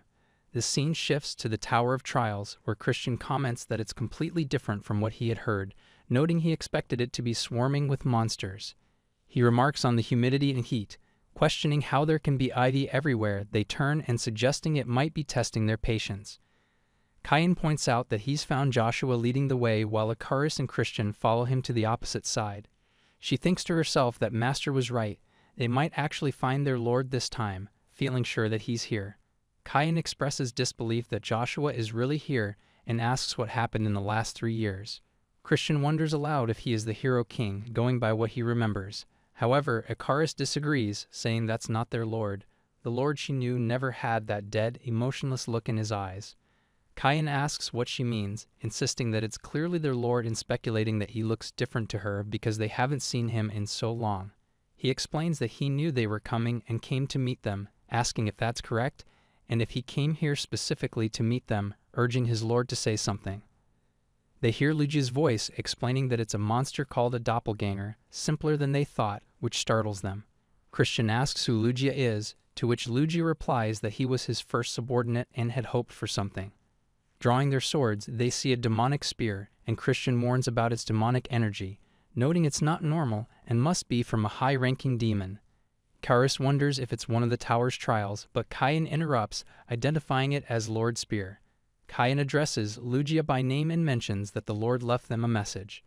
Lugia dismisses them as fools, stating Joshua isn't there, and he's merely there to impart Joshua's lessons upon them as requested. Kayan asks what exactly that means, and Lugia explains they will undergo the same trials Joshua faced in the past. Demonic waves emanate from Spear, causing Christian to ask Kayan what's happening, and Kayan demands Spear to return Sir Kayan. Lugia emphasizes that Kayan must endure the trials to survive, just as Joshua did. 3 years proved sufficient for powerless kingdoms to collapse, including the Avalon Empire. Unlike the internal conflicts within the Hubal Empire, the Avalon Empire's downfall was influenced by several complex factors. Specifically, the death of Duke Agnes, one of the 9 stars, and the sudden disappearance of Emperor Marcus played significant roles. Additionally, Duke Tremblin, known as the Sword Emperor and one of the Empire's pillars, along with Duke Agnes, went missing. These events prompted the Avalon Empire to close its borders, intensifying the internal power struggles. The scene shifts to the royal hall where Kisser von Britten, the first prince of the Avalon Kingdom, stands and remarks that they have regained control in 3 months, questioning how they reached this point. He expresses hope that this exhausting conflict will soon come to an end. Ari Bernstein, the head of the Sten family and a master in the Avalon Empire, replies grimly that they have no way out and insists that they must eliminate those they have already marked, including the second prince, Kaizen van Britten. Kisser questions whether they can afford to act so rashly. Ari argues that such actions are necessary rites of passage to ascend to the Emperor's throne, involving the purging of countless individuals. Kaiser decides to change the topic, mentioning they have a guest and noticing Prince Scissor's entrance. Ari comments on Scissor's unexpected return, to which Scissor expresses gratitude for the time made available despite his sudden visit. Kisser dismisses the pleasantries and demands Scissor get to the point, questioning why he suddenly appeared after 3 years of hiding. He further points out that Scissor has brought Draxia Belgrace, once known as the war god of the Swallow Empire, with him. Scissor expresses disappointment, suggesting Kisser doubts them, which he finds upsetting. Kisser counters by highlighting Draxia's abandonment of his own nation and Scissor's creation of an undead being that angered the entire continent, questioning why he should trust them. Scissor offers to earn Kaiser's trust by proposing to deliver the head of Babel von Agnes, the extremist commander of Prince Kaizen's vanguard army. He suggests this would effectively end Duke Agnes's family. Kisser responds skeptically, stating that the Agnes family is reduced to just its name and accusing Scissor of seeking credit, seeing through his intentions. Scissor asserts that even for a ducal family only in name, it would be more or less pathetic for him to dispose of them himself. He explains that he senses something amiss and anticipates Kaizen focusing all his forces on him presently. He contrasts this by suggesting that using him would be effortless, asserting that no one would anticipate him betraying Kaizen. He acknowledges that however reasonable he may sound, it's difficult to trust him, emphasizing that he never trusted people in the first place and is merely considering his next move. He proposes another plan, confident it will catch Kaizen off guard and involve making a settlement offer. Kisser dismisses this as a waste of time, indicating their goals may not align. Scissor, unconcerned with Kisser's opinion, assures him that he will manage. He also mentions receiving intel that the Hubal and Swallow empires are soon re-establishing their alliance. Kisser inquires what he means by that and questions whether he finds it plausible, mentioning that the Swallow Empire betrayed the Hubal Empire. He wonders aloud why they would consider forming another alliance. The response clarifies that it's more of a consensus than an alliance involving the Blood Monarch and the Martial Combat King. It is anticipated that they will mobilize their armies under the guise of a conflict over Urheim, while dealing with neighboring regions that have long been rebellious. This plan includes the United Nations, which encompasses the king. The goal is to bring the entire continent under control. Scissor suggests that Avalon could be one of these troublesome neighbors or possibly insignificant due to its weakness. Aerie concurs, noting that Avalon's diminished national power means it is not even on their radar. He asserts further that it's more like an annoying rocky lump he could easily dispose of if he wanted. Scissor states that soon, that will also be a thing of the past. He announces the arrival of a very important person, saying, "Come in, Duke Tremblin," who enters the room. Kisser asks Duke Tremblin if he is alive when greeting him. Kisser inquires about what happened to him, expressing ongoing concern since he disappeared with their father 3 years ago. Duke Tremblin admits he feels truly ashamed, explaining that he went in search of Emperor Marcus, who had gone missing but was unsuccessful in locating him. Scissor then advises that it has been 3 years since Emperor Marcus disappeared, suggesting that the royal family should officially declare his death and summon all the Empire's nobility, including Kaizen. He proposes holding a funeral for His Majesty despite the ongoing civil war, asserting that it would still be appropriate as a national event. Kisser suggests that they will likely acknowledge their father's death, despite no one listening to him. Scissor counters that it was only the case until Duke Tremblin arrived, emphasizing that the situation has now changed. He stresses the urgency of ending the civil war among the princesses swiftly, enabling them to gather more forces for the impending continental conflict. Scissor asserts his need to ascend to the throne and lead Avalon to greatness once more. Kisser privately thinks this guy is shameless, talking confidently about such matters when his ambition to become emperor is obvious. However, not knowing what strategies Scissor may have up his sleeve, Kisser realizes he cannot act rashly at present. Scissor adds that he would also appreciate holding the bloody battle of Berker concurrent with the funeral of His Majesty, suggesting it as an excellent opportunity for all the royal family's knights to assemble. He asks if Kaiser agrees. Scissor continues, noting that neither of them fully understands each other's strengths, making this a perfect chance for him to assess his opponent's capabilities. He proposes allowing Kisser time to consider his offer, suggesting they set a date to conclude their discussion if Kisser is interested. He wishes him peace as he walks away. Kisser is angry with him, but remains silent. The scene shifts to the battlefield, where a warrior announces that Avalon's Black God is dead and predicts that Joshua Sanders will meet the same fate at their hands. Joshua identifies the spear-wielding opponent as the one meant for his trial, recalling the day his lord disappeared. He charges forward, confident it will be easy to defeat them. Joshua attacks with his aura, pushing the warriors back. Another warrior commands them to charge and behead Joshua. Joshua realizes the challenge may be more difficult than he anticipated. He asks about the trial Sir Kyan is undergoing, prompting Icarus to inquire about their lord's whereabouts. Lugia responds that nothing in this world is free and reminds her of the law of equivalent exchange. When she offers anything in exchange for information about their lord, Lugia remarks on her naivety despite her intelligence. He finds her amusing and denies having sold Joshua off somewhere. He continues, stating that he will make a deal with her, reminding her that she said she would give him anything. She asks if he is serious, and Lugia confirms that he is. He reassures her that she does not need to worry about her lord because, despite his unstable mind and significant loss of strength, no one in the Middle Realm can harm him. Lugia explains that Joshua's time stopped 3 years ago. Confused, she asks for clarification in simpler terms. Lugia explains that Joshua already knew she would come to the Tower of Trials to find him and was aware of the endless continental war. He emphasizes that once Sir Kyan completes the trial, they can meet Joshua sooner, and he offers to guide her to him himself. She asks if Lugia knows Joshua's whereabouts and pleads for him to reveal the final destination. Lugia confirms that he knows and has no intention of hiding it. He tells her to listen carefully. Her lord is sleeping in the place now known as the Fallen Empire Avalon. Meanwhile, Kyan teleports near them, injured and collapsing. Christian approaches him, asking if he is all right and urging him to wake up, promising to heal him immediately and requesting his patience. Christian sits Kyan in a magical circle to begin healing him. Icarus observes them and asks what happened to cause his condition.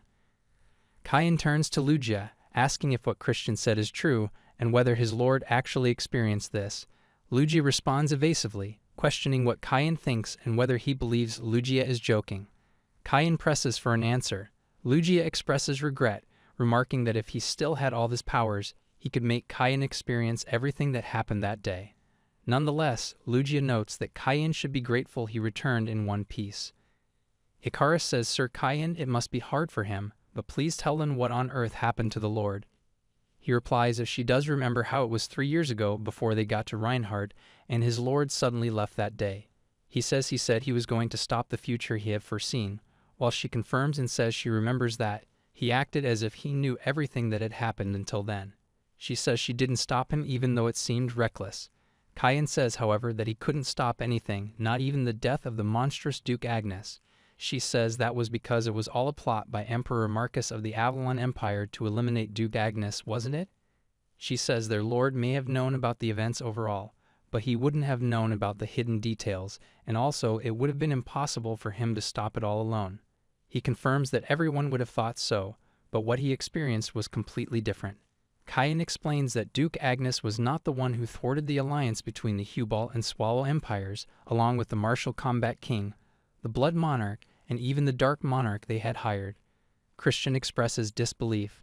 Cayenne elaborates that Duke Agnes was not the target of the joint attack by these three factions, recalling Jactor and Lucifer rushing to attack Joshua with powerful auras. She suggests that their lord, at that time, gained the nickname Hero King due to praise from soldiers of the two United Nations. Cayenne realizes that back then, their lord must have sustained a fatal blow during a battle against 3 of the 9 stars and has been in hiding until now. Lugia remarks that the paladin still needs to purge the demonic energy within her, which shocks her. She asks what he means by demonic energy, and if he understands what she had to endure because of it. Lugia asserts that he does know that 3 years ago, Joshua had already surpassed humanity and has since become even stronger. He explains that even facing 3 of humanity's strongest, they couldn't land a fatal blow on Joshua. Instead, those who pursued him were reduced to ashes. Lugia adds that because Joshua went missing, numerous rumors have circulated about him. Icarus interrupts, asking why Joshua went into hiding. Lugia explains that he was in the demonic realm. She questions what the demonic realm is, while Cayenne asks why Joshua stayed there for 3 years. Lugia clarifies that 3 years in the middle realm equates to over a century in the demonic realm. He continues, explaining that the flow of time in the demonic realm is entirely different. She acknowledges this, stating that he means their lord didn't return because he was in the demonic realm all this time. Lugia admits that there were unavoidable circumstances, and Joshua encountered unforeseen variables. He elaborates that Joshua climbed the Tower of Trials to understand these variables, and she could earn special rewards after clearing each floor. He mentions that the doppelganger here was also one of those rewards. Lugia adds that among the rewards, there was one they particularly desired. Christian explains that the greatest reward for clearing the highest floor of the tower is known as the world's absolute truths. Lugia clarifies that the world's absolute truths are merely a name, and the actual reward on the highest floor is a mirror called the full moon mirror. This mirror can reveal the past, present, or future of anything the user desires, but using it requires paying a suitable price in some form. Lugia used the mirror and discovered that Emperor Marcus had been murdered. Icarus interjects, correcting that Emperor Marcus wasn't missing but killed, identifying this as a significant variable that led their lord to fall into the demonic realm to pay the price for it. Lugia confirms this, explaining that Joshua ended up there because of it and returned to the middle realm before completing his work there. Lugia adds that there's no telling when Joshua might have to return to the demonic realm. She reflects that it's not over yet, considering Joshua spent much longer alone in the demonic realm, a horrific price to pay. She wonders why he would try to endure it all alone. The scene shifts to Scissor, the 4th prince's castle in Avalon Empire, where war god Draxia Belgrace arrives and asks why he was called to such a shabby place. He remarks that Scissor's hospitality to her guests is rather subpar. Scissor responds that during Draxia's last visit, he didn't say much. If he had eliminated Duke Agnes earlier, there would have been no need for this meeting. He instructs Draxia to dispose of the Duke quickly. Draxia questions whether Scissor is ordering him now, considering he had forgotten Heimdall's orders, emphasizing that their mission is to merge Prince Kisser's forces. Scissor reaffirms that it's Heimdall's will and advises against opposing it. Draxia agrees to eliminate the Duke's family immediately. Duke Tremblin wonders who Heimdall is, and even the war god shows tension at the mention of his name. Scissor summons Duke Tremblin and instructs him to follow his orders promptly.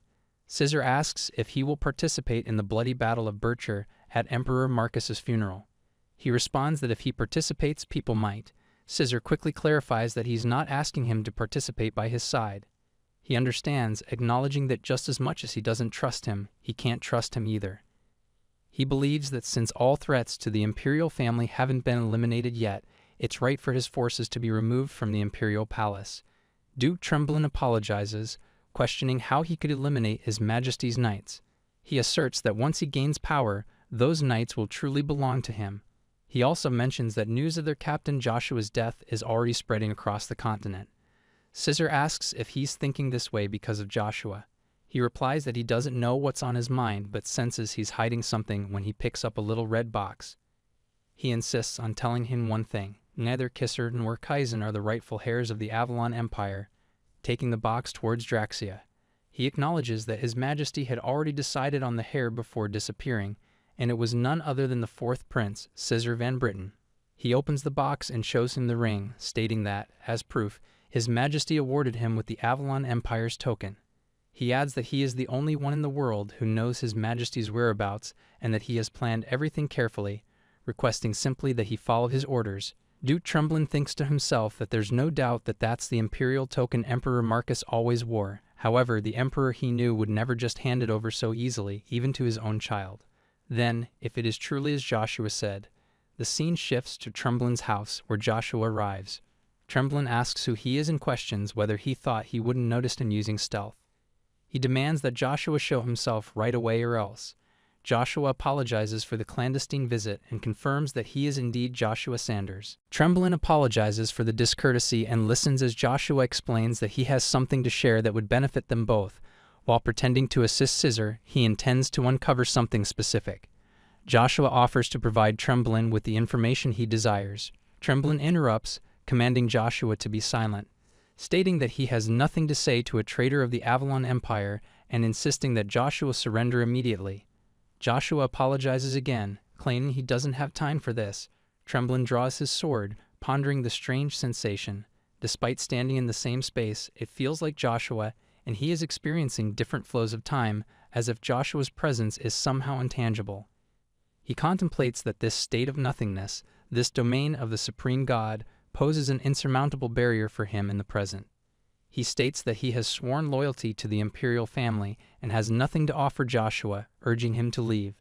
Joshua then offers him a piece of advice. Scissor has a supporter named Heimdall, who is unknown even to Emperor Marcus. He suggests that if he doubts the situation, he should investigate Heimdall. Tremblin recalls Scissor's directive to follow his orders and asks if he understands. Joshua confirms that he will follow his command, addressing Scissor as His Highness, pledging to uphold his loyalty to the imperial family and to uncover the truth about Emperor Marcus. Ikaris reflects that they are slowly unraveling the puzzle of what happened to Joshua, and the more they uncover, the more it angers him.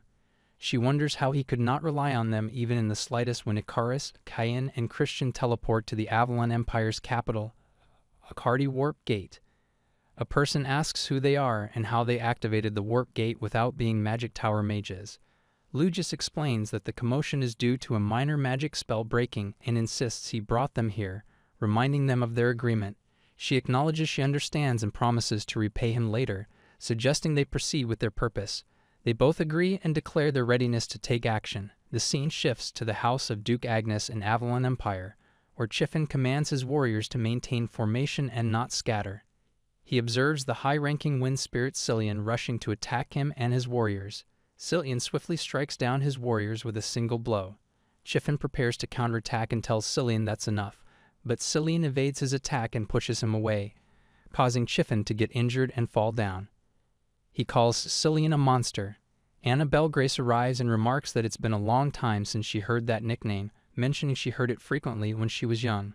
She adds that there's now someone worse than her in the Swallow Empire. Chiffin expresses disbelief, questioning if she is truly Anna, mentioning he heard she went missing along with Viscount Beeg, and asking how she could do this alongside the war god.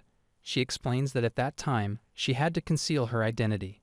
Chiffin understands, noting there's still some sadness in her, realizing she had lived here for so long, yet now she must destroy it. Draxia tells Anna to stop the useless chatter.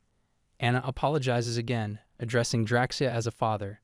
Chiffin wonders what she means by father, realizing that Anna is Draxia's daughter. He asks more urgently about Princess Asher. Anna reassures him not to worry, as she has hired an expert for her protection. Chiffin remarks that it's unexpected they took on this job, knowing it's a kidnapping and not an assassination. Anna agrees, mentioning that the Assassin King readily agrees to the job, emphasizing that saving money is all that matters to him. She adds that Lucia, meaning Asher Van Britten, paid a lot to hire him, but it's worth it. She also states that their current location is one of the best ducal houses in the Empire, and then attacks Chiffin with her aura. He struggles to breathe. Anna suggests that if they ransack everything here, it will cover their costs anyway. At that moment, Babel Pawn Agnes arrives with his soldiers and commands them to charge and punish the invaders. Anna and Draxia look at them as they prepare to confront the soldiers. Babel Pawn Agnes declares himself as the family head of the great house of Duke Agnes and vows to annihilate all of them. Draxia remarks that he's later than expected, while Anna tells her father to leave it to her this time as well. Simultaneously, at the Black Wind's secret mansion, Dark Elf Aisha Sestrophy stands reading a paper. Joshua, Christian, and Kayan arrive behind him. Joshua addresses Aisha as the Assassin King, stating that his job is simple: to kidnap Princess Asher from here and move her to a chosen location due to Avalon's unstable circumstances, mentioning the guards and knights at the entrance. Aisha disagrees vehemently, smashing the paper and asserting that his mission isn't a kidnapping, but a rescue mission for Miss Lucia from this place. With the Hero King as his client, Joshua accuses him of betrayal, threatening that he's surely going to die for it. Aisha attacks Joshua, prompting Christian to order a retreat.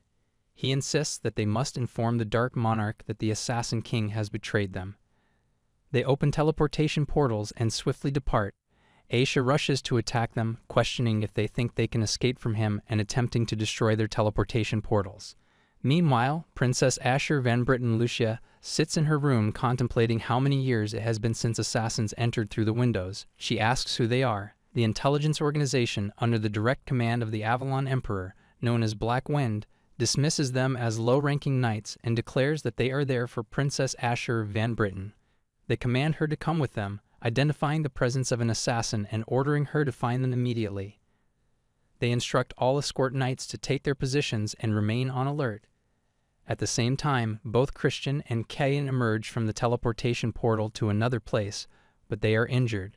They wonder if Joshua is doing well. Joshua tells Aisha that the Dark Monarch will come eventually, and no matter how much he runs, it's futile. Aisha retorts that he won't be the one to become the prey. They will be. The scene shifts to people crying for help, warning that the building is collapsing and urging others to get out of the way quickly. They plead for someone to help. Suddenly, a blast occurs, and Babel leaps out of the palace. Anna also arrives and tells them to give up, to look around and face reality, declaring that today marks the end of the House of Duke Agnes. Babel responds that this is nothing. They have overcome crises like this before, and the Avalon Empire and the Ducal House of Agnes will be revived. Draxia arrives there and remarks that he doesn't know what's happening in the world. It seems that the inevitable alliance of the Swallow and Hubalt empires is going to consume all of Avalon. He says that someone like him can't stop the approaching tide. Babel grips his sword and tells Draxia to be quiet, asserting that the name of Agnes will not kneel before scoundrels like them. Draxia retorts, questioning such words from someone who doesn't even have Agnes' blood, and tells Anna to wrap it up. Cillian attacks Babel, who thinks to himself that he too had a vague understanding that he wasn't a true Agnes family member, nor could he inherit the Britain name. He reflects that's why he desired recognition from his masters even more, though they are nowhere to be found now. In the end, he wonders if things would have been different had he been in their place and reached the finish line. Joshua arrives and heals him. Babel looks back and calls him Joshua. Joshua apologizes for being late, while Anna also looks at him and recognizes him. Joshua arrives and apologizes for being late. Draxia asks if he's alive and questions why he would show up here if he also wants to die. He clarifies that it's the opposite. He's here to take someone's head. Draxia remarks that she heard he was injured, noting that he seems to have taken a blow to the head. Anna greets him, saying it's been a long time and complimenting him on still being as handsome as ever. She suggests they try him out as the hero king, with her wanting to have the first taste this time. Draxia draws her sword and apologizes, stating that she will fight him herself. She understands that he wants to demonstrate to that child how the world has changed during the 3 years he was in hiding, showcasing the new power that has surpassed the previous standard of the 9-star system. He uses true aura to attack. Babel sees him and considers the tremendous aura, realizing he is in a domain he dares not covet if this is what the continent's stars are like. Draxia mentions that he must have heard of him, the man who dominated the continent with just his body, the god of war and conquest, Heredios. She tells them to feel the power of the new world. Babel advises them to run away as they cannot confront him head-on. Joshua notes that the healing seems to have finished and instructs everyone from the Agnes ducal family to flee. He starts to ask something, but Heredios strikes his weapon on the floor with full force to attack. Anna remarks that it has been a long time since her father showed his true form, expressing regret that he might not get the chance to come forth. Draxia observes him and asks how he managed to dodge it, finding it surprising. Cillian communicates with Anna telepathically, warning her to be careful as that Joshua guy is not human. Cillian advises her to run away as soon as possible and then does so himself. Anna asks where he is going, noting that the contract time is not up yet. Draxia predicts that he won't be able to dodge it this time and will turn to ashes beside Duke Agnes. Heredios attacks him again and orders him to die. Joshua dodges his attack once more. Draxia questions how he managed to dodge it, noting that even if he did, there's no way he could still be fine after experiencing the shockwaves from the impact. That power could split the earth. Anna asks if he is truly not human. He asks what she means. Anna starts to run and asserts that he's not a being of this world. If they continue fighting him at this rate, he will be killed. He invites her to come closer. Joshua explains that while war destroys many things, it also creates some. True aura, the manifestation of aura, is merely a trick developed amidst war. He adds that, at best, the history of true aura spans just a bit over the 3 years he was absent. However, when faced with the authentic true aura that he had developed over hundreds of years, it can't even compare. Draxia questions if he is acting superior just because he created a spear out of his aura and said he shouldn't think he can lecture them about an aura that's older than true aura. Joshua uses his spear to control him. Heredios kneels down and presses his weapon onto the floor with his aura. Draxia thinks that's it. He's got it this time for sure.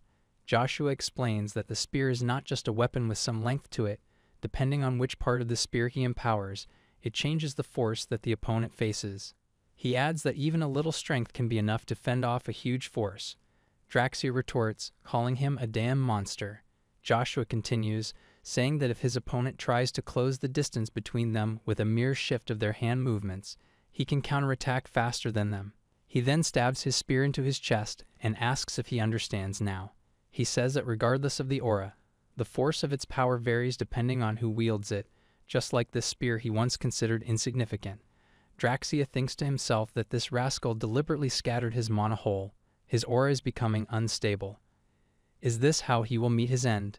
Joshua remarks that even after using someone else's powers to reclaim the throne lost to Lucifer, he is here fulfilling his destiny as the unfortunate emperor who lost his life in a foreign land, soon to be forgotten by the people.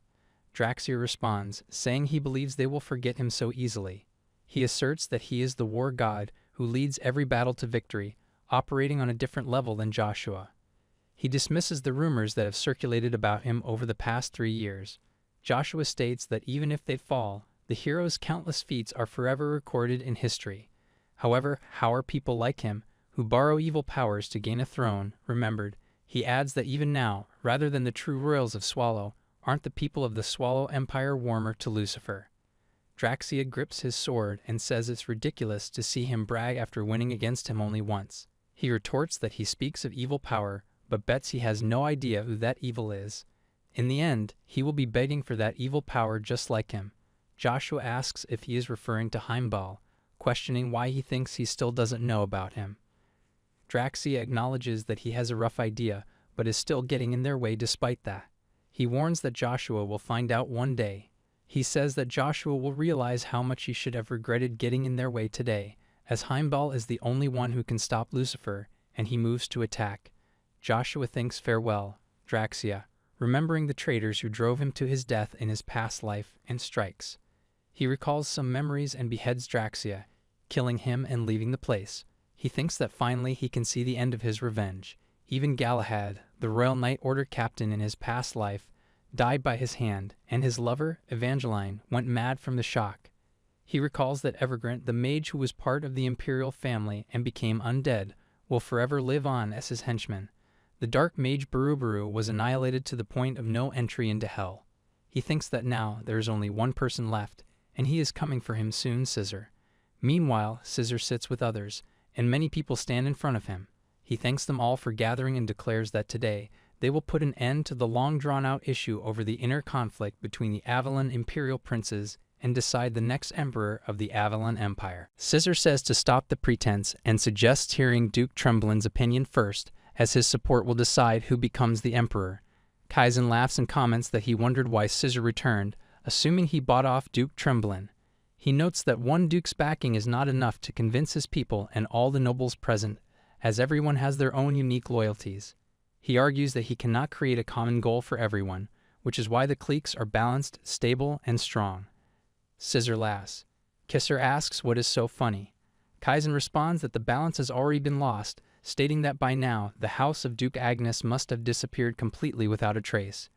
He says the situation has changed, and they will all unite as one for no other reason than survival. Kaizen asks what kind of cheap stunt he pulled, accusing him of using His Majesty the Emperor's funeral as an excuse to summon him and stab him. Just then, a soldier arrives quickly and reports receiving urgent news. He inquires about the urgent news and asks him what he did to the Agnes family. Scissor asks if he finally understands now, stating that his world is changing. Kisser requests the detailed explanation and asks what the news is about. Icarus comes up behind the soldier and says he will convey the message from Lord Joshua Sanders. Their lord states that he will see them at the bloody Battle of Bircher in 1 week and requests that they delay the decision to choose the emperor until then. They are surprised to hear this and look at them. Kisser states that he is quite sure Joshua is in no position to make demands of them. Moreover, there is a rumor circulating that Joshua is closely linked to dark magic, the continent's public enemy, which would make them accomplices if they were to help him. However, in consideration of his past accomplishments, he will pretend this did not happen.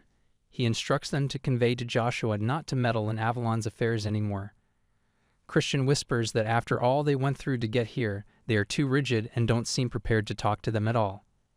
Icarus agrees, mentioning that demonic energy is taboo across the continent regardless of who wields it. However, she adds that there is someone who violated that taboo by summoning a demon and asks if they are aware of it or if they plan to ignore it because of royalty. She directs her question to the fourth prince, Scissor, and asserts that continuing to misuse royal privileges and ignoring this issue will further tarnish Avalon's reputation. She states that if he is innocent, he should prove it officially. She mentions that her lord stated he would prove his innocence at the bloody battle of Bircher himself. Scissor suggests that she should comply with their request. Duke Tremblin views this as a valuable opportunity, given the Empire's circumstances. He emphasizes that if the next emperor is chosen promptly and internal strife ends, neighboring powers like the Hubalt Empire, the Swallow Empire, and other kingdoms will not hesitate to suppress any sign of Avalon's resurgence. Therefore, they need a strong ally like the Hero King. Duke Tremblin bows and earnestly requests that he give the Hero King a chance to prove his innocence. Scissor thinks to himself that this old man is troublesome. He had wondered what Tremblin was concealing, and now he realizes it involves him. He had planned to resolve this matter today, but feels compelled to delay it for now. Kaizen agrees with Duke Tremblin, suggesting they postpone the decision on the next emperor and give Joshua a chance to explain himself. He proposes a truce until then, agreeing to meet on the day of the bloody Battle of Bircher. He thinks to himself that he has saved him unexpectedly, and now he owes him one. As for Scissor and Kisser, now it's their turn to feel under pressure. Scissor stands up and announces that he will also depart now. He tells Duke Tremblin that today was quite enjoyable and expresses curiosity about the deal Tremblin made with Joshua. However, he reminds him not to forget who holds the Emperor's token, emphasizing that he, Scissor, is the rightful heir indicated by that token. Duke Tremblin reflects on this, finding it even more remarkable, considering fourth Prince Scissor's position. The scene shifts to a flashback. Duke Tremblin declares his loyalty to the imperial family, stating that he will never give Joshua what he wants, and instructs him to leave. Joshua responds by offering a piece of advice. There is someone behind Caesar, who even Emperor Marcus could not uncover, Heimdall, who knows the whereabouts of His Majesty's final moments. Duke Tremblin reacts, questioning if this individual harmed the Emperor. Joshua announces his intention to depart. Duke Tremblin stops him, insisting that this information isn't sufficient for him to offer his help. There's no evidence yet to trust him. Joshua then states that he will show Duke Tremblin something. Caesar definitely has a token similar to his, but his own is fake. His token is the genuine imperial one. Duke Tremblin asks how he acquired it. Joshua responds by telling him to mark the day he and his ally will meet again soon, promising to visit him. Until then, if he finds the current situation suspicious, he should investigate Heimdall. The scene shifts back to the present. Duke Tremblin reflects that, ultimately, he could not uncover information about Heimdall. However, depending on who possesses the real imperial token of the Emperor, he will know whom to confront with his sword. Meanwhile, at the Black Wind's secret hideout, Langer inquires about the location, remarking on the evident signs of intense combat. He notices a mask in Viper's hand and asks if it belongs to the Black Wind members. Langer mentions hearing that Black Wind vanished along with Emperor Marcus and wonders why they were present here. Marcus Ares speculates that it appears they imprisoned someone and kept them under observation. Catches notices Langer and asks why he is there. Marcus Ares questions why he isn't at the Imperial Palace and comments that while they may be like stray dogs without a master, it is still too reckless of him to be here. He asks if they are seeking a new master to take them in. Catches explains that they stumbled upon this place during a patrol and decided to investigate briefly, nothing more. She then questions why the area is in ruins. Marcus Ares clarifies that there is no misunderstanding. He arrived here after sensing the presence of a powerful assassin. Upon arrival, he found the scene in this state and attempted to track any signs of escape. After looking around, he confirms the presence of the assassin's energy. Catches demands to know where the assassin went and curses, instructing all battalion soldiers to be called in for pursuit. Langer interjects, questioning what they hope to achieve since they can't see the assassin's trail. Catches responds by asking if he wants to endure more nagging. Viper Besson uses telepathy to say, "Come this way." He then pauses, sensing someone calling them, recognizing the voice. Catches asks what he's referring to, and Besson tells her to simply follow him. Catches insists they wait. After a while, they run through the forest, with Catches questioning how far they are going. Bison continues running and assures her it's just a little farther. They encounter Death Knight, and Bison asks if he was the one who called them there. Death Knight informs them that Lord Joshua Sanders will arrive soon and asks if they intend to follow him. Bison mentions that the captain is returning. Meanwhile, Elv does her bandaging and emerges from the room. Joshua tells her that he owes her a great debt in this lifetime as well. She greets him as the great kinsfolk. He asks if she received his letter and mentions that he is certain she knows he is no longer a dragon. He apologizes for not informing her sooner. She responds that it's all right, after all, he has also done her a favor. Joshua asks what she means by that. She thanks him for saving the elves. Joshua realizes her intent and corrects her, expressing his gratitude to her for saving his mother. The scene shifts to the Akhardi Coliseum a few days later. A glasses man announces his pleasure in meeting the people of the Avalon Empire. He informs them that soon they will commence the bloody Battle of Bircher, which everyone has gathered for. He notes that this previously private battle is now open to the public, thanks to the princes, and expresses gratitude to His Highness for this decision. He proclaims, "All hail Prince Kisser, all hail Prince Kaizen, long live the prince, in the name of the next emperor."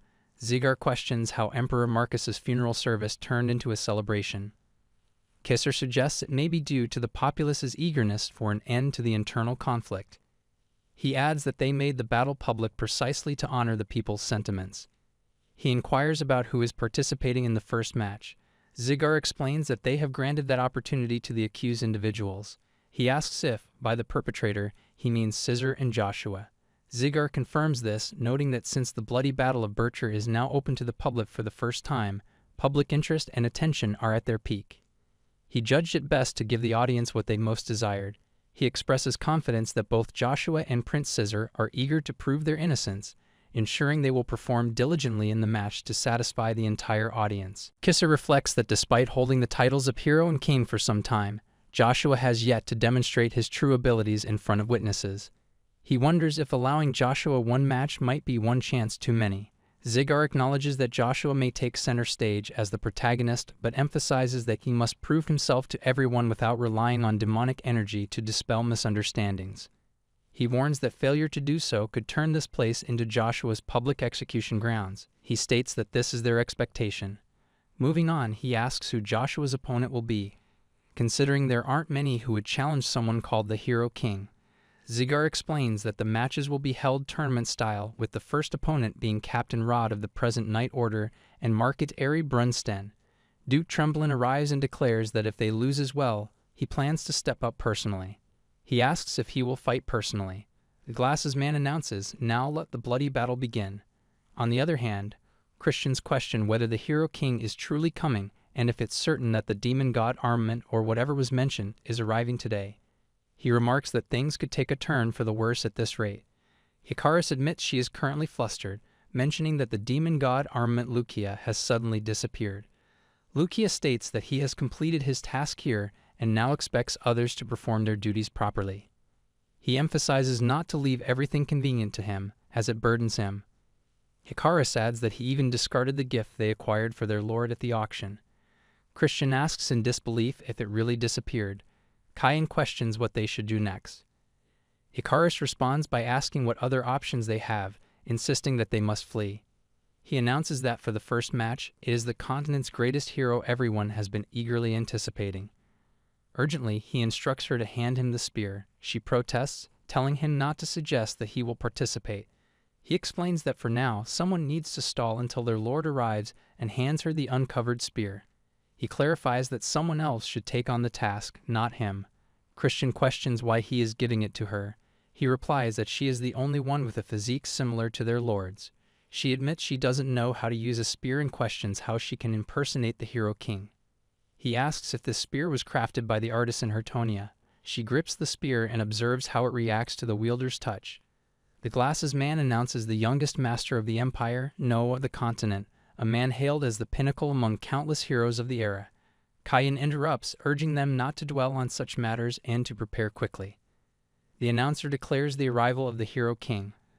The crowd erupts in cheers, calling out to the Hero King. Kayan, Christian, and Ikaris turn to see him. Meanwhile, Scissor spots Joshua and remarks that he had thought Joshua might flee, but this audacious individual actually appeared. Scissor notes the explosive reaction from the crowd, emphasizing that a hero is a crucial element for victory. He comments that with Avalon in dire need of a hero, it's natural for such a reaction to occur now that the hero of their time has appeared. Using telepathy, he tells Joshua that the stage he desires is now set, urging him to show what he has prepared as Scissor is eager to see it. Captain Rod expresses disbelief even after seeing Joshua with his own eyes, questioning if he is truly the same Joshua he knows. He remarks that Joshua has changed beyond recognition. Joshua mentions that he heard he had retired and handed over his position to Battalion Commander Balmung, but apparently that isn't the case. Captain Rod explains that Balmung had stated he wouldn't take over until he returned, and because of that, Rod eagerly awaited this day, never slacking in his training and finally pulling himself together.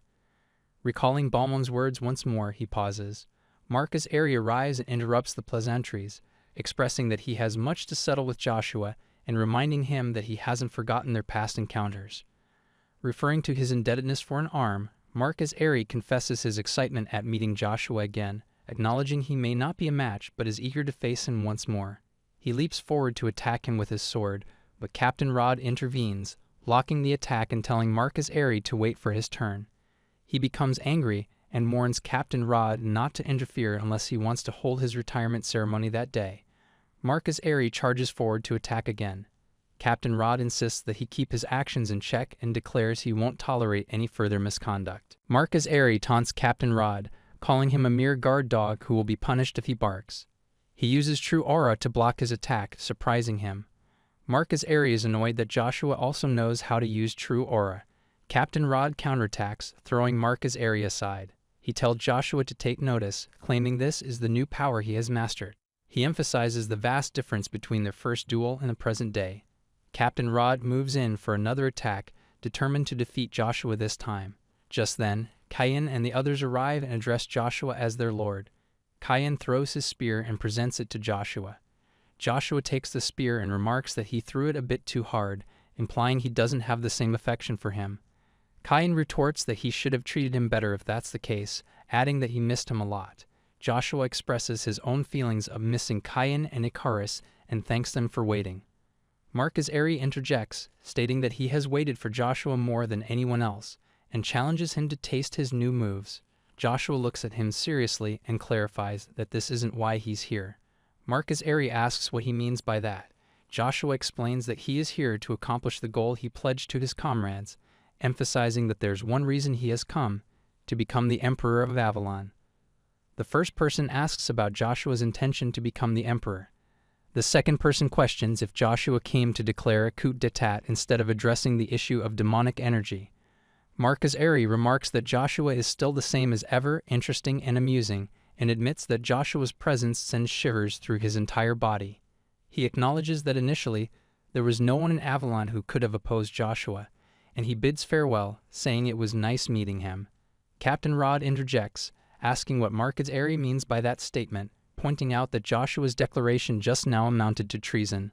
He expresses disbelief that Marcus Aery would let it slide despite knowing this. Marcus Aery retorts by suggesting that Captain Rod should go and arrest Joshua himself, although he doubts Captain Rod's ability to even create a shield. Joshua acknowledges that he hasn't forgotten Marcus Aery's advice. He recalls Aery's words, reminding him of a memory where Aery advised him to remember one thing. As Marcus Aery prepares to leave, he expresses hope that Joshua's choice is the right one.